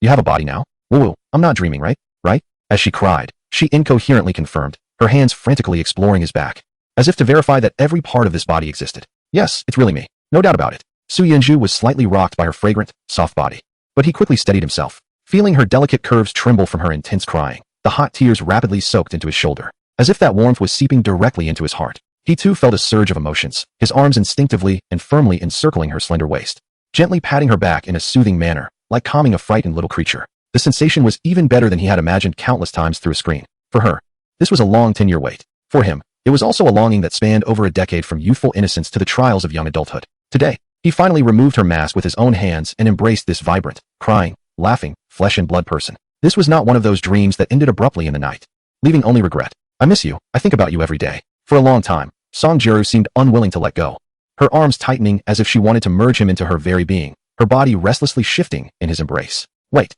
this can't be the famous singer, Song Jiru, right? The vendor nearby rubbed his eyes, finally seeing Song Jiru's profile clearly, and his eyes widened. Almost dropping the spoon in his hand, he stared at Su Yunju in shock, lowering his voice and filled with disbelief. This guy has some skills. To make a big star cry like this and hold her so tightly. They were so immersed in the immense joy and excitement of their reunion that, aside from the nearby vendor, they had no idea that a stylishly dressed woman, preparing to go to work, had stopped not far away. She looked at Su Yunjo in surprise, quickly took out her phone, and snapped several pictures. Then she opened her messaging app and found the contact saved as Su Qianran. Qianran, something big has happened. You have to see this. Isn't that your Su Yunjo? Early in the morning by West Lake, he's hugging another woman. Look at her figure. Damn, it's true that men turn bad once they have money. You need to investigate thoroughly. Don't let this scumbag fool you. Su Yunjo vaguely sensed a gaze but couldn't see that it was Han Fei, Su Qianran's best friend. He sighed, looking down at her with a mix of helplessness and affection, teasingly warning, "Hey, Song Daijiao, control yourself. It seems like there are paparazzi cameras pointed at us. If we keep this up, tomorrow's trending topic will be Song Jiru passionately entangled with a mysterious man by West Lake early in the morning. I wouldn't mind being famous. But I'm worried about your carefully cultivated goddess image." Song Jiru buried her hot cheeks in his neck, shaking her head vigorously and whining, "I don't care. Let them take pictures. I'll announce my retirement at the concert tomorrow. I just want to hold you. Do you know how long I've waited for you? Do you have any idea how I've endured all those years, missing you to the point of madness, only able to sleep through memories and fantasies?" Her words were filled with naked, unabashed hints and invitations, like a fire that instantly ignited Su Yunjo's long-suppressed desire. Just then, a cool female voice interrupted, "Ahem. It seems I've come at the wrong time." Song Jiru's body stiffened, like a child caught sneaking candy, and she jumped away from Su Yunjo's embrace, hurriedly wiping the tears from her face. She looked at Lin Ruoxuan, who had quietly appeared, and stammered, "Lin, you're here too? Looking for him as well? My goodness." The vendor nearby was wide-eyed, watching the suddenly more powerful presence of Lin Ruoxuan, whose beauty and grace rivaled Song Jiru's, even adding a touch of elegance and maturity from years of experience. He glanced between the two women and finally settled his gaze on Su Yunjo, murmuring to himself, "This young man is truly extraordinary. Is he perhaps the heir of some hidden wealthy family out experiencing life?" Su Yunjo looked up and saw Lin Ruoxuan standing quietly beside them, his heart racing once again, a feeling of reassurance and excitement that had been repeatedly validated, mixed with a tremendous sense of accomplishment, as if he were witnessing his daughter growing up. Lin Ruoxuan, the first game character he had nurtured. The girl whom he had ruthlessly pushed with electric shocks and gently comforted with warmth, who had stayed up with him through countless late nights to tackle tedious reports, and ultimately questioned him at the pinnacle of glory when the bell rang at Nasdaq. She truly existed, alive, standing before him so brilliantly, looking at Lin Ruoxuan's familiar yet cold face, shaped by the ups and downs of the business world, and then at Song Jiru beside her, who was too shy to raise her head but still instinctively clinging to her own hands for support. An unprecedented sense of accomplishment, transcending reality, swept through him. Everything was indeed true. He had genuinely intervened and personally shaped the legendary lives of these two women. He was the most mysterious, powerful, and indispensable golden finger in their destinies. This immense sense of achievement, surpassing reality, controlling and witnessing the birth of legends, sent shivers through every cell in his body. He looked at Lin Ruoxuan, who was trying to maintain her composure but whose eyes were equally turbulent, and smiled. "No, you arrived just in time." Chapter 068, Convince Me. "Everything I have is yours." Lin Ruoxuan clearly understood the ambiguous and suggestive undertone of his words, and a subtle blush appeared on her fair cheeks. She quietly looked at Su Yunjua, suppressing the impulse to throw herself into his arms like Song Jiru did, her voice trembling slightly as she asked the question that had lingered in her heart for over a decade. "I need an explanation, a reasonable explanation about the tyrant. About Su Yunjua, about all of this." She took a deep breath, as if to release the weight of 13 years in one exhale. Her gaze fixed intensely on him as she uttered the weighty promise. "If you can convince me." She paused, her chest rising and falling with excitement, finally speaking each word with gravity. "Then everything I have will be yours, because all of this originally belonged to you." Su Yunjua looked at her, clearly struggling to maintain her calm demeanor while her heart was in turmoil, and found it amusing. He teased her deliberately. "President Lin, you're still so assertive. But I remember, the last time I saw you, you weren't like this." A mischievous smile crept onto his lips as he recalled a moment in Jinli Ancient Street, where a certain self-proclaimed queen broke down in tears upon hearing a song, sobbing like a child, and leaving both him and Jiru in shock. Lin Ruoxuan felt a loud bang in her mind as the blurry fragments of memory suddenly became crystal clear. The version of herself who lost control of her emotions and broke down publicly after hearing that familiar song had, in in fact, been watched by the tyrant standing beside her. He had seen everything. Her chest heaved with excitement as she stared intensely at Su Yunjia, desperately holding back the urge to rush over and grab his collar to demand answers. Because this person in front of her, whom she had secretly followed and investigated for so many years, had always seemed like an inconsequential youth who merely resembled the tyrant. You need to explain this to me. I don't understand, not at all. The timelines don't match, nothing adds up. Unlike the almost faith-like acceptance shared by her and Songjiru, she was used to control, accustomed to logic. After years of investigation and disappointment, she simply couldn't switch her emotions from that all-powerful tyrant to this ordinary person she had once looked down upon. The sun was climbing higher in the sky, casting golden rays over West Lake and attracting more and more tourists. Soon, curious, inquisitive, and amazed glances seemed to drift towards the trio with distinctly different temperaments. Su Yunzhou frowned slightly and glanced around. This was not a place for conversation. Too many people and too much noise. The Mingyue Tower nearby had private tea rooms. Let's go up, book a room, and sit down to chat slowly. All right. Lin Ruoxuan had already taken out her phone, her fingers swiftly sliding over the screen, her tone returning to its usual calm efficiency. I'll arrange it. Su Yunzhou turned to the stall to scan the code and pay, but the bespectacled uncle waved his hand with a smile that crinkled his face. No need, no need. Consider it my treat to a few esteemed guests. Heh, I have to thank you all. My little stall is bound to be popular tomorrow. I've already thought of it. I'll launch a sweet tofu pudding set inspired by the Diva's Tears tomorrow and do a live stream, calling it Westlake Breakfast Shop Encountering the Goddess. This wave of traffic is mine for the taking. Su Yunzhou was speechless. It was no wonder that Binzhou was known as the e-commerce capital. Even the street vendor had such a keen commercial sense, skillfully riding the trends and creating concepts. In just a few moments of conversation, Lin Ruoxuan had looked up, her gaze calm as she succinctly stated, the top-level viewing room is ready. Su Yunzhou raised an eyebrow. This was the efficiency of money and power. The group said no more, quickly getting up and moving to the Mingyue Tower. The well-trained servers had clearly been briefed in advance and respectfully guided them to the top floor. The private room was extremely spacious, decorated in an elegant and tranquil manner, with the scent of sandalwood wafting through the air. Outside the large carved windows was the panoramic view of the vast West Lake, with its picturesque scenery fully in sight. The heavy wooden door was gently closed behind them by the server, making a muffled sound that completely cut off the disturbances and prying eyes from the outside. Inside the room, a subtle, almost stagnant silence enveloped them. The aroma of tea lingered in the air. As the two queens at the pinnacle of their respective fields seemed like followers awaiting final judgment, all eyes focused on Su Yunzhou, waiting for him to unveil the final mystery of fate. Su Yunzhou remained unhurried, first pouring 3 cups of tea from a purple clay teapot, the amber-colored tea gently rippling in the jade-like porcelain cups. He pushed 2 cups in front of Lin Ruoxuan and Songjiru, respectively. Only then did he lift his own cup, gazing out at the lake view with a distant look, as if organizing his words or reminiscing about ancient times. After a moment, he withdrew his gaze and smiled. Actually, I'm a celestial being, or rather, a cultivator. This note reflects my confusion. It seems so obvious that the protagonist is leading the two on, yet so many people associate this with the genre of cultivation fiction. After all, in this society, if you claim to have a system or can time travel, you're likely to be seen as crazy, but when it comes to metaphysics, there is still a large number of believers in so-called masters. Therefore, this is the most reasonable explanation. This was the carefully prepared line he had thought through over the past few days. The strange game of goddess development is his biggest secret and trump card, involving incomprehensible dimensions and powers that must never be revealed to anyone. The concept of cultivating immortality, under the influence of today's internet culture, is much easier to understand and accept than any system or higher dimensional existence. And it perfectly explains the various contradictions and illogical aspects of his being. Cultivator? Indeed, just as Su Yunzhou had anticipated, although the two women were shocked. They were not overly surprised. This answer, to some extent, confirmed the suspicions they had long harbored deep within their hearts. Song Jiaru covered her lips with her small hand, her clear apricot eyes sparkling with excitement as she murmured, "It's similar to what I thought, big brother. Have you achieved perfection and now reincarnated as a human? But how come you suddenly look so?" She instinctively gestured towards Su Yunzhao's now mature and tall physique, implying how his physical age had suddenly increased so much. This was also the aspect Lin Ruoxuan found most puzzling. If Su Yunzhao were the reincarnation of a tyrant, the timeline wouldn't match up at all and would be completely unexplainable. Su Yunzhao smiled slightly, knowing that the most crucial part that needed to be fabricated was coming. He calmly began his performance. For beings who have reached a certain level of cultivation, there is not just a single form. He carefully chose his words to sound profound. We can understand it as possessing 2 bodies, the law body and the physical body. He extended 2 fingers and continued, "My law body, to some extent, can transcend the constraints of time, wandering through the river of history. One of its missions is to find those who bear great fortune, possess extraordinary destinies, yet are temporarily shrouded in dust, like you two, and Xiao Yun, and many others you don't yet know, by guiding and helping you walk on your destined paths. It is not only a form of assistance to you, but also an important way for me to accumulate merit on my cultivation journey. When you achieve success, the merit you gain can help me enhance my cultivation and solidify my foundation." He paused, observing the increasing focus and realization on the faces of the 2 women, knowing they had accepted this premise. After all, having accompanied Lin Ruoxuan through that instance, participating in various business negotiations and public speeches, he had honed his persuasive skills. Therefore, he pointed to himself, his tone carrying a hint of worldly warmth. And my current state, Su Yunjiao, 26 years old, has a complete ordinary person's growth experience and identification.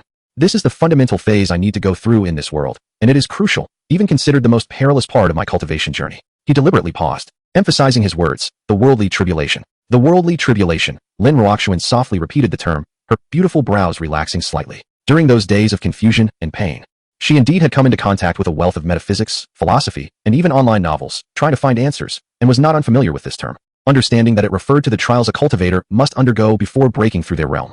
She pondered for a moment. Are you saying that you are now a unified being of both the spiritual and physical, and you remembered us? However, Song Jiru's thoughts drifted entirely in another direction. It seemed she suddenly thought of a crucial question, her cheeks flushing. Can cultivators get married? Can they have babies?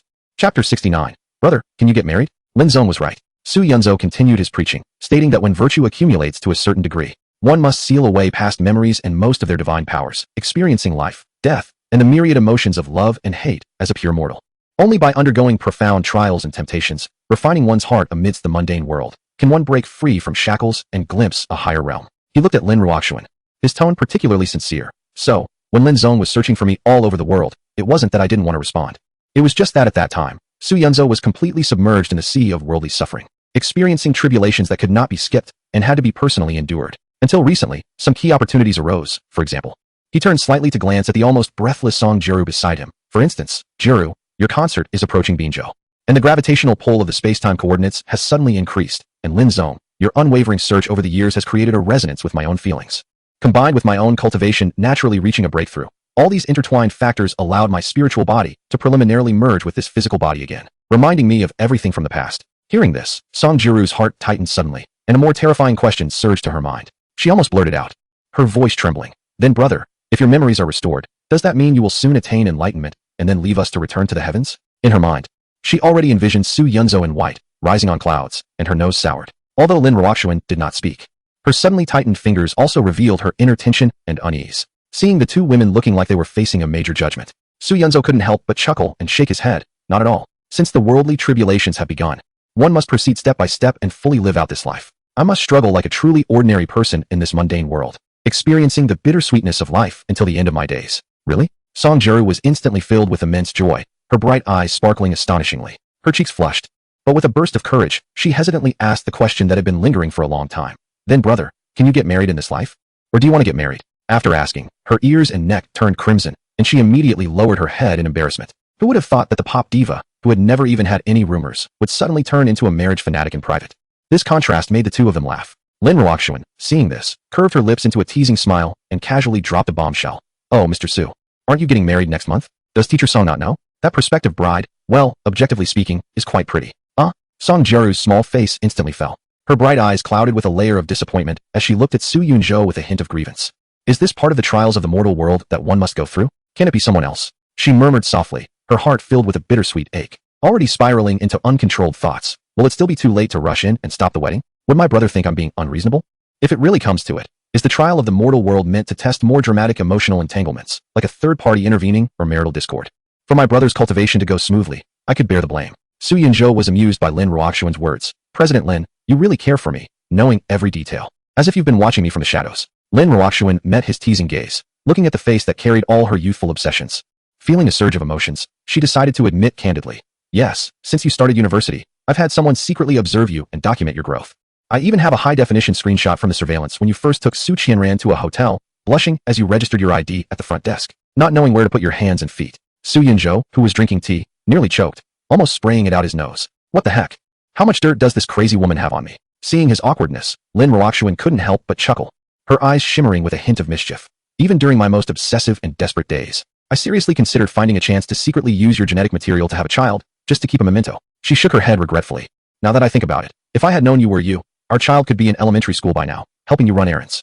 Su Yunzhou held his forehead, feeling a wave of dread wash over him, cold sweat almost breaking out. Goodness. If one day a lively kid suddenly pops up calling me dad, should I laugh or cry? Lin Ruoxuan was indeed the same as he remembered, ruthless in her methods to achieve her goals. Song Jiru couldn't help but pout. President Lin, you never told me you found someone who looks just like my brother. If it were me, I would have recognized it immediately.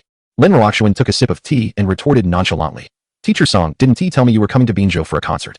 As if you had already arranged it. Su Yunzhou looked at the two women sparring with each other and shook his head helplessly. It seems President Lin's attention on me isn't enough. Don't you know I'm single again? And it happened on the very day I got my certificate. I got cheated on. Huh. Both Lin Ruoxuan and Song Jiru were taken aback, their faces showing disbelief. Such a dramatic plot actually happened to someone they revered almost as a deity? Could this be the concrete manifestation of the trials of the mortal world he mentioned? That's a bit too tragic, right? The two women unconsciously scrutinized Su Yunzhou once more, noticing his calm demeanor as he mentioned this incident without a hint of turmoil, as if he were recounting someone else's story. Suddenly, they understood in their hearts and nodded secretly. Truly, a practitioner of immortality. Their state of mind has reached a realm of transformation. To remain calm in the face of such humiliation is indeed admirable. At this moment, Su Yunzhou turned his head and leisurely looked at Song Jiru, intentionally asking, "By the way, Song, you were just whispering about changing someone. Who were you planning to replace them with?" Song Jiru's face instantly turned bright red. She lowered her head, her fingers unconsciously tapping against each other, her voice becoming softer. "I was talking about a rising star in the entertainment industry named Shin Mingwei. She's very popular and has a close relationship with me. I want to introduce her to you. She is only 23 this year and very beautiful. I think she should be your type. You probably know her, right?" Su Yunzhou suppressed a laugh and continued to tease her, pretending to seriously consider the suggestion. "Oh? Shin Mingwei, I have a bit of an impression. I saw her movie last year. Her acting was quite good. Any other options?" Song Jiru's head drooped even lower. And in a voice as thin as a thread, she bravely said, "If you don't mind her being a few years older, there is a somewhat well-known singer you might want to consider. She has a bit of savings and can take care of you, doing your laundry, cooking for you, and keeping you warm. She'll be very obedient and focus her life on you, making your worldly troubles less distressing." Chapter 070. My world is too complicated. Su Yunzhou looked at the two women in front of him, each revealing their feelings either directly or indirectly. And a subtle sense of accomplishment spread in his heart. But he quickly gathered his thoughts, contemplating how to interact with them next. The waters were too deep. If he wasn't careful, it could become a battleground. Moreover, he didn't want to hurt anyone. Forget it. Let them gradually adapt to his identity stripped of its halo. Perhaps after some time, when the filter of memories fades, and they realize he is just an ordinary person who gets hungry, tired, and has various little flaws, the obsession rooted in mystery and dependence will naturally diminish. At that point, it wouldn't be too late to discuss things again. He smiled gently, his tone calm, yet carrying a hint of serious detachment. "Jiru, Lin, there is something I hope you both can understand. Right now, I am just an ordinary man, no longer the omnipotent elder brother in your memories, nor the tyrant who strategized everything. I hope you can realize this." Upon hearing this, Song Jiru instinctively grasped Su Yunzhou's sleeve, as if afraid he would disappear at any moment. "Elder brother, I want to be with you, not for any particular reason." Her voice trembled slightly, but was remarkably firm. "It's because you occupied my entire youth. You are a part of my life. I don't know if this feeling counts as love, but I am very clear that since fate has brought me back to you, no matter what, I will never let go again." Even if she seemed to have exhausted all her strength to say this, she quickly glanced at the silent Lin Ruoxuan beside her, her voice lowering a bit. "Even if it means I have to accompany you together with Lin in taking care of you." This astonishingly compromising confession shook Su Yunzhou's heart. He saw the glimmer of tears in her eyes, filled with 10 years of waiting and obsession. Lin Ruoxuan quietly watched this scene, her gaze revealing a hint of complex sadness. She gently sipped her tea, the corners of her lips curling up into a barely visible smile. "Tyrant." She reverted to this title unique to their relationship, filled with reverence and intimacy, as if that could capture a shadow of the past. "I don't understand any cultivation or worldly tribulations, but at this moment, my greatest wish is to see you happy." Her gaze slowly shifted between Su Yunzhou and Song Jiru, finally settling on Su Yunzhou's face, carrying a sense of near relief. "You and Teacher Song are indeed a good match. She is pure, brave, and filled with thoughts of you. I believe that with her by your side, she will take good care of you, making your journey in this world less difficult." Song Jiru looked at Lin Ruoxuan in surprise and couldn't help but blurt out, "Lin, what about you? Didn't you just say you wanted to give your brother a child?" Lin Ruoxuan smiled self-deprecatingly, lowering her eyes, her long fingers unconsciously stroking the rim of her cup. "I'm too old. I have long passed the age of romance." "Not at all," Song Jiru quickly retorted, looking sincerely at Lin Ruoxuan. "You look even younger than me. With this skin and aura, people would believe you are a college student." Lin Ruoxuan merely smiled faintly, the smile not reaching her eyes. "Moreover, my world is too complicated. I am entangled in it, unable to extricate myself, and cannot accompany him wholeheartedly like Teacher Song. If he were by my side, he might even get caught up in it, facing unnecessary dangers. So, she changed her tone, speaking calmly and resolutely. "However, I guarantee that as long as I am here, no one will disturb your lives. Furthermore, I will draft a will upon returning, transferring most of my assets to the tyrant's name, as a wedding gift for both of you." Song Jiru frowned tightly. "What will? What gift? What do you mean, Lin? You sound like you're making arrangements." Su Yunzhou was equally taken aback. Lin Ruoxuan had been exceptionally low-key in the business world for the past few years, with hardly any public reports or movements. What does she mean by being unable to extricate herself? What is she really doing now? And drafting a will at 35? The message in her words was filled with oddities and an ominous premonition. He was about to ask her for more details when suddenly, Lin Ruoxuan's phone on the table vibrated urgently, the screen lighting up to show a message preview from Song Jinxian. Almost simultaneously, Su Yunzhou's phone in his pocket also vibrated. He took out his phone and found a friend request on WeChat, with a note that read Shin Mingwei. He couldn't help but find it somewhat amusing. Song Jiru was really proactive, pushing the substitute player over so quickly. However, when he verified the friend request and saw the first message from the other party, the smile on his face instantly froze. Remind Mr. Lin, her customized bulletproof red Ferrari's brake line has been tampered with. Have her send someone to check it immediately. And do not use it. Also, do not reveal the source of this information, or you will not receive the next warning. In the morning, Su Qianran rubbed her swollen temples and sat up irritably. Last night, after returning home, she hadn't even had time to digest the frustration she felt at the KTV before her parents' nagging began, filling her ears incessantly. Qianran, have you heard? Su Yunju sold that wedding house of his. Where's the money? You need to ask for it quickly. Your brother still needs a lot for the wedding dowry. Also, what about that new boyfriend you mentioned, Chen Beichin? Isn't his family wealthy? Why hasn't he brought you home to meet us? At that moment, Su Qianran just wanted to explode. In the end, she could only cover her ears and escape back to her room, cursing Su Yunju a million times in her heart. However, waking up from a hangover, her rationality returned, and the more terrifying memories from last night resurfaced. She had actually clashed with Song Jinxian in front of so many people and even pointed at her nose to curse. It's over. Just recalling that scene made Su Qianran feel a suffocating sense of dread. What kind of status did Song Jinxian have? It would be easier to crush a small character like her than to squash an ant. How could the other party tolerate her remaining in this company? She instinctively wanted to seek help from Chen Beichin. Just as her fingers touched her phone, the screen lit up first. It was a message from her best friend Han Fei, accompanied by a video that was clearly taken from a hidden angle. The moment she opened the video, Su Qianran's pupils shrank, and a wave of anger surged to her head. In the video, Su Yunju was intimately hugging a tall and graceful woman. Although her face was not visible from the back, it was definitely not Song Jinxian. Su Yunju. She squeezed the name out through gritted teeth, her nails digging deep into her palm. I can understand you climbing up to Song Jinxian for the sake of our family's finances. But to flirt with another vixen so early in the morning? Do you really want to squander away our over 10 million just to feel satisfied? Fueled by anger, she decided to give this ironclad evidence to Song Jinxian. Let her see Su Yunju's true colors. This way, wouldn't she and Song Jinxian become sympathetic victims? Perhaps she could even gain merit from this and get a promotion and raise. Thinking of this, Su Qianran couldn't wait another moment. She immediately got up and prepared to go to the company. Chapter 071 Trending online. Su Qianran's parents' home, where she currently lived, was nearly 10 kilometers from the company. Seeing that clock-in time was approaching, she gritted her teeth and called for a ride despite the expense. As she stepped into the office area, the gazes from all directions felt like barbed wires, openly expressing mockery and excitement at the spectacle. Yesterday's drama with Zhang Xiaoyu about the main wife catching the mistress had clearly become the hottest topic of conversation in the company. Su Qianran forced herself to raise her chin, ignoring the piercing gazes, and walked straight to the department manager, speaking urgently. Manager, I have something very important to report to Director Song immediately. A phone call will do. The department manager lifted his eyelids slightly. His tone is indifferent, as if dismissing a beggar. Su Qianran, you don't have that authority. Director Song is very busy. Su Qianran had anticipated this and immediately revealed her trump card, lowering her voice. Tell her it's about Su Yunjiao. It's extremely important. The manager looked at her suspiciously, but ultimately picked up the intercom. Before long, a brief message from Song Jinxian popped up on Su Qianran's internal communication tool. Su Qianran quickly sent over the solid video evidence. Director Song, take a look at this.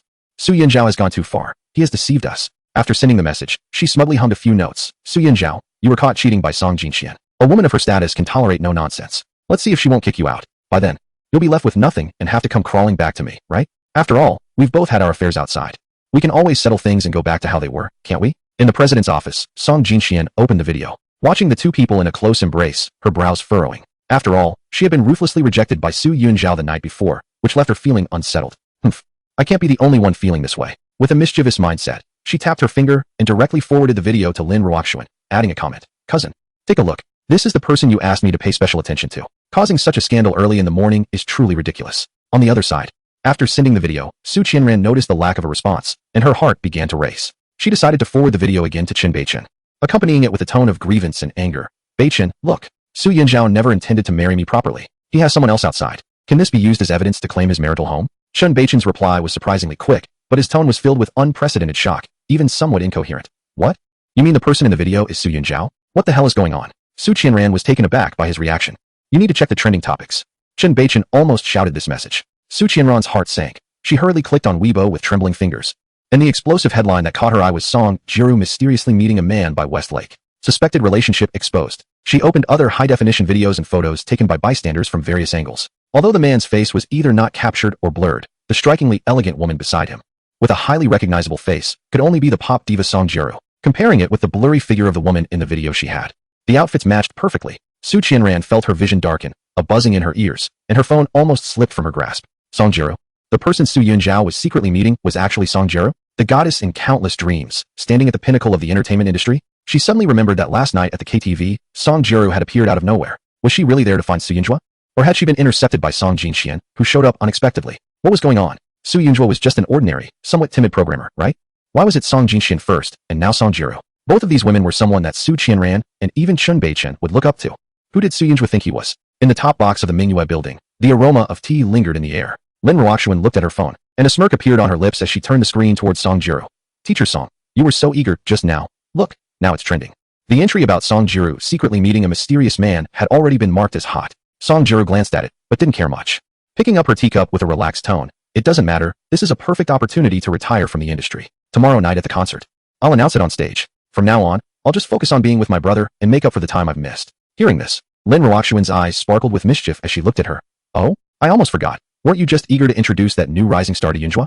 How did you change your mind so quickly? Song Jiru's cheeks flushed slightly, but she forced herself to remain calm, mumbling, well, it depends on which one my brother ultimately chooses. Yet her gaze unconsciously drifted towards Su Yunjua, tinged with a hint of nervousness and anticipation. At that moment, Su Yunjua, who had been staring at his phone, suddenly looked up and coldly stated, where is Shin Mingyue now? I want to see her. His words were like a thunderclap, causing both Lin Ruoxuan and Song Jiru to freeze, the air in the box seeming to solidify for a moment. Song Jiru was the first to react, her heart tightening, and her voice carrying a barely detectable hint of grievance and disappointment. She should still be in Jingzhou for work. I can contact her right away. Brother, do you like her type? She's about your age and quite lively. As she spoke, her voice grew softer, feeling that her earlier thoughts and brave confession now seemed like a one-sided joke.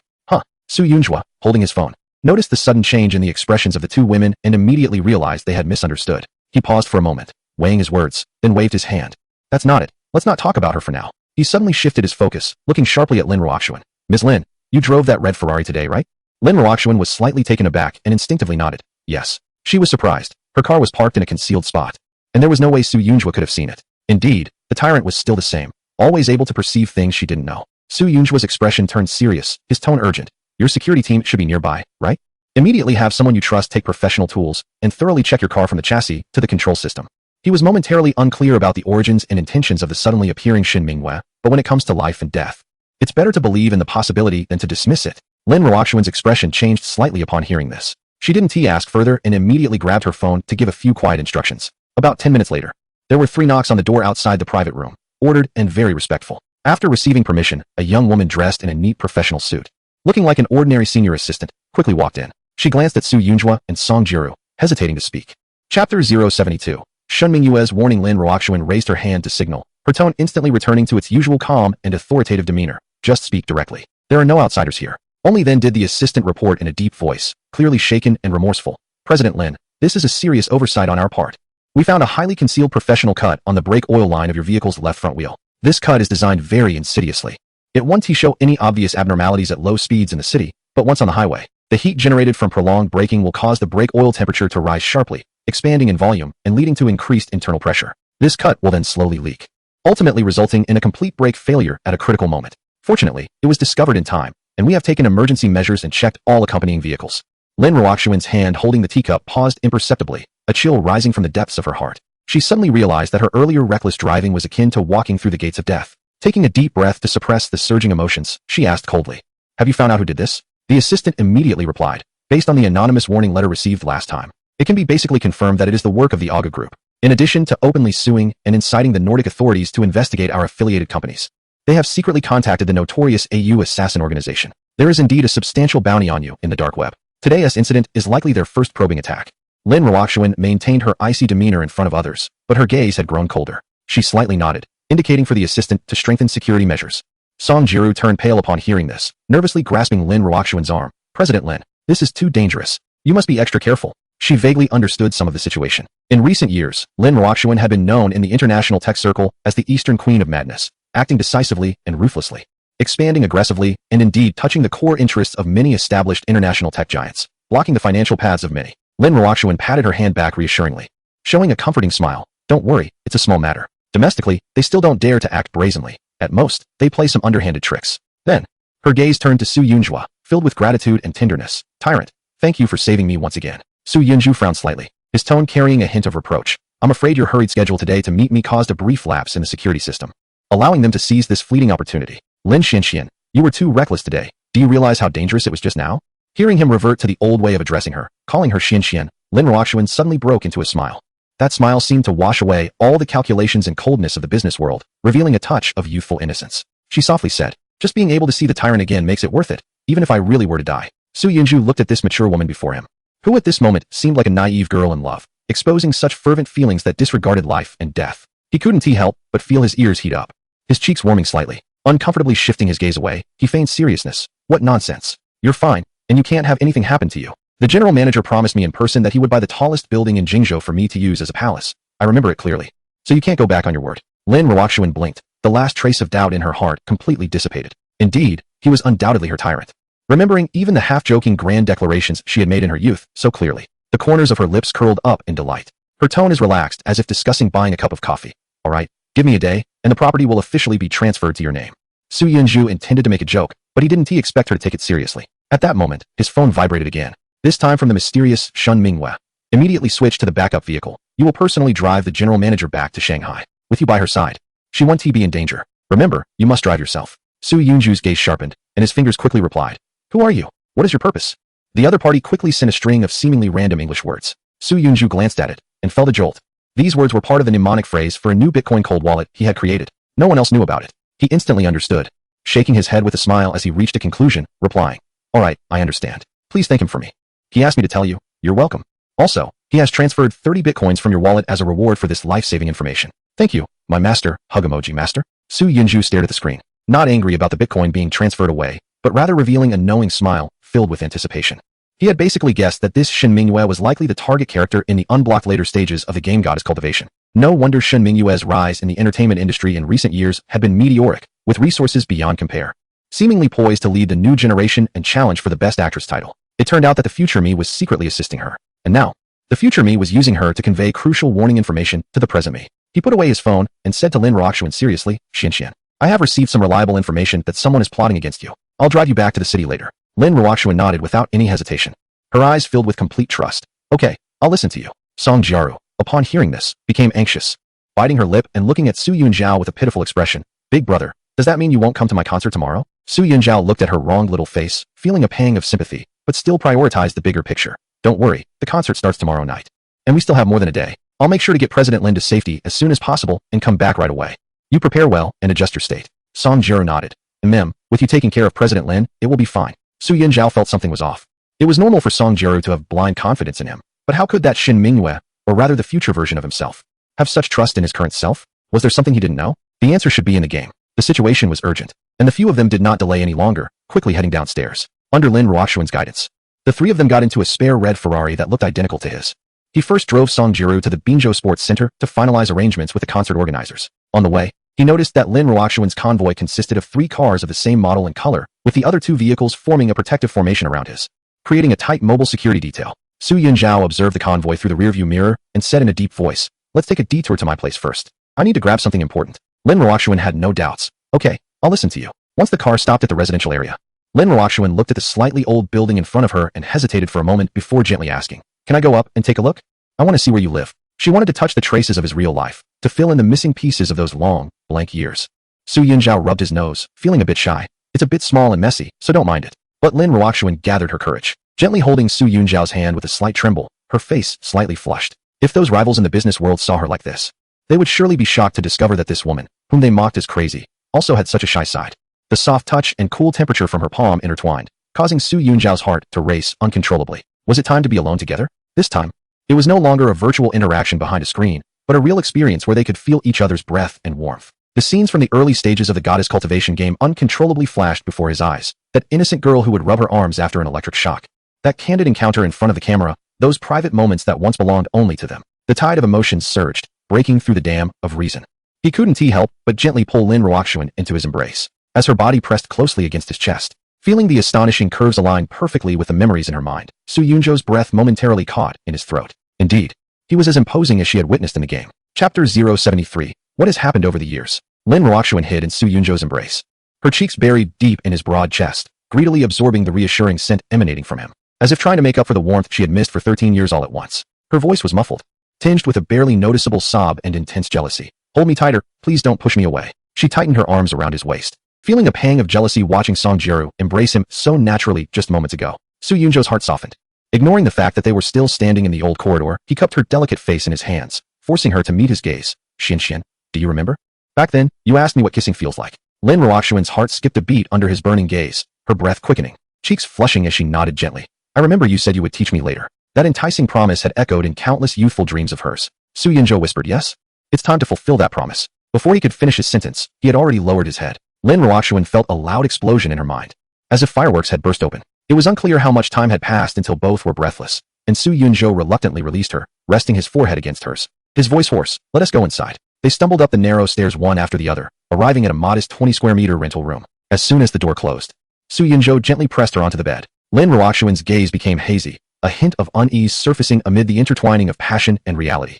She looked at this familiar yet unfamiliar young man above her, her voice trembling with uncertainty. Am I too old? The 9-year age gap felt like an invisible chasm at that moment, causing her to feel timid. Su Yunzhou chuckled softly, his fingertips gently brushing over her heated cheeks. In my eyes, you will always be that little Xian who would jump and plead for mercy after stealing a sip of milk tea. His words acted like the most effective reassurance, instantly shattering all of Lin Ruoxuan's anxieties. She suddenly wrapped her arms tightly around Su Yunzhou's neck, burying her face in the crook of his neck, pleading with a tone that was almost desperate. Tyrant, please let me have a child. I'm scared. I'm scared that time is running out. I'm scared this is just another dream. Her voice held a barely perceptible fear, as if she were imparting her last wishes. Su Yunzhou paused, his brow furrowing deeply as he propped himself up to look at her seriously. What happened? What are you afraid of? But Lin Ruoxuan shook her head vigorously, her urgency bordering on obsession. I'll tell you in detail on the way. Don't waste time now, please. She tilted her head up, using her actions to stop his questioning. Su Yunzhou was unsettled by her resolute attitude and the fear hidden deep in her eyes.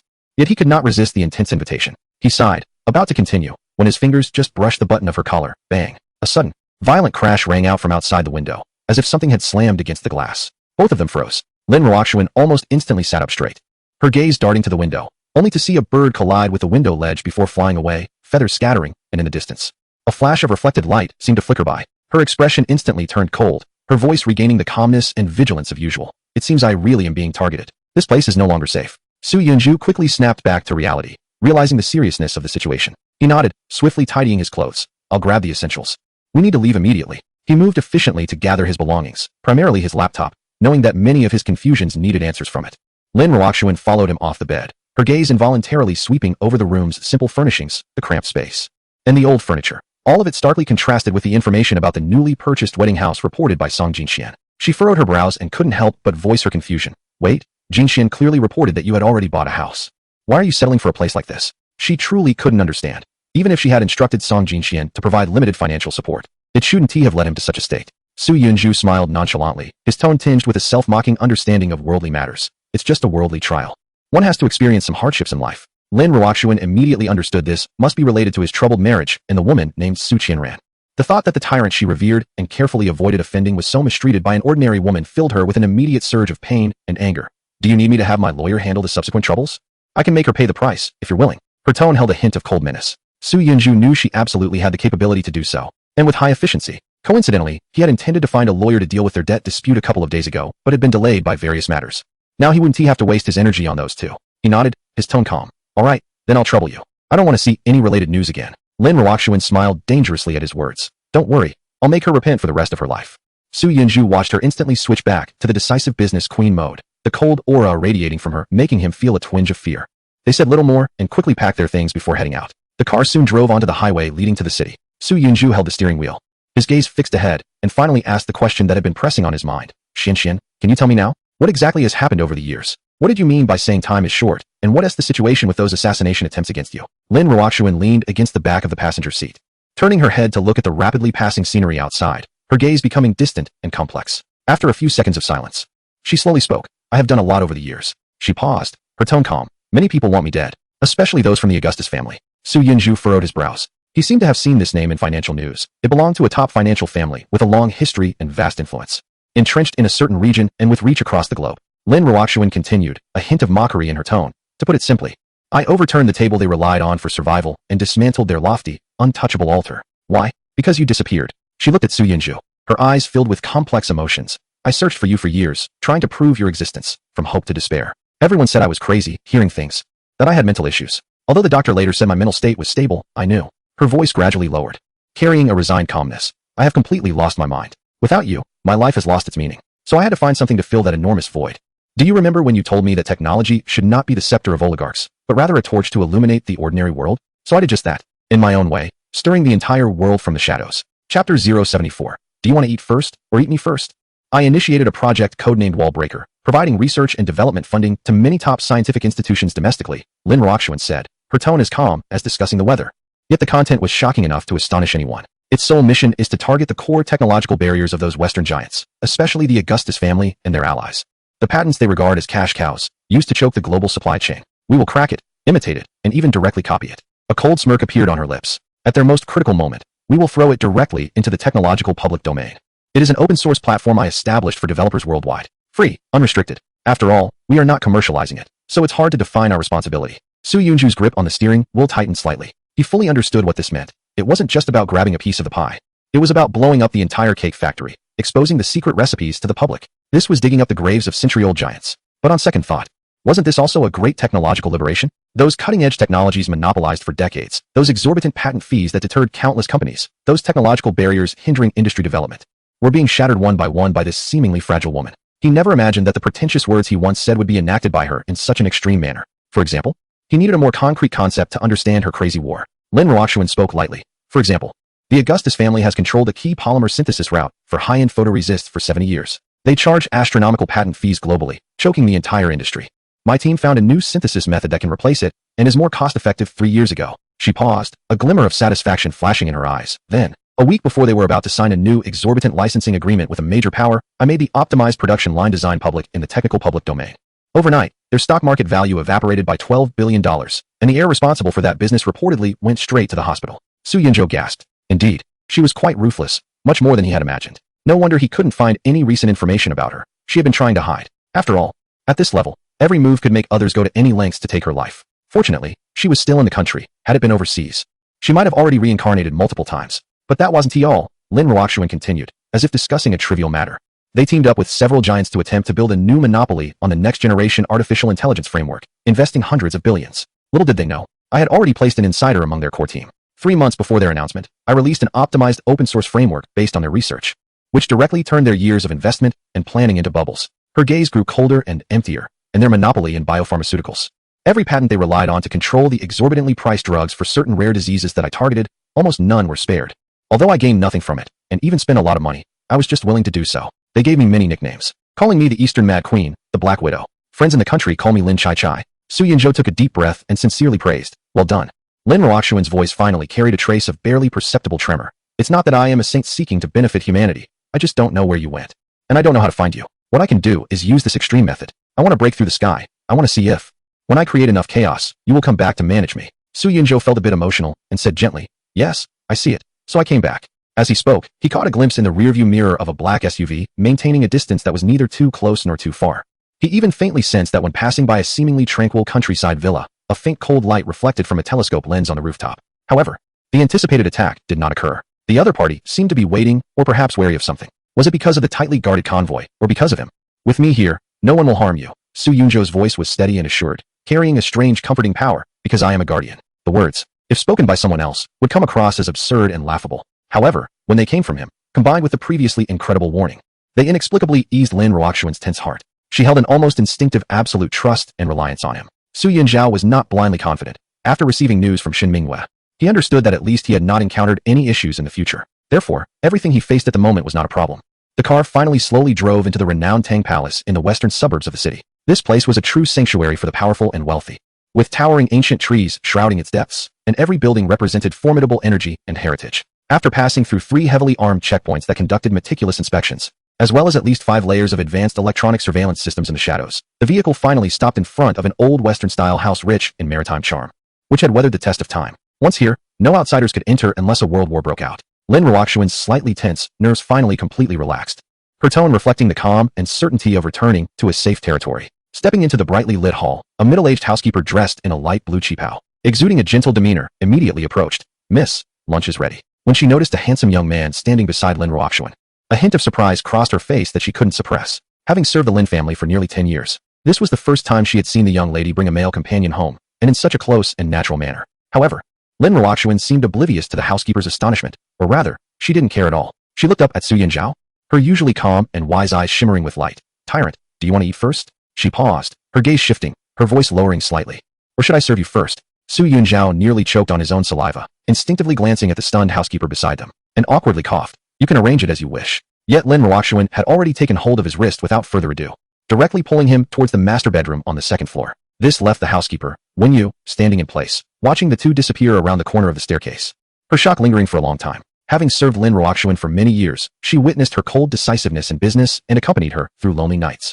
Yet she had never seen her so vibrant, even displaying a hint of youthful capriciousness. The young man, Wen Yu furrowed her brows slightly, suddenly found his face remarkably familiar. It dawned on her that it resembled the oil painting portrait that occupied half the wall in the young lady's bedroom. So, the young lady's white moonlight had returned. Perhaps, this was the male master they would wholeheartedly serve in the future. Chapter 075. The beautiful madman Su Yunjiao was almost half pushed and half led by Lin Ruoxuan into her bedroom. The room was astonishingly spacious, showcasing understated luxury and her unique taste, with the air filled with a cold, crisp fragrance similar to that of her. However, his gaze was instantly captivated by the wall facing the large bed. The young man in the painting had clear features, a high nose, and a lazy, distant smile at the corners of his lips. Who could it be but Su Yunjia? He was completely certain that the so-called first love photo mentioned by Song Jinxian was indeed what Lin Ruoxuan had treasured. It felt as if the softest yet sharpest thing had struck his heart, a mix of bitterness, excitement, heartache, and an indescribable sense of satisfaction swirling within him, almost overwhelming him. He had no time to examine more details in the painting when Lin Ruoxuan had already turned around and swiftly locked the heavy wooden door behind her with a click. Then, she turned back, a fragrant breeze enveloping him as she gently pushed him down onto the large bed covered in luxurious dark gray velvet sheets. The mattress was extremely soft, and his body sank slightly into it. She immediately leaned down, her long, dark hair cascading like a waterfall, a few strands playfully brushing against his cheek and neck, sending a ticklish, tantalizing sensation through him. Her warm breath was so close, and in her usually calm and composed beautiful eyes, there burned a flame that had been suppressed for too long, mixed with deep affection, pent-up grievances, intense desire, and a daring courage. Monarch, her voice trembled slightly as her red lips brushed against his ear, her warm breath teasing his senses like feathers. Now it's time to properly examine the woman you have crafted and nurtured according to your preferences. What followed was akin to the parting words Su Yunjia had once given Lin Ruoxuan. They truly became one, inseparable. However, the subsequent experience made Su Yunjia finally grasp the tangible and even extraordinary meaning of the term mad beauty. Her passion carried a first-time awkwardness, yet was mixed with a long-held madness and recklessness, like the wildest horse, nearly overwhelming him, who prided himself on having experienced worldly trials. As the wind died down and the rain ceased, Lin Ruoxuan lazily leaned against Su Yunjia's shoulder, murmuring, "From now on, Aunt Wen and the others can rightly call me madam instead of miss." Su Yunjia chuckled softly, wrapping his arm around her smooth back. "So you're already thinking about titles?" Lin Ruoxuan nuzzled against his shoulder, her nose filled with his scent, her voice revealing a rare vulnerability, shedding all pretenses. "Monarch, do you know? All these years, what I've missed the most is those days back in college town, starting our first milk tea shop from scratch with you." Her eyes grew a bit dreamy as she slipped into memories. "I really want to open a small shop again, without any worries, just spending quiet days with you, basking in the sun and enjoying the sweet aroma of milk tea." Hearing this, Su Yunjia couldn't help but feel a complex sentiment rising within him. Back then, Lin Ruoxuan had a light in her eyes, filled with the purest longing and vitality for life. How could she now, in contrast, hide such unshakable fatigue and the marks of time in her gaze? He tightened his arms, holding the person in his embrace more securely, using a relaxed tone to dispel the hint of sadness. "Sure, I've already thought of a name for the shop. Let's call it Shanghai Lady. How does that sound?" Upon hearing this, Lin Ruoxuan couldn't help but lift her head and lightly punch his chest, playfully scolding. "Hey, tyrant, you are as vulgar as ever, but I like it." The two didn't appear in the restaurant until nearly 2 in the afternoon. Lunch had long been prepared again under Wen Yu's direction, and she stood by, keenly noticing a subtle and profound change in her mistress. The queen who had once dominated the business world with an icy demeanor seemed to have vanished. At this moment, Lin Ruoxuan, with a hint of lingering spring charm and laziness in her eyes, actively served the young man beside her, naturally placing the deboned fish into his plate. And when she looked at him, her gaze held an unhidden, almost flattering softness. Wen Yu was taken aback. Was this really the Lin Ruoxuan who was unyielding even in front of certain prominent international leaders and never gave an inch at the negotiation table? After the meal, Lin Ruoxuan made a surprising move that left Wen Yu stunned. She picked up a napkin and personally and carefully wiped the corners of Su Yunjia's mouth, her tone carrying a hint of apology. "I can't accompany you this afternoon. I need to immediately gather the core team and relevant departments for an emergency meeting regarding the break issue and the developments from Augustus." Su Yunjia looked at her slightly fatigued yet spirited demeanor and couldn't help but chuckle, teasingly saying, "Aren't your legs weak? Can you still walk?" Lin Ruoxuan shot him a playful glare, her expression lacking any intimidation, instead radiating charm. She leaned closer to his ear and whispered in a voice only the two of them could hear, filled with a hint of provocation and anticipation. "You rest well this afternoon, regain your strength, and tonight, I'll come and take care of you properly." After speaking, she turned to Wen Yu, regaining a bit of her usual coolness, but the seriousness in her tone was unprecedented. "Aunt Wen, please take good care of Mr. Su for me. From today on, whether I am present or not, his word is my word. Any of his requests must be fulfilled without needing to consult me." She paused, giving Su Yunjia a meaningful glance, adding with a hint of indulgence, "Even if he wants to tear down this house to rebuild it, or turn the koi pond in the yard into a swimming pool. It's all up to him. Wen Yu felt a chill in her heart, respectfully bowing her head. Yes. Mississippi. Yet internally, she was stirred. Is this the power of the beloved? It actually allows the young lady to go this far. But this Mr. Su looks quite young. Seemingly much younger than the young lady. Could it be that men age better with good care? After Lin Ruoxuan hurriedly left, Su Yunjua smiled at Wen Yu. Aunt Wen, could you please help me find a quiet room? I have some matters to handle this afternoon and cannot be disturbed. Wen Yu immediately responded. Mr. Su, please follow me. The young lady's study is the quietest and best soundproofed, with the most complete equipment. She led Su Yunjua to Lin Ruoxuan's lavish study, which was rich in books. Comparable to a private library. Su Yunjua looked around, nodding in satisfaction, and then made a request that left Wen Yu momentarily stunned. Aunt Wen, could you please prepare 10 pounds of cooked beef and some functional drinks for me? I will need them soon. 10 pounds. Wen Yu instinctively assessed Su Yunjua's tall but not overly robust figure, finding the quantity quite astonishing. However, she immediately recalled the young lady's unusually charming demeanor earlier and realized that one should not judge by appearances. This Mr. Su must possess extraordinary talents and have substantial energy expenditure. No wonder the young lady was so infatuated with him, even going so far as to say such indulgent words. She maintained a composed expression and respectfully replied, All right, Mr. Su, I will prepare it right away and bring it to you soon. Chapter 76. In the neon lights of the young summer in the interim while waiting for the food, Su Yunjua finally had time to address the messages he had neglected earlier. The real estate agent, Shen Jia, sent a message. Brother Zhou, do you still want me to reserve tickets for tomorrow night's concert by Song Tianho? It was hard to get them. Su Yunjua smiled slightly. Did he still need tickets to go anywhere? Song Jiru would probably personally take his hand to enter. No need. You and your wife go enjoy yourselves. Shen Jia replied with some regret. Bro, did you see what Song Jiru just posted on Weibo? A silhouette of a diamond ring. The caption is, tomorrow, I will wear the most beautiful wedding dress. The internet exploded. 6 out of the top 10 trending topics are about her. Everyone is digging into who the man she was tightly hugging by Westlake today is. This is definitely the most explosive announcement in the entertainment industry this year. There were also several messages from Song Jiru herself, filled with cautious anticipation. Big brother, can you guess why I want to wear a wedding dress at the concert? You'll come on time tomorrow, right? This concert, from the lighting to the song list, every detail is prepared for you. Just as Su Yunjua was about to reply, there was a gentle knock at the study door. Wen Yu personally pushed in a food cart, followed by 2 servants. The cart was neatly arranged with finely sliced premium beef and various functional drinks. Mr. Su, everything you requested is ready, Wen Yu said respectfully. Su Yunjua nodded, his expression serious. Aunt Wen, I will be entering an important phase of cultivation next. Unless the sky falls, I cannot allow anyone to disturb me. He emphasized that even if Rushuan returned, she should be informed to send any messages but not to knock or call. Wen Yu understood and lowered her head. I understand. I absolutely won't disturb you. After arranging everything, Su Yunjua closed the heavy wooden door and locked it from the inside. He settled comfortably in the quiet, luxurious study. With the scent of sandalwood wafting through the air, opened his laptop, and prepared to welcome the next battle across dimensions. The icon for the game Goddess Development flickered enticingly on the screen. After opening the game, Su Yunjua immediately looked at the new female protagonist's information panel. Current protagonist, Su Nuo.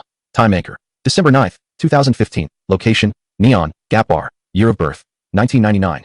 Current age, 16. Height, 158 centimeters. Weight, 48 kilograms. Current education level, junior high school graduate. Appearance, 88,100. Naturally beautiful. But long-term malnutrition and excessive fatigue have masked some of her brilliance. Figure, 68,100. Not fully developed yet, slightly thin and youthful. Knowledge, 32,100. Level of compulsory education, plus self-taught in cybersecurity. Temperament, 48,100. A pride born from despair, tempered with resilience that belies her age. Influence, 1,100. Like moss in a dark corner. Unnoticed. Overall charm value, 474,100. A precious gem in urgent need of refinement. Hidden talent, extreme will, not activated. Current available wealth, 20,000 yen. The remnants of a meager salary from the bar. Note, for ease of reading and calculation, the exchange rate between yen and the local currency fluctuates around 201. As this is a parallel world, and this detail is reasonable. A girl from the Daxiao region in Neon? Interesting, Su Yunjua murmured to himself, directing his gaze at the game screen. The scene was a typical Japanese small bar, permeated with a sense of despair. His view was locked onto a girl wearing an obviously oversized and faded waiter uniform. She was mechanically wiping a glass, her profile appearing exceptionally clear and beautiful in the dim light, but her lowered eyes were filled with a deadness and detachment entirely inconsistent with her 16 years of age. Is she Sunuo? Su Yunjua thought, sensing a story behind her rebellious expression. His mind stirred, and he adjusted his perspective, virtually seating himself on a slightly greasy high stool at the bar. Almost as soon as he settled, Su Nuo's glass-wiping motion paused imperceptibly. She raised her head, her cold eyes filled with a hint of confusion, sharply scanning the old wind chime hanging at the entrance, remaining still. However, she still approached with a simple menu, fluently yet coldly asking in Japanese, "Customer, what would you like to order?" Su Yunjua was taken aback, then realized that the game even featured simultaneous translation. Impressive. Just as he was about to respond, he noticed Su Nuo suddenly step back 2 paces as if she had seen something extremely out of place. Her stark black and white eyes fixed on the empty space where her chair's shadow should have fallen. Then, her gaze swept over to a few drunken customers nearby. who were looking at her with surprise as she spoke to the heir. She showed no sign of panic, just a moment of understanding. Without saying a word, she decisively turned and returned behind the bar. Su Yunju curiously followed, asking, "Why did she run off? What about my order?" Xunhua lowered her head and continued to scrub the cup that seemed to never get clean, her voice low and terrifyingly calm. "Because you are not human. There are no shadows, and the drunkards nearby think I'm crazy. They can't see you." Su Yunzhou was genuinely surprised this time. This level of observation and instant judgment. Was she really only 16? And in such a dim and noisy environment. "TSK, aren't you afraid of me?" Su Yunzhou was intrigued. This opening was far more engaging than the previous two who had cried and made a fuss. Xunhua finally lifted her eyelids. Her gaze as indifferent as one looking at a stone by the roadside, her tone devoid of any fluctuation. "Afraid? In this world, living people are the most terrifying." She curled her lips into a nearly mocking arc. Can a ghost be more disgusting than those hypocritical, flesh-eating living people? Su Yunzhou was momentarily speechless. What had this girl experienced to develop such a disillusioned demeanor? He cleared his throat, trying to regain some semblance of authority. Ahem. To make a long story short. You can understand me as your exclusive system, or like Fujiwara no Sai from Ikuru no Go. Only you can perceive me. I am here to help you reach the peak and change this damn fate. Upon hearing this, Xunhua let out a faint scoff through her nose. I don't need it. Why not? Su Yunzhou felt his system's dignity was being challenged. Xunhua finally looked him in the eye. Living people are full of lies, deceiving, bullying, and humiliating me. What makes you, a ghost of unknown origin, worthy of my trust? Su Yunzhou felt a bit blocked in the chest. This hard-headed girl. Fine, you're tough. Forget it. A forced relationship is never sweet, and one cannot rush to eat hot tofu. He was curious to see just how stubborn she could be. He stopped wasting words. Leaning back in his virtual body and floating to the side, quietly watching her busy in the small, filthy bar. She moved with remarkable agility, silent like a stone. Completely ignoring the drunken patron's lewd comments and tentative flirtations, exuding a cold aura that warned others to keep their distance. Chapter 077. I am quite familiar with Songjiaru. After enduring until midnight, Xunhua clocked out on time. The overweight bar owner, wearing a nauseating fake smile, handed her a thin envelope. "Nuwa-chan, you've worked hard. This is your salary for the month." Xunhua accepted it expressionlessly and, right in front of the owner, pulled out the crumpled bills inside, counting them one by one, 100,000 yen. Su Yunzhou quickly calculated in his mind, roughly 5,000 RMB.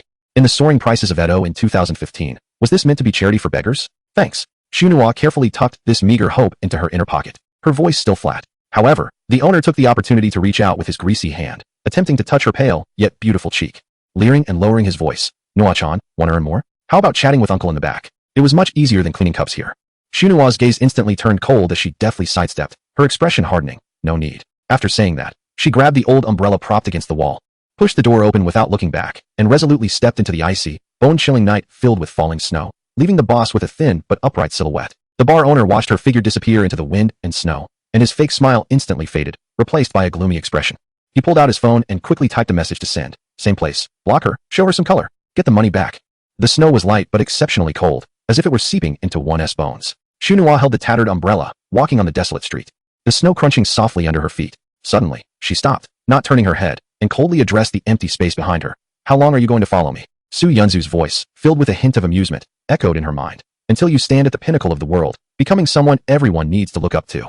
That's my mission and your destiny." Xunhua let out a scoff, as if she had heard the most ridiculous joke in the world. She tightened her thin coat and continued to trudge forward, 1 foot deep and 1 foot shallow. Just as she turned the corner and entered a dimly lit small park, 3 flashy youths with cheap tattoos on their arms emerged from the shadows, blocking her path with ill intentions. "Hey, aren't you that pretentious girl from the bar?"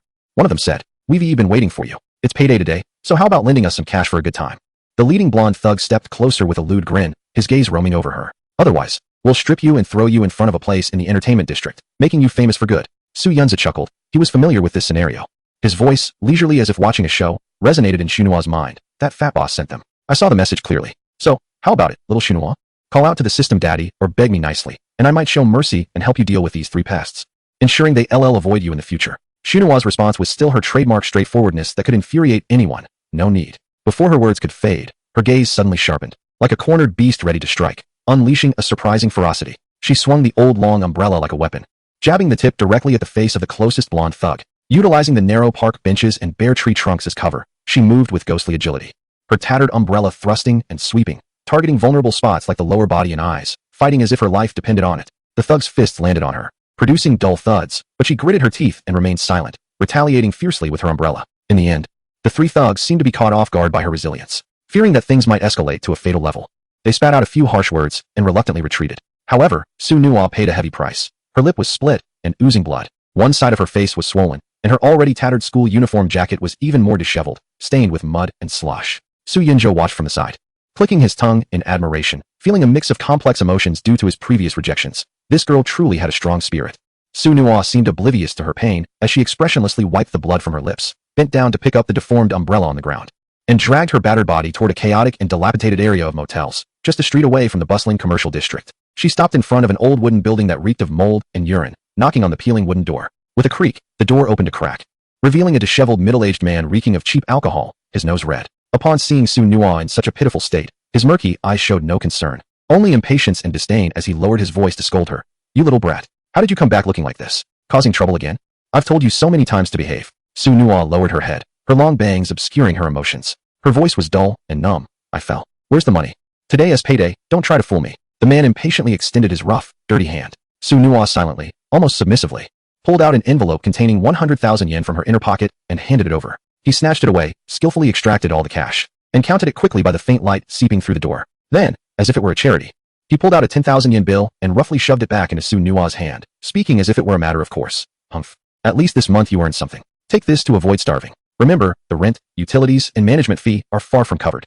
If you don't earn enough next month, just wait and see how I deal with you." Su Nua didn't argue, nor did she look up. She merely tightened her grip on the pitifully thin banknote and trudged silently through the door, squeezing past the creaky and cluttered narrow staircase, step by step towards the so-called room upstairs that was less than 5 square meters, where even breathing felt suffocating. After closing the door, Su Nua took off her muddy, nearly soaked jacket and tossed it, seemingly carelessly but precisely, onto the corner where an old router flickered intermittently. Su Yunjo's virtual perspective instantly captured a glimpse of an abnormal, faint red dot peeking through the fabric seam. "That greedy landlord, is he spying on you?" He cut straight to the disturbing truth without any preamble. Su Nua didn't even lift her eyelids, starting to unbutton her sweater with a calm tone. "Yeah, he's a creep." Her overly mature eyes held no fear, only a near-numb irritation and a forced acceptance of her inability to change the situation. Then, she surprisingly took out a pair of incongruous headphones from her worn-out backpack and skillfully put them on. Su Yunjo recognized the brand. The sound quality was excellent, and the price was not cheap for an average person. It seemed this girl had quite a story behind her. Soon, a passionate and powerful melody faintly emanated from the headphones.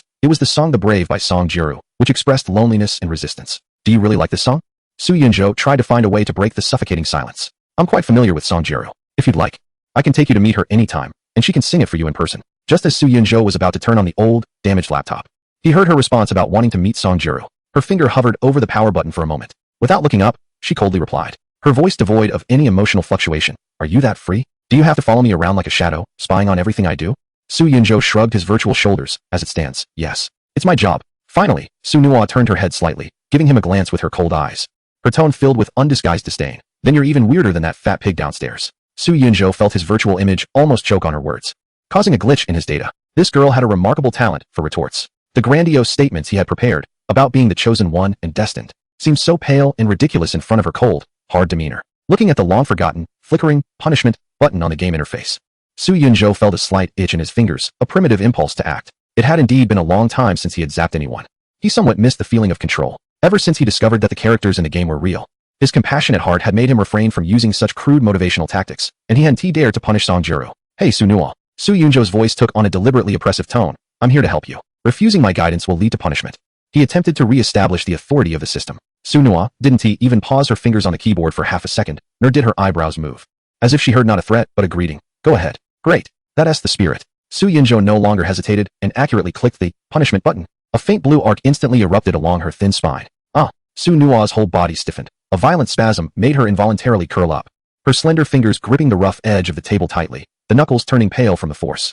Cold sweat instantly beaded on her forehead and the tip of her nose, rolling down in droplets. Yet, despite her clenched jaw, she managed to stifle even the slightest groan. Once the electric shock subsided, she leaned on the table, gasping for a few seconds, then suddenly lifted her head, glaring in the direction of Su Yunjo, the corners of her mouth curling into a nearly provocative arc. "Is that all you've got?" Su Yunjo raised an eyebrow, surprised. Still not satisfied? Without hesitation, he pressed the punishment button again, this time increasing the intensity to a higher level. Crack! A stronger and more destructive current surged through her body, which had not fully recovered from the first shock.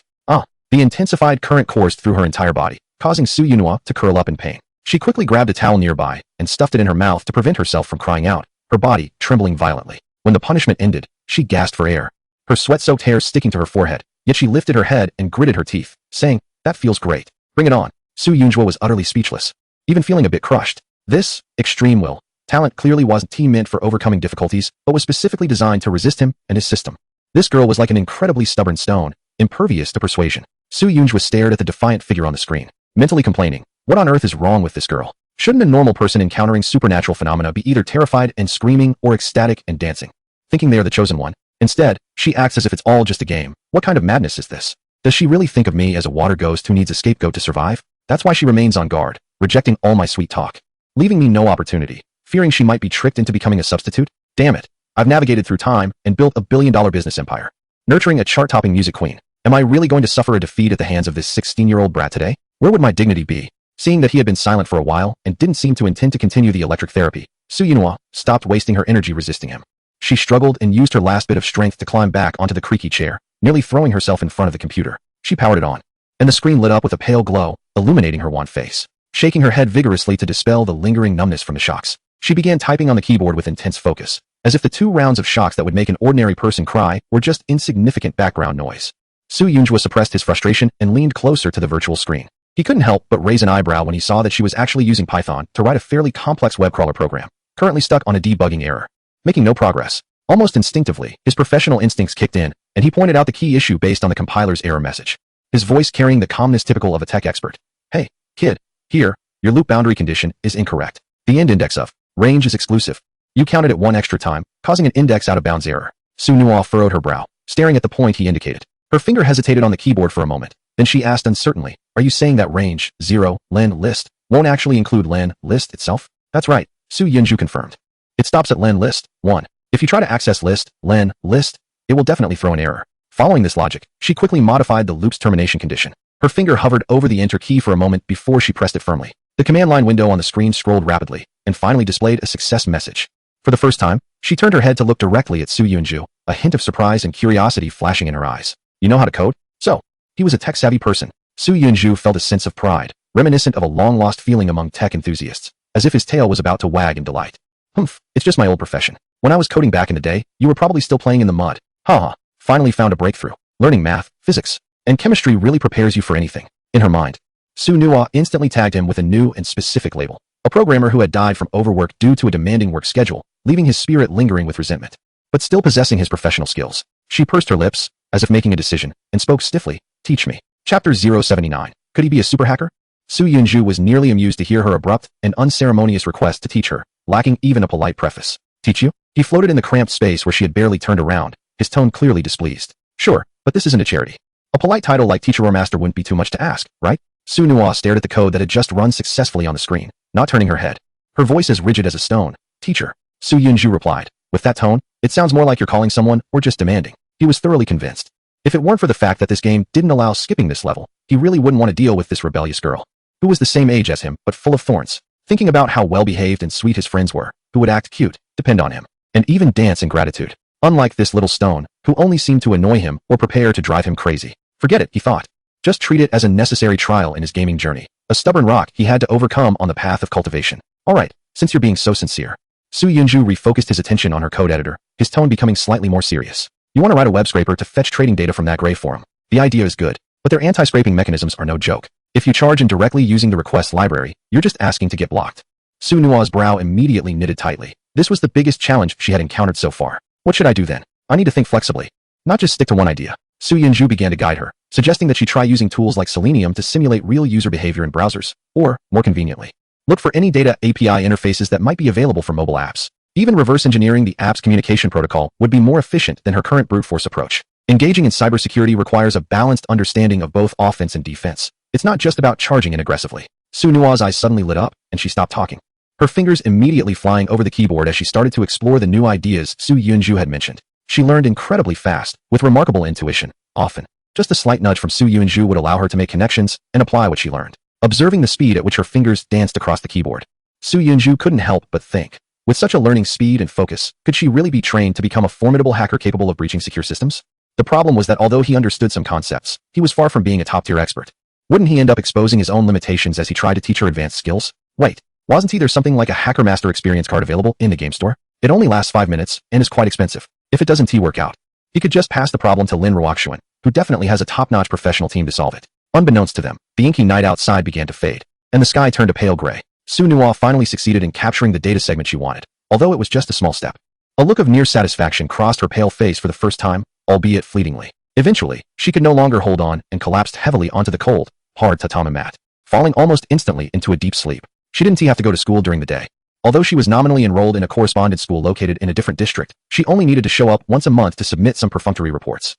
Attending this school was her legal cover to stay in this foreign land, and it was also a necessary formality for her distant relative, who was acting as her guardian, to maintain his status and obtain some government assistance. As the day brightened, the building known as Happiness Mansion and its surroundings began to buzz with various annoying noises, arguments from next door, the drunken mutterings of a man downstairs, the deafening roar of motorcycles, and the indistinct sounds of a television from somewhere. Su Nua tossed and turned on the narrow tatami mat, caught between sleep and wakefulness, disturbed by the clamor. Her brow furrowed as she seemed to be trapped in a terrible nightmare, her body twitching slightly. Finally, she jolted awake, sitting up suddenly.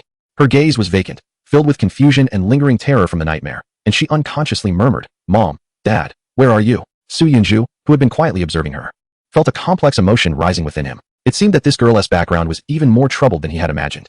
Something catastrophic must have happened at home for her to be sent to this foreign land and entrusted to such an unreliable so-called relative. Oh, that pair of seemingly expensive headphones might also explain things. They could be one of the few belongings left from before the family's upheaval.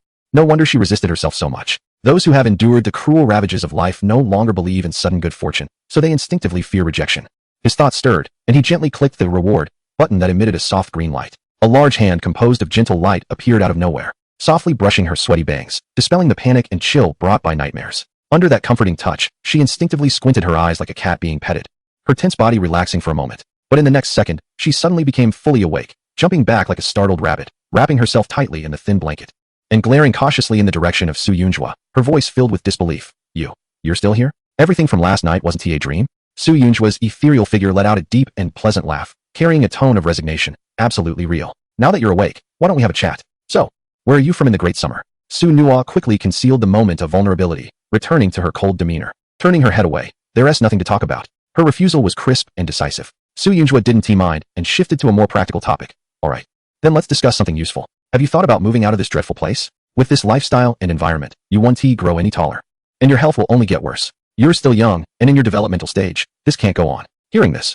Su Nua laughed as if she had heard the biggest joke, her lips curling into a sarcastic smirk. You, a ghost from the great summer, know nothing about the situation here in Neon. She raised two fingers. First, without the so-called guardian downstairs agreeing and providing documentation, as a minor foreigner, I can't sign any formal rental agreements on my own. Second, she paused, her tone cold with reality. Even if I could sign, I would need at least 1 million yen to cover the deposit, key money, first few months' rent, and basic living expenses to barely get by. 1 million. Do you understand? Seeing her expression that conveyed a complete lack of understanding of worldly hardships, Su Yunjua laughed instead of getting angry. His tone as casual, as if discussing what to have for breakfast. Is that all? I thought it was a big deal. Chapter 080. Su Nua's smile.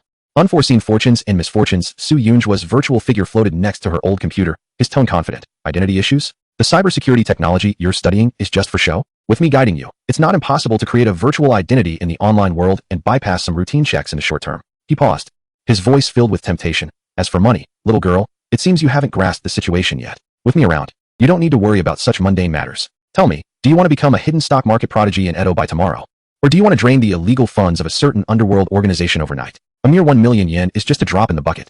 Su Nua was taken aback, looking at Su Yunjua with a mix of confusion and caution. Her experiences told her that there were no unearned gifts in this world. Everything came with a corresponding price. The existence, which is neither ghost nor demon, is so attentive to her. What could it be plotting?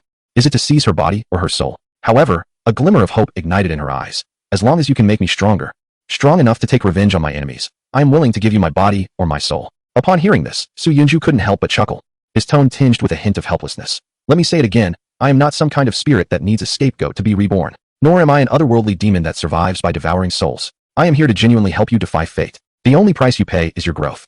He followed her words and asked, by the way, who are your enemies? Su Yuno's eyelashes fluttered slightly. She paused for a moment, turned, and typed a name into the search box, her movements laced with contemplation. Then, a photo suddenly appeared on the screen. It was a man in a suit with a serious expression, from a certain region. Su Yuno's voice was cold, but a trace of complex emotions flickered in her eyes. Su Yunju looked at the familiar face on the screen, and this time, it was his turn to fall silent. Wu Gongjin, a high-ranking official in the regional political arena known for his hardline style. Moreover, according to his knowledge of historical events, this Wu Gongjin would indeed die in 2016 from a bizarre assassination. The official culprit found was a seemingly mentally unstable middle-aged man. But whether there was more to the story he couldn't know yet. However, since Su Yuno's target was him, Su Yunju was quite willing to lend a hand. The reason was simple. This guy was an extremely stubborn far-right figure who historically caused much trouble for neighboring regions. Interesting. Su Yunju's voice held a hint of amusement. This target is well chosen. I accept this deal. Before his words fell, his consciousness quickly purchased a top hacker experience card in the game store. Now, let me give you a first-hand experience of what true top-tier hacking skills are like. Agree to my consciousness synchronization request. Su Yuno hesitated for a moment, but eventually nodded.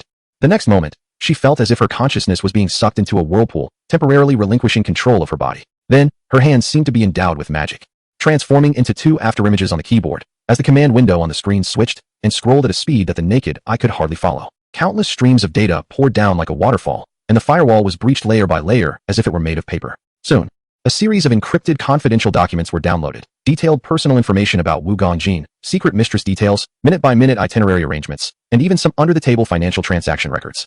If this information were to leak, it could trigger a political earthquake, causing many to resign in disgrace. As the experience card's effect ended, Su Yunju's consciousness swiftly withdrew. So, how was it? Want to learn? Su Yuno did not respond immediately. Her eyes remained fixed on the screen, but she was not looking at Wu Gongjin's information. Instead, she was rapidly browsing and memorizing the command history and techniques left by Su Yunju during the operation. The complex instructions, clever bypass methods, and precise exploitation of vulnerabilities made her heart race. She realized that there were still ways to bypass certificate verification, and she was amazed that he knew so much about this library's zero-day vulnerability. The way he called system-level APIs to high processes was truly exquisite. Her mind was racing like never before, greedily recording every character and every idea. Many things were beyond her current level of understanding, but that didn't matter.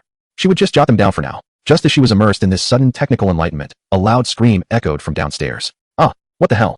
It was Xiaolin's piercing cry, followed by a chaotic clatter, as if something had been knocked over, and someone had fallen to the ground. The noise jolted Su Nua back to reality, and she instinctively turned around. She saw Su Yunju's ghostly figure floating there leisurely, a mischievous grin playing on his lips, as if he had just swatted a fly. It dawned on her that this old trickster was behind it all. After downloading the materials for Wu Gongjin, he had hacked into the computer in the strange room downstairs before leaving her body. Imagining Xiaolin possibly facing some unsightly images, her expression might have been quite comical. And just as she pictured it, a figure like Sadako or Kayako suddenly appearing on the screen, she couldn't help but chuckle. This laugh was like the thawing of glaciers, bringing spring back to the earth. She instinctively covered her mouth with the back of her hand. But it couldn't hide her white teeth or the way her usually cold, distant almond-shaped eyes transformed into beautiful crescent moons, sparkling with an unprecedented, genuine brightness. Su Yunju was momentarily taken aback, silently praising her. This girl looks stunning when she smiles. It's such a waste to keep that cold expression all the time. He couldn't help but smile back. Looks like our collaboration is off to a good start. Su Nua nodded vigorously, her gaze no longer filled with hostility. Thank you, teacher. Su Yunju was surprised. She actually thanked him, and he felt a wave of emotion. He stroked his chin, quickly switching his thoughts to money-making mode. Next, the preliminary plan is to make money and solve your basic survival issues. Suddenly, he realized that Su Nua's situation was completely different from Lin Roxuan and Song Jiro. She didn't have a normal family background or social connections as a cover. If she suddenly came into a large sum of money, it would likely attract attention from certain agencies or even darker forces before she could even warm the cash, which could be a death knell. A reasonable and safe entry point was necessary. By the way, what were your plans for today? He asked, intending to find opportunities from her existing life trajectory. Chapter 081. Please call me Zway. Su Nua had already restrained her smile, but the coldness in her eyes had melted somewhat. This afternoon, I'm going to the Shinjuku Go Salon to clean the pieces and tidy up. In the evening, I will first hand out flyers outside the casino and then go to work at the bar. Su Yunzo automatically filtered out the casino, thinking it was too deep and murky, easily leading to trouble and not suitable as a starting point. His gaze shifted to the Go Salon in Shinjuku. Can you play Go? A thought crossed his mind, and he vaguely sensed an excellent path. Su Yunzo nodded, his tone calm but with a hint of unnoticeable pride. I'm an amateur 5 Dan. When I was young, my family hired a rather famous teacher for me. She didn't reveal much more, such as that her mentor was the current 8-time champion of the Go world, a genius player from the region, Gu Dali, 9 Dan. The reason Gu, back in the day, was willing to take her as a young beginner was not only because she displayed remarkable talent, but also due to her family's significant influence in the region. Amateur 5 Dan. That is quite impressive. Su Yunzo's eyes lit up. Then you could play in the betting games, right? Winning a game could earn you quite a bit. Su Yunzo, however, shook her head, very clear-headed. At my level, I can only bully amateur enthusiasts. The betting scene is filled with hidden masters. If I encounter a real expert, I would only lose everything. Haha, Su Yunzo chuckled lightly, exuding absolute confidence. With me around, how could you possibly lose? Su Yunzo glanced at him skeptically. This programmer can play Go too. Is he just bragging? Don't believe me? Su Yunzo noticed her doubt and became even more excited. Come on, let us play a game. Let you experience what despair really feels like. Alright. Su Yunzo's competitive spirit was ignited, and she quickly opened the Go software on her computer, her movements clean and swift. Su Yunzo casually said, you can place 5 stones first. Su Yunzo almost thought she heard wrong, suddenly looking up at him with a gaze that said, are you crazy or am I? Let me place 5 stones. Do you even understand Go? Unless you're an active professional high-level player, this is just asking for death. Su Yunzo chuckled, his virtual figure seeming to grow taller, his tone carrying a sense of calm superiority. Don't say you. Even if the current world champion sat here, They would have to obediently place 2 or 3 stones before anything else. At the same time, he quickly picked up his phone and downloaded a top-tier AI Go software named Yue, instantly activating a lifetime VIP membership. After all, he had money to spare. A plan rapidly formed in his mind. The dominance of AI in the Go world happened after 2016, but in the current year of 2015, with Yue backing her, Su Yunzo was like a walking Go deity, undoubtedly the best in the world. Even in 2016, that rookie AlphaGo wouldn't stand a chance against the several upgraded versions of Yue. While the Go scene in the region had been declining in overall strength and influence, the prize money for traditional matches remained quite substantial, and the interest was still there. More importantly, a beautiful young female chess player from a distant land swept through the entire chess scene with an unmatched dominance. The buzz around her, the influence she wielded, and the stark contrast she presented created a perfect stage for a goddess cultivation task. Moreover, he recalled that while browsing through some information about a certain player earlier, he vaguely noticed that this individual occasionally engaged in cultural events related to the game, serving as a figurehead. This could be a potential entry point, truly a case of hitting multiple targets with one stone. No, perhaps even more. Let this novice, who only knows how to capture pieces, lead the girl with a deep-seated grudge to conquer the chess world of 2015. Enough boasting, let us see the real skills. The girl placed 5 black pieces on the board defiantly. The match began. After a few minutes, she stared at the screen in shock as her major piece was annihilated. With only a few scattered stones left barely hanging on, her slender fingers hovered nervously above the mouse, trembling slightly. This was a complete crushing defeat. The opponent's moves were unfathomable, with calculations that were chillingly deep, many of which she couldn't even comprehend, sending a shiver up her spine. What on earth are you? She murmured, her gaze at her opponent completely transformed, filled with shock and disbelief. You truly are something else. You're even stronger than the best. Her opponent looked on with satisfaction at the stunned expression of the young girl, a mysterious smile curling at the corners of his lips. He waved his hand. Let us go. I'll take you to dominate the chess scene. The Shinjuku Go salon was hidden on the second floor of an old commercial residential building. The facade was modest, yet it exuded a quiet elegance amidst the hustle and bustle. It was run by a couple, Fujisawa Kanzuya and his wife Fujisawa Yui, who loved the game, rather than a business. It served as a spiritual refuge for nearby chess enthusiasts. A few months prior, she had timidly approached them, stuttering in accented Japanese. Do you need a Go teacher? Lacking identification and struggling with her language skills, she had been politely turned away by several schools despite holding an amateur 5-dan certificate. However, looking at her delicate yet weary face, Yui felt a pang of compassion. The girl's demeanor hinted at a refined upbringing, like a fallen noble. Yui sensed that the girl had likely faced a significant upheaval at home, leading her to seek refuge in this foreign land. We don't really teach Go here, Yui said gently, smiling. But we could use some help organizing the equipment and cleaning. If you don't mind, you could start helping us here. From that moment on, she became the salon's quiet helper. She was reticent, yet her skill level ranked above average among the members. When not busy, she would curl up in a corner on a tatami mat, engrossed in thick books on topics like cybersecurity or Python programming. Her intense focus seemed at odds with the relaxed atmosphere of the chess games around her, yet it created a strangely harmonious ambience. Everyone grew fond of this quiet, hard-working girl with a hint of mystery from a distant land. In the afternoon, Su Nua arrived at the salon as usual. Sister Tingza, she greeted softly. Nua-chan is here. Thank you for your hard work. Take a rest first. Tingza Yui smiled gently. Su Nua nodded, but her sharp gaze quickly swept across the entire salon, soon locking onto a chess table surrounded by several people. On one side, a young man wearing glasses looked troubled as he stared at the chessboard, sighing. On the other side, a bald middle-aged man was leisurely fanning himself, and he was Su Nua's target for this visit, Natsumi Ando. Natsumi was a regular here, with skills close to professional level, often playing for stakes. At Su Nua's previous level, she would have to give him 2 to 3 pieces as a handicap. Before long, the game concluded, with Natsumi winning without any doubt. The bespectacled young man forced a smile as he handed over 2 bills. Mr. Ando. Next time you'll have to let me have 4 pieces, right? Natsumi laughed heartily, modestly shaking his head. Not at all. 3 pieces is the limit. Any more, and there wouldn't be a game left. Su Nua sneered at Su Yunju. That bald guy could at least give the previous player 5 pieces. Winning 20,000 and still pretending. What a fraud. Su Yunju spoke with a hint of amusement. I saw that. Go ahead. Make this scammer pay. Chapter 082. You're quite bold, girl. Su Nua took a deep breath and walked to the chess table, sitting down opposite Natsumi. Natsumi looked a bit surprised and pushed up his glasses. Oh? Nua-chan, do you want to play a game with me? But I usually play with stakes, you know. His tone was gentle, but the implication was clear. Su Nua remained silent, quietly pulling out a small cloth bag from her pocket and neatly placing the crumpled 30,000 yen in cash on one corner of the chessboard. This was all her savings. Natsumi was taken aback and hesitated. Shall we decide who plays first? He frequented this place and was aware of Su Nua's general skill level. If they decided who plays first, he would have almost no chance of losing. Su Nua simply nodded firmly, her gaze as calm as an ancient well. Now, even the elderly man in the corner studying the game looked over, speaking out to advise against it.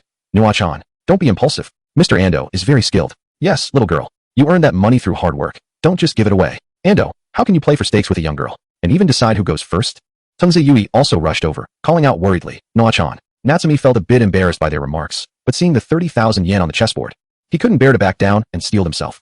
Alright, since Nua-chan is interested, I'll play a game with you. Please guide me. The game officially began. and Su Yunju's shadow sat directly beside the chessboard, using his finger to guide Su Nua's moves. Just a few moves in, the crowd watching began to murmur in confusion. Opening with the 3-free point? How could Nua-chan play such a game? Isn't this a move only beginners use? Is she too nervous? Oh no, oh no.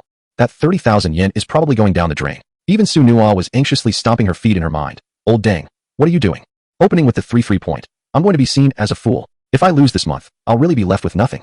Su Yunju's figure casually leaned back, sipping an energy drink while watching the phone show the winning probability of black pieces for Su Nua at 98. What is there to panic about? Let me show you what a dimensional strike looks like.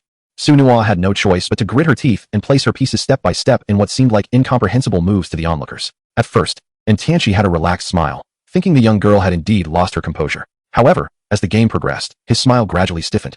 The speed of his fans slowing down, and beads of sweat began to form on his forehead. He realized that his familiar strategies and anticipated attacks were effortlessly countered by the opponent's seemingly irrational and slightly odd moves. After just over 100 moves, a large dragon of nearly 30 pieces had no escape route. How is this possible? He touched his slick, sweaty head in disbelief. I didn't even account for this angle. Nua-chan, let us play another round. Su Nua lifted her clear eyes to look at him. Her voice calm, but carrying an undeniable strength. Sure. This round is for 60,000 yen. What? And Tianqi paused, looking at the frail girl before him, then glancing at the dismal situation on the board. A surge of frustration, mixed with unwillingness, rose within him. Alright, 60,000 it is.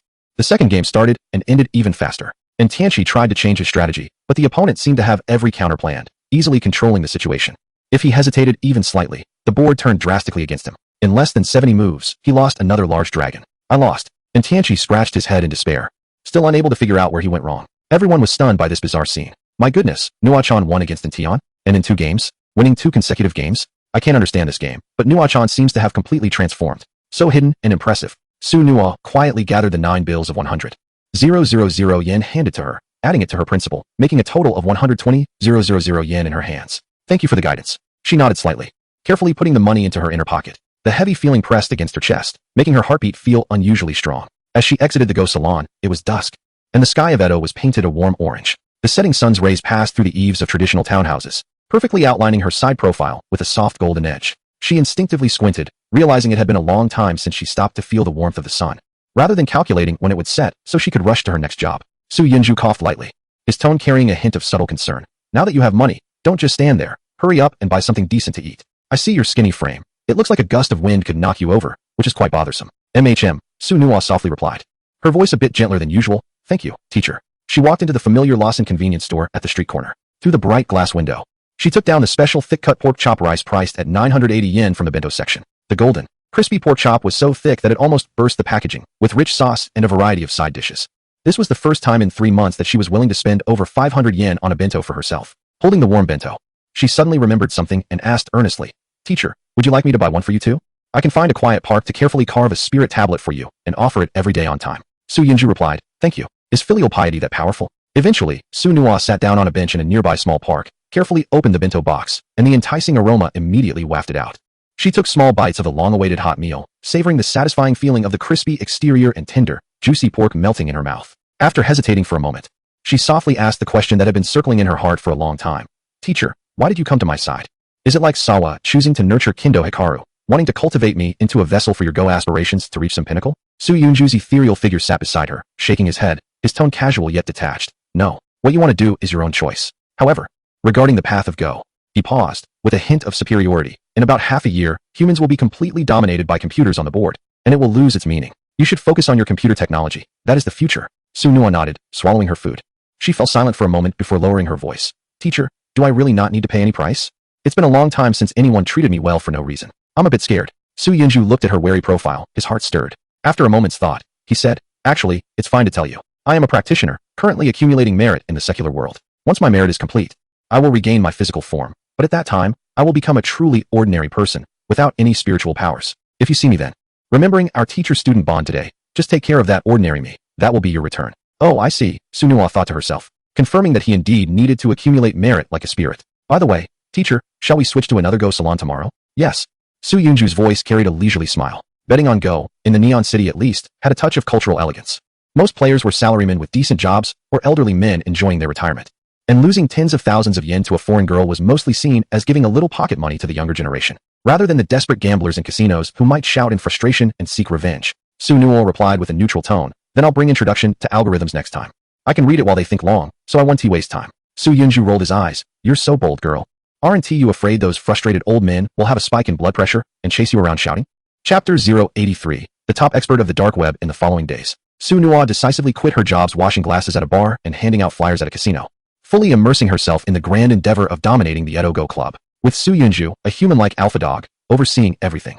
She felt as if she had activated a cheat code for dimensional descent, achieving victory after victory, and her wallet was visibly swelling. Nighttime was reserved for her unwavering hacker training. Under Su Yunju's careful guidance, and aided by the occasional purchase of a hacker experience card, which granted her a brief moment of godlike awareness, Su Nua's cybersecurity skills skyrocketed. One night, after effortlessly breaching the firewall of a major company in the neon-lit city and leaving a cute emoticon as a marker in the core server, Su Yunju felt both gratified and helpless, realizing that his own skills were being rapidly overshadowed by this prodigious apprentice. What to do when the disciple is too clever? He had to pull out his phone and text Lin Ruoxuan. Queen Ruoxuan, I'm studying cybersecurity technology and urgently need a more skilled mentor. Can you help me with a recommendation? Lin Ruoxuan replied astonishingly quickly, with a hint of barely noticeable tension. You don't want to go back to work, do you? Is this necessary for your journey through the mortal realm? Can't you skip work? Su Yunju naturally followed up. If I don't work, will you support me? Lin Ruoxuan, I'll support you. Su Yunju chuckled and quickly typed back a classic line. You should take care of yourself first, silly. Lin Ruoxuan immediately sent a pitiful, teary crying emoji. I can't take care of myself. I need you to take care of me. Come work for me, and I'll pay you 100 million a month. I beg you, don't leave me, my system daddy. Su Yunju, that is outrageous. However, this sudden shift of the queen back to the dependent little Ruoxuan from years ago was quite endearing. He rubbed his nose and replied, how about you call me back when you're here? It doesn't feel the same through the screen. I'm just itching to explore the technology, after all. It's my old profession in this identity. Alright, I'll help you find someone right away, Lin Ruoxuan responded. Lin Ruoxuan's efficiency was as frighteningly high as ever. Just 5 minutes later, his phone screen lit up with a friend request from someone with the username consisting of a solitary proud letter, K. The verification message was short to the point of suffocation. I am king. Upon seeing this name, Su Yunju's fingers trembled slightly. King, the living legend recognized as the second strongest in dark web technology, the one rumored to have single-handedly crippled a national financial system, making him a top-tier expert that law enforcement agencies globally have been unable to catch, even to this day, and the person who always overshadowed him. With the mysterious code name Go, remained elusive, with widespread speculation in the industry that this individual likely hailed from the neon-lit city. Deeply understanding the fusion of Eastern mysticism and cutting-edge technology. Go, the game of Go. Su Yunju thoughtfully turned his head to look at the computer. In the game, the cold light from the screen illuminated Su Nua's overly youthful, yet already striking profile. She was fully focused on sifting through the lucrative offers on the dark web platform. Paid in cryptocurrency, her gaze as calm as if she were dissecting her prey. A somewhat absurd yet entirely reasonable thought crossed his mind. Could it be that the future version of Go is this little monster? This speculation invigorated him, leading him to dedicate himself even more to guiding Su Nua, pouring in a full measure of enthusiasm. Thus, their teaching turned into a dual instructor model with Su Yunzhou and K. Su Yunzhou was responsible for relaying, guiding, and conducting initial filtering and explanations based on his understanding of Su Nua. K was tasked with providing deeper theoretical support, practical case studies, and risk avoidance techniques. The two of them, one in the light and one in the dark, surprisingly worked together with great synergy. However, it was tough on K. 2 hours later, K could no longer hold back, sending a voice message filled with a shaky tone of despair. Mr. Su, forgive my bluntness. The questions you pose come at an average of 1 per minute. The depth and breadth rival top academic discussions. This is no longer a matter of learning speed. This is an information avalanche. It's like consciousness uploading. Did you activate a time accelerator over there? Su Yunzhou rubbed his nose, unable to respond. He certainly couldn't tell this expert that he was currently in a semi-transcendent state, where the flow of time in his mental world differed from the outside.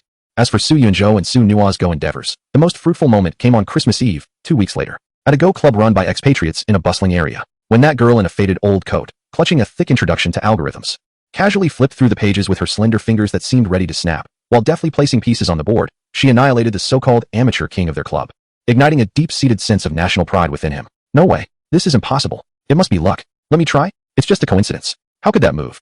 One by one, the local players challenged her, only to be defeated in succession, their faces turning as red as pickled cabbage in frustration. Their pride in their calculations and strategies appeared clumsy and laughable in the face of Su Yunzhou's advanced Go principles. Yet, due to their inherent stubbornness, they refused to admit defeat, lining up in droves to challenge Su Nua, practically donating money to her. That day, Su Nua earned a staggering 500,000 yen just from the winnings. Thanks for the generous sponsorship, everyone, Su Yunzhou remarked with unreserved praise and teasing. Su Nua, holding that book which had almost become her signature defensive weapon, nodded earnestly. Yes. Also, teacher, I just simulated a new asymmetric encryption algorithm module in my mind, utilizing some properties of elliptic curves. When I return, could you help me verify the logical closure and potential vulnerabilities? Su Yunzhou rubbed his forehead again. Fortunately, that group of people couldn't hear it. Otherwise, if they heard you slaughtering their national pride with Go while coding in mathematics they couldn't understand, They would probably get so angry that they'd perform a mass self-detonation on the spot. On the way back, the neon lights began to glow, and the streets of Ginza were vibrant with color. Passing by a chic fashion store,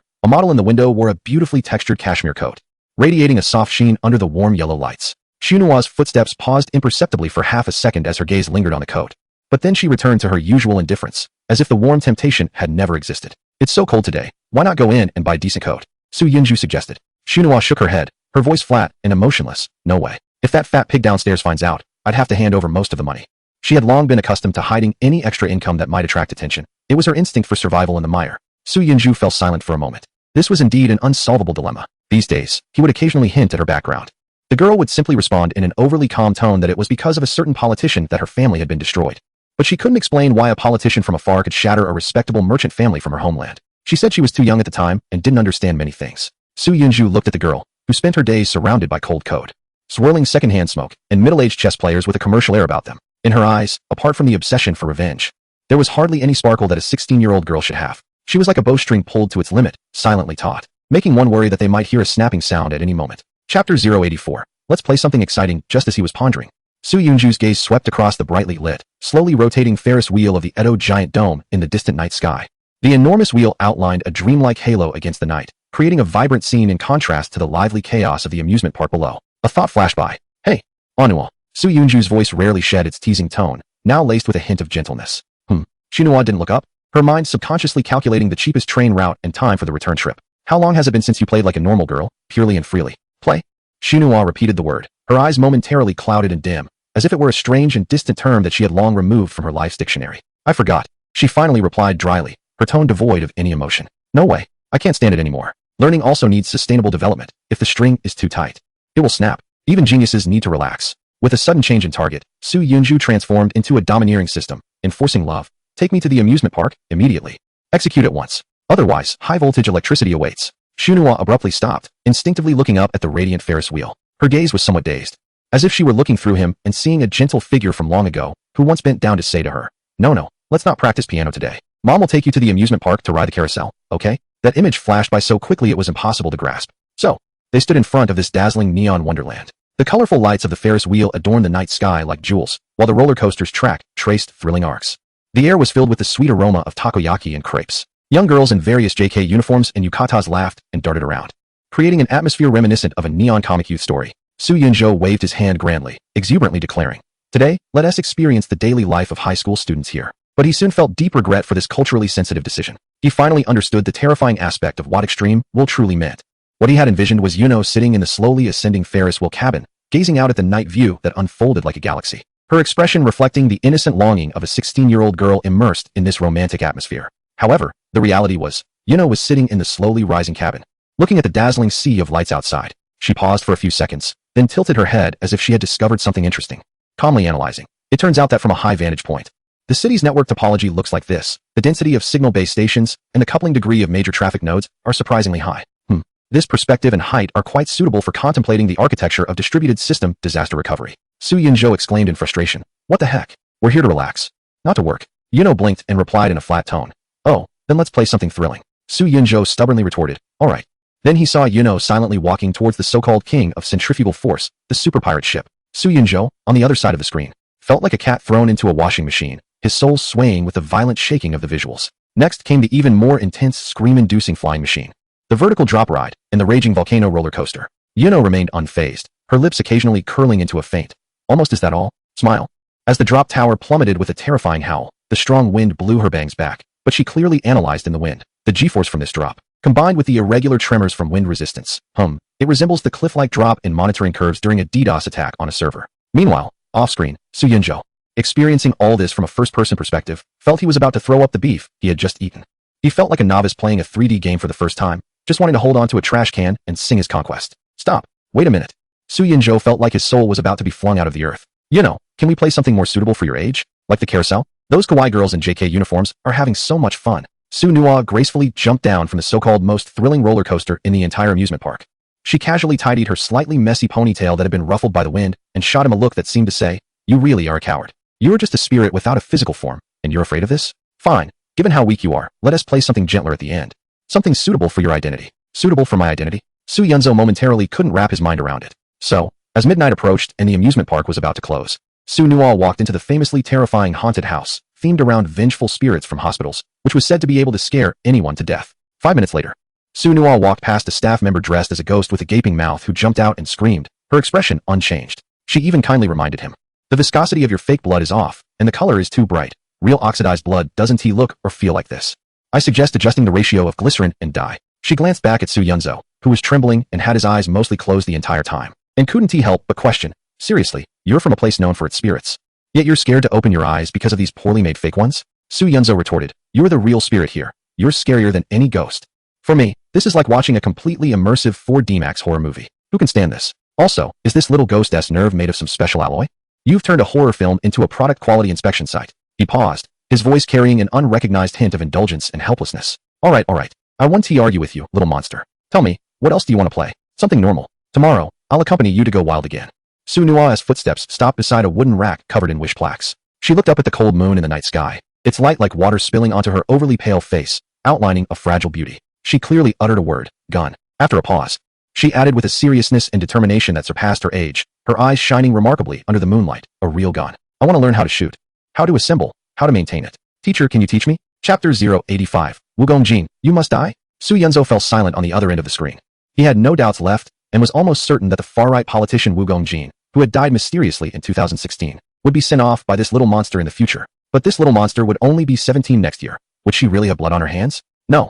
Perhaps in her mind, it wasn't blood at all, just a necessary step to eliminate her inner demons. After a moment, he sighed, his voice steady as he accepted the weight of fate. "I understand, Arno. This is your karma, and I respect your choice." He paused. "But with your current identity as an undocumented person, you can't even enter a basic shooting club. How about this? Next week, we'll go to Kyoto.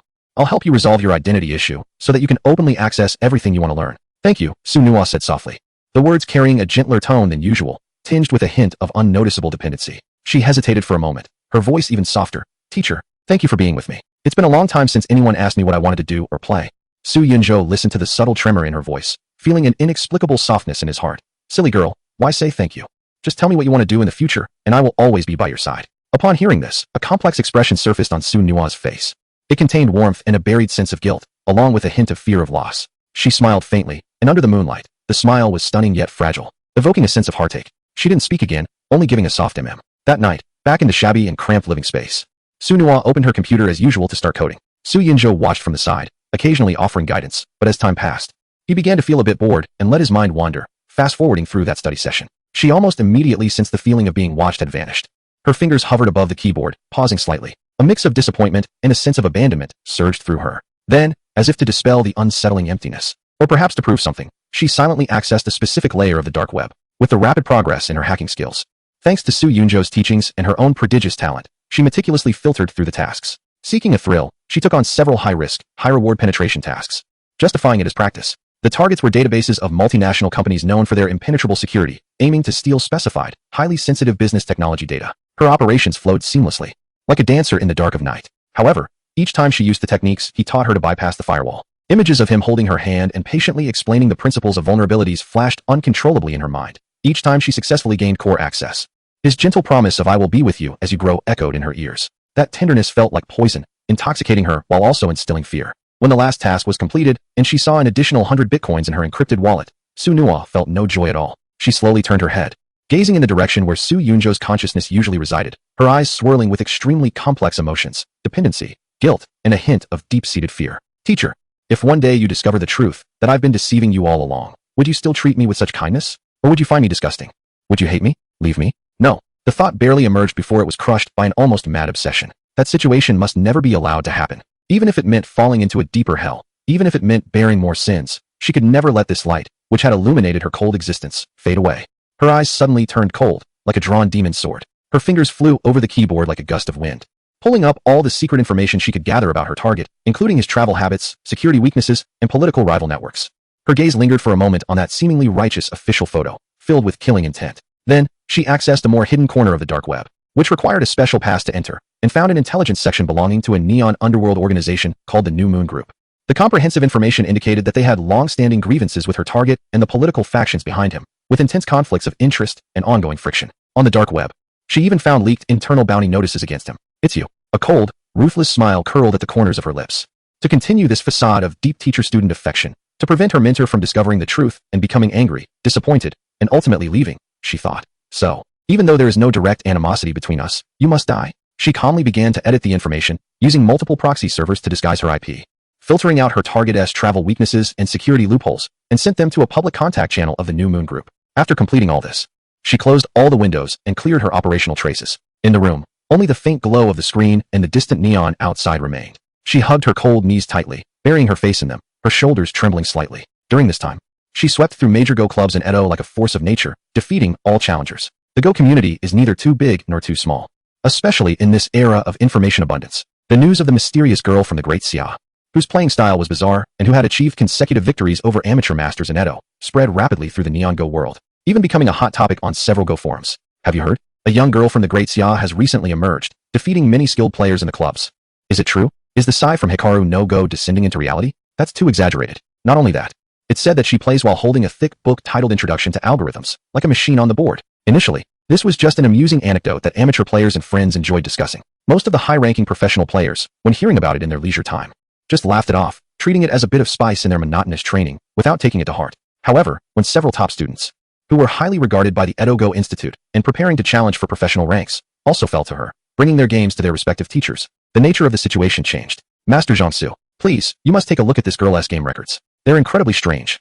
It's as if her thought process is not human. Even this year's most promising candidate, Jindo Hiryo, and Taya Tokumitsu lost, completely collapsing in the middle game and unable to find their rhythm. Her play seems to come from the future. A player from Taiwan, Huang Minghui, even rushed directly into the tea room of his teacher, Wang Liqing, a 9-dan master. Wang Liqing was undoubtedly the top figure in the Neon Go world at the beginning of the 21st century. Although he has gradually stepped back from the front line due to health and energy reasons, the aging lion still carries a formidable presence. His sharp insight and wealth of experience remain top-notch in the chess world. He picked up the game records and initially browsed them casually, but as he continued to read, his expression grew serious. After pondering for a long time, he lifted his head, and a fiery light ignited in his eyes. If this esteemed player returns to the Chess Institute, Wang Liqing instructed his disciple, be sure to invite her to see me. Just tell her that I, Wang Liqing, would like to play a game with her. Huang Minghui suppressed the tumult of emotions within and bowed deeply, his voice a bit tight with excitement. Understood. I will definitely convey the message. Chapter 086. The old master from the stars. 2 days later, Nuo stepped into the second floor of the Edo Chess Institute, which was designated for amateur players. As she was preparing to look for a suitable sponsor as usual, Huang Minghui, who had been waiting, immediately stepped forward and respectfully performed a standard bow. Ms. Su Nuo, sorry to intrude. After our last game, I presented the game records to my teacher, Judan Wang Liqing, for review. My teacher greatly admires your chess talent and wishes to have a face-to-face discussion with you. Would you be willing to move to the tea room upstairs and play a game with him? Wang Liqing Judan. For the first time, a look of shock appeared on Su Nuo's usually serene face. This was Wang Liqing, a master who once stood at the pinnacle of the world of Go, having won multiple world championships, a name she had looked up to in chess books during her childhood. Now, this legendary figure was actually requesting to play chess with her? She almost instinctively called out to her ultimate mentor in her mind, old teacher. It's Wang Liqing, the Wang Liqing who has won world championships twice. He wants to play chess with me. Should we go or not? She felt a bit uncertain. After all, she had secretly searched for historical Go masters and found no mention of Su Yunju. In her eyes, her own teacher was merely a hidden amateur strong player, right? It is essential to know that there is a vast chasm between professional and amateur levels. They are two entirely different worlds. Hearing this, Su Yunju casually scratched his ear and replied nonchalantly, Wang Liqing? Who is that? Is he really that impressive? But how impressive can he be? Oh, I think I have a vague memory of him. ISNT, he just a has-been player? If the sky falls, I'll be here to hold it up for you. He seemed to think his statement wasn't shocking enough and added lightly, forget about Wang Liqing, even the so-called top player in the country, Kubao, or that player from another region known for his zombie style, Li Shiyan, would have to obediently place 2 or 3 pieces in front of me. Kubao and Li Shiyan? Su Nuo felt another wave of shock rise within her. They were recognized as the strongest players in the current chess world, standing at the pinnacle and revered by countless chess enthusiasts. Throughout history, calling them the strongest would not be an exaggeration. Yet, listening to her teacher's tone sounded almost like he was commenting on a neighbor's child who was still learning to play. Has the teacher's level truly reached such a height that he looks down on everyone? Is he not from this planet? Is he some kind of otherworldly master? With the assurance from her own esteemed mentor, Su Nuo felt a sense of calm replace her earlier confusion, replaced by a subtle mindset of wanting to see just how capable he really was. Facing the eager Huang Minghui, she decisively replied, all right, lead the way. Following Huang Minghui, they entered a tea room within a chess academy that was elegantly decorated and infused with a faint sandalwood fragrance. Dressed in a sharp suit, the spirited Wang Liqing, a 9th Dan master, was already seated at one side of the chessboard, exuding a calm demeanor. What made Su Nuo feel somewhat pressured was that on either side of the chess room sat several distinguished middle-aged men and women, all professional chess players, most of whom were of Chinese descent. Su Nuo recognized a few faces from magazines, such as the one resembling a monkey, Wang Mingwan, who, like Wang Liqing, hailed from Taiwan. The chess games brought back by the Academy's students had already caused a stir in the community of Chinese chess players in Japan. After extensive discussions, they unanimously agreed that her playing style was bizarre and unpredictable, with calculations that were deep and precise, defying common reasoning. She was like a player from another dimension. At that moment, seeing Wang Liqing personally stepping in to challenge this emerging dark horse, everyone couldn't contain their intense curiosity and gathered to watch, eager to see what kind of extraordinary abilities this girl possessed. Su Nuo took a deep breath, suppressing distracting thoughts, and quietly sat across from Wang Liqing, slightly nodding. Hello. Teacher Wang. Wang Liqing smiled gently. Su Nuo-san, there's no need for formality. After reviewing your game records, I couldn't help but feel eager to learn from you directly. I hope you don't mind this old man's bold invitation. You were too polite. Su Nuo hesitated for a moment, but ultimately decided to adhere to the principle of survival. Gathering her courage, she spoke. However, due to my circumstances, I need to earn a living through chess. So, can we agree on a stake for the game? As soon as she said this, the expressions of the professional players watching nearby shifted to one of disbelief and confusion. To play chess with a 9th Dan master is a dream for many. How could she be thinking about money first, and betting against a former world champion? Was this girl's mind even normal? Wang Liqing was initially taken aback, then chuckled, his appreciation for her growing even more. He liked this straightforwardness and purity. Interesting. How about this? If you win, I'll give you 1 million yen. If you lose, he paused, looking at her intently, you'll become my disciple. How about that? I will personally guide you and provide you with the most systematic professional training. Okay. Su Nuo nodded without a second thought. Winning meant money. Losing meant a top-notch teacher. Either way, she wouldn't be at a loss. Wang Liqing grabbed a handful of pieces. Shall we decide who goes first? The onlookers were even more astonished. The 9th Dan master actually agreed to share the initiative in a match against an unknown girl. Although the recorded games suggest that the girl possesses real skill, witnessing the seriousness with which the 9th Dan player treated her still left them feeling a strong sense of incongruity and shock. The result of the initial guess was that Su Nuo would play black first. After the game began, guided by the exceptional software, Su Nuo's black pieces once again displayed an unprecedented precision in their strikes. Wang Liqing's expression transformed from initial calm and warmth to increasing seriousness, and eventually to complete focus. His thinking time lengthened as he realized that the familiar patterns he knew were being constrained by the opponent's ruthless, efficiency-driven approach to the game.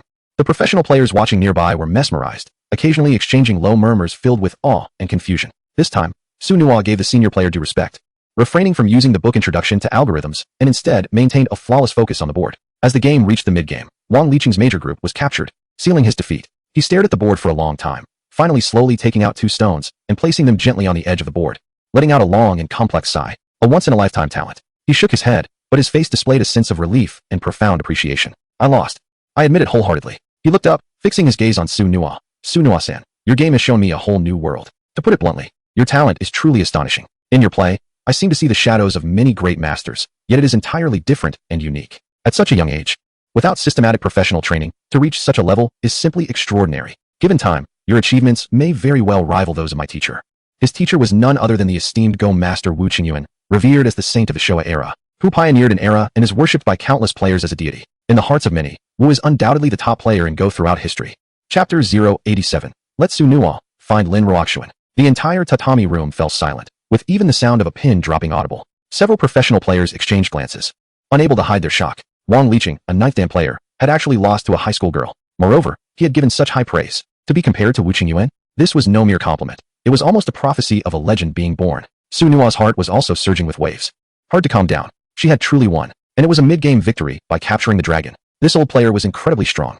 To have won the respect of a former world champion and received such a comparison to Wu Qingyuan was nothing short of proclaiming him unparalleled in history. Who exactly was he? She maintained her composure on the surface, slightly bowed, her tone still flat. It was teacher Wang who graciously conceded. Wang Liqing waved his hand, his smile even warmer. He gestured for Huang Minghui to take out a prepared envelope containing a neat sum of 1 million yen in cash, which he handed to her with both hands. Su Nuo-san, this is what you deserve. With the extraordinary talent and exceptional strength you've shown, to continue lingering in the amateur Go scene would be a waste of your brilliance. His tone became serious. Have you ever seriously considered becoming a professional player? With your strength, once you enter the professional arena, you might stir the entire landscape of the Go world. If you're willing, Mingwan and I can jointly recommend you for the special talent examination. Beside him, 9 Dan Wang Mingwan also chimed in with a smile. Yes, Su Nuo. In recent years, the Chinese players in Japan, even someone like Zhang Su, have gradually been overshadowed by the new generation of local talents. We really need fresh blood like you, full of vigor, to break the deadlock and revive our prestige. In Japan, there are mainly 2 paths to becoming a professional player. One is to follow the traditional route of becoming an insei and participating in the annual professional examinations. The other is a more stringent special talent recommendation system, which requires endorsements from top professional players and assessments through games against the current elite players like Zhang Su and Yamashita Kigo. Wang Liqing's move undoubtedly opened a shortcut to professionalism for Su Nuo. Becoming a professional player? Su Nuo wasn't particularly enthusiastic about it. She felt that being hidden behind the screen, navigating with code and technology, seemed freer and more aligned with her secret path of revenge. But she knew she needed to consult the influential figure behind the scenes. Teacher, what do you think? Su Yunju's voice rang out calmly. Haven't you always wanted to take revenge on Wu Gongjin? Becoming a professional player would bring you closer to that opportunity. However, let's keep your identity issue under wraps for now. I'll find a way to solve it. Hearing that name, Xunhua felt a pang of bitterness. Because he wasn't her true enemy. He was merely a substitute she had hastily grabbed when Su Yunju pressed her for answers, a decoy to cover the truth. Did she really have to follow through on that hasty lie and change the trajectory of her life? Never mind. A fleeting sense of resignation crossed her mind. At this point, she could only keep it from her teacher and take it one step at a time. Xunhua looked up at Wang Liqing and Wang Mingwan. Her gaze still cold, her tone flat, revealing no significant joy. Thank you very much, Teacher Wang, for your consideration and kindness. However, becoming a professional player is a major decision that concerns my life path. I need some time to think it over seriously and discuss it with my family. Is that all right? Wang Liqing nodded in understanding, his eyes filled with greater admiration. Not arrogant or impatient, able to remain composed, she is a good candidate. Of course. Take your time. I look forward to seeing you on the professional stage soon. Surely, you will bring a refreshing new wind to the long-silent Go world. Wang Mingwan also smiled and teased. Xunhua, I wonder if this old man has the honor today for you to guide me in a game? Let us do it your way, with 100,000 yen as a token. For these top players, during their peak professional years, their annual income often nears 100 million yen, and sometimes even exceeds that, so this amount is indeed not much. However, the words came from a long-established nine-dan master, directed at a teenage girl, which made the scene somewhat absurd. The expressions of the professional players watching nearby were peculiar, yet they had nothing to say. After all, in the world of chess, strength is paramount, and that last game had already made everything clear. What was striking was that Su Nua simply nodded calmly, showing no humility or refusal typical of someone younger, and directly responded, good. When someone was eager to offer money, why pretend to stop them? What she lacked was money. The outcome was inevitable. After Wang Mingwan, the nine-din master, reluctantly admitted defeat, the atmosphere in the room could hardly be described as subtle. It was bizarre with a hint of fervor. At that moment, another elder, who had been sitting in the corner, slowly stood up. His movement even prompted Wang Liqing to straighten his back unconsciously. This person had a more impressive background. He was Wang Liqing's senior brother, the legendary figure of the chess world, Lin Haifeng, a nine-dan master. Young friend Su Nua, Lin Haifeng said with a powerful voice. I would also like to learn from you in a game. The entire tatami room fell into a complete hush. Ultimately, under the numbing effect of the repeated refresh of everyone's worldview and the complex gazes that regarded her as something extraordinary, Su Nua left the now completely frozen tatami room, carrying 3 million yen. Walking on the bustling street, Su Nua gazed at the towering red Tokyo Tower in the distance, the setting sun casting a warm golden glow on it. Unable to help herself, she softly asked in her mind, Teacher, how are you so strong? Su Yunju laughed, his laughter carrying the superiority of someone who mastered core technologies. The answer, you should have already figured out. Remember? Over a month ago, Google's AI AlphaGo crushed the European champion Fan Hui with a score of 5-0. The technology one possesses is several generations ahead of that early version of AlphaGo. Using this weapon from the future against today's human players is naturally a dimensionality reduction attack. It's a piece of cake. Su Nua suddenly understood and murmured, so that's it. Technology can really change and even conquer everything. Su Yunju's voice was filled with encouragement and planning. Yes, now prepare well for your new life. Tomorrow we will head to Kyoto. Once I help you completely resolve your identity issue, you can openly move out of that dreadful place and start a brand new life that belongs to you. At that time, I will teach you everything I know, without reservation, as long as you want to learn. Okay, teacher, Su Nua replied, but then a hint of confusion crossed her mind. But I don't quite understand. Why specifically go to Kyoto? Resolving identity issues through technical means ultimately can't withstand scrutiny from those with ill intentions. It's easy to expose. I have an old acquaintance in Kyoto, with whom I have a deep relationship. I can ask her for help. Su Yunju was referring to Lin Ruoxuan.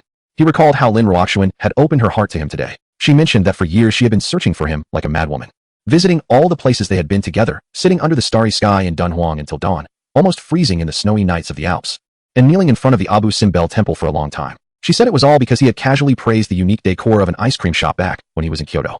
She had actually managed to track down the heir of that century-old shop and bought it entirely. Even more foolishly, she insisted that everything in the shop remain unchanged. The wood grain of the bar, the ukiyo-e reproductions on the walls, and even the angle of the trimmed maple tree outside. Every detail must be frozen in that afternoon in early 2010, in the moment he had existed. What a complete fool she was. Su Yunjiao sighed inwardly. Now, at the end of 2015, Lin Ruoxuan, after years of intervention and adjustment by a top medical team, had stabilized mentally. Therefore, contacting her through the people at that shop and asking her to use some resources to help Su Yunu with a legal identity issue should be a piece of cake. Chapter 088. A chance encounter in Kyoto. Su Yunjiao was very much looking forward to seeing what kind of sparks would fly when Su Yunu reached out to Lin Ruoxuan. But what intrigued him even more was that today Lin Ruoxuan had shared so many buried memories with him, from their first meeting to their parting. Yet she had not mentioned Su Yunu's name at all. Had she been too emotional at the time and forgotten to bring up this trivial detail? Or was it possible that this trip to Kyoto had not connected them at all? Or perhaps the most perplexing third possibility. History is not static, but subject to change? If it were the latter, then many of his previous understandings would be completely overturned. He had always believed that this world consisted of a predetermined past, present, and future coexisting, and everything he did in this game was merely filling in the ring of history that had already been destined. But if history could change due to his intervention, then many things would become inexplicable. Therefore, he had to go to Kyoto. This was not only for Su Yunu's identity, but also to validate some crucial rules. Su Yunu was oblivious to his swirling thoughts and simply nodded silently, accepting his arrangement. Her attention was drawn to a flower shop by the street, and her footsteps unconsciously came to a halt. In the display window, a lush pot of evergreen caught her eye. It looked so resilient and full of life, as if it could thrive in any environment, just like her. Without a moment's hesitation, she pushed open the shop door and walked inside. Moments later, she emerged holding the pot of evergreen that oddly matched her temperament. Then she turned and headed towards the Happiness Manor. Beside her, Su Yunjiao walked alongside her. One tall, one short, one solid, one ethereal. Two shadows moved slowly towards the unknown path in the gradually brightening lights of Edo. The next morning, Su Yunu boarded the Shinkansen bound for Kyoto. Outside the window, the scenery transformed from the dense buildings of Edo to the rural bungalows and distant mountains. For some reason, as the train continued westward and approached Kyoto, an inexplicable sense of restlessness and melancholy quietly enveloped her. She gazed out at the fleeting landscape, silent even more than usual. What's wrong, Arno? Motion sickness? Or didn't you sleep well last night? Su Yunju noticed her unusual silence. Su Nua only shook her head slightly, her gaze still locked outside the window, offering no explanation. She herself couldn't pinpoint where this gloom came from, as if the air in Kyoto had already conveyed unsettling news to her soul. The train finally arrived in Kyoto. The atmosphere of the ancient capital hit them, starkly different from the hurried feeling of a concrete jungle. Time seemed intentionally slowed here. The stone-paved roads, traditional townhouses, and the occasional sound of temple bells were all steeped in a long and lonely ancient charm. Outside, Su Yunju pulled up the navigation on his phone, guiding Su Nua through the maze-like old alleys, with a clear goal of finding a matcha ice cream shop called Sarayuan. Soon, they spotted a shop in the distance with a deep blue curtain hanging at the entrance. However, the scene outside the shop was somewhat unexpected. A long line of people, mostly young tourists, with excited faces and cameras in hand, whispering in various languages. This is it, Su Yunju confirmed, his voice tinged with an indescribable sentiment. Indeed, everything remained just as Lin Ruoxuan had described, stubbornly unchanged. As they moved a bit closer to see what was happening at the entrance, even Su Yunju was taken aback. There, in front of the shop, was none other than the sensational pop diva Song Jiru, who had recently taken Asia by storm, just earlier this year. She had stunned the nation with her performance of Stars and Sea on a major televised event, her influence skyrocketing like a rocket. Dressed simply in a white t-shirt and jeans, with a fresh face, she warmly greeted each customer in both Chinese and English, prompting suppressed excitement and whispers from those in line. Su Yunju was momentarily stunned but quickly realized. Of course, according to the timeline, Song Jiru had contacted Lin Ruoxuan after her performance earlier this year. Lin Ruoxuan must have mentioned this shop she praised, and Song Jiru likely took a break from her busy schedule to come here for a little relaxation. Or perhaps she was invited by Lin Ruoxuan to unwind and check out the shop. That's good, Su Yunju thought. This makes things simpler. Contacting Lin Ruoxuan directly through Song Jiru would be much more efficient and reliable than going through an unaware shop manager. He couldn't help but smile and said to the visibly downcast Su Nua, "Look, that's Song Jiru. She's an old friend of mine. Arno, go line up. When it's your turn, just tell her you know me and that I sent you to find her. Don't worry, she's really nice and will take good care of you." That evening, he thought it would be a good idea for her to treat him to a nice meal, perhaps allowing her to let loose a bit. He considered having the highly affable Song Jiru take care of this overly gloomy little fellow in front of him, which might help Su Nua become more cheerful. At the same time, it would give these two individuals, who were destined to intersect in the future, a chance to meet in advance. A wave of anticipation surged within him. What expression would Song Jiru have if she suddenly heard that her older brother had news and even sent someone to find her? Would she be stunned on the spot? Imagining her surprised and delighted reaction, perhaps with tears in her eyes, a smile crept up the corners of Su Yunzo's mouth, almost making him grin widely. "Oh," Su Nua responded softly, her mood still low, even darker than before. However, she didn't argue. She silently walked to the end of the line, like a soulless doll. The queue moved forward slowly, with the sweet scent of matcha and cream wafting through the air, mingling with the excited whispers of tourists. Su Nua kept her head down, her gaze fixed on the faded tips of her canvas shoes, her hands clenched tightly into fists. The people in front of her dwindled, and soon only 2 or 3 remained. She could almost clearly see Song Jiru's curled eyelashes, her slender, fair fingers as she took the ice cream bowl, and hear her soft, melodious voice say, "Your matcha ice cream. Please take care. It's cold. I wish you a pleasant journey." However, just as it was about to be her turn, Su Nua suddenly lifted her head. It wasn't he out of Su Yunzo's instruction, nor out of curiosity or admiration for that star. It was an instinctive, intense reaction driven by some sharp emotion. Her gaze was no longer the usual cold or numbness. It was filled with hatred, piercing directly at that radiant woman basking in the sunlight and adored by the crowd.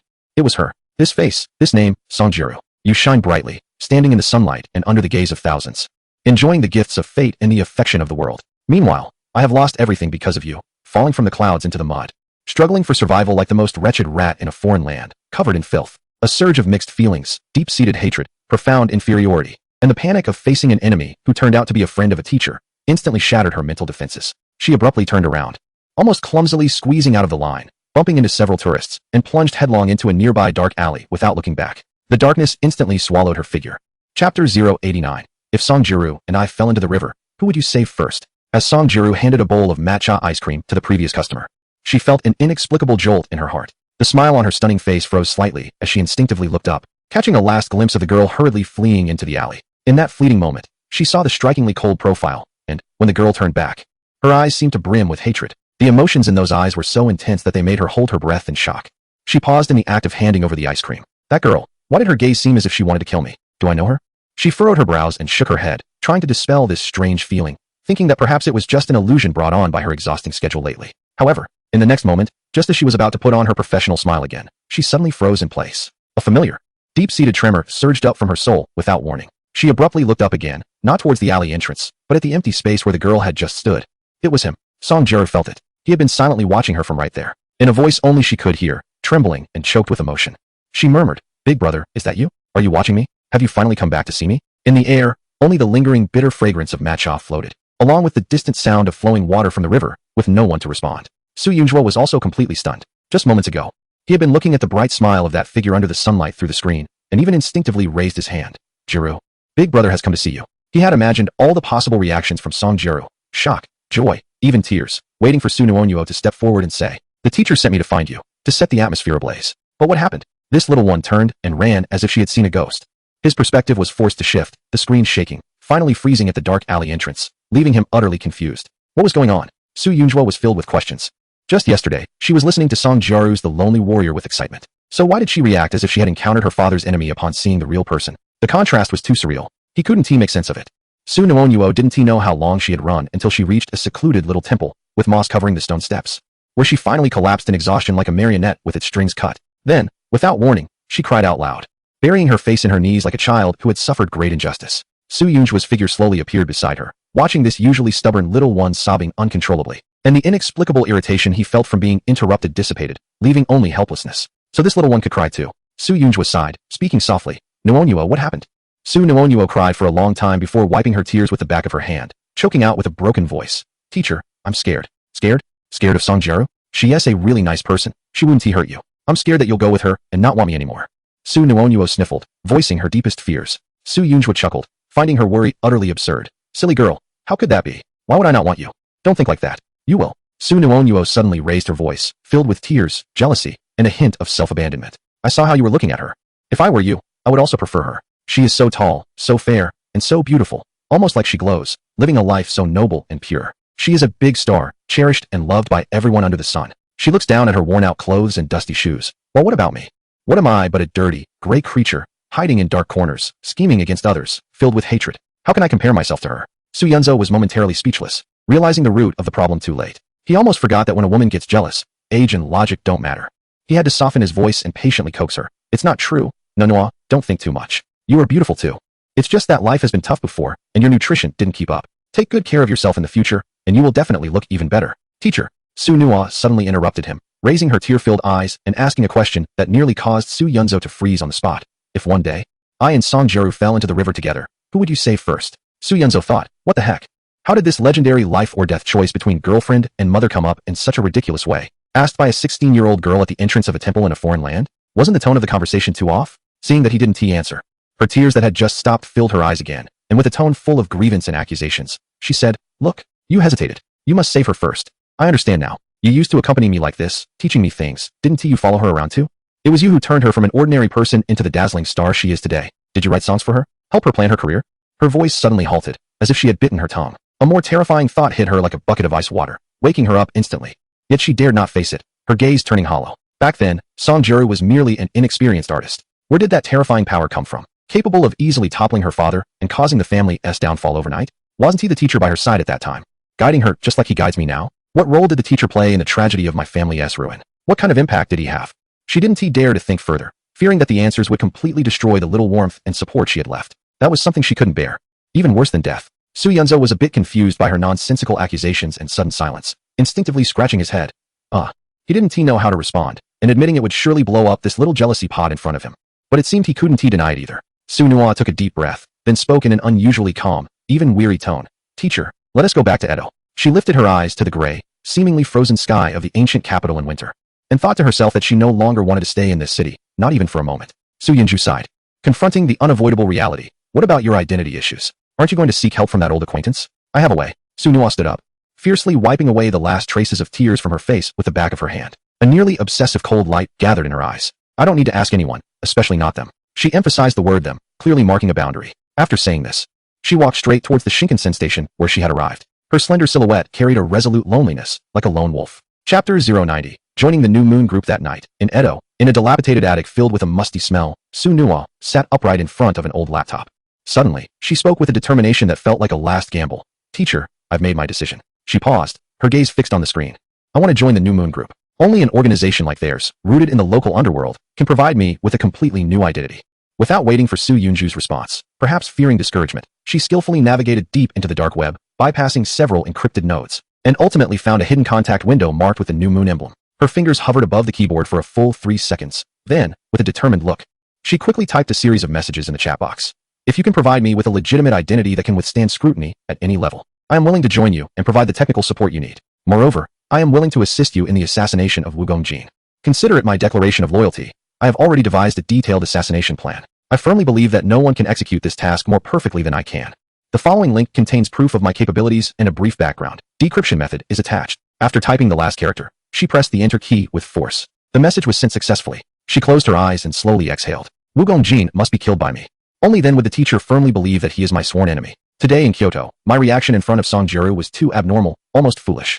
My evident hatred and panic could not have escaped the teacher's keen perception. After all, he is so astute. Therefore, I can only use this declaration of loyalty to make him completely believe me, so that he won't be angry, nor will he leave me.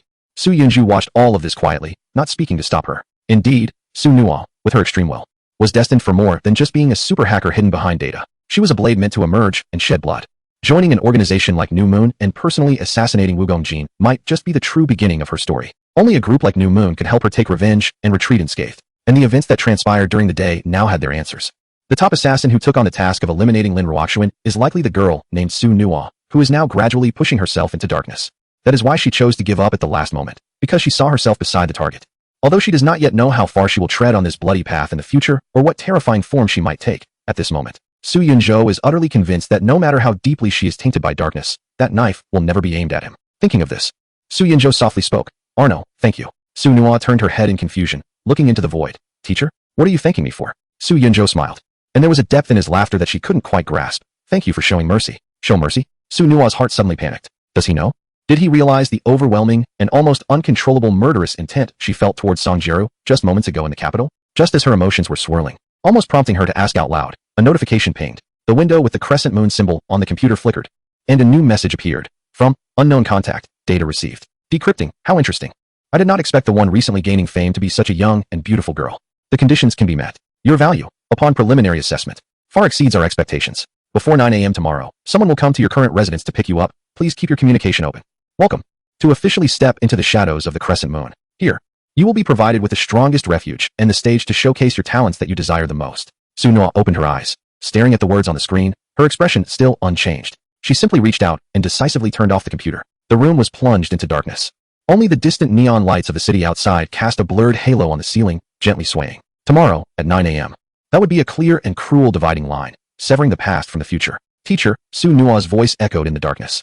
Soft, yet carrying a sense of resigned calm. I am about to completely fall into darkness. Unlike Songjiru, she stood at the center of a brilliantly lit stage, loved and adored by everyone. But she paused, her voice laced with a hint of self-mockery. Perhaps I will never see what the real sun looks like in this lifetime. In the future, when others mention me, they will probably just say that I am a demon deserving of hell. Don't say such things. Su Yunjo shook his head. Who says that those walking in darkness must be demons? Even the Bodhisattva Ksiddhagarbha goes to the deepest parts of the hell. The boundaries of good and evil in this world have always been blurred, not strictly black and white. Even in a place like the Crescent Moon, I believe that Arno will still be Arno, knowing what should be done and what should not, and will never become the kind of person she despises. Su Nuo was taken aback. She fell silent for a few seconds before asking softly, with a hint of incredulous confusion, Teacher, why do you believe in me so much? Clearly, I am full of lies and harbor ill intentions. Su Yunju smiled and tapped the reward button. A gentle hand-like shadow faintly emerged in the darkness, radiating a comforting warmth as it softly brushed over Su Nuo's head. After all, my Arno is a good child. His voice carried an unreserved, almost indulgent trust, further reinforced by the vision of the future I had seen. No matter how complex and rugged your path may be in the future, No matter how constrained you feel, you will remain true to yourself. You will not betray what I have taught you, nor will you betray your own heart. In the darkness, Su Nua's vision blurred in an instant due to tears. She suddenly buried her face deep in her arms, biting her lip tightly to force back the warmth that was nearly spilling over. She must not cry. Earlier today, in front of the temple in Kyoto, she had already cried like a helpless child, indulging herself for the first time in 3 years. It must also be the last time. From now on, tears are a luxury, and weakness is a deadly poison. She no longer has the right to possess them. Taking a deep breath, she whispered into the void in an almost solemn tone, "Teacher, I swear, no matter what I become in the future, no matter how much I stain my hands with things that cannot be cleaned, I will never do anything to make you sad or disappointed." Her voice lowered, carrying a heavy pain that she might not fully comprehend, "And I will not let you experience the kind of pain that I once endured." She was referring, of course, to the agony of suddenly losing all her loved ones, the world collapsing around her.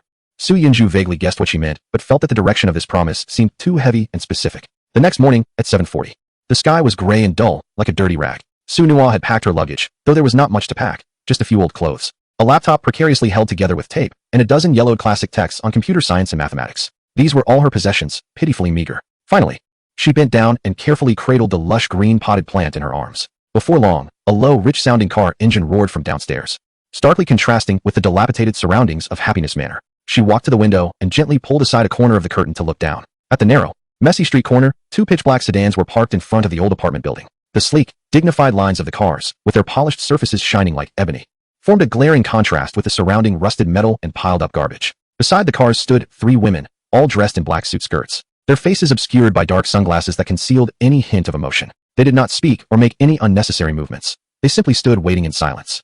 Chapter 091. The master of the moonlit hall, Moonlit Princess Landlord Kobayashi, was awakened by the commotion downstairs, rubbing his bleary, puffy eyes. He grumbled as he opened the creaky wooden door. "What's all the noise? Can't people sleep in the early morning?" His curses abruptly halted. As soon as he saw the 3 elegantly dressed women in black at the door, his murky, yellowed eyes instantly lit up with a greedy and lascivious glint. He approached with a lewd grin and struck up a conversation. "Beautiful ladies, who are you looking for? I know this place well. It's cold outside. Would you like to come in and sit for a while? I have good tea." The 3 women almost simultaneously tilted their heads slightly, their eyes behind sunglasses scanning his repugnant face with disdain, not bothering to utter a word. At that moment, footsteps could be heard coming from the staircase. Su Nua, carrying a suitcase and holding a pot of lush green plant, walked down the narrow stairs with a blank expression. The gazes of the 3 women were suddenly fixed on her, despite having thoroughly studied the encrypted materials about the target before departure. Seeing her in person still brought a flicker of surprise. She was too young. Moreover, her features were delicate, and her slender figure, cradling the potted plant, gave her a somewhat student-like appearance. However, this moment of surprise quickly dissipated. They had undergone the strictest training and knew that judging by appearances was a grave mistake. Before departure, the direct orders from the higher-ups echoed in their ears. Target, Su Nua. Assessment level, special A-class potential. Displaying rare talent and combat effectiveness beyond her age in specific fields. The standards for this assignment were equivalent to those for reserve cadres. Core requirements, courtesy, observation, and ensuring her voluntary participation. Any form of neglect, probing, or coercion was strictly forbidden. Seeing Su Nua's demeanor as if she were ready to leave completely, Xiao Linba's brief lust was immediately replaced by a stronger sense of control and anger. His expression darkened, and his voice rose with his usual arrogance. "Hey, you little brat, where do you think you're going with that suitcase? Did you get my permission? You've gone too far." Su Nua stopped, turned her head, and shot him a cold glance. This disregard thoroughly infuriated Xiao Linba. "You can leave if you want. You've been living off me for the past 2 years, and I've helped you settle your identity and paid off all those fees. I've tallied it up, and you owe me at least 10 million yen. If you don't settle this today, you'll never step out that door." As he continued to curse, he reached out to grab her arm as he usually did to stop her. In that instant, the nearest woman in black moved. Her actions were as swift as a ghost, lightning fast. Even Su Yinzhou outside the screen only saw a blurred black shadow streak by. The woman had approached like a specter, her right hand gripping the collar of Xiao Linba's filthy nightgown like a vice. The immense force tightened instantly, stifling his unfinished curses and gasps. "What are you doing?" Xiao Linba's eyes bulged, and his face instantly turned a deep purple. Without a moment's pause, the woman pulled out a white towel with her left hand and swiftly stuffed it into his gaping mouth, sealing it tightly. Then, with a twist of her waist, she yanked Xiao Linba's hefty body off the ground like a sack and dragged him towards the interior. Bang!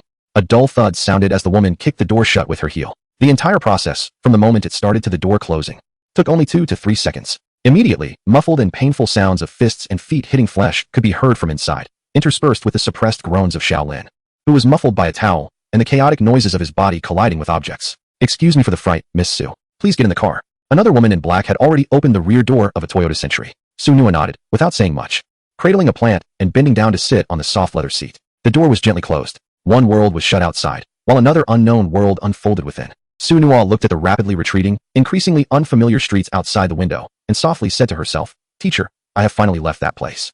There was little joy in her voice. It felt more like a confirmation, a farewell to a past phase. The vehicle did not head towards the bustling city center, but instead drove towards the suburbs, eventually turning onto a serene mountain road. Stopping in front of a quaint and elegant hot spring inn, with a wooden sign indicating it was closed for business. "Miss Su, please. Our leader, Lady Tsukishita, is waiting for you inside." A woman in black opened the car door for Su Nua. She had gathered some information about Tsukishita from limited previous contacts. This was one of the core departments of the organization, specializing in building intelligence networks, collecting, and analyzing information. Being directly introduced to this leader was quite normal. She was guided through a corridor that was so quiet that only the sound of footsteps echoed. Eventually, they stopped in front of a sliding door adorned with a light ink landscape painting. The guiding woman slightly bowed and then slid open the door.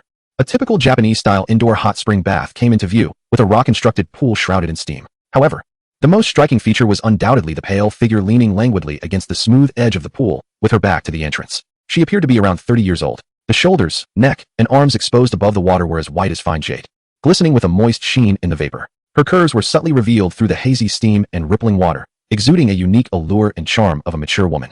Yet, on one side of her slender waist, a delicate and enchanting crescent moon tattoo in an ink wash style was clearly visible, silently declaring her identity as the leader of the organization, Lady Tsukishita. Seemingly hearing the movement at the door, Tsukishita turned around and beckoned with her finger. "Miss Su, the water is just right. Come down. Let me have a good look at our future phantom lady." Meanwhile, by the edge of the pool, a middle-aged woman in a simple light purple kimono had already knelt respectfully in waiting. Upon seeing Su Nua, she immediately bowed in the most standard manner, saying, "Elder sister, Inasama, the hot water is ready. Please enjoy your bath." However, Su Nua paused in her steps. She looked at the enchanting figure of the moonlit lady that made her blush and subconsciously said to Su Yunjua, "Teacher, do you want to step back for a moment?" Su Yunjua immediately floated in front of Shinua, gazing ahead with a serious demeanor, his voice stern. "No, Shinua. This is your first time encountering the upper echelons of such an extreme organization alone, and you're unfamiliar with the surroundings. There could be unknown dangers. I must maintain the highest level of vigilance and be ready to respond to any emergencies." He paused and added in a sincere tone, "Don't worry, you're still young. In my eyes, you're just a child. I have the most basic professional ethics and bottom line. I will never look at you. You must trust my integrity." Shinua glanced at the direction Su Yunjua was focused on, where his gaze was intensely studying the graceful curves of the moonlit lady in the water. "Humph. Yes. You're not looking at me, but your eyes are practically glued to that figure. Your breathing is even off. Men's words are deceitful. Old lecher." She silently criticized in her heart, feeling inexplicably sour. But then she sighed to herself. "Oh, forget it. Let him look, after all. It's not like he's looking at Songjiro. It's just a little compensation for that old fellow who passed away too soon." However, Su Yunjua's next words made her heart skip a beat. "Moreover, Shinua, this choice of meeting you here by the moonlit lady reflects her distrust. It ensures that you have no listening devices and allows her to observe your physical reactions, micro-expressions, scars, tattoos, and so on. This is a common practice for intelligence personnel, and it's also a show of strength. Therefore, I cannot leave. I must ensure your safety and help you analyze her every move. To gather more direct intelligence. I'll just float to her front and investigate her micro-expressions and body language." Shinua fell silent, knowing that what her teacher said made sense. In this environment, any negligence could be fatal. "But teacher, do you really need to get that close? You're practically sticking to her now." Suddenly, the moonlit lady in the pool shivered slightly without warning, instinctively raising her arm to hug herself, a hint of faint confusion flashing in her alluring eyes. Why does it feel like there's something dirty nearby? Chapter 092. No more Shinua in this world. Shinua began to shed her old clothes, stepping barefoot onto the warm, smooth cobblestone steps, and walked into the water towards the figure in the pool. The moonlit lady turned around, the water rippling in captivating arcs across her chest.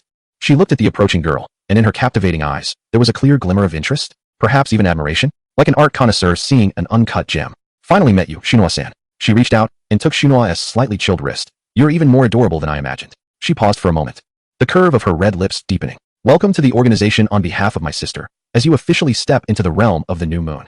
Su Nua felt shy instead, her gaze wandering aimlessly, eventually focusing on the blurred reflection of the two of them in the water, softly responding, The moonlit princess seemed pleased with her youthful yet composed demeanor and finally let go of her hand. She elegantly turned to the side, taking a slender porcelain bottle and two pale blue wine cups from the wooden tray by the poolside. Pouring the wine, the clear liquid fell into the cups, producing a pleasant tinkling sound. One cup was presented in front of Su Nua, while she picked up the other for herself. "So, for a new beginning." The moonlit princess raised her cup, the porcelain cups gently clinking together, creating a crisp sound. "Cheers." As the sake slid down her throat, the warm liquid grazed her tongue, followed by a sharp sensation that surged up. Su Nua slightly furrowed her brows, feeling a physiological aversion that made her eyes a bit moist.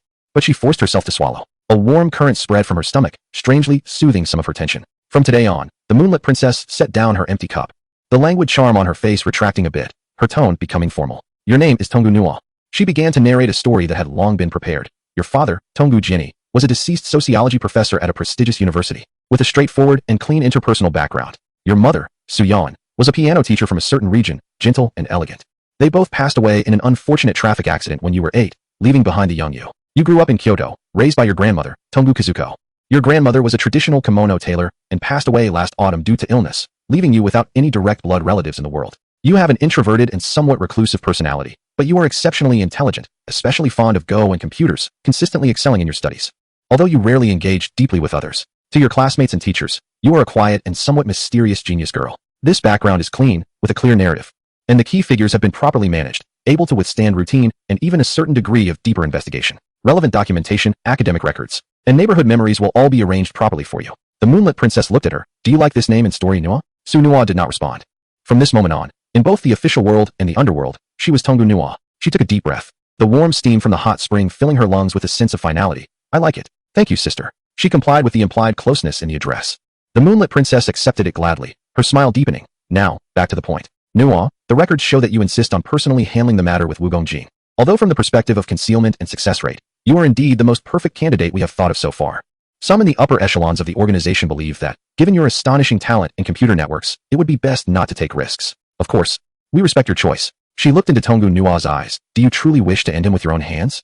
Regardless of the potential exposure and the unimaginable price you might have to pay, Tongu Nua almost subconsciously cast a quick glance at the distracted Su Yuanju, cursing silently. How could someone be so bothered just because another person was a bit older? She felt a surge of bitterness and embarrassment, which oddly eased her tension in facing the Moonlit Princess's probing questions. I must kill him with my own hands. He is my sworn enemy. This is one of the most important reasons I joined the organization. If I cannot end this myself, I cannot serve the organization with peace of mind. Tongu Nua repeated this lie, which had long been rooted in her heart, as if each time she spoke it, the lie took deeper root, intertwined in a strange way with her hatred for Song Jiaru, becoming inseparable. The Moonlit Princess nodded thoughtfully, seemingly accepting this personal vendetta as a strong enough motive. In the world of the underworld, such obsessive hatred is often more reliable than any calculation of interests and can drive a person to the end. Very well. With a clear goal, there is driving force. Based on your willingness and conditions, we have tailored a route for you. Her voice was clear and organized. First, you need to accept Wang Liqing's proposal. Participate in the special examination for talented individuals as the Genius Go player Tongu Nua and become a professional player. This will serve as your best cover and social business card. At the same time, the organization will immediately begin comprehensive and intensive training for you. This will include not only killing techniques, but also advanced disguise, close-range finishing moves, the use and maintenance of various weapons, crisis response, and psychological warfare. You will be very busy, Tongu Nua. As you start participating in various chess competitions, you will naturally have many encounters with Wugong Jin, who often attends certain events as a guest. A cold, predatory light flickered in her eyes. At that time, based on specific situations, such as his security level and your training progress, we will devise the most precise action plan, just like playing chess. The Moonlit Princess picked up a decorative pebble from the edge of the pond and gently tossed it into the water. Plop. Ripples spread out in circles. Layout, placing pieces. Calculating, waiting. Then, at an unexpected moment, she suddenly clenched her fingers into a fist. One strike, certain kill. She looked at Tongu Nua. Do you understand? Tongu Nua nodded. Water droplets dripped from her damp hair tips, running down her cheeks, like silent tears, or a baptism of rebirth. I understand, sister.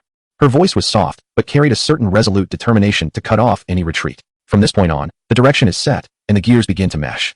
Everything has completely spiraled out of control. However, she quietly spoke to the shadow beside her, which had finally shifted its gaze back a little. Teacher, to keep you believing in me, to keep you by my side, I am willing to play along in this drama, even if the end leads to hell. The Moonlit Princess nodded in satisfaction, then changed the subject, a hint of inscrutability in her smile. But before you embark on this long journey, there is a small task you need to complete. This is the first lesson of your initiation. Tongu No's heart skipped a beat. What is it? But Yuexiaji said no more. She extended her index finger and gently pressed it against her rosy lips, making a playful gesture of secrecy. With a charming smile, she said, you'll know soon enough. Then, her red lips parted slightly, revealing a few words, the first lesson. For now, just enjoy this rare, final moment of relaxation. My dear No. Chapter 093. The Oath of Allegiance. For the next hour, Tongu No was taken to a tastefully decorated lounge. A woman in a kimono had long been waiting quietly by her side, silently drying her body and helping her change into soft, comfortable new underwear and casual clothes. Yuexiaji's mention of the first lesson, along with that enigmatic smile, loomed over her like a dark cloud. What could it be? A physical test? A loyalty examination? Or something more direct and bloody? She couldn't help but let her imagination run wild. Suddenly, Tongu No noticed Su Yunju wiping his nose and couldn't help but ask, Teacher, why do you have a tissue? Su Yunju's faint figure seemed to cough lightly, his tone serious. Well, it's nothing. The humidity here is too high, and my nasal mucosa feels a bit uncomfortable. I might have caught a cold. Tongu No looked at him suspiciously. Can spirits catch colds too? Su Yunju decisively changed the subject, his voice returning to seriousness. What's wrong? You seem anxious. Are you worried about what comes next? Tonggu No bit her lip, hesitatingly whispering, "What do you think she wants me to do?" Su Yunju was silent for a moment, his gaze seemingly penetrating the walls, looking in a certain direction, then slowly uttered a word, oath of allegiance. Since ancient times, to truly enter organizations that navigate the gray and black areas, one cannot avoid this step. Skills, talent, and vows of hatred can all serve as stepping stones, but they are not chains. Only by sharing in an indelible sin and holding each other's unshareable secrets can interests and fates be truly bound together, weaving a net that no one can easily escape from. Even in a somewhat legalized underworld, where superficial order is emphasized, this step still exists. The form may be more exquisite and civilized, but the essence has never changed. Soon, Tonggu No was led by a woman in black, taking a concealed elevator down to a dimly lit basement door. Inside, muffled sounds of suppressed moans and the rustling of ropes scraping against the ground could be heard. The guiding woman stepped aside and opened the door for her. "Please." The voice was calm and unruffled. Tonggu No took a deep breath and stepped inside. The basement was lit with a pale light, carrying a faint musty odor and a hint of blood. Her pupils suddenly constricted. In the center, a solitary metal chair held a figure she recognized all too well. The landlord, Kobayashi-ba. He had a cloth stuffed in his mouth, fresh bruises on his face, disheveled hair, and his pajamas were wrinkled and dirty. Upon seeing Tonggu No walk in, Kobayashi's eyes widened in extreme terror, which was quickly replaced by a violent resentment. Even with his mouth covered, a low growl escaped his throat as his body thrashed and struggled like a worm. His eyes were fixed on Tonggu No, almost shooting fire, filled with the most vicious curses. "You dare to scheme against me. Once I get out, I'll kill you." The woman leading the way silently retreated like a shadow. Another figure, however, elegantly stepped out from the shadows beside the door. It was Yueshiaji. She had changed into a form-fitting black leather outfit that accentuated her breathtaking curves. Her long hair was loosely tied up, with a few strands falling at the side of her neck, making her skin appear even whiter than snow. She was playing with a Walther P99 handgun, its body shimmering with a ghostly blue metallic sheen under the cold white light. Click, click. She casually inspected the firearm. Her movements as familiar as breathing. Loading the magazine, chambering around, the sound of metal components locking together echoed hauntingly in the silent basement. Then she gently placed the cold weapon into Tonggu No's slightly trembling hand. "Nuo," Yueshiaji's voice was as gentle as if soothing a child. "The first thing you need to do is very simple." She leaned slightly to help adjust her grip, her full chest pressing against Tonggu No's stiff arm. Her warm breath carrying a fragrant scent. "Look into his eyes. Then, pull the trigger, and it will be done." She paused, her red lips curling into an enchanting arc, adding, "Once you finish, I will reward you." Before her words could fade, she actually turned her face and pressed a soft kiss on Tonggu No's cold, pale cheek.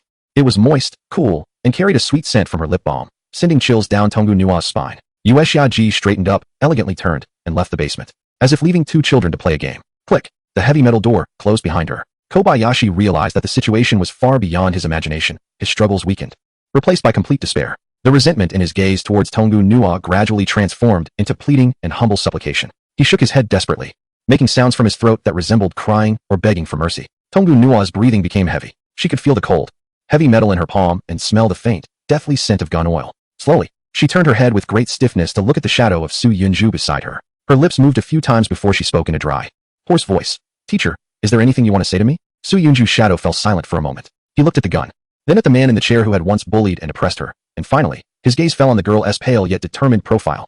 "Nuo, this path is one you chose for yourself. From the moment you sent that message, from the moment you got into that car, there was no turning back." Tonggu No closed her eyes. In the darkness, countless fragments of memory surged up. It was the musty smell that lingered in the happy attic, mixed with the scent of instant noodles and dust. It was the moment when Xiaolan Ba kicked the door open while drunk, throwing her harshly to the ground and cursing her as a worthless piece of trash, a jinx that brought misfortune to her parents. It was the time he forced her to work in an izakaya, the whip that struck her back. It was when she trembled as she handed over her meager salary.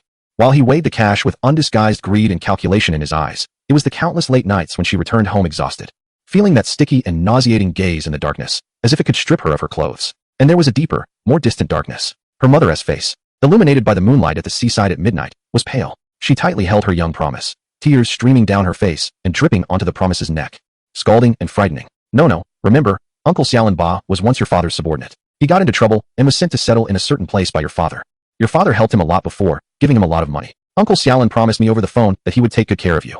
Her mother's voice choked with the last hope and despair, repeatedly whispered in her ear, "When you get there, you must be obedient. You must listen to Uncle Xiaolan. He will protect you and treat you like his own daughter." Chapter 094. Let me see Sir one last time. Will he protect me? Tonggu No suddenly opened her eyes wide. Xiaolan Ba seemed to sense something, struggling even harder, making a dying animal-like wheezing sound, filled with pleading. Tonggu No gripped the gun tightly with both hands, raised her arm, and aimed the muzzle at the man's forehead. The movement felt somewhat unfamiliar, yet extraordinarily steady. Her gaze was hollow, reflecting nothing. Her index finger pulled the trigger. Bang! A muffled and huge gunshot exploded in the limited space of the basement, deafening. On the chair, Xiaolan Ba's struggles and sounds abruptly ceased. His head jerked back violently, a shocking blood hole appearing in his forehead, his eyes instantly glazing over.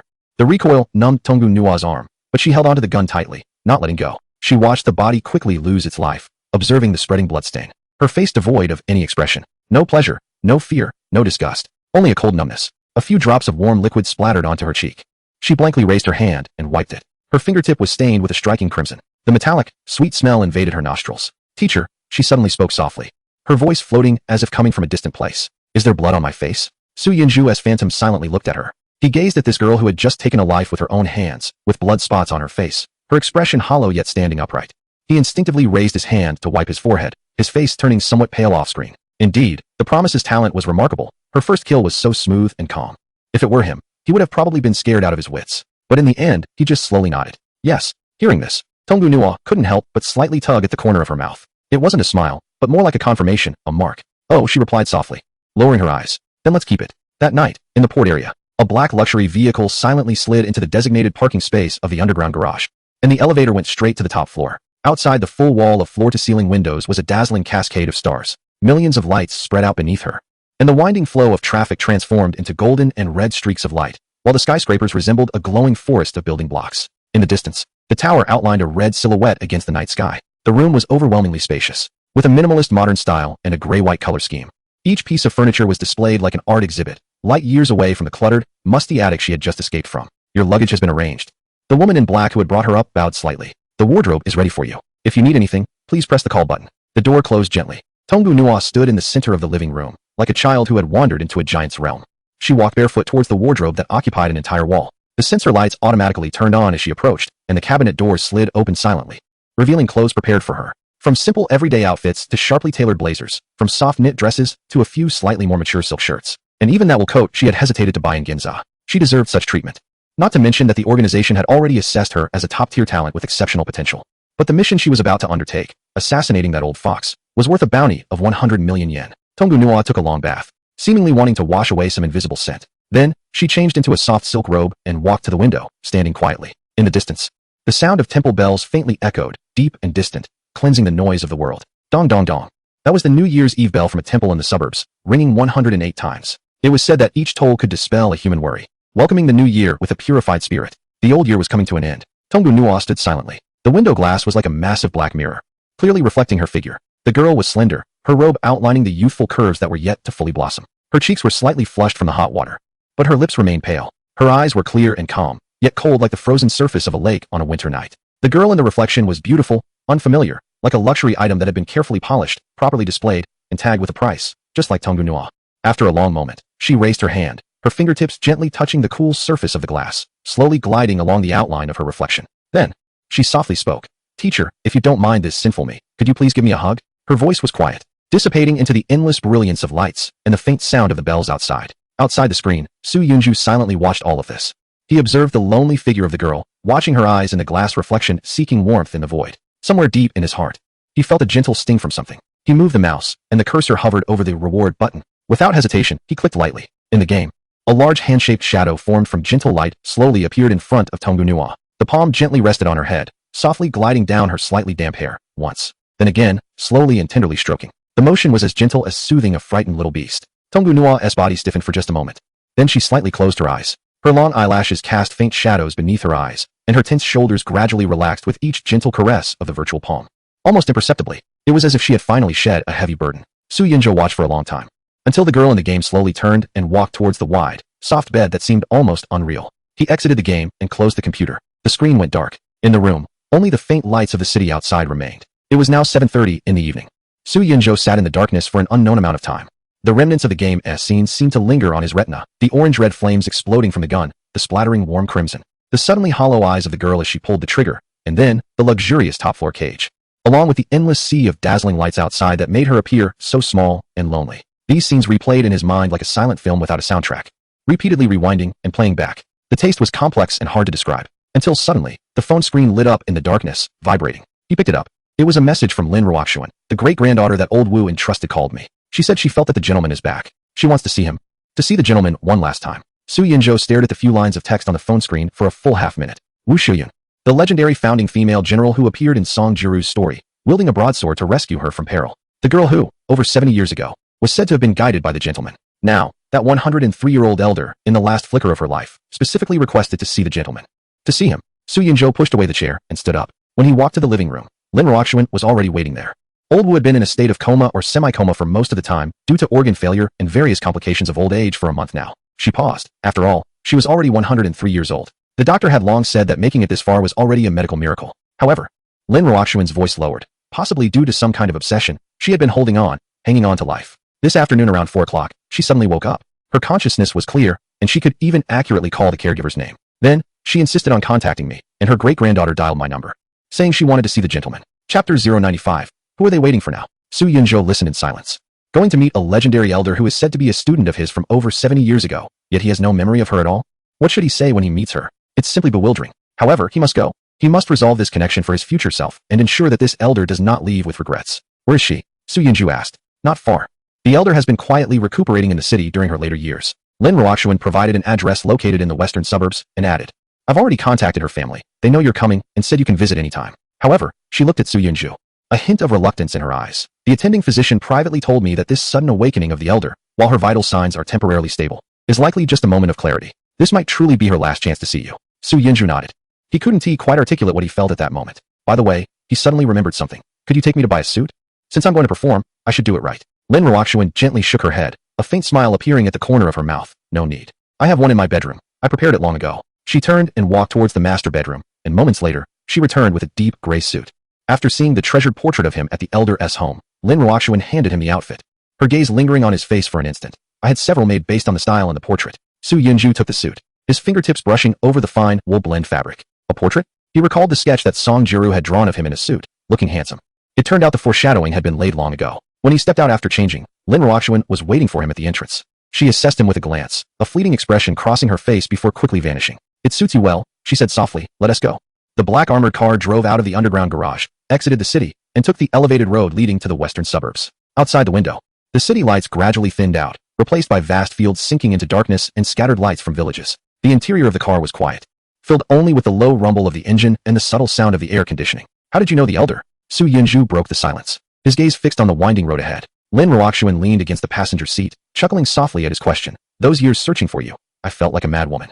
She said, I asked many people and followed numerous leads. Domestic and international, scientific and metaphysical, Buddhist monks, Taoist masters, Tibetan lamas, and even visited several shamans who were said to be able to communicate with spirits. She turned her head to glance at Su Yunzhou.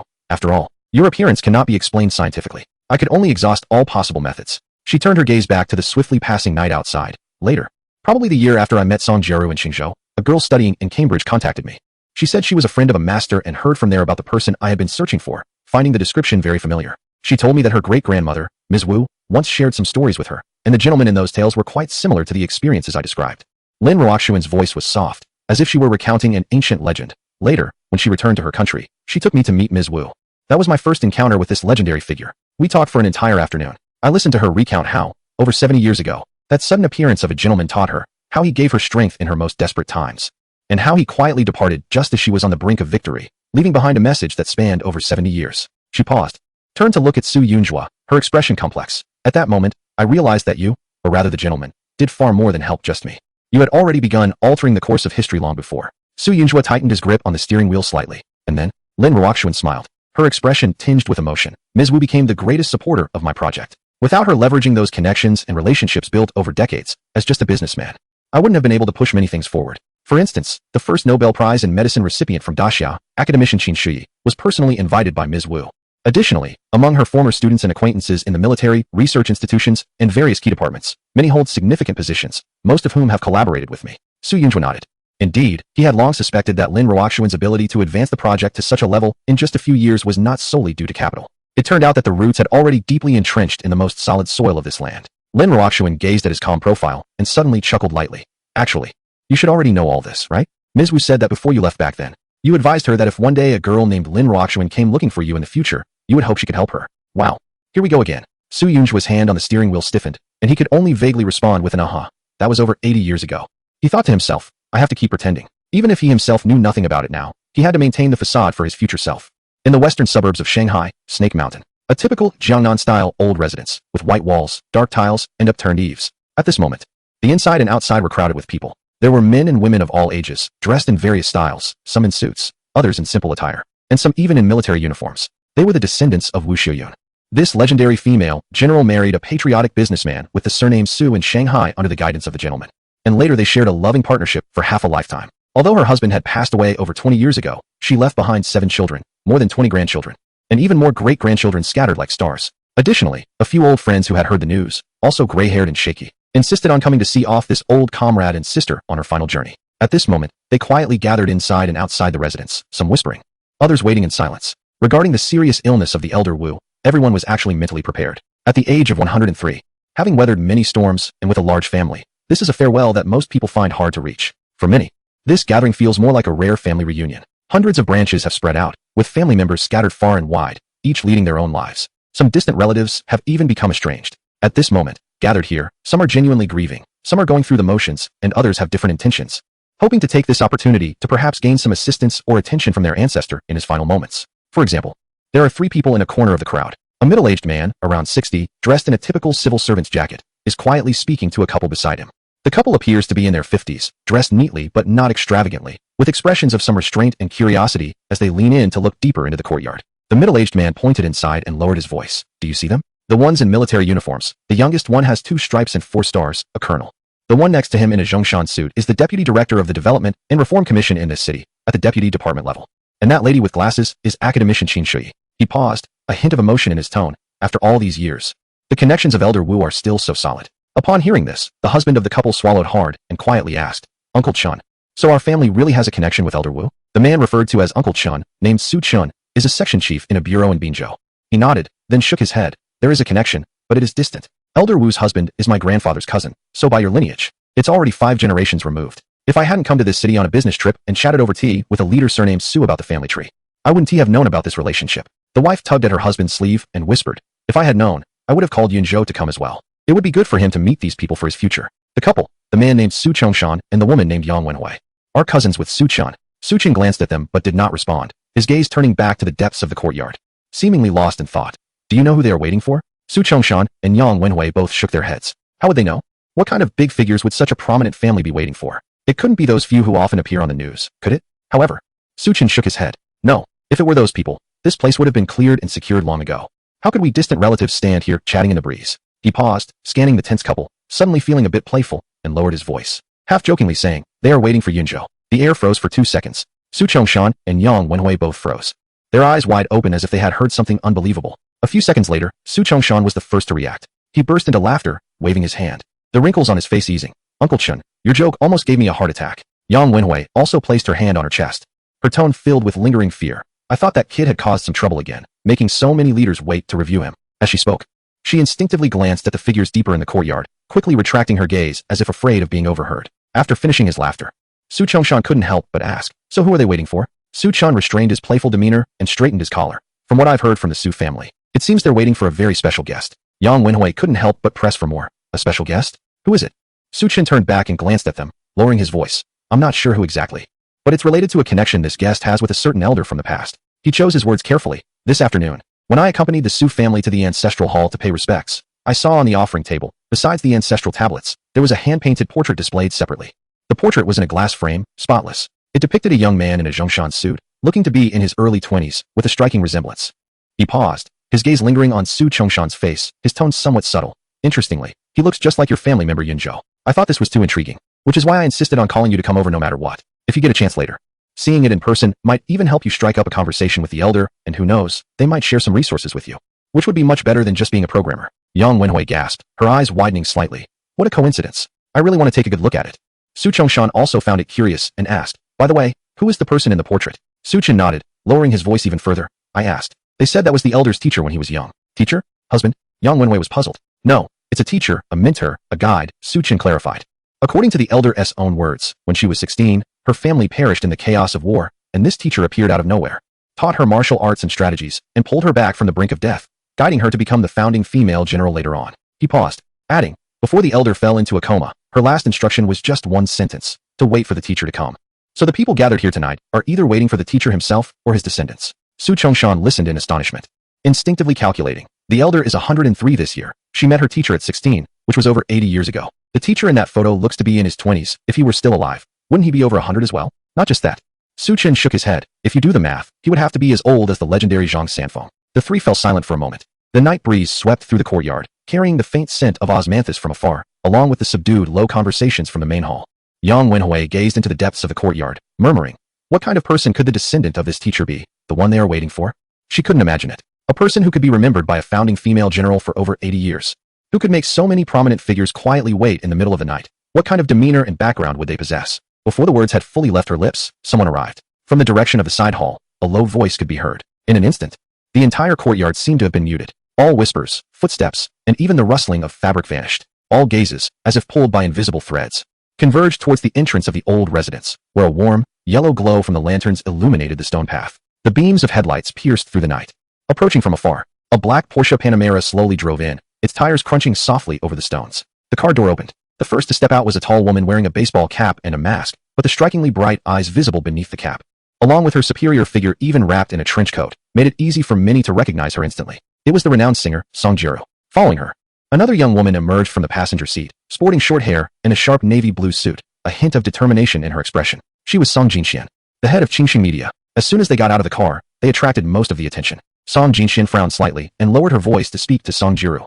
"Teacher Song, the concert in Binzhou tomorrow has sold out all 30,000 tickets. And the rehearsal schedule is set. You running over here might get caught by the media, and who knows what story they LL make up." Song Jiru pulled down the brim of her cap, her voice soft yet resolute. "Grandma, Wu has woken up. How could I not come? You know about that incident back then?" Song Jinxian sighed, her tone softening a bit, but still tinged with professional concern. "I know you value your feelings. But you also need to think about the team. Yesterday you rushed to the club in a wedding dress at midnight, and luckily you weren't photographed. But this morning, the photos of you with that Su Yunju by West Lake went viral, and the fan club leaders are nearly frantic, with private messages flooding in. Our side hasn't stopped making calls to reassure and explain." She didn't finish her sentence, but the implication was clear. You are a national idol. Every step must be calculated. Song Jiru turned her head, glancing at her from beneath the cap. That calm gaze made Song Jinxuan's next words catch in her throat.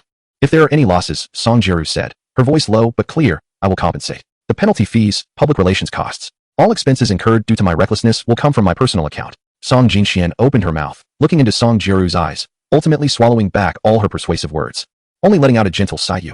As they spoke, several people had already recognized Song Jiru. "Teacher Song, Jiru is here?" A few figures from the literary world who had connections with the Su family approached, exchanging quiet greetings. Su Sini, the great-granddaughter of Wu Shuyun, a woman in her late 20s dressed in a black suit, quickly walked out from the main hall. She had an obvious air of fatigue, her eyes slightly red, but maintained her composure. "Teacher Song, you've come," Su Sini said, her voice a bit weary, yet polite. Song Jiru took her hand, asking eagerly, "Sini, Grandma Wu has woken up, right? Can I see her?" Su Sini hesitated for a moment and gently shook her head. "Grandma woke up, but she said, pausing, in a lowered voice, that she didn't want to see anyone else before her husband arrived. She saved her strength for him." Song Jiru's eyes instantly lit up, and her fingers unconsciously tightened. "Has he come?" Su Sini nodded. "Mr. Lin just called to say he has picked up the person and is on the way." Song Jiru let out a long breath and nodded vigorously. "Good, I'll wait outside." She released Su Sini's hand and looked around the courtyard. Under the lights, there were quite a few people, many familiar faces from the political, business, and cultural circles, some of whom she had encountered in various occasions and even collaborated with. Song Jiru adjusted her breathing, took off her mask, and walked toward the crowd, slightly bowing to several respected elders. "Good evening, teachers and seniors."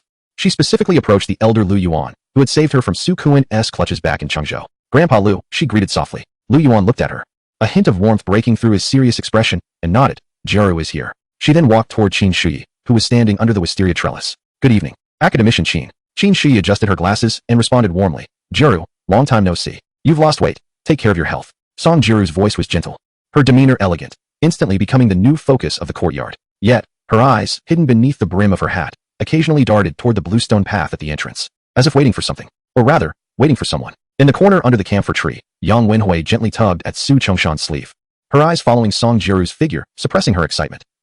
Look, that is Song Jiru. She looks even better in person than on TV. Her skin is so fair, and she is really tall." Su Chongshan also felt a bit amazed. "Yes, it's truly an eye-opener today. I didn't expect to see so many people here that I usually only see on TV." Su Chun, standing nearby, added with a smile, "Not just Song Jiru. Over there, the one in the light blue dress, did you see?" He lifted his chin. Shen Mingyue, the leading actress from the recently popular drama Yunshan Female Heroine, who is currently on a roll. I heard that after finishing this drama, her value tripled, and she is now one of the highest paid actresses in the country. Yang Wenhui exclaimed, her eyes shining even brighter. "It's her. Yunzhou used to like her role as Jiang Nua in Chess God, and the desktop on his computer is her poster." He always said she plays chess well and has a special charm. As she spoke halfway, she suddenly realized something. Her voice lowering, and a hint of awkwardness crossed her face. Su-chin didn't notice, casually continuing. By the way, isn't and Zhou getting married next month? The date is set, right? So fast, it feels like yesterday he was still a kid. Yang Wenhui's smile froze on her face. Su Chongshan also felt a bit uncomfortable, mumbling in agreement, and was just about to find a topic to change the subject when he suddenly froze. The person who had just been talking to someone not far away, Shin Mingyue, unexpectedly turned around and walked straight towards their corner. Yang Wenhui instinctively glanced to the left and then to the right. The three of them stood in the most secluded corner of the garden. With only a few sparse bamboo groves and a moss-covered rockery nearby, no one else was around. However, Shin Mingyue did not stop her steps. She navigated through the scattered crowd, approached the three of them, and halted. Then, she raised her hand and took off her sunglasses. A face that was familiar to millions on screen, exquisitely flawless, was now fully exposed under the warm light of the lanterns. Her skin was porcelain white, her features picturesque, with a straight nose and naturally pale pink lips. She looked even more vivid and charming than on screen. First, she looked at Yang Wenhui, then at Su Zhongshan, and finally turned to Su Chun. With a gentle and obedient smile, Aunt Yang, Uncle Su. She nodded to Su Zhongshan and Yang Wenhui, her demeanor so natural as if she had greeted them countless times before. Then she turned to Su Chun, her smile deepening with just the right amount of respect. And Grandpa Su, hello. Yang Wenhui, Su Zhongshan, Su Chun. The three of them were simultaneously petrified. Their minds felt like they had been put on pause, blank. The sound of the wind, the distant whispers, the creaking of the swaying lanterns, all vanished. The world was left with only that excessively beautiful face before them and that utterly astonishing form of address. A few seconds later, Yang Wenhui was the first to regain her senses. Her lips moved, but no sound came out. She could only stammer a few words. Miss, you look even more beautiful than on TV. This awkward and clumsy remark was the most instinctive reaction of an ordinary middle-aged woman meeting a big star. Shin Mingyue, however, smiled even sweeter, her eyes crescent-shaped. Thank you, Aunt. Su Zhongshan finally found his voice, but the question he asked still carried immense confusion. Miss Shun, do you know us? His voice was somewhat dry, his gaze scanning Shin Mingyue's face back and forth, trying to find even a hint of a joke or a mistake. There was none. Shin Mingyue's eyes were calm, gentle, and even carried a certain familiarity. Just then, another voice interjected. Mingyue? Song Jiru had also approached at some point. She looked at Shin Mingyue, then at the three evidently awkward strangers in front of her, her beautiful eyebrows slightly raised in surprise. What brings you here? Shin Mingyue turned around and politely nodded to Song Jiru, teacher Song. I've met Granny Wu a few times and heard she woke up, so I came to see her. Coincidentally, Academician Qin is here as well. I have a few matters to discuss with her. Song Jiru responded with an "oh," but her gaze instinctively darted quickly over the empty space behind Shin Mingyue. She had always harbored a doubt when she first met Shin Mingyue. She felt an indescribable sense of familiarity about the girl, a feeling very similar to when her older brother was around. Thus, she had tested the waters several times later on, and even this morning, she had intentionally mentioned wanting to introduce Shin Mingyue to Su Yinzhou. However, now that she has already seen her brother's true self, there is no need to dwell on these matters any longer. Song Jiru glanced at Shin Mingyue, then at the three seemingly ordinary middle-aged individuals behind her, collected her thoughts, smiled, and turned to the three. By the way, are these three uncles and aunts your friends? She asked casually, purely to ease the slightly awkward atmosphere in front of them. But Shin Mingyue suddenly reached out and naturally linked her arm with Yang Wenhui's. Then, she turned her face and revealed a dazzling smile to Song Jiru, her voice bright. These are my future parents-in-law, Yang Wenhui, Su Zhongshan, Su Chen. The three were once again frozen in place, this time with their expressions completely stiffened. Su Zhongshan's mouth slightly opened. Yang Wenhui's hand remained suspended in the air, and Su Chen's calm demeanor finally shattered, revealing a look of confusion as if he had misheard. Song Jiru was also taken aback for a moment, then burst into laughter. When did you get a boyfriend? You kept it well hidden, not a whisper got out. Even I was kept in the dark. Shin Mingyue blinked, her smile carrying a hint of mischief, like a little cat that had stolen a fish. Actually, it has always been there, but his job is quite special, so we agreed to keep it confidential for now and didn't disclose it publicly. She paused and added casually, as if chatting. Moreover, he is quite low-key and doesn't like to show up in public. Song Jiru nodded in understanding. There are plenty of hidden marriages and relationships in the entertainment industry, especially for rising stars, so it's normal to keep things private for the sake of their careers. The last bit of doubt in her heart completely dissipated. It seemed she had really overthought it. That sense of familiarity was probably just an illusion. She waved her hand, her tone light. Well, you chat with the uncles and aunts. I still have a few friends to greet over there. Shin Mingyue nodded obediently. Okay, teacher Song. You're busy. After watching Song Jiru leave, Shin Mingyue turned her head to look at the three who were now completely dazed. Yang Wenhui opened her mouth and cautiously asked, Young lady, what is this? Her brain had completely crashed, unable to process the information that exceeded her understanding. Su Zhongshan, however, looked thoughtfully at Shin Mingyue and suddenly asked, It seems you recognized us just now? This was the most bizarre part. How could Shin Mingyue recognize them at a glance? And call them so naturally? Shin Mingyue released Yang Wenhui's arm, but still stood very close. She tilted her head slightly, looking at the couple, and said something that completely shattered their worldview. I am Yunzhou's girlfriend. She paused, adding a small complaint. Hasn't he mentioned me to you yet? Chapter 098. The arrival of the gentleman Yang Wenhui. Su Zhongshan. Su Chen. No, what is this plot? That kid Yunzhou just broke up with Su Qianran a few days ago, and now he suddenly has a big star girlfriend? This is insane. Who was the one who strayed first? Su Chongshan's mind exploded with anger as he thought. I knew it. That guy hasn't spoken a single truth. What being cheated on is all nonsense. It's possible that he was the one playing both sides and got caught by Su Qianran, turning the tables on her. No wonder they were stopped at the entrance of the community the other day, not allowed to go upstairs. They must have been afraid of being exposed. I must interrogate him thoroughly when I get back. Wait, hold on. The key question is, how on earth did that guy manage to pursue Shin Minghua? He, Su Yunzhou, is just a small programmer in Binzhou, still paying off his mortgage, and he is only passably good looking. What makes him worthy of this top-tier rising star with millions of fans to publicly announce their relationship in such a setting? Shin Minghua looked at the varied expressions on the faces of the three and gently held Yang Wenhu's hand, speaking softly. Auntie, don't be nervous. Yunzhou is much more capable than you think. You'll see when he arrives. Huh. Yang Wenhu was taken aback and instinctively reached for her phone in her pocket. Is Yunzhou coming here too? I should call him and ask. Her fingers trembled slightly as she swiped the screen, ready to dial. However, Shin Minghua gently pressed her hand down, shaking her head, her smile deepening. No need to call. He is already on his way. She tilted her chin towards the entrance of the courtyard, her tone firm. The real protagonist of today's event can't possibly be absent. As soon as she finished speaking, the headlights at the entrance of the courtyard lit up again. Another car slowly drove in. The black body shimmered with a steady glow under the lantern light. The model wasn't too flashy, but those in the know could immediately tell it had a custom chassis and special windows. In the courtyard, someone whispered, "That's Mr. Lin's car." Immediately followed another voice, barely containing excitement and a kind of almost reverent awe. Is the gentleman in the car? All conversations ceased at that moment. It wasn't a gradual quieting down. It was as if an invisible hand had suddenly choked everyone's throat. Hundreds of gazes fixed on the slowly stopping black sedan. The night breeze seemed to sense something and abruptly halted. The leaves of the camphor tree stood still. The world felt like it had been paused. Only the sound of heartbeats echoed in everyone's chest like a drum. The car door opened. The driver's seat was the first to reveal a figure. Lin Ruoxuan.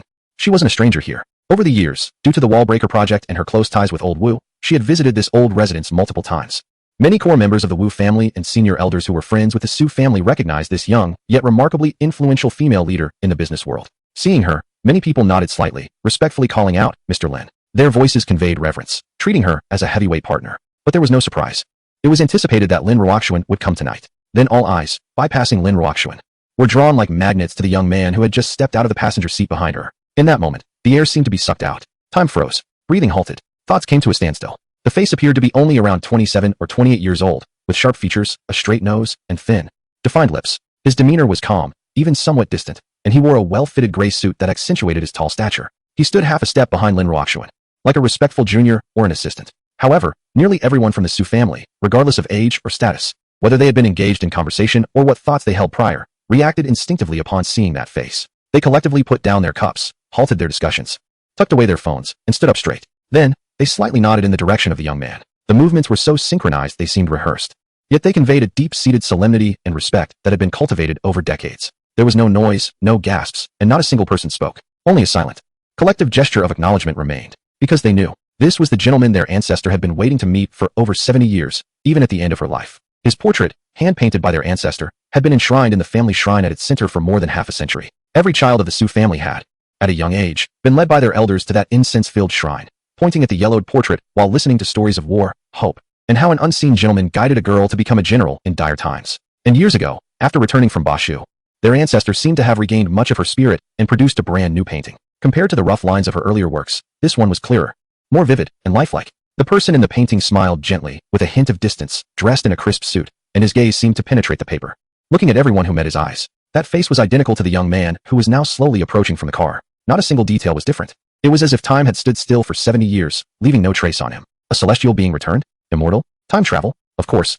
The vast majority of those present were modernly educated elites, accomplished in their respective fields. They were not superstitious and would not easily believe in ghosts or immortality. Most were inclined to think that the young man before them was not the gentleman from the portrait who transcended time, but rather a descendant, a nephew, or some sort of inexplicable generational heir. Nonetheless, the ancestor's obsession was real. The person in the portrait had truly existed. The gratitude and guidance that crossed through wars and peace, blood and flowers, despair and hope, were genuine. The emotions that have been cherished, repaid, and awaited by our ancestors throughout their lives are real. Therefore, even for future generations, the respect that is due must be given. As Su Yunzhu stepped into the courtyard, his pace momentarily faltered, almost imperceptibly. He was stunned. There were too many people. Moreover, he saw a few faces that were completely unexpected. First, he immediately spotted the woman with an astonishing figure under the moonlight, easily recognizable even in the crowd. She was wearing a champagne-colored satin qipao, her long hair elegantly styled up, showcasing her slender neck. She was accompanying a middle-aged man with gold-rimmed glasses, exuding a refined and warm demeanor. resembling a gentle and graceful lady of a prominent family. She was a stark contrast to the leather-clad, gun-toting, dangerously charming figure he remembered from the hot spring resort. Su Yunju couldn't help but furrow his brows. How could a figure of such stature from the Neon Crescent organization be here? What identity did she use to infiltrate this gathering? A spy? Or was there someone within the Su family with undisclosed ties to the underworld? He quickly averted his gaze, choosing not to look at her anymore. He would definitely have Lin Ruoxuan investigate this matter thoroughly later. But for now, he couldn't afford to alert anyone. Next, he noticed Song Jiru and Song Jinxian. This was not surprising. Given the short distance from Binzhou and the relationship between Song Jiru and Old Wu, it was quite normal for her to be here. At that moment, Song Jinxian was standing beside Song Jiru, sneering. Teacher Song, so you were here for such a man. Look how close he is to my cousin. Your taste is quite interesting. However, Song Jiru was not listening at all. She had already rushed over. Her steps a bit hurried, even with a slight jog. Mr. Lin, big brother, you're here. Her voice trembled slightly, her eyes sparkling as if they had caught stars. Fixating directly on Su Yunju, her heart was racing in her chest. It had only been a few hours since they parted by Westlake. Yet it felt like several years had passed. Chapter 099. I am the gentleman, and the gentleman is me. I must not panic. Song Jinxian was completely stunned. She watched as Song Jiru, like a fledgling bird returning to its nest, almost leaped towards the man, her posture, her gaze, and her slightly leaning body language showing none of the aloofness and distance of a national diva or stage queen. Instead, she resembled an ordinary young girl, experiencing the flutter of first love and unable to resist the urge to get closer. What shocked her even more was that her cousin Lin Ruoxuan not only showed no signs of displeasure, concern, or obstruction, but rather naturally stepped aside a half-step, as if accustomed to such scenes and even tacitly allowing this closeness. Song Jinxuan's gaze, as if pulled by an invisible thread, returned to Su Yunju. This time, it was no longer the condescending scrutiny she had during their last encounter in the private room, nor the lightheartedness of thinking he was just a decent-looking man to toy with. Instead, she carefully examined him from head to toe once again, feeling completely bewildered and confused. What kind of charm did this man possess? He is quite handsome, with a refined and gentle demeanor, tall and upright, wearing a traditional outfit. He exudes the charm of a young master from an old scholarly family, making him stand out in a crowd. But that is all there is to it. In the entertainment industry, the world of fame and wealth, and among the affluent, is it really that difficult to find a few young men who are top-notch in appearance, outstanding in temperament, well-educated, from good families, and know how to make people happy? With Song Jiru's current status, influence, and her cousin's wealth and savvy, what kind of man can't she find? How could it come to this? In fact, an absurd thought uncontrollably popped into Song Jinxuan's mind. It almost seems like these two proud women are preparing to share the same man. Two women serving one man. What era is this? What an international joke. Wait. Song Jinxian suddenly shivered, a layer of fine sweat breaking out on her back. She recalled a few days ago when she was on the phone with her cousin, who had said, "You don't need to pay special attention to Su Yunjiao anymore." At that time, she naturally thought her cousin had finally lost interest in him. So last night, when she saw the drunken Su Yunjiao at the club, she dared to take the initiative and kiss him, thinking that since her cousin didn't want him anymore, it would be fun to pick him up and tame him slowly. If her cousin found out about last night, would she mind? Song Jinxian instinctively shrank her neck, feeling the hairs on the back of her neck stand on end. Just then, Su Xini, the great-granddaughter of Wu Xiuyun, had already hurriedly approached.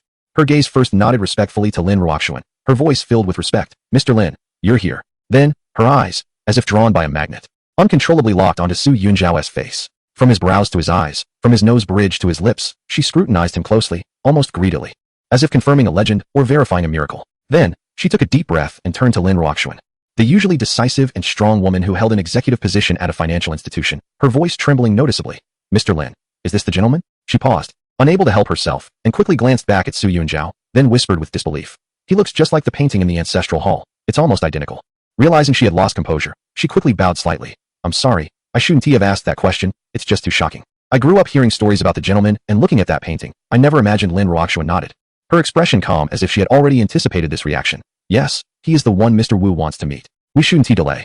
Let us not keep the elder waiting." "All right, please follow me," Su Xini said, stepping aside to lead the way with a respectful demeanor. After walking a couple of steps, she couldn't help but look back at Su Yunjiao, giving him a deep glance, and, in the most serious tone, softly added, "Please, sir." Su Yunjiao maintained his calm and composed demeanor, slightly nodding, while his mind raced. "I must keep my expression steady. Now is the moment to test my acting skills. I have seen the world. I am the gentleman, and the gentleman is me. I must not panic."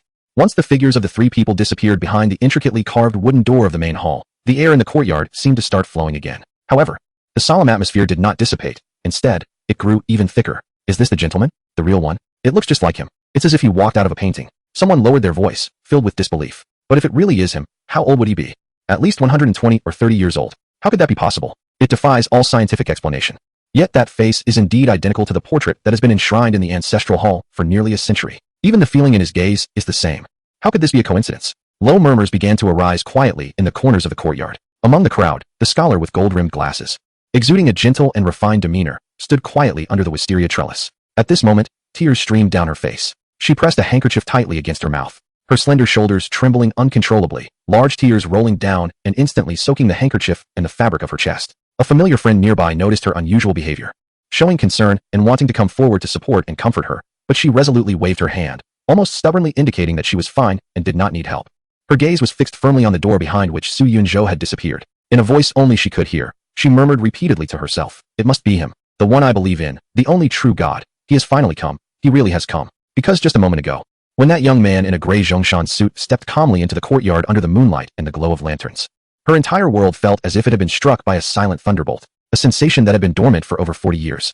Originating from the deepest part of her soul, erupted like a suddenly awakened volcano. It is him, the one who came to her during the darkest, most desperate, and coldest winter when she was 13, like the first sharp ray of morning light breaking through the eternal night, slowly walking towards her, who was trembling. Even though 55 years have passed, even though she has struggled, studied hard, and fought to become a world-renowned scientist, and stood on the Nobel Prize podium. Even though she has endured countless storms and witnessed numerous separations and deaths, believing herself to be as hard, as iron, and supremely rational, at that moment, the first sentence he spoke, every pronunciation of each word, and every tone of each phrase, were deeply engraved in her bones and soul. They had never faded, even a little due to the passage of time. That sentence was, "Do you want to save your father?" Chapter 100. The god walking towards her. It was 1970, in the southwestern mountainous region, during the cold winter at a dry school. 13-year-old her curled up in a corner of the earthen Kong, holding her father's burning hand. Her father had been unconscious for a day, his lips cracked and peeling, producing a terrible wheezing sound from his chest as he breathed. Outside the window, the north wind howled like a vengeful spirit. The only barefoot doctor had visited half an hour ago, checking her father's pulse and lifting his eyelids to take a look. In the end, he simply sighed heavily and shook his head as he left. Before stepping out, he looked at the eager Shuyi and left her with 4 words, "Leave it to fate." Then, there was an endless, suffocating silence. Only the sound of the wind, her father's labored breathing, and the frantic beating of her own heart could be heard. She didn't dare to cry. Her tears had long dried up. Since her father collapsed in the field yesterday afternoon, her tears had run dry. She just held her father's hand tightly, as if doing so could transfer her vitality to him, just when she felt she would also freeze in this silence and coldness. That voice suddenly resonated in the dead silence of her mind, clear and distinct. It did not come through her ears, but rang directly from the depths of her consciousness. Gentle, calm, with a strange rhythm that could soothe all restlessness. The 13-year-old Shuyi trembled violently in fear, glancing around the dim, dilapidated earthen house that was devoid of everything. She thought she was finally hallucinating due to extreme fear and exhaustion. Then, she saw a beam of light. No, it wasn't light. It was a more concrete presence than light. A deity dressed in a neatly tailored suit appeared silently in the room, filled with the scent of death, as if emerging from the rippling air. 13-year-old Qin Shi forgot to breathe, forgot to blink. Her large eyes, filled with fear and despair from the past few days, widened in disbelief, clearly reflecting that warm and sacred halo, along with the deity who seemed to have stepped out of a traditional painting. He looked so clean, contrasting sharply with the broken house, her dusty face, and her father who was barely alive. The deity slowly approached her and slightly bent down. Then, a large hand formed from warm light, with a reassuring soft glow, gently rested on her small head, which was covered in dust, tear stains, and despair. The touch was warm, like a hot water bag suddenly enveloping frozen hands and feet on a winter night, like the first sip of hot porridge when starving, like the feeling of blood flowing again for someone on the brink of death. That warmth gently flowed into her from the Bai point at the top of her head, instantly spreading throughout her limbs and dispelling the bone-deep cold. She wanted to reach out to him. Her small, trembling fingers, covered in dirt and frostbite, cautiously extended forward, filled with utmost reverence and awe. Her fingertips touched that warm halo. Then, they passed through it. It was like probing into a warm mist. Warmth spread from her fingertips. Yet she could grasp nothing. There was no texture of fabric, no sensation of skin, nothing tangible at all. Indeed, he was not human. He was a deity. The kind of deity spoken of in her grandmother's stories, possessing boundless magical power. He had come to help me. He had truly come to save my father. She suddenly withdrew her hand, kneeling on the cold, hard, muddy ground. Her dirty little hands clasped together in front of her. She lifted her tear-streaked, dusty face, summoning all her strength to cry out hoarsely, I want, please, God, save my dad, save him. I'm willing to do anything. Let me do anything. You can take my life. Please, please. The divine presence nodded gently. Then, it instructed her to go to a corner of the warehouse to find an old radio that had been stripped down to its shell. It taught her to identify the strange electronic components, and using scavenged wires and discarded needles from the clinic, she began to assemble it according to principles she couldn't comprehend. 48 hours passed without sleep. Her fingers were cut and frozen, her eyes bloodshot from exhaustion. The guards at the facility thought she had lost her mind, talking to the air and fiddling with a pile of junk. In the early hours of the third day, the makeshift machine, assembled from scraps, surprisingly displayed a faint but rhythmic waveform on its screen. It was her father's heartbeat. Immediately, the voice of the divine echoed again. At the same time, in the void before her, light and shadow slowly outlined the shape of a plant with serrated leaves, deep purple vines, inconspicuous little white flowers. and a brown root thick as her thumb buried deep in the ground. The divine being instructed her to go to the back mountain and search for this vine. She was to take its root, wash it, slice it, and boil it down from 3 bowls of water to 1. Be careful, the root is slightly toxic. It must be boiled for 2 full hours to remove its toxicity while retaining its medicinal properties. Every detail was crystal clear. Even the texture of the sliced root was visible in her mind. Like a drowning person grasping the last lifeline. No. Like one clinging to a solid rope offered by the divine to reach the shore of survival. She rushed into the biting wind and snow before dawn without hesitation. Guided by the divine's meticulous description and the images in her mind, she indeed found the deep purple vine in a shaded, snow-covered crevice of the rocks on the back mountain, still stubbornly alive in the bitter cold. She took the root, smashed the ice in a frozen river to clean it, and carefully sliced it with a rusty sickle head, kindling a small fire while guarding the only broken clay pot. For hours passed, precisely, her eyes strained like a rabbit's, intently watching the brown medicinal liquid boiling in the pot, carefully controlling the flickering flames. When that concentrated concoction, infused with all hope and emitting a peculiar bitter scent, was gradually fed into her father's cracked lips, a miracle occurred. The terrifyingly high temperature on her father's forehead began to visibly and slowly subside. Although he was still unconscious, the rise and fall of his chest became deeper and stronger, and the tormenting wheezing sound noticeably weakened. At that moment, 13-year-old Qin Shuyi knelt down again before the earthen bed, facing the void, and sincerely knocked her head 3 times against the ground. Her forehead pressed against the cold, rough mud, producing a dull sound. Thud, thud, thud. It hurt, but the lamp of faith in her heart was completely ignited by this pain and the real miracle before her. From then on, it never went out again. The deity not only saved her father's life, but also became the sole source of light in her long and bleak years at the re-education camp. A time that seemed to stretch endlessly. It was the only warmth, the only divine presence in her cold, desolate, and suffocating world. The years at the camp were long and dreary. During the day, she endured physically demanding labor that left her unable to stand straight, coupled with endless ideological study and criticism meetings. At night, when everyone else was sound asleep, when the northern winds howled through the wilderness, and when the mice rustled in the corners, that was her secret, true moment of redemption. In the stillness of the deep night, the deity appeared as the sternest yet most knowledgeable, patient, and mysterious mentor, teaching her systematically. There were no textbooks, no blackboards, no paper or pens. All knowledge formed clear concepts and images directly in her mind, from the most basic formulas in physics and chemistry to the cutting-edge field of molecular biology that few in her country had ventured into. She absorbed everything like a parched sponge, eagerly taking in knowledge that transcended the times, recording it on scraps of cigarette paper and old newspapers, hiding them in the crevices of the walls and under her pillow. Why did you come to my side? Why choose to help an inconspicuous little girl like me? She once timidly asked. There was a moment of silence before the voice responded. Because this world needs you. She was stunned. Your eyes are naturally able to see the order of the microscopic world that others cannot. Your mind has the gift to understand the most intricate and complex codes of life. And your heart. This pause made her heart skip a beat. Then, she heard an unprecedentedly gentle tone. Your heart is resilient enough to endure pressures and darkness unimaginable to most, yet warm enough to still believe, to save, and to give. Even after witnessing the deepest malice and coldness. Finally, that sentence, like the oldest prophecy and the most solemn entrustment, was deeply etched into her 13-year-old, still forming soul. I thank you in advance for those you will save with your knowledge, your hands, and your compassion. She knelt alone by the earthen Kong, unable to move for a long time. That sentence echoed repeatedly in her hollow chest, colliding, resonating, stirring up boundless strength. It was no longer an elusive oracle. It became a covenant, a lighthouse, and the strongest foundation to support her through decades of storms, hardships, glories, and solitude. Chapter 101. The Nobel Prize, with the deity present. In 1977, the news of the college entrance examinations restoration sounded like spring thunder, breaking the decade-long freeze over the land. Countless people rejoiced, panicked, and frantically searched for their dusty textbooks. Yet, she stood at the threshold of the dilapidated hut at the re-education camp, gazing at the throngs of people surging along the distant mountain path, her heart filled with a strange calm. For the past 7 years, during every howling night when the north wind blew and all was silent, under divine guidance, she had quietly completed all the core courses of her undergraduate biomedical studies. She had even delved into many topics that, at the time, were classified in her country and were at the forefront of research abroad, including graduate and even doctoral-level content.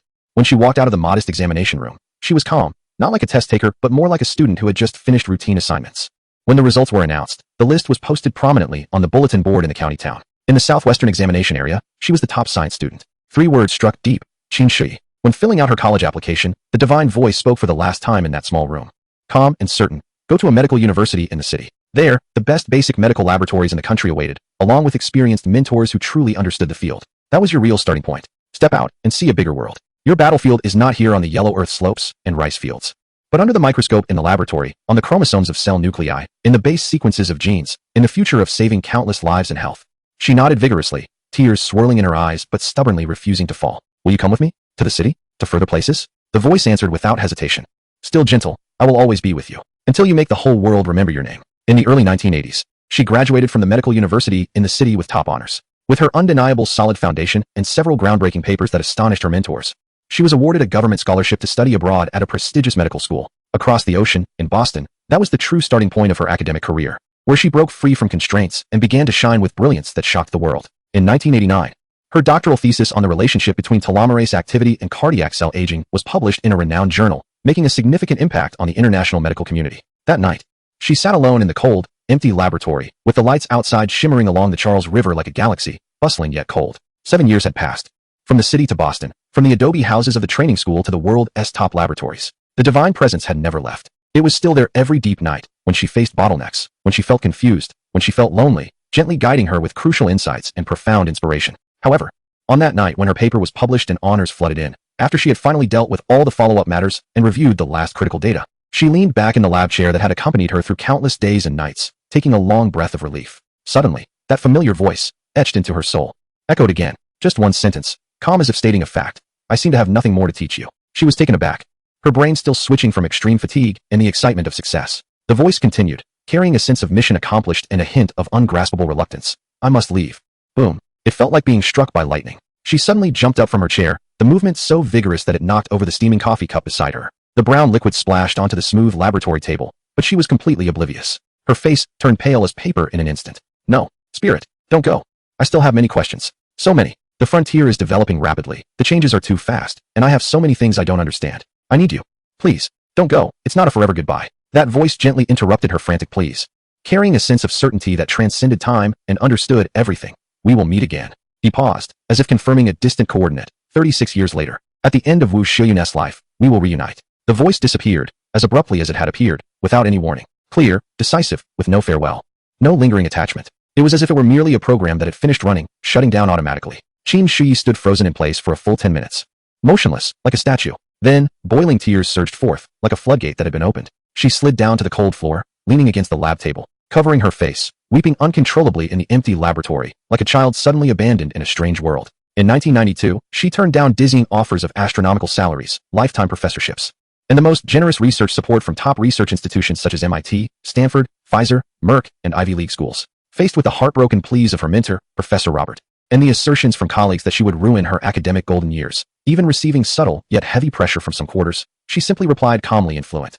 Elegant English. My knowledge took root in an ancient land. It should go back to nourish that soil. She disbanded the international research team she had initially formed at Harvard, taking only a few young Chinese scholars who shared her ideals and aspirations, along with several boxes of cutting-edge literature, and boarded a flight back home. In the following decades, she, like a silent and resilient seed, re-established her roots in her homeland. Starting almost from scratch, she built laboratories, formed teams, applied for funding, and challenged one impossible international medical problem after another, all under the scrutiny and doubt of many. In 2022, her team achieved a series of groundbreaking results in gene-directed editing, cellular regenerative programming, and targeted delivery of anti-cancer drugs, with several core technical indicators reaching or even leading the world level. That same year, for her foundational and systematic contributions to the application of telomere-directed repair and functional extension technology in the field of human somatic anti-aging, the Karolinska Institute in Sweden announced that it would award this year's Nobel Prize in Medicine to Xia Qin. The news returned to the country, and the entire nation rejoiced. In Stockholm, at the Blue Hall, time seemed to be gilded in that moment. A dazzling sea of flashing lights from global media converged,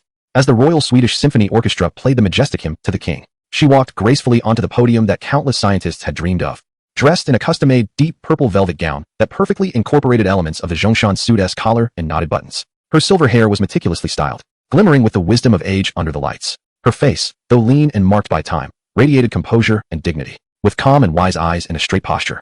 She resembled the unyielding backbone she had shown during the harsh winters in the agricultural school years ago. She delivered her acceptance speech in fluent, elegant English with a slight British accent, expressing gratitude for her team's hard work, her family's silent support, and her homeland's nurturing over the years. Her logic was clear, her words appropriate, and her demeanor dignified, perfectly showcasing the poise of a leader who had reached the pinnacle of global science. Finally, in the subtle pause just before her speech was about to conclude and applause was about to erupt, her gaze seemed to transcend the countless familiar and unfamiliar faces in the audience, beyond the dazzling crystal chandelier, reaching into a higher, farther void. There, nothing existed. Yet it seemed she saw something. Then, she switched to her native language, Chinese, the language that had carried her initial despair and ultimate miracle. Her voice was soft, yet it resonated clearly through the exquisite microphone, filling every corner of the grand hall and transmitting via satellite to all corners of the world. Actually, the one I should be most grateful to. She paused, the name she had called out in her heart millions of times, yet had not spoken for decades.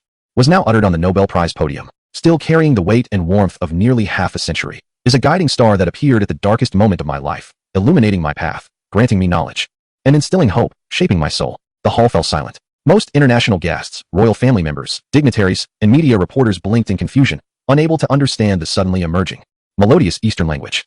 Only the simultaneous interpretation headset transmitted an interpreter's somewhat hurried attempt to capture the essence, to a guiding star that appeared at the darkest moment of my life. In the front row of the VIP section sat Lin Ruoxuan, who had traveled from the other side of the world solely to attend this prestigious award ceremony for the chief advisor of the Breakthrough Project. At the moment academician Qin Shi gently uttered that revered character in Chinese, her body trembled almost imperceptibly. She lifted her head, gazing at the radiant elder academic on stage, who, in this moment, revealed an almost fragile reverence.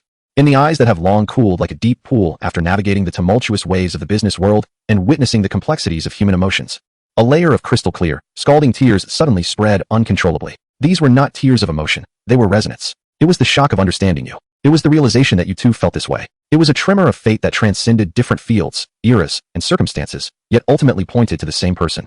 The same incredible bond. The final gaze of Qin Shi intersected briefly and distantly with the tearful eyes of Lin Ruoxuan in the audience. Amidst countless bewildered glances and roaring applause. Chapter 102. A bewildered family. When Su Yunzhou appeared, Qin Shi was so excited that her soul trembled, tears brimming in her eyes, as if she had witnessed a miracle. The ones who felt the most utterly confused and questioning of life in this scene were undoubtedly Su Chongshan, Yang Wenhui, and Su Chun, standing under the camphor tree. Su Chongshan slowly turned his head, glancing at Yang Wenhui, and then at Su Chun, looking completely bewildered. The person who just went in, he hesitated to speak, each word coming out slowly, his voice soft as if afraid to disturb something. Or perhaps confirming whether he was still awake. Looks a bit familiar? Do you know him? Yang Wenhui thought, her mind racing with a single thought. Of course. How could you not recognize your own son? But the words got stuck in her throat, as if something was blocking her, and she couldn't utter a single syllable. She too wasn't sure anymore. The previous scene was too shocking, too bizarre, completely beyond her comprehension as an ordinary middle-aged woman. That young man in a sharply tailored gray suit, who was greeted with respect by everyone from the military figure to the bespectacled academic in the Wu family. That young man who was looked up to by the diva Song Jiru, her eyes full of dependence and admiration. Was this really her son? Was this really the Su Yunzhou who would complain on social media about the noodle shop owner downstairs giving him 2 slices of meat less? Or who would stay up all night for several nights over a few thousand yuan project bonus? Su Chen also managed to break free from his initial petrified state. His voice very soft, as if he were sleepwalking. He looks very much like your Yunzhou. The statement lacked conviction, because it wasn't just a resemblance, it was identical. But precisely because it was identical, it felt even more absurd. Then, the three of them turned to look at Shun Mingwei simultaneously. She smiled, looking at the three who were completely bewildered, her voice gentle. He is Yunzhou. She paused, adding in a tone as natural as if she were discussing something completely ordinary. He just changed his clothes. Just changed his clothes? Su Chen's lips twitched. Was this really just a matter of changing clothes? It was as if he had changed his entire life. A typical programmer, who has been working overtime to the point of losing hair and will be paying off a mortgage until the age of 50, suddenly becomes someone deserving of respect from a founding female general's entire family? Is this scientifically plausible? Have we collectively crossed into some strange parallel universe? In this realm I, Su Chun, have such an incredibly impressive descendant. I'm not saying it's a case of extraordinary success, but at the very least, it should start at the level of a municipal party secretary, with the potential for provincial or ministerial treatment, right? How come I'm still just a regular official in Binzhou, struggling to gain experience while being able to see retirement on the horizon? He took a deep breath, forcing himself to calm down, but his voice still trembled slightly. Then why doesn't he come over to greet us? Shin Mingyue smiled, and said, we are standing too far in the corner, with so many people around and the lights dim, it's normal for him not to see us. She explained softly, as if it were obvious. Besides, you didn't call him just now. Su Chen was taken aback. Isn't that nonsense? In such an occasion, surrounded by figures usually only seen in the news, the atmosphere was solemn as if attending a state banquet. Who would dare to speak loudly? Who would casually call someone? Not to mention, what if they mistook someone for another person? Or if it was some mysterious big shot who looked very similar? That would be a huge embarrassment. Su Zhongshan suddenly seemed to remember something. I just recalled. The woman who walked in front of us earlier was Lin Ruoxuan. He turned to Yang Wenhui, eyes wide. Do you remember? The day before yesterday, Yunzhou found her photo and showed it to us, saying she was a billionaire queen. And 10 years ago she even gave us a USB drive. He suddenly stopped, realizing that some things shouldn't be said in public. But the absurd thought in his mind became increasingly clear. Could it be that Lin Ruoxuan had her eye on Su Yunzhou when he was just a little kid over 10 years old? That is a bit twisted. Isn't it? Then the 10 bitcoins make sense. It was just pocket money for him. That USB drive must have not only the Bitcoin wallet, but also Lin Ruoxuan's contact information. There might even be a message saying, boy, do you want more? Then contact me. Annie has had her eye on you for 13 years. He. It all adds up. Indeed, there are no gifts without reason in this world. Everything is secretly marked with its own stakes. Su Zhongshan felt a mix of emotions, experiencing both the humiliation of having a son supported by a wealthy woman and the absurd pride that this wealthy woman must be incredibly rich and discerning. It culminated in a complex sigh. Having money really allows one to do as they please. Yang Wenhui sensed her husband's unspoken thoughts, but her brows furrowed even tighter. It must be her. I saw the photo. It's identical. It can explain part of it. Her voice was low, filled with deeper confusion. But how do we explain Song Jiru? Isn't that girl a big star? She has no connection to Yunzhou at all. When did they get to know each other? Why was she so intimately linking arms with Yunzhou? Questions came one after another, tangled like a mess, becoming more chaotic the more they tried to sort them out. Yang Wenhui turned her head to look at Shen Mingyue, her expression complex. Miss Shen, you just said you were Yunzhou's girlfriend. She paused, her gaze scrutinizing Shen Mingyue's face, as if trying to find even a hint of a lie. But you also saw that there are other women by his side, and not just one. How can you seem so unconcerned? The question was blunt and even somewhat offensive. But Yang Wenhui had to ask. She simply could not understand. At that moment, the smile on Shen Mingyue's face slightly froze. Her eyes quickly reddened, tears welling up but stubbornly not falling, just swirling in her beautiful eyes, making them glisten appealingly. She reached out and gently held Yang Wenhui's hand. Her palm was warm, but her fingers trembled slightly. Auntie, her voice caught in her throat, carrying a heartbreaking fragility. I truly like Yunzhou. Tears finally fell, one drop, then another, sliding down her fair cheeks and shimmering under the lantern light. They just arrived a bit earlier. She sniffed, her voice filled with suppressed grievance and a plea. Teacher Song is 5 years older than Yunzhou, and Lin is 9 years older. I am younger than them. I'm only 23, younger and with more time. I am more suitable for the next generation. She lifted her tear-filled eyes to look at Yang Wenhui, her gaze like a drenched, homeless kitten. I don't want to break them apart. I know they are important to Yunzhou, people who have long been in his life. I just hope there can be a small place for me in his heart, even if it's just a tiny, tiny bit. She held Yang Wenhui's hand tightly, as if grasping the last lifeline. Uncle, Auntie, can you support me? Can you help me? I really don't know what to do anymore. I have nothing left but my feelings for him. Her words were heartfelt and poignant, each one dripping with emotion, combined with her tear-streaked face and humble demeanor. Anyone who heard her would surely feel a sense of compassion. The three of them thought, what on earth is this absurd plot unfolding? A top-tier star, a national goddess, willingly sharing a man with other women, and loving so humbly, so pitifully, so submissively, that it's almost to the ground. Also from her words, does that mean Lin Ruoxuan and Song Jiru think the same? Are they coexisting peacefully too? Has the world gone completely mad? Or has our whole family lost it? Creating a collective illusion? Chapter 103. A century agreement at this moment, in a dimension only Shen Mingyue could perceive. A voice that only she could hear lazily echoed in her ear. TSK, little vixen. Your acting skills are getting increasingly refined, becoming naturally green tea-like. Tears came and went freely, perfectly controlled and measured. The lines are increasingly poignant, showcasing deep emotions while subtly emphasizing age and reproductive advantages. The expressions in her eyes are spot on, conveying a mix of strength amidst vulnerability and persistence within humility, with rich emotional layers and natural, smooth transitions. That voice lightly chuckled. It seems your goal of winning the Best Actress award is really not far off. Should you consider writing an acceptance speech tonight, just in case? Thank my master. His exquisite teasing and shameless spirit are an endless source of inspiration on my acting journey. In the depths of her consciousness, she almost instantly switched to a pitiful, tearful mode. Master, you still call me a green tea bitch. Watching you embrace Song Jiru on the left and Lin Ruoxuan on the right makes my heart ache so much that it feels like it's bleeding. I'm so sad I don't want to live anymore. Boo-hoo. Her inner voice was both delicate and charming, dripping with sweetness. I need my master to kiss me, hug me, and lift me high to feel better. Boo-hoo. I want my master to hold me on his lap, gently coax me, and keep coaxing until I stop crying, or maybe cry even louder. Her inner voice turned soft and filled with an overwhelming sense of jealousy. Why is it that they could know you so early, be by your side, walk such a long path with you, leaving such deep marks in your life, sharing so many moments from the past that I know nothing about? Times I wasn't a part of, and I can only wait until now, watching them enjoy everything, feeling so hungry that my eyes turn green. Sob, it's unfair. So unfair. Master, you're clearly a treasure that I should have had first. But, Master, you are mine. From head to toe, inside and out, from soul to body. I am the one who fits you perfectly, the one who understands all your little quirks and hidden thoughts that lie beneath your serious exterior. Humph. Let them feel proud for a moment. Just watch me tonight as I completely claim your physical form, from every angle, leaving my unique mark on you, infusing you with my essence, so that in the future, when you smell that scent, your legs will go soft, and your heart will race at the thought of this night, unable to resist when you see me. Master, I know in your heart, the one you cherish the most, the one you indulge in, the one you can't help but love, is still me, right? She giggled. You're just too stubborn to admit it. She paused, her tone more playful and mischievous. But wait, Master, you're not just stubborn in words. On the surface, tears continued to slowly slide down her beautiful cheeks, with droplets clinging to her eyelashes. She slightly lifted her face, looking at Yang Wenhui and Su Chongshan with eyes that were clear, sorrowful, yet filled with a hint of stubborn hope. It portrayed a woman deeply in love with her partner, yet due to fate, becoming a latecomer, forced to share her beloved with earlier, equally outstanding, or even more dazzling women. Her heart was filled with bitterness, unease, and humility, having to place all her hopes on the understanding and support of her beloved's elders. The image of this passionate, wrong yet incredibly resilient woman was portrayed vividly and flawlessly, beyond reproach. Even the most demanding director would not find a single flaw. In the inner chamber, unaware that her physical form had been thoroughly targeted by a small fox lurking in the shadows, Su Yunzhou, accompanied by Lin Ruoxuan and Song Jiru, stepped through a heavy carved rosewood moon gate into the inner room. Unlike the faint whispers in the outer courtyard, here there was only the occasional electronic ticking of instruments and the slow, labored breathing of the elderly. There were not many people present.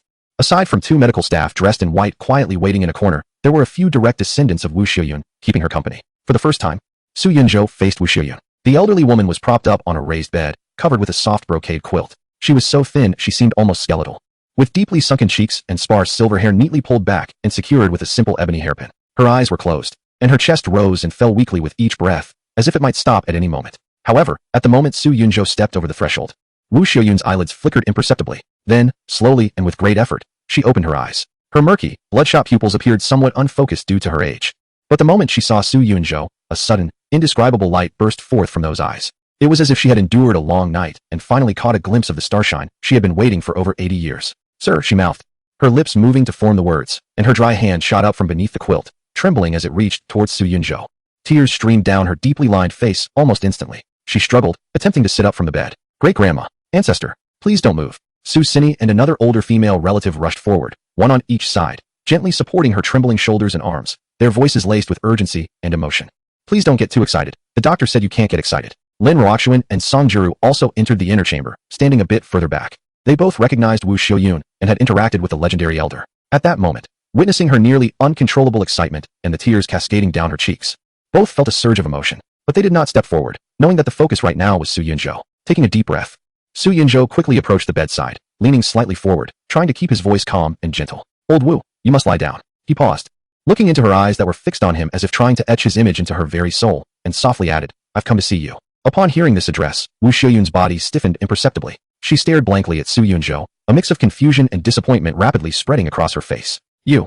What did you call me?" Su Yunzhou noticed the disappointment in her gaze and sighed inwardly. It seemed that this overly respectful and somewhat distant address was not what she wanted to hear. The hesitation lasted only a brief moment. When Su Yunzhou spoke again, his voice was a bit lower, imbued with a gentle and contemplative tone that suggested he had experienced much and seen the world over the years.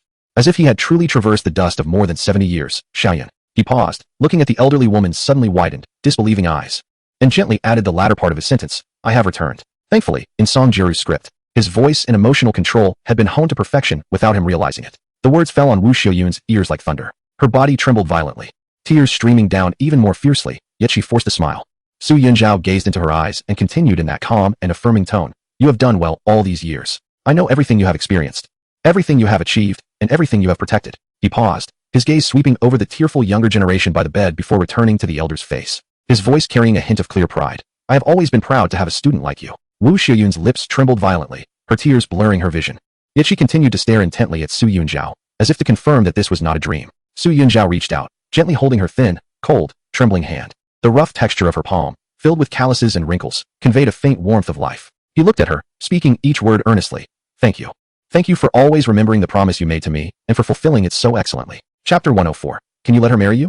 Su Yunzhao's words acted like a key, completely unlocking the door in Wu Xiuyun's heart that had been sealed for over 80 years. "Sir," she finally cried out, no longer silently shedding tears, but sobbing like a child, feeling both wronged and relieved. "Your instructions, Xiaoyan, Xiaoyan, I have not forgotten for a moment."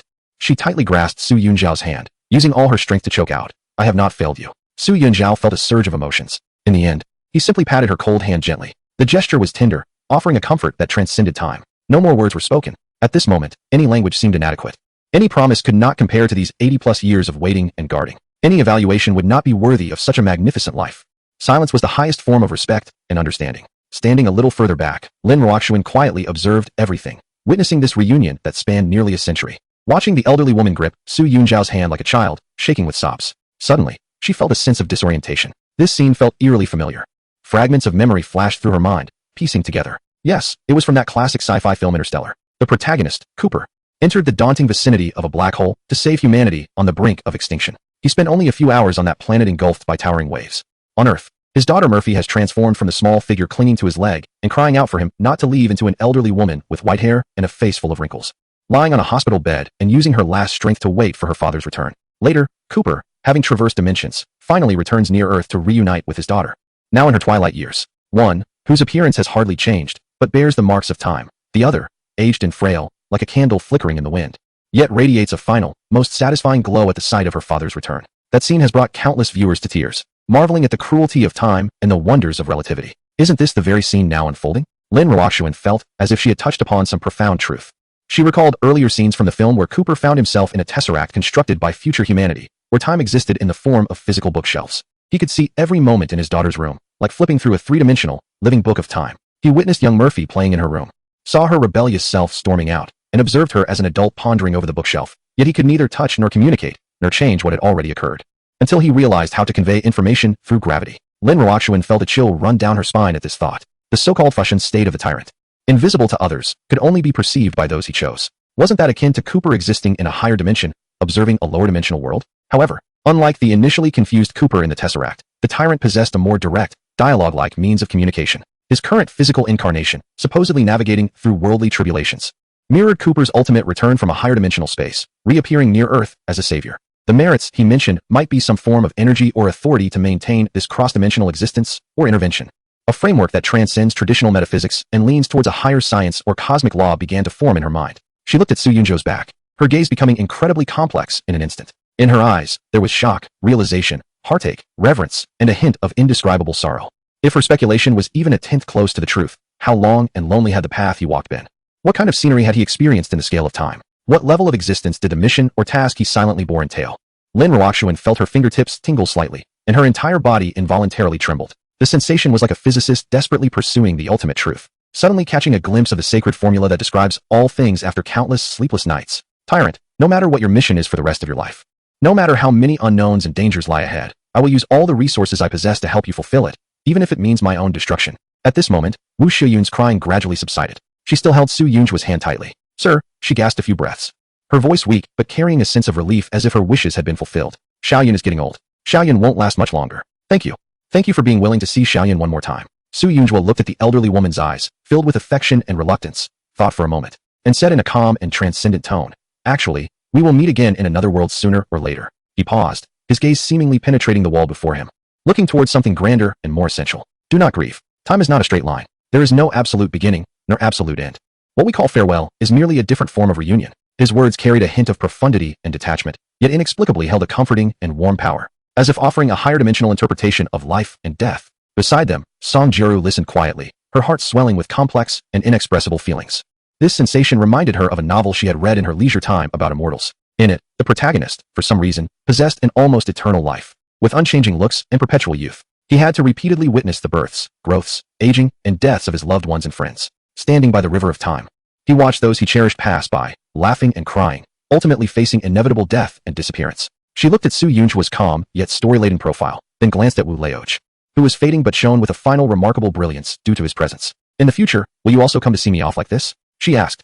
When I'm white-haired, wrinkled, toothless, lying on a sickbed struggling to breathe, and you, still young as ever, with bright eyes, standing by my bedside, holding my hand, still treating me as your precious one. This is the most romantic thing I can think of. Ah, why am I singing again? My professional habit is acting up.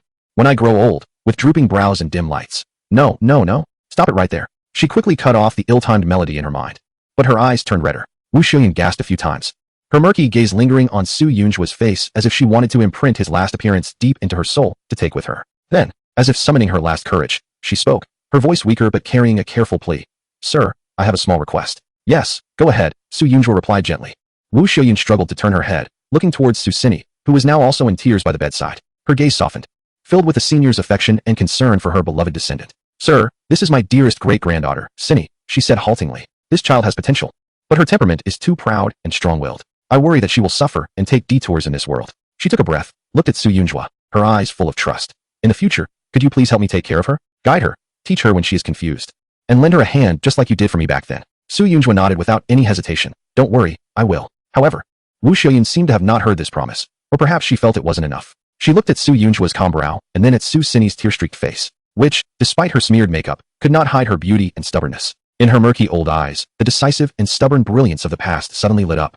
It seemed as if she was using the last strength of her soul, recklessly continuing to speak. Her tone carried a childlike straightforwardness and dominance.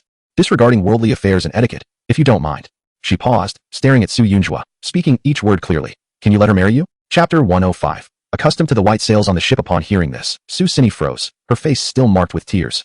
But her expression instantly shifted from sorrow to shock and embarrassment. Great-grandmother, what are you talking about? This is completely out of the blue. We have just met. We haven't even exchanged a few words. How can it jump to marriage? And there are Mr. Lin and Miss Song here. The way they look at this gentleman, with reliance, closeness, and a hint of possessiveness, makes it clear that their relationship is definitely not simple. What am I doing inserting myself into this? Am I the ignorant third party? Or an even more ridiculous fourth party? And most importantly, if this gentleman is indeed the one from the ancestral hall portrait, the mentor that great-grandmother has mentioned throughout her life, then by the timeline, he must be over 100 years older than me. Is this appropriate? Is this ethical? Is this scientific? If he is not, then isn't he just a swindler taking advantage of great-grandmother's last obsession and confusion? That would be even worse. Lin Ruoxuan and Song Jiru also widened their eyes in shock. They exchanged glances, both seeing astonishment and subtle frustration in each other's eyes. No, Wu Lao, you're being a bit unreasonable here, aren't you? Don't you understand the order of things? Although our situation is a bit complex, there must be some basic order, right? How can you suddenly arrange a marriage at the last moment? Su Yunjua was also in a daze. He instinctively turned to look at the female lead, Su Xini, who had suddenly been betrothed. She looked to be around 27 or 28, the prime age where a woman sheds her youth and perfectly blends maturity, competence, and unique charm. Dressed in a well-tailored black suit, she had a slender figure, with an outstanding cold elegance, exuding the sharpness and vigor characteristic of financial elites. Indeed, Wu Xiuyun, when young, must have been extraordinary to be chosen as a nurturing subject. Her direct descendant, regardless of beauty or temperament, was naturally exceptional. At this moment, her face was filled with embarrassment and confusion, her fair cheeks uncontrollably flushed with a noticeable redness that spread all the way to her ears. But strangely, after the initial shock, the moment Su Xini's gaze met Su Yunjua's, she actually gave him a very slight nod. Before Su Yunjua could think further, Su Xini had quickly adjusted her expression, half kneeling by the bed, gently holding Wu Xiyun's frail, cold hand with both of hers. Her voice still carried a hint of lingering sobs, but she tried her best to muster the gentlest smile, her tone soft, as if comforting a child. Great-grandma. Xini heard you. Thank you for your arrangements. Don't worry, Xini will be fine and won't make you anxious. She paused, her eyes reddening again. But she forced a smile. You must get better too. Take good care of yourself. Remember to take your medicine and listen to the doctor. She pressed the elderly woman's hand against her cheek, softly saying, when you're feeling better and full of spirit, you can personally be our witness, okay? Let us promise that to make great-grandma feel at ease. Whether or not she agreed, how to handle it was a matter for the future. She couldn't let the elderly woman leave with regrets and worries. Su Yunjua understood her meaning and turned back to Wu Xiuyun, showing a gentle smile. Xiaoyun, don't worry, I will help you take good care of her. Wu Xiuyun seemed to understand, or perhaps she only heard the part she wanted to hear. With great effort, she used her frail hand to gently draw Su Yunjua's hand and Su Xini's hand together, placing them on top of each other. She covered them with her cold, trembling palm. It felt like an ancient ceremonial pact, or a deeply heartfelt blessing and entrustment from an elder. Then, she moved her cracked lips, murmuring almost inaudibly, a few words. May you have a harmonious life together and grow old side by side. Su Jiru, Lin Ruoxuan, Su Yunjua. Su Xini had already lowered her head, responding in the most obedient tone. Thank you, great-grandma, we will remember. Wu Xiuyun nodded with difficulty, a faint, content smile appearing on her face. Then, her gaze refocused on Su Yunjua, filled with nostalgia and a last tiny bit of whimsical desire. Sir. Her voice was as light as a sigh. Sing that song for me again, will you? Su Yunjua, damn. Here we go again. Is this a history fill-in-the-blank question? Wu Xiuyun's eyes became dreamy, as if lost in distant memories. When I was 16. In the cave, it was cold, I was scared and hungry, feeling like I was about to die. You kept singing that song over and over, telling me not to give up, that dawn would come. The melody and the lyrics were something Xiao Yun remembered for a lifetime. When it was cold, when she was scared, when it hurt, and she felt she couldn't go on, she would hum it quietly in her heart.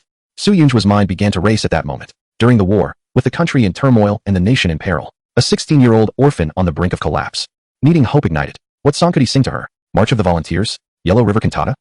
That's grand. But the context is wrong. That's a collective roar.